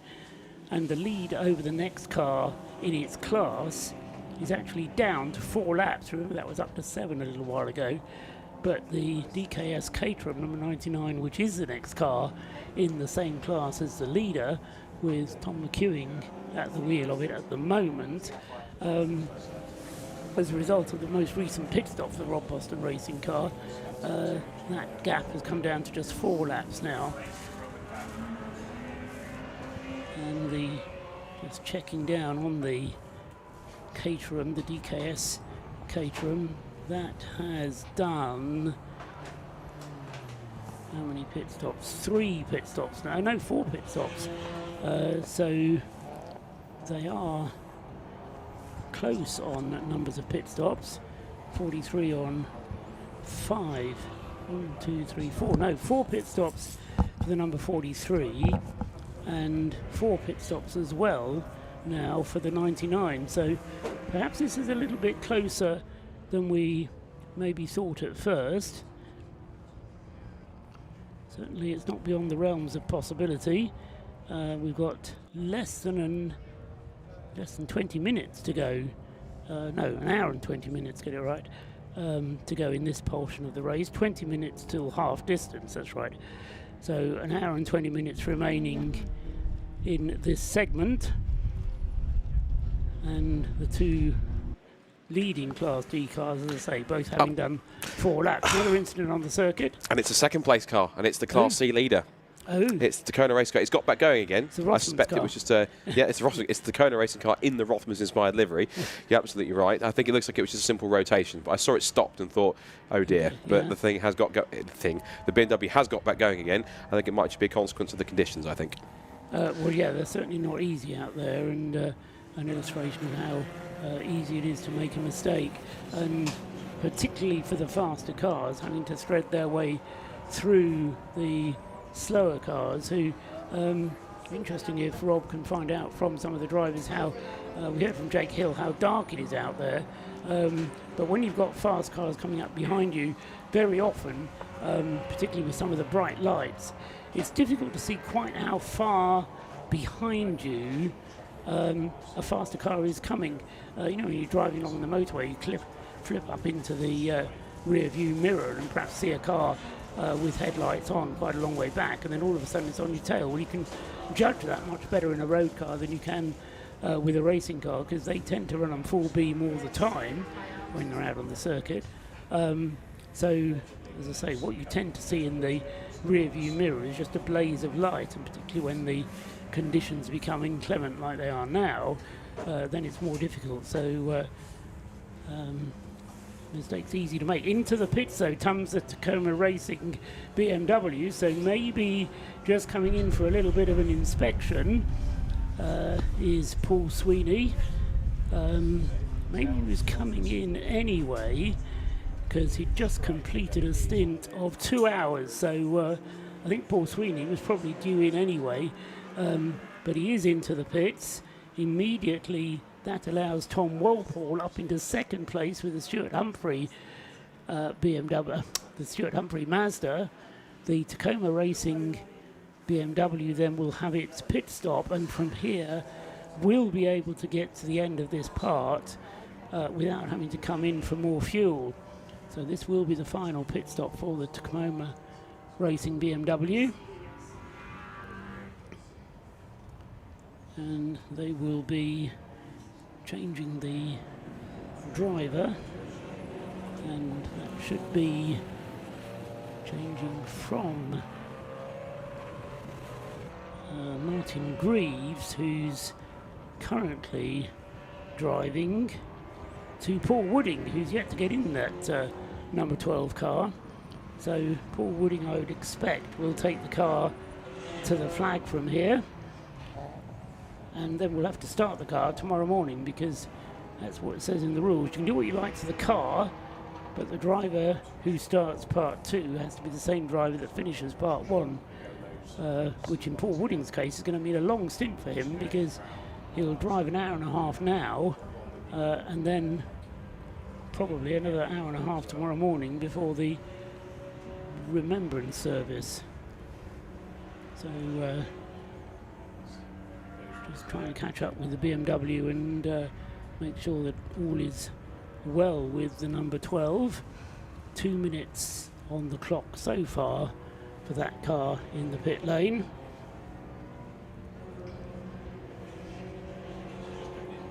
Meanwhile, the BMW of number 19 is being pushed out. The 19 being the RAF Motorsport with Fraser Nash, as opposed to the RAF Motorsport novices car. That's number 18. And number 19 will be Fraser Gillen, probably handing over to James Flint, would be my guess. No, it's Ian Cooper who's taking over the number 19 car.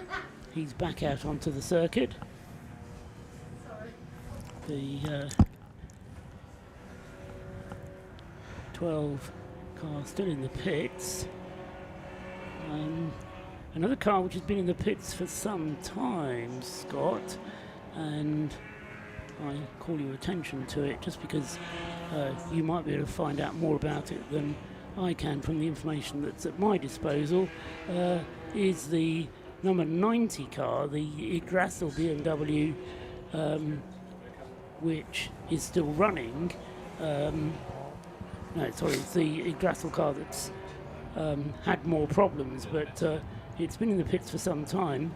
Number 90, fallen fairly well down, so it's currently dropped down to 9th in the BMW class. So number 90 in the pits for quite a while, and as I say, if either you or Rob can chase that one up and see what the issue is. When I say some time, it's about 20 minutes that it's been in the pit lane. Number 12's pit stop should be just about complete. Still waiting, can't actually see where the car is in the pit lane because of my position looking down the pit lane, but I think the number 12 is still in the pit lane, and so it's gone over the 4 minutes, and our pit camera focuses in on the 29 Mazda, which has been pushed into its garage to have some work being done on it. Meanwhile, we wait for, as I say, for the number 12 car, because this is a potential issue for the Tacoma Racing Division BMW, which had that spin on the circuit, came into the pits at the end of the stint that it was on, and I just want to have a look to see if I can see down into the pit lane, where no, the car is actually in the garage, so that's why we can't see the Tacoma Racing car in the pit lane, because that car has been pushed into the garage, which is indicative that it's definitely not a routine stop then. So Rob Lewis's Dark Horse, having had that issue on the circuit, which Scott Woodward spotted, has now dropping down the order already down to 5th, and this is very much handing the advantage in Class C to the Stuart Humphrey Mazda MX-5.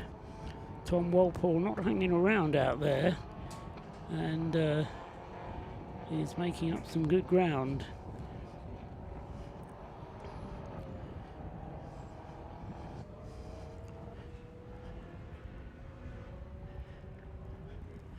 I am somewhat surprised to see a 1 minute 44 second lap time being shown for the Patron Racing BMW, because that is shown as the best lap so far from the Patron Racing BMW. So very impressive indeed from, who is it in that car at the moment? Neil McReynolds in the Patron Racing BMW. In wet conditions, has just done his personal best lap of the race. Now there's on the screen what's happened to the Tacoma racing car. Something at the rear end has broken because it's been jacked up, and so as a result of the spin, possibly some damage, or was it something that broke which forced him into the spin? Scott Woodward says an opinion. Possibly the latter, I think. Either that or, do we dare say the statement, has he been, what statement? Did he jump or was he pushed? Did he have contact which pushed him into the spin? As I say, he was coming towards the end of his stint anyway. We need Rob Lewis down there to answer to ask one of his searching questions.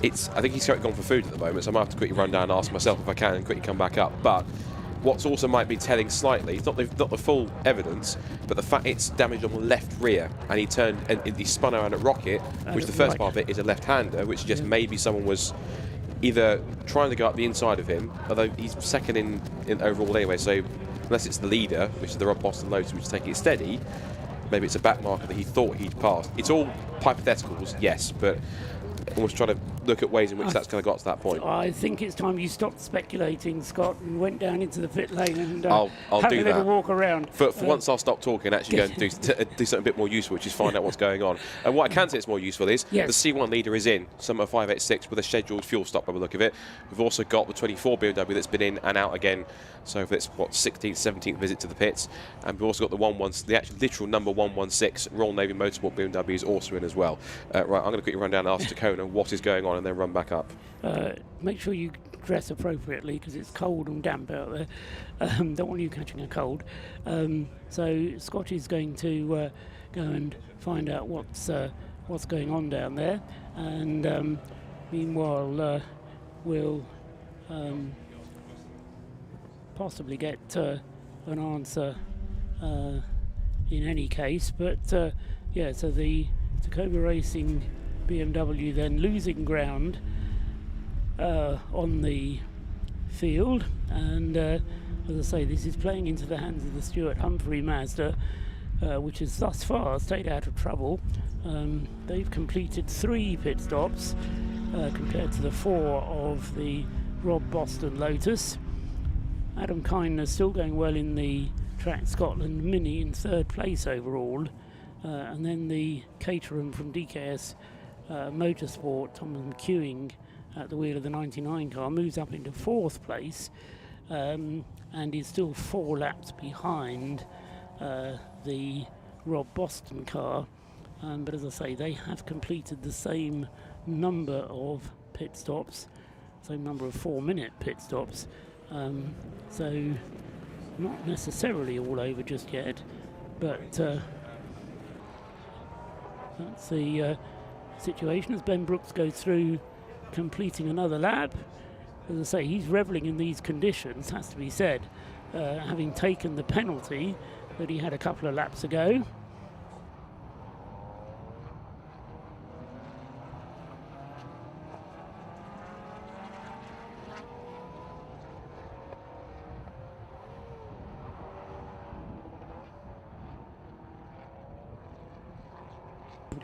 So while Scott Woodward pops downstairs to find out what's happening with the Tacoma Racing BMW, I've got Gary Franks with me, who's joined us, and he is part of the team, well, part of the Mission Motorsport team that runs the Subaru BRZ, which was here last year. This is a well, I say absolutely.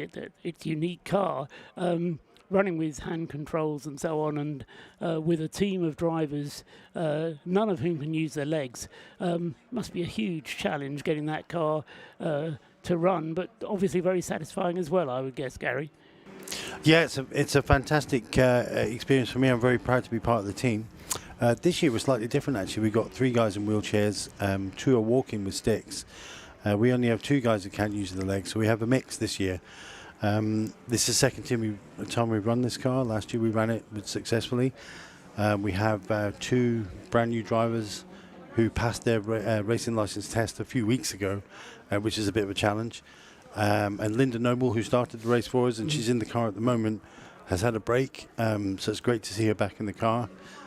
All her friends are saying that she's never looked so happy behind the wheel of a racing car. She's done a great job for us. Yeah, it's brilliant. It's lovely to be here. It's great to see them all grow.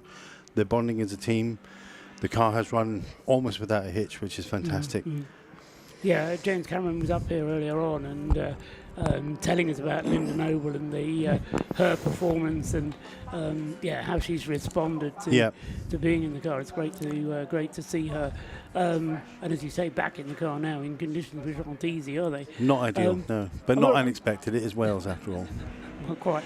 Am I right in saying that the car doesn't have any pedals at all? It's all controlled from the hand? No, the hand controls basically operate the pedals remotely. Okay, so the pedals so are there. an able-bodied driver can still use them. Right, So last year we had one of the drivers had 1 working leg, so he used the pedals. Right. And the other 3 had no working legs, so they used the hand controls.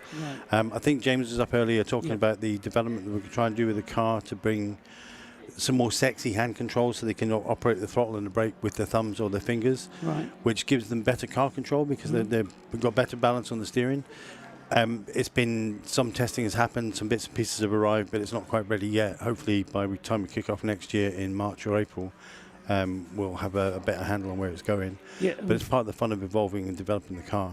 Exactly what James was saying is that there is this ongoing development to make it more accessible to more people. Absolutely. And that's obviously going back to the rationale behind what Mission Motorsport is trying to do. Absolutely. I mean, this race and that car in this race encapsulates everything that Mission Motorsport is trying to do. So everyone that we've got in the car, they've been injured, obviously quite seriously, as part of their service in the military, mostly.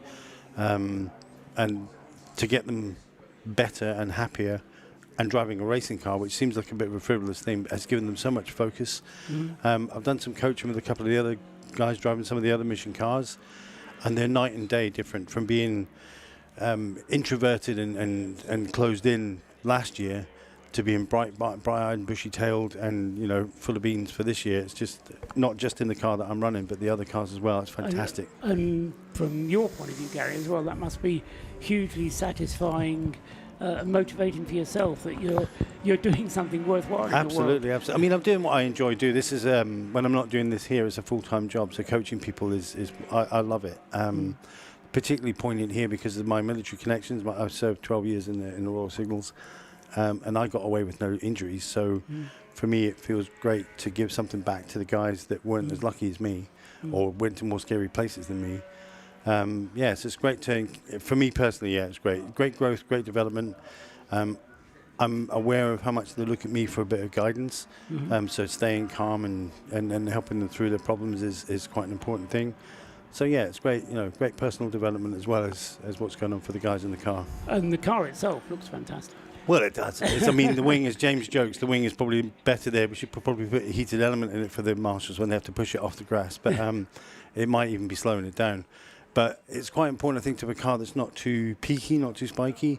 So the big wing on the back, while it looks fantastic, is giving us some stability.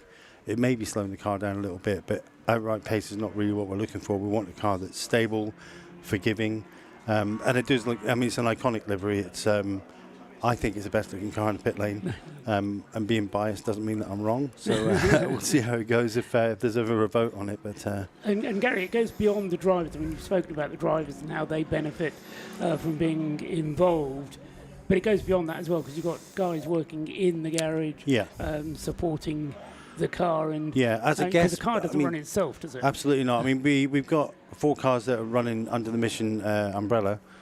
We must have 30 people in the garage in there, so we've got dedicated people for the cleaning the windscreens, which sounds really mundane, but it's very important. We've got people talking the tyres, checking the pressures. We've got a couple of guys who are suited up in their fireproof overalls doing the fuel. Everyone's a volunteer. Everyone's got a military connection. Everyone feels that part of a team. And I can reflect on that from my time in the military. You work together under difficult circumstances as a team, relying on each other, and it's exactly what's going on here.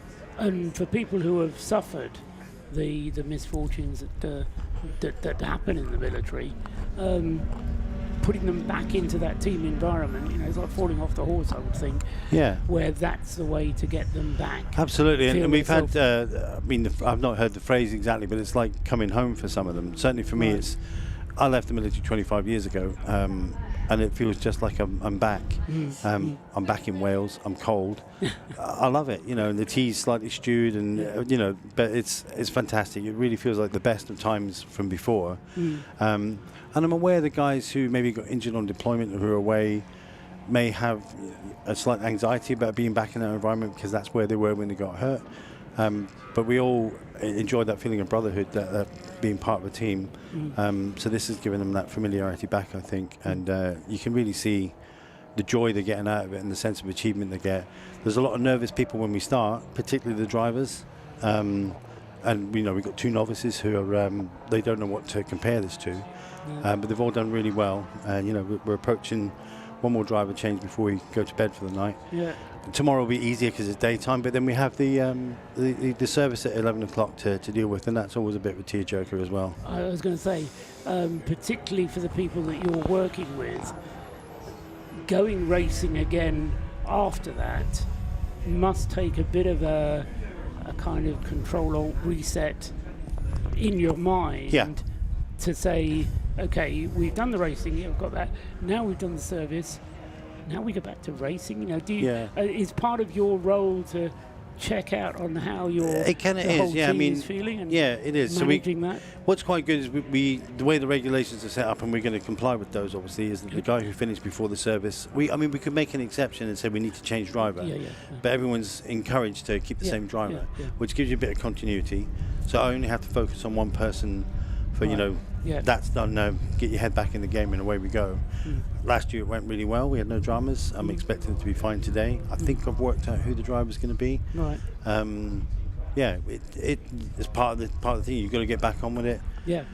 Sentimentality has to be put to one side, and then the job has to be done. So key part of motorsport, they say, is never look back. That's it. Yeah. And I think that's true for able-bodied racing drivers. Just as much as it is for the less able-bodied ones that you're dealing with, Gary. And I think there's many great things about this this program with Mission Motorsport, but to build that inclusivity, that it's the same for able-bodied people, and so you feel there's less difference between the guys that I'm looking after and able-bodied people, which is part of the core of what we're trying to do. So it's fantastic to be a part of it. Ultimately, as long as the brain works, and everything else follows. Yeah, the rest we on can, that, there's bits we can bolt on here and there. It's it'll all work in the end. Yeah, it's really cool, really cool. Good. Okay, Gary. Well, I'll let you get back. As you say, one more driver change to go is the plan, and then say a bit of a good night's sleep. That's the plan. Thanks a lot. Good to see you again. Thank you, Gary. Take care. Gary Franks there from Mission Motorsport, who is part of running the Subaru BRZ 555, the car in the David Richards Pro Drive colours. And we can go down into the pits, having heard from Gary Franks, and have some news from the pit lane down to the pits. If I'm honest, a bit of a heartbreaking update from the pit lane. So we've got the Tacona Racing BMW in the same garage, ironically, as the breakdancer MX-5. They've had an impact on the left-hand rear quarter of the car, right on the drive line. And where we're looking at here on the car is where the bottom arm reaches the rear axle. On a BMW, that's where all your drive comes from. So if any of that is bent and out of sync, when you put the power down, it makes it really, really, really undrivable. So unfortunately, the team are taking photos. They're ringing whatever contacts they've got.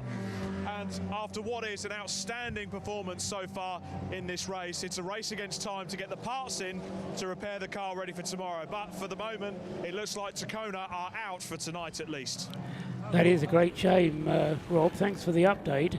That was your dark horse. So sadly, the misfortune of motorsport in the dark has impacted that car in a literal sense rather than anything else. And so they are going to be paying the penalty for that.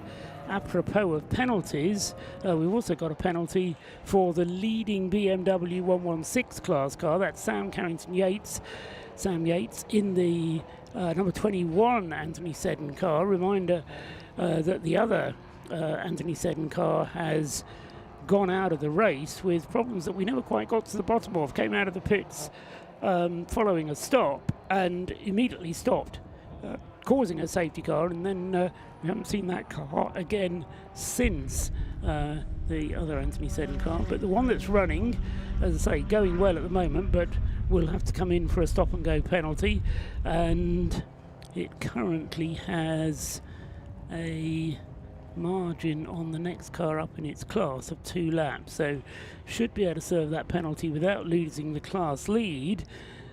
But not what Anthony Seddon ordered. Normally his cars run very well without suffering any penalties, but I say there is a penalty to be served now for the 21 Sam Yates driven Anthony Seddon BMW, currently in 6th place overall, so it's performing well against the odds.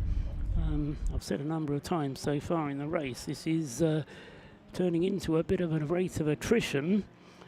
But through it all, Rob Boston is keeping that Lotus Elise, or he and his drivers, mainly Lee and Ben Brooks. They two have each done 2 stints in the car. Phil Grayson having driven the car for 1 stint, but he's due to get into the car next, and the car is actually probably not going to have another pit stop before the end of the evening. It should be able to get to the remaining 52 minutes without another pit stop.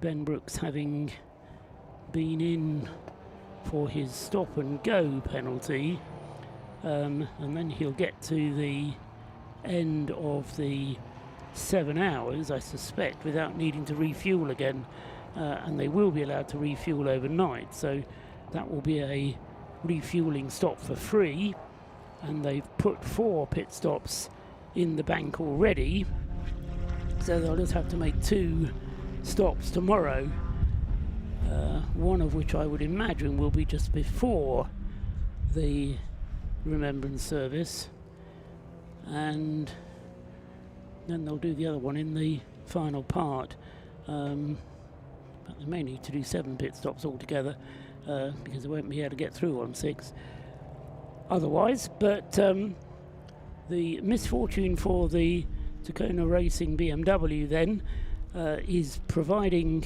Stuart Humphrey with a somewhat easier ride of it. Tom Walpole currently at the wheel of the number 91 Mazda MX-5, which is in 2nd place, and that car may be 2 laps down on the race leader, but is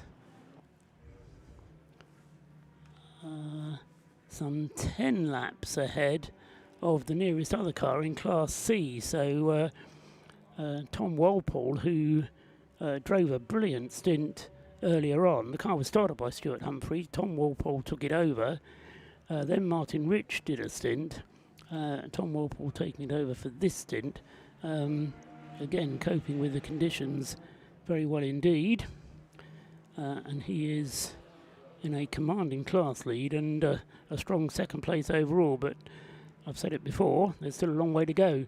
Having an equally good trouble-free run so far is the Track Scotland Mini, which in fact has just gone through into 2nd place, and that can only be because the Stuart Humphrey car in the pits, and it is, if I look down out of the right-hand side of the commentary box window, so a pit stop for the Stuart Humphrey team looks to be going smoothly. The car being held at the moment. Meanwhile, the Caterham has also been in for a routine stop, car number 99. Another car that's had problems, Tom McEwing having brought the 99 car in out of 4th place. He'll rejoin, having not lost a place, still in 4th. And as he gets to the end of the pit lane, the tag is registered, and I can tell you that it's now Max Haynes who's taken the car over. Meanwhile, the Stuart Humphrey car is also heading down the pit lane. And that car also back into the race now with Martin Rich behind the wheel. So Martin Rich taking over in the Stuart Humphrey car. And 99, Mark Haynes taking over in the Caterham. They've managed to recover to 3rd and 4th places. Mark Haynes back into 4th place then with the Caterham. They're not going to give up necessarily just yet. So they're in 4th place overall and are 4 laps behind the race leader. And are still 4 laps behind the race leader, and have now also completed now 5 pit stops compared to the 4 pit stops for the Rob Boston Lotus Elise. But as I say, they're getting to the point now where they're not going to be able to make the end of the race on just 6 pit stops anyway, because the earlier problems that the Caterham had there, remember that was the car that had the CV. No, we never got to the bottom of what the 99 car's problems were. It was the other Lotus Elise of the Penalties that had the problem with the CV joints. Matabubu Racing are in 3rd place in the BMW class. Number 56 there, Gun Car, in 3rd place in the class. Joe Bagley, who we had up here earlier on talking to us, has indeed now taken over the driving of the 52 Matabubu car. And so Joe Bagley is in 6th place in the BMW class. Matabubu still going strongly with all 3 of their BMWs. Currently in 3rd place, 6th place and 8th place with their 3 cars. So aiming to get all 3 to the finish. And as we're hearing from Joe earlier on, having a lot of fun, but doing things properly were Joe's words. And so far that seems to be the case. The 21 BMW has been in for its penalty and served the stop and go penalty for Sam Yates, but as I say, he managed to do so without losing 6th place overall. David Pavley has come in with the 666 Audi TT, and also the Track Scotland Mini is now in. That's car number 55, Adam Kindness, coming in with the Track Scotland car. Hesitate to say that's been an absolutely trouble-free run for that car, but hopefully it will continue in that vein. Fuel going into the car at the moment. It looks like they might be considering putting a new set of tyres on the front. There are tyres standing by. No work allowed to be done on the car whilst it's being refueled. So, as I say, they're standing by with torches and tyres at the ready, and could well be that another set of tyres being readied for the Track Scotland Mini. Fuel is in. At least one churn of fuel is in. We'll see the second churn going in a moment. As I say, the 666 Audi TT is also getting refueled. The 666 car in the pits for just over 3 minutes now. The 55 Track Scotland car just coming up for 2 minutes, so the TT ready to go, or at least the fueling is done. Bonnet comes up, inspection of the engine area, new driver being prepared to get into the car. As I say, it was Andrew Pavley who was in the car, David Pavley I should say, who was in the car when it came into the pits, and just trying to work out who will be getting in next. Could well be Ross Leach, or maybe going back to Max Bird at this stage. Max, who started the car, young driver, very impressive indeed. Bonnet down on the Audi, they're ready to go. The Track Scotland car also getting ready to go. Now the Audi is ready, off he goes. Applause for the team. Good stop that for the 666, and he's back on his way in 4 minutes and 27 seconds. So good work from the Audi TT boys. And as I say, we now wait for the Track Scotland Mini to get back out onto the circuit. That's being pushed back from its refueling box. They've put the fuel into the car. Didn't actually catch whether they changed the front wheels at the same time. I think they did. Yes, because the tyres that were standing by have disappeared. So the Track Scotland car just waiting for the time to count down. They've already pushed it so that it's ready to go. 3 minutes 50 on the clock, 3 minutes 55 on the clock. Away he goes, 5 seconds to drive down the pit lane. We'll see the Track Scotland Mini out onto the circuit with 4 minutes 04, 4 minutes 05. Perfect timing then for Track Scotland. Gets the Mini back out onto the circuit. The pit stop time for the number 55 car, 4 minutes and 11 seconds. Pretty good timing from Track Scotland. Craig Dillon it is who's taken over that car, and second place on the road is no mean feat for a Class B car. So still a long way to go for Track Scotland. 40 minutes just over remaining of tonight's segment. We have an hour and a half tomorrow morning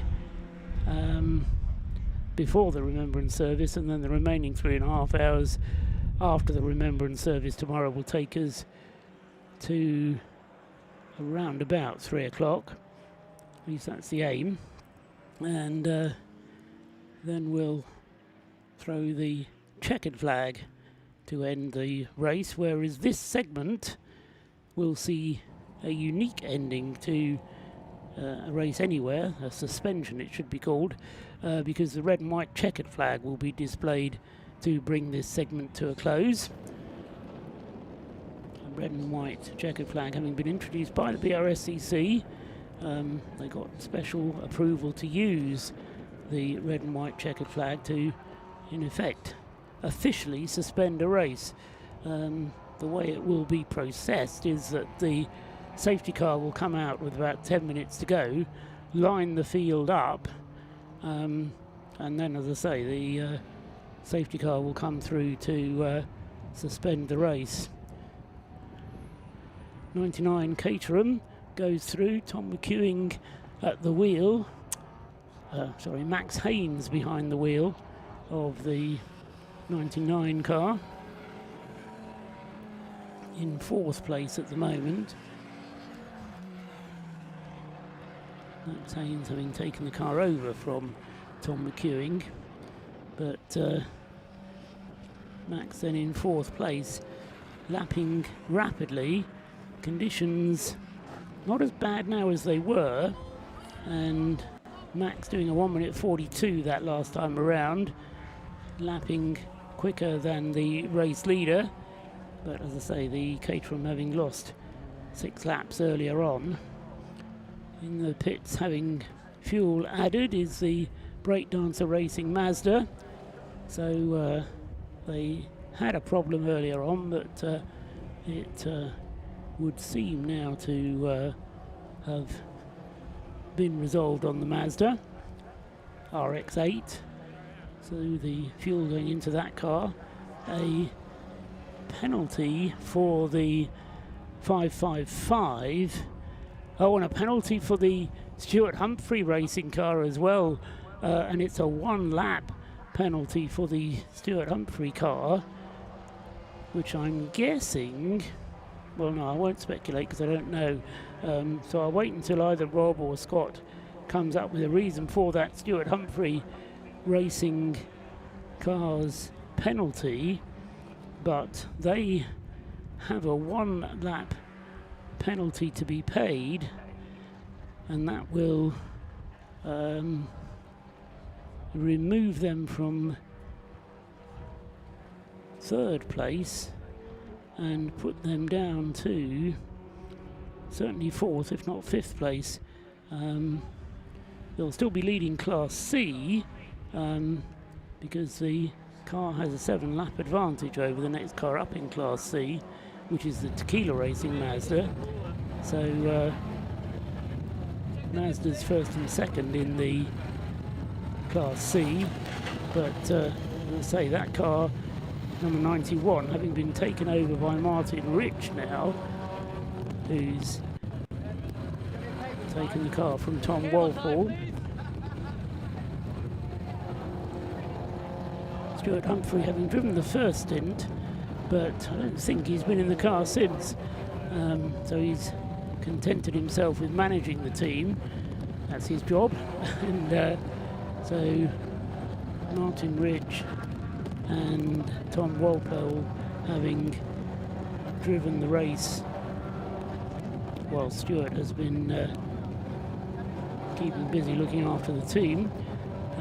But as I say, that's a expensive penalty for the number 91 car, and as I say, they're going to have a 1 lap penalty applied to their time, which will, I think it'll only drop them down to 4th, in fact, but it will allow Max Haynes with the Caterham up into 3rd place.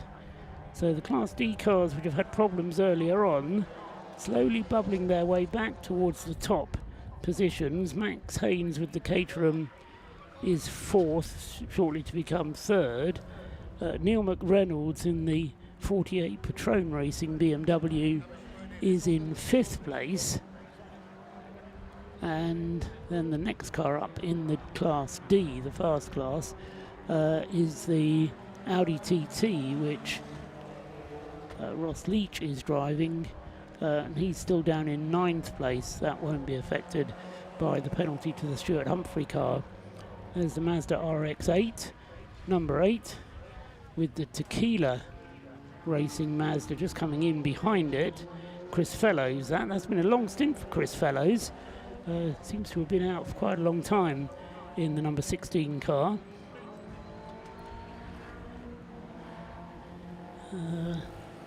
Actually, no, it's not a long stint from Chris Fellows. He's only been out for 10 laps, in fact, so it seemed like a while ago that he was in the car.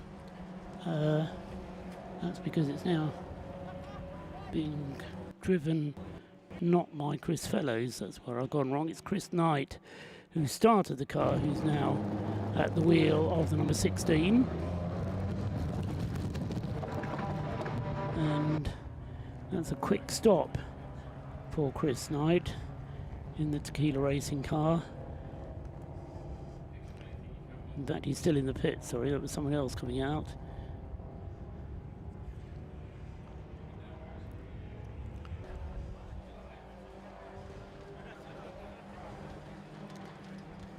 So the 555 Subaru BRZ comes in to serve its penalty.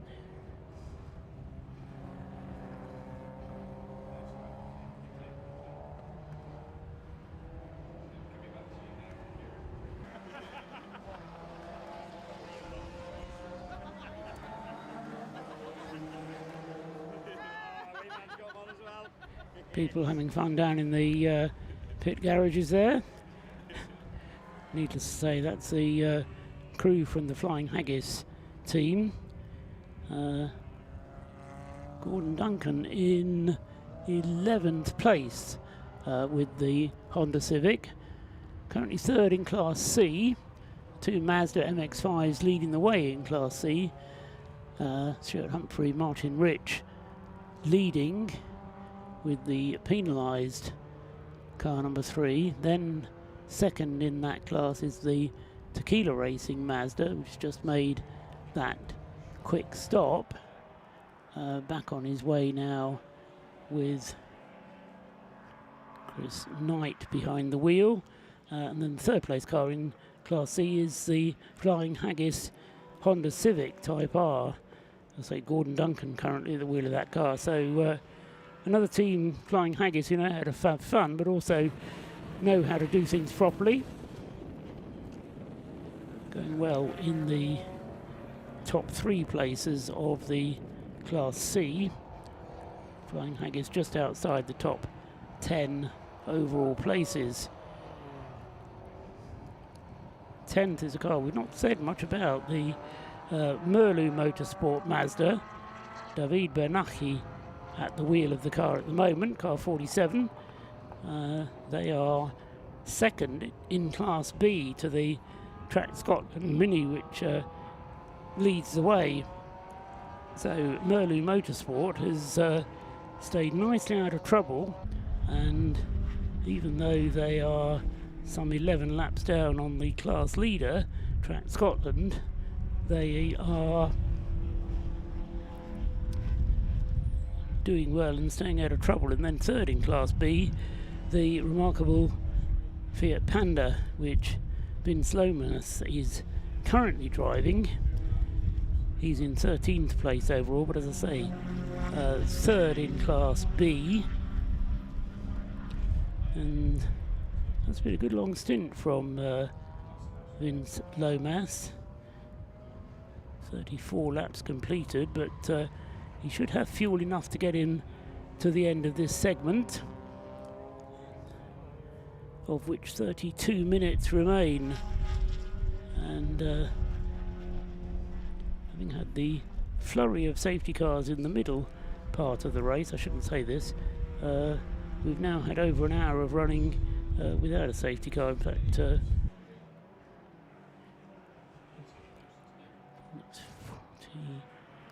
40, coming towards 2 hours without a safety car, so long may that continue. Just means that the pace is a little bit quicker, and the rain, which was very heavy half an hour ago, I reckon now has pretty much stopped.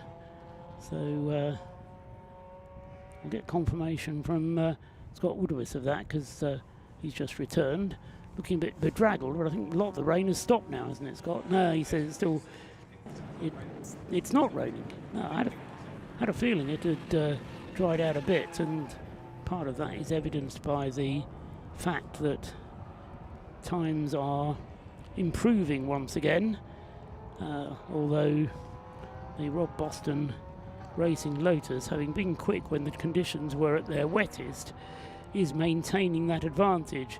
And although Neil McReynolds in the Patrone Racing BMW is going more quickly, the Caterham 99 in Max Haynes' hands is not going as quickly as Rob Boston's car is in Ben Brooks's hands. Ben, I think, by his own admission, would admit to taking things fairly easy as he brings the car home for this last half hour. As I say, stop and go penalty for another of the Citroen C1s. 587 is a DCM Racing Citroen C1, which is potentially in the hands of Craig McInerney. Yes, it is Craig McInerney then driving the 587, but he has a stop and go penalty, currently 8th in the C1 class. C1 still being led by the WRC Developments car 586. and still that car only having completed 3 pit stops. 3 pit stops as well for... No, in fact, Mark Hode, you see, reflecting the confidence that Jake Hill put in him, going very rapidly, and in fact has moved his way up from 5th in the C1 class. Mark Hode is now up to 2nd in the class, and as I said, has 1 more pit stop under his belt compared to the WRC car, which leads the class, number 586. So the Citroen class fairly finely balanced, with that 1 extra pit stop having been completed by the Sunbelt team, and they are now just 1 lap behind the WRC car. And if that pit stop has to be made under green conditions, that 1 lap will disappear very rapidly indeed, because a 4-minute pit stop will be more like 2 laps. So WRC will be waiting for a safety car to refuel, I suspect, and the Sunbelt Rentals team will be hoping that there isn't another safety car in order to secure their advantage. Scott Woodward, as I say, has been down in the pits. First of all, a weather report, Scott. I was suggesting the rain might have stopped a little bit. Yes. Yes? It appears to have done. Yes, I took a moment just to go and experience motorsport at night a little bit, so I quickly took myself down briefly to a couple of minutes down to the banking to go and watch what I call the majesty of motorsport in the dark. Yes. And it was, it's genuinely a beautiful thing to go and see up close. Last time I probably did that was, I think genuinely was probably one of the C1 or 2CP 24-hour races. Just stood there for a couple of minutes and just appreciated the lack of light to make everything else a little bit better. But yes, in terms of the weather, it seems to have abated, so whatever rain we had has gone, which is a good thing on that side. I did get a couple of penalties come through, I think, which you've probably gone through already, based on what I was getting information from. Well, Martin Rich's penalty, the Stuart Humphrey penalty of 1 lap, I've spoken about. What I've not done is to tell anybody what it was for. Exceeding drive time, according to Andrew Roberts. So whoever was in the car last exceeded their driving time at any one point. Well, yes, that will be because of the curious rule which the Race of Remembrance runs to, which is a maximum of 3 hours in any 5.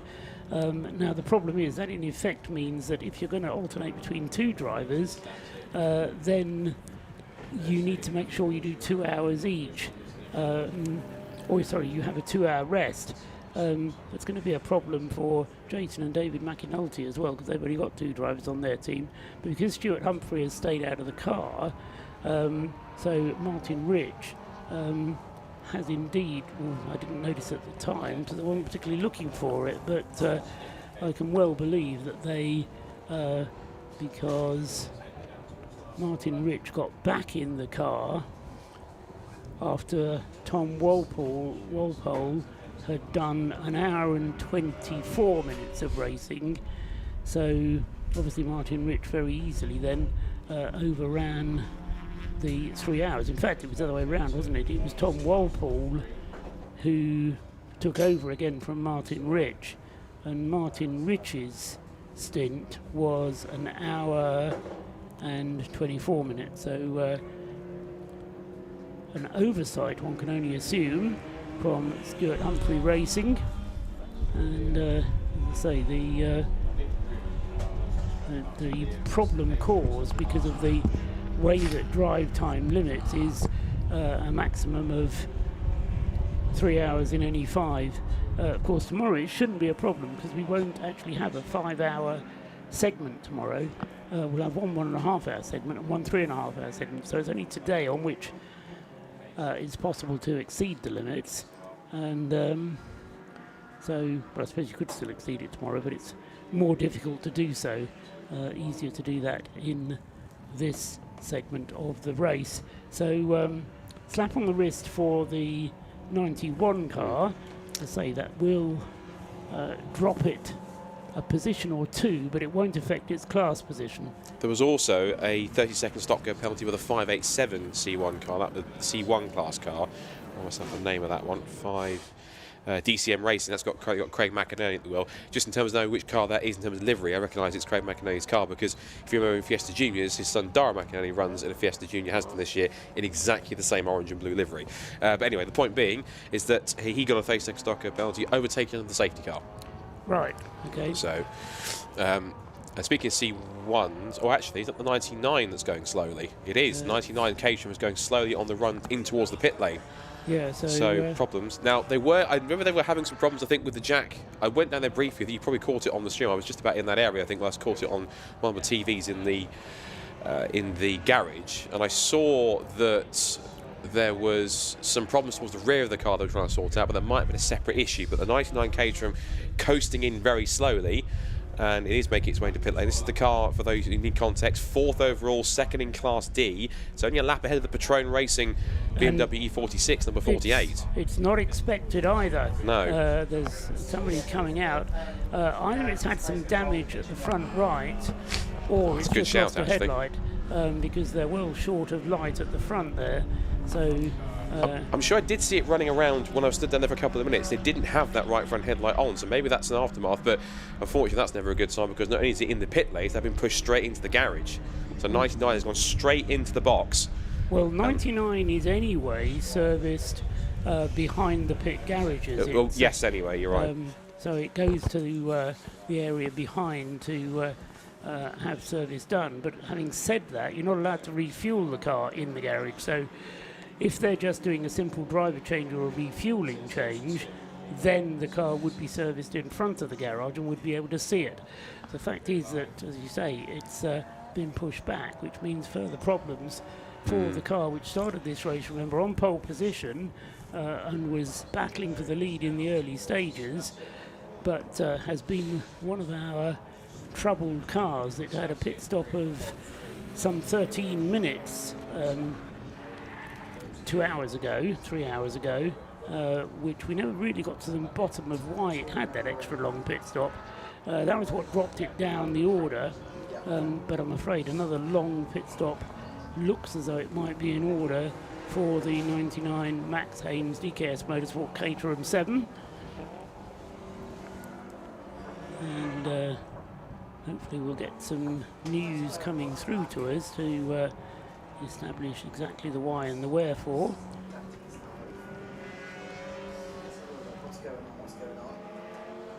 So, time ticking down into the last 22 minutes of this segment. More boards being held out on the start-finish line, but I think that's just repeating the stop-and-go penalty information to the 587 Citroën. Just going through now, in fact. The digiboard set up on the start-finish line, large for all to see, so no real reason to need for it to be repeated on the pit wall, but it is doing. Ben Brooks goes through and completes his 203rd lap now, and lapping again nicely into the 145s, which, apart from anything else, suggests that it is getting drier once again. The Paul Sheard Mazda, having had problems earlier on, going well now in Neil Chisnell's hands. That's 5th in Class C, but not going anywhere near as well as Martin Rich is doing in the 91 car. Currently being shown in 2nd place overall, but with that 1 lap penalty, that will get demoted to 3rd. And what I'm not sure of is actually when that 1 lap penalty is applied. Do they wait till the end of this segment and apply it? I'd imagine they probably would, I think, yeah. When we do the restart tomorrow morning, which will be a safety car restart, incidentally, tomorrow morning. It won't be a side-by-side grid. Because I would say you're right, because the Silver Lake 10, that penalty hasn't been applied yet, so imagine that will get put on. So in actual fact, it's going to put back to 106 laps back rather than 96 where it is. So it's actually going to fall. It's going to fall behind, if it's even possible, in the classification behind the Pure Track Clio, which is currently, as I saw it, just in the darkness on the trailer out of the race, which is looking very sorry for itself, sadly. Excuse me whilst I'm sniffing. But I do have a message from an interested viewer, a person who's not here, but we mentioned him earlier on, George Grant from Clapham North, who's watching. Yes. And he sends a message. He says, that's my reading it out, he said, Clapham North might not be on the grid this year, but we're there in spirit because our name's on every car. Last year's win was something special, and we're loving the coverage from Paul and Scott. Hopefully we'll be back in the Mazda next year to fight for it again, George. So, very good. And yes, salute to you, Mr. Grant, and hopefully we'll get you back here for Race of Remembrance with an actual car and yourself here for 2026. Fingers crossed. One of the great enthusiasts that involved in motorsport, and no doubt, we're very grateful indeed to the support that Clapham North MOT offers to us. And as George says, the name Clapham North appearing on, I think, all of the number plates, certainly on many of the rear number plates on the cars, and so, as he says, here in spirit. Still can't quite get over how well the Track Scotland Mini is going. Craig Dillon having got to this stage of the race with 20 minutes, just under 20 minutes now to go in this segment, and just 3 pit stops for that car.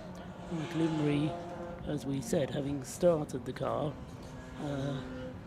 Steve Somerville took it over, and the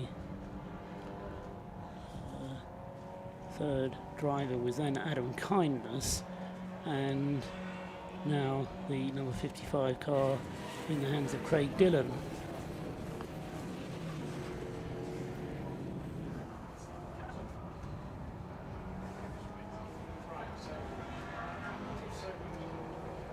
Just update my own records to make sure that I can remember that tomorrow. Number 100's in. Haven't spoken about that too much since it had the issues at the beginning. Oh, tiny little spillage of fuel there, but careful. But managed to get the dry brake back in once again. Number 100, which we should remind ourselves, 47th at the moment. Now had Andrew Payne at the wheel, so Andrew Sawana had one of his turns in the mix. And I think he's handing over to, excuse me, that's Andrew Payne handing over to son Hayden. And looks like he'll be in for the last 17-18 minutes, and then they'll be able to take the, we haven't really mentioned it really, but of course this race has a flag that I don't believe we use anywhere else, which is the red and white checkered flag. No, I did mention that. You did? Okay, good stuff. It's the it is, you're right, it is the only event in which it is used. The Brscc having made a special request to Motorsport UK to have the red and white checkered flag acknowledged as an official flag. Only used at the Race of Remembrance to suspend a race, but not suspend one with the rest of the rules that are required for red flag, but to suspend a race and allow the drivers to continue round into the pit lane, which normally you wouldn't do on a red flag unless you were ending the race. So in order to allow that to be safely done, they needed a new flag, and so the red and white checkered was introduced with that in mind. And so it will be used twice, once to end part 1, and it will again be used to end part 2. The 100 BMW's fueling is complete. West Suffolk College doing their driver change. Once the refueling is done, I think they'll be quite pleased to have got that car as far as it's gone, because it hadn't really run until the race got underway, having had 2 clutch replacements during yesterday's testing and then qualifying. That then caused other issues to occur on the car, but it's done 115 laps compared to the class leader's 200 now, so it's had its problems. Neil McReynolds, still this startling pace. He's putting in repeated best laps of the race for that car, number 48, the Retrain Racing BMW, and Neil doing quite sterling work in the number 48, as I say, getting the car going as fast as it's done all race now, and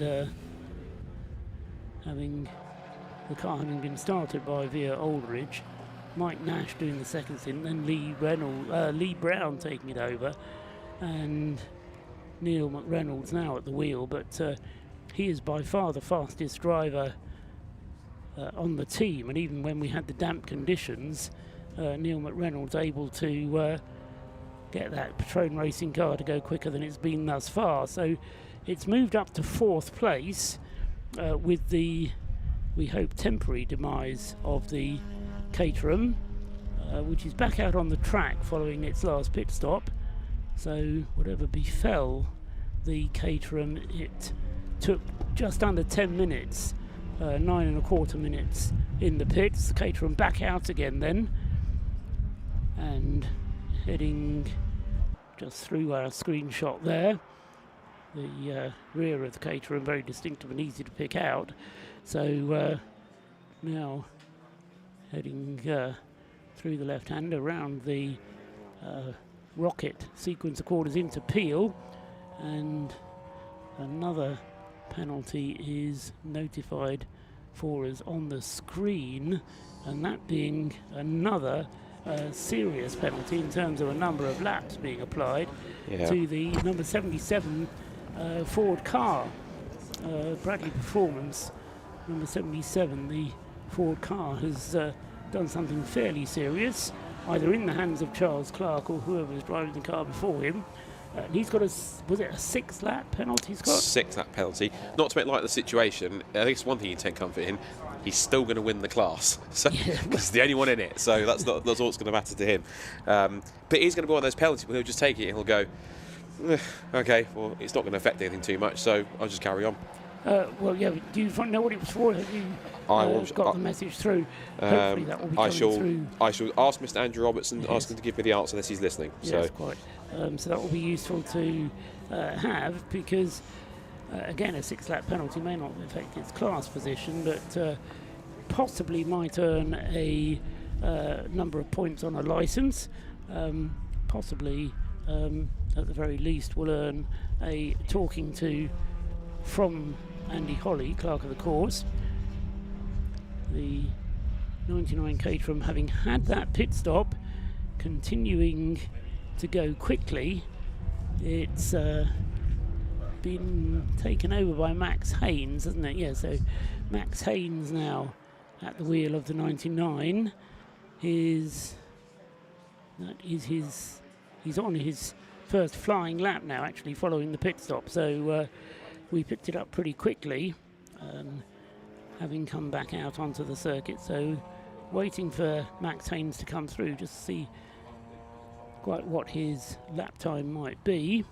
As I say, unfortunately, having lost 12 minutes earlier on, very nearly 10 minutes on that most recent pit stop, and information coming from mostly just this, there's a McInulty Lotus going through. I have the answer on the 6-lap penalty. I must admit, I'm not a clerk of the course, but it seems a tiny bit harsh. But the reason why it's been given is because they've exceeded the driving time by 26 minutes. Yes, well, that will be why there is a table that is presented, and again, as I said earlier on, it's because of the way the rule is written. It does mean you have to have somebody looking at drive time in order to avoid it going over. So it would have been, this is for the 77, between Charles Clark, trying to work out which drivers it was, because in effect what you have to measure is whether or not the rest time is 2 hours, because that's what gets forced upon you. So yes, Nick Dudfield started the car, then Stephen Tarp took it over, and then Charles Clark's been driving it. So part of the problem with the Ford car is that it can go quite a long way on a tank full of fuel. I said earlier on that it wasn't quite as frugal as the Citroen C1, but yes, the drive time limits imposed, partly to avoid drivers who drive 2 cars from not getting sufficient rest, but also ensuring that, as I say, if you do drive more than 3 hours in a period of 5, you may not have driven them all in one go, but if you've driven, say, an hour and 20 minutes and then don't take a 2-hour break before you do another hour and 20 minutes, then you very easily get over the 3 hours in a 5-hour segment. So heading towards the last 10 minutes, in fact we are in the last 10 minutes of the segment, and within the next 5 minutes therefore the safety car will come back out again, and the red and white checkered flag which brings part 1 to a close will be shown while the cars are running behind the safety car. So the safety car will come out a couple of minutes before the end of the segment, and doesn't seem like it's 10 o'clock already, although it does seem to have been dark for a long time, so I suppose it all depends on your outlook. Rob Lewis has come back and joined us up here. What's the rain doing, Rob? Not sure, he says. It's not made its mind up. So the rain due to swing in across the Irish Sea overnight, but it seems to have come in a bit early. You remember those headlights you were talking about, Scott, on the Paul Sheard car that kind of come in the kind of splitter area above the front bumper? That was the Tequila racing car, I think, actually. The Mark 1. Tequila racing car, yes. You're right, but yes, indeed. It's Paul Sheard, actually, that attracted my attention, because as I was seeing the car come through at the end of the lap that time, I was blinded by its headlights. Bear in mind, I'm 3 stories up here, and at an angle fairly way off the racing line. It just struck me that perhaps the lights weren't adjusted as well as they could be. But anyway, Paul Sheard, having had a troubled start, got the 2 cars seemingly running well enough now. I think they were both in the pits earlier on with unscheduled pit stops. But the number 4 car is currently running 3rd in Class C, and the number 3 is in 5th place in Class C. So Paul Sheard not doing too bad of a job of it, and is, as I say, as far as the Class C cars are concerned, they've got quite spread out, but going very nicely. As I say, Martin Rich with the number 91 car has a 1-lap penalty which will be imposed for tomorrow morning, but he's running 2nd on the road. Craig Dillon with the Track Scotland Mini is running 3rd on the road, but he will be placed 2nd when the official results for part 1 are released at the end of tonight's segment of the race. Neil McReynolds is to be thoroughly commended for his efforts in the number 48 Retrain Racing BMW, because he has been going very strongly and going faster and faster as the race has gone on. And there's a lot of popping and banging going from the number 100 BMW as it goes through there. There were sparks coming out of the exhaust pipes. That didn't look very healthy at all as it went through. Screen picks up the Mission Motorsport Toyota GT86. Apart from anything else, because it's got a nice bright number on the side, you can read it however dark it is. Just wondering whether the 100 BMW is healthy. As I say, as it came across the start-finish line, it was sounding as though it was on its last legs. It's going out of church now and heading along the straight going up towards Rocket. Jason and David McInulty were not spoken about for a long time. They're making their way up through the leaderboard. They're still an awfully long way behind, but they've moved up to 14th place overall as they thread their way up past the slower cars.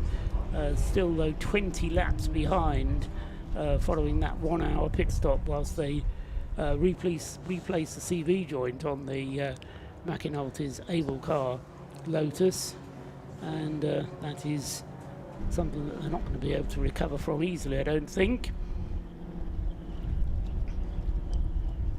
So Rob Boston Racing looking as though they're going to be heading for the nighttime interlude with this useful cushion on the rest of the field.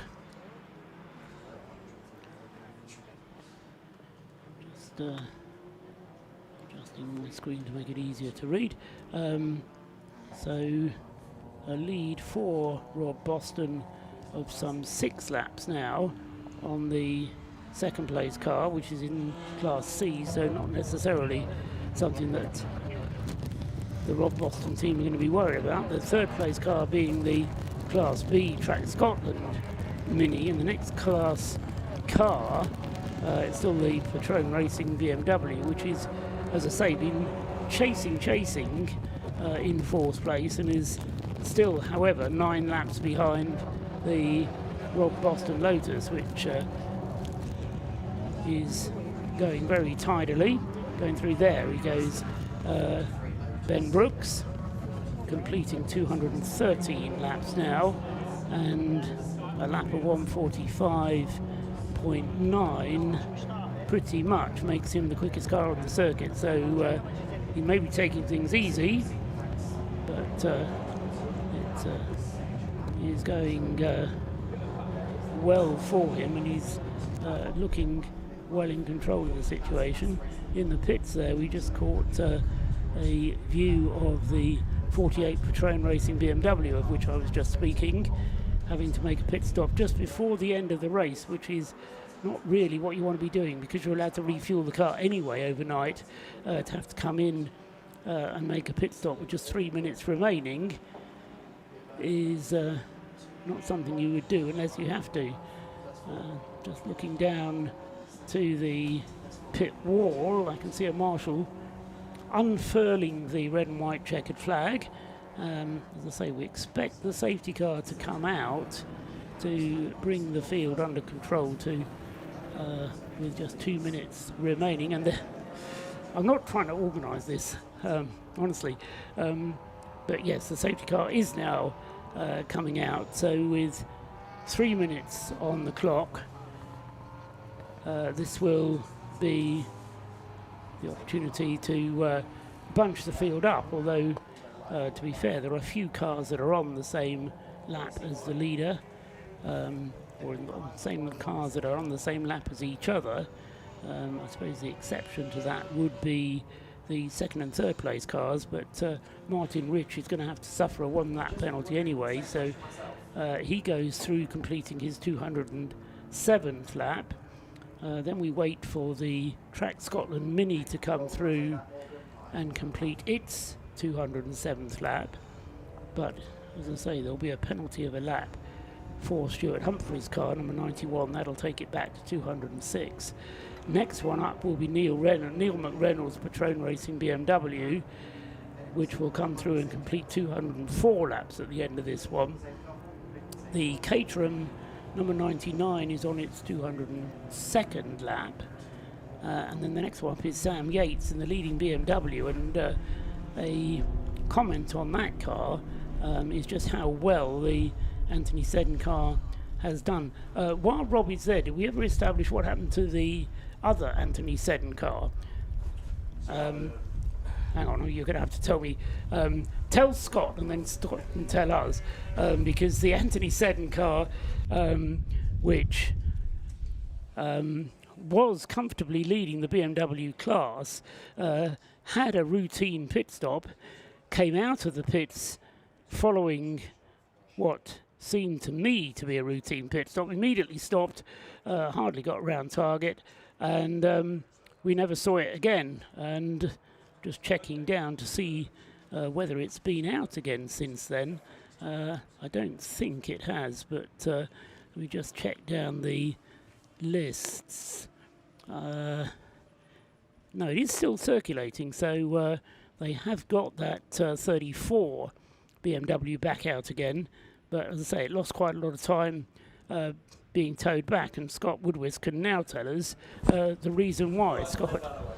It was something to do, I think, with the ball joint, which they had on the camshaft.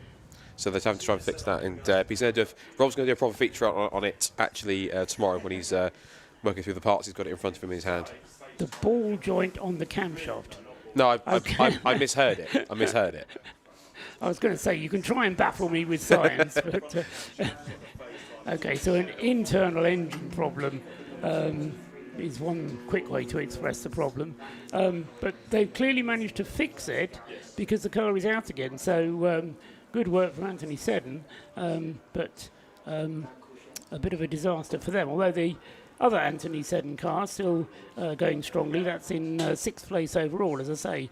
That was what brought me on to the Anthony Seddon issues. In 7th place is the Tequila Racing Mazda, which is 2nd in Class C. In 8th place is the 666 Audi TT, which Ross Leach is driving. And that is 4th in Class D, following a couple of longer pit stops. But when it runs quickly, the Audi TT. So they're trying to make their way back up the overall order. In 9th place and 2nd in the BMW 116 class is Ollie Cotton driving the Yggdrasil BMW 116. And then rounding out the top 10 and 2nd in Class B is the Mission Motorsport Mazda. And talking about cars not drawing attention to themselves, the Mission Motorsport Mazda, I don't think we've seen it do anything yet, but it's been getting on with its job very quietly, very efficiently indeed, and they are, let's say, just rounding out the top 10. Within the top 10 then we've got leaders of all of the classes. Checkered flag is out, so that is the end of part 1 with 7 hours and a minute on the clock. So cars will now return to the pit lane and may be worked upon. There goes the Track Scotland Mini, big cheer for that. That's done so well. The Track Scotland crew there, Craig Dillon, brings the car across the line, but ably supported by Michael Imrie, Adam Kine and Steve Somerville. Don't think Adam Morrison's actually driven the 55 Track Scotland Mini or not, but nobody's contradicting me, so I'll assume that's right. So they've done a very good job indeed. As far as Citroen C1s are concerned, I'll get into trouble from Rob if I don't mention the Citroen C1s. They're being led by the WRC Citroen number 586, and they have a 2-lap lead. Is it? Let me just check on the 2nd place car. No, it's only a 1-lap lead on the Sunbelt Rentals car, which Jake Hill was driving earlier on. Mark Hode bringing it to the checkered flag. They've now completed the same number of pit stops, but just 1 lap separates the 2 leading cars in the Citroen C1 class. And then 3rd in the Citroen C1 class. That'll be why Adam Morrison hasn't driven the Track Scotland Minis, because he's at the wheel of the Track Scotland Citroen C1. So he's just brought the 335 car, the Track Scotland Citroen C1 car, across the line in 3rd place in AC1. So that's the top 3 in AC1. We've mentioned the top 3 in Class C. The top 3 in Class B are rounded out by the Fiat Panda. Hooray for the Fiat Panda. Dean Lomas and his crew. Vince Lomas having brought the car across the line at the completion of that segment. And as I say, it's a top 3 finish in Class B for the Fiat Panda. Just got another 5 hours to run tomorrow. And there'll be celebrations of a Panda variety later on. The other BMW that is in the top 3 in their class is the Matabubu racing car 56. So BMW's got Anthony Seddon leading, Yggdrasil in 2nd place, and then Matabubu in 3rd. And then as far as the rest of the BMW is concerned, the services cars, the RAF with car number 19 is 4th. The Royal Navy is 5th with car number 116. Matabubu are 7th and 8th. And what's happened to the Royal Engineers? The Army is 8th. RAF Novices are 9th. The Royal Engineers are still in the race, but in 10th place in the BMW class. And then 11th is the Anthony Seddon car, which, as I say, is still running. But in last place, no, it's not, because the other Yggdrasil car, number 90, is in last place in the BMW class. Those cars that are not running at the 7 hours, the number 12 Tacona Racing BMW, that stopped having had damage. They can work on the car overnight, of course, and they probably will. The Racecraft BMW 1 Series, Matt Crozier, has been out of the race for the last half hour. And then the other two we've lost, the Breakdancer Mazda, which has spent much of the last 7 hours in the pits, but apparently there are still optimism that car might be seen again, and the Pure Chat Racing Renault Clio, which was driven into the wall and suffered a good deal of damage. Everybody being brought into the pits. Thoughts before we go home from the night from Scott Woodwith. 7 hours down, 5 to go, Scott, but it's not clear yet quite where it's going to go yet. Not quite. I'm going to move into shots so you can actually see me for once, because I've been hiding in the corner. It has been quite an intriguing race. As you've said, I think the biggest thing in this race has been, you've talked about attrition, the attrition rate in how it's worked out. Some of the top cars have hit problems. You saw even towards the end, the 99 car had issues and getting back towards 5th position in the end. I think that we've talked about the fact that the Rob Boston racing car has been taking it easy. Whether they are truly nursing a problem or not, I guess we'll find out in the morning and overnight, unless someone's going to hide in their garage and figure out what they're going to do overnight for the next, 11 hours in terms of working on the cars, because they can work on the cars, of course. I think you look at some of the performances that we've currently had and how they've currently worked out so far, in terms of when they've moved up the order. Impressive drive so far. I think the Stuart Humphrey racing car, even though it's had a penalty which has now been applied, it's now 6 laps behind, but it's still running in 2nd place and leading Class C. In fact, we've got 3 class leaders in the top 3. We've got the Class D leaders, Class C leaders and Class B.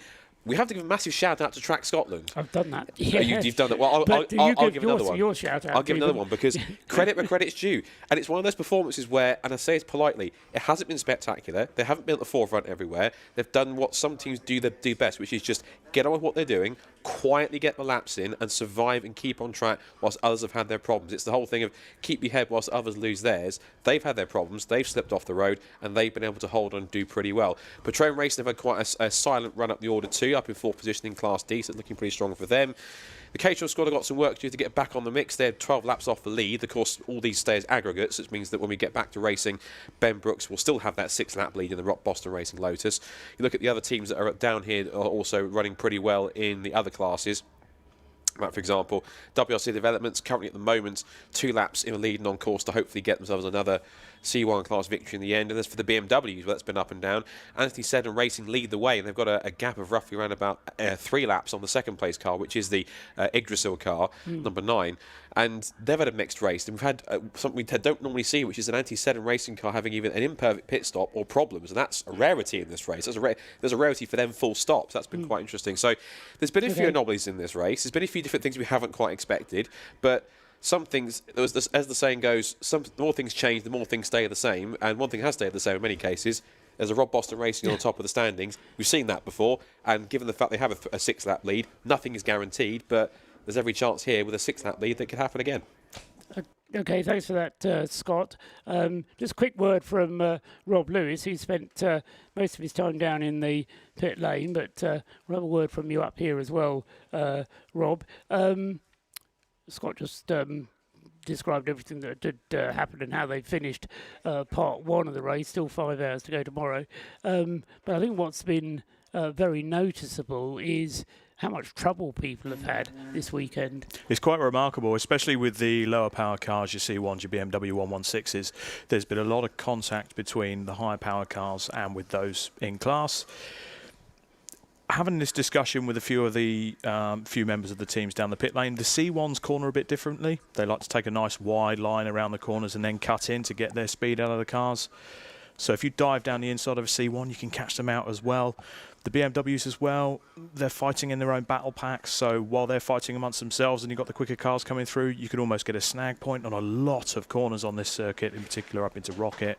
And at a point I was making during the race as well, because some of the cars' lights are very, very bright. Yes. And it's difficult to estimate closing speeds 100%. when you've got just a blaze of light in your rear view mirror. You know, is it a car a long way back? Is it right behind you?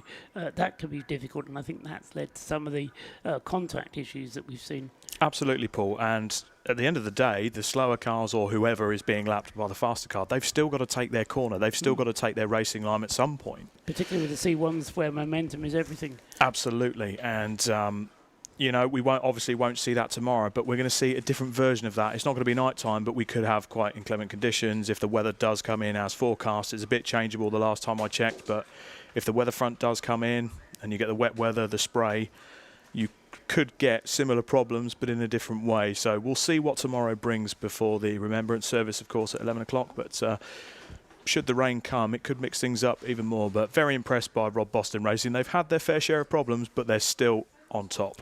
Yes, and as I said during the race, you know, I just get the feeling that they admitted to you that they're not stressing the car, they're trying to take things easy. Rob did suggest to you that they were nursing a couple of problems. They had the radio that wasn't working, they had a penalty for pit lane speeding because the pit lane limiter didn't work. There were one or two little niggles there, which, as I say, having brought the car home, they're still on this comfortable cushion, 2 laps margin on the nearest car, something like 6 laps on the nearest Class D car, which has been going a lot quicker than it. But they've now got time to work on the car and get to the bottom of any problems they do have. And that's the beauty of this race, isn't it? They've almost got the free pass. They've nursed it towards the end, but as for the speeding penalty, I think it was a bit more of an exuberant driver more than anything that maybe cost them the penalty. But hey-ho, they're still going out there great guns and on top, ready for part 2 tomorrow. Rob Lewis, thank you very much indeed. Thanks Scott Woodward as well for his contributions from up here and for diving down into the pits on a couple of occasions and getting his hair out of kilter. So you'll have to sort that out for tomorrow, Scott.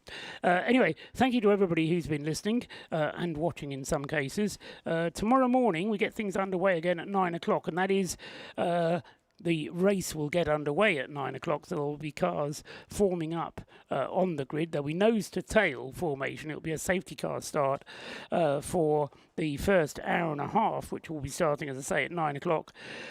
We'll draw things to a close at 10:30 in time for the Remembrance service, and that will be covered by the live streaming of Alpha Live as well. And then James Cameron will shout at the top of his voice, "Let's go racing," and we will put the Remembrance service behind us, never look back, move on to the final part, 3.5 hours of racing, which should go through to a conclusion at 3 o'clock tomorrow afternoon, which will be followed by the prize giving as well, which is always a moving time when you hear some of the stories that come from the various teams. But for now, from Scott Woodward, from Rob Lewis, from myself, Paul Trustwell, good night.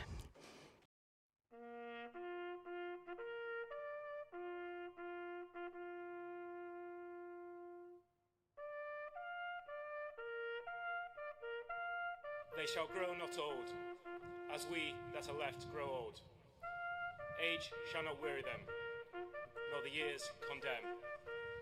At the going down of the sun and in the morning, we will remember them.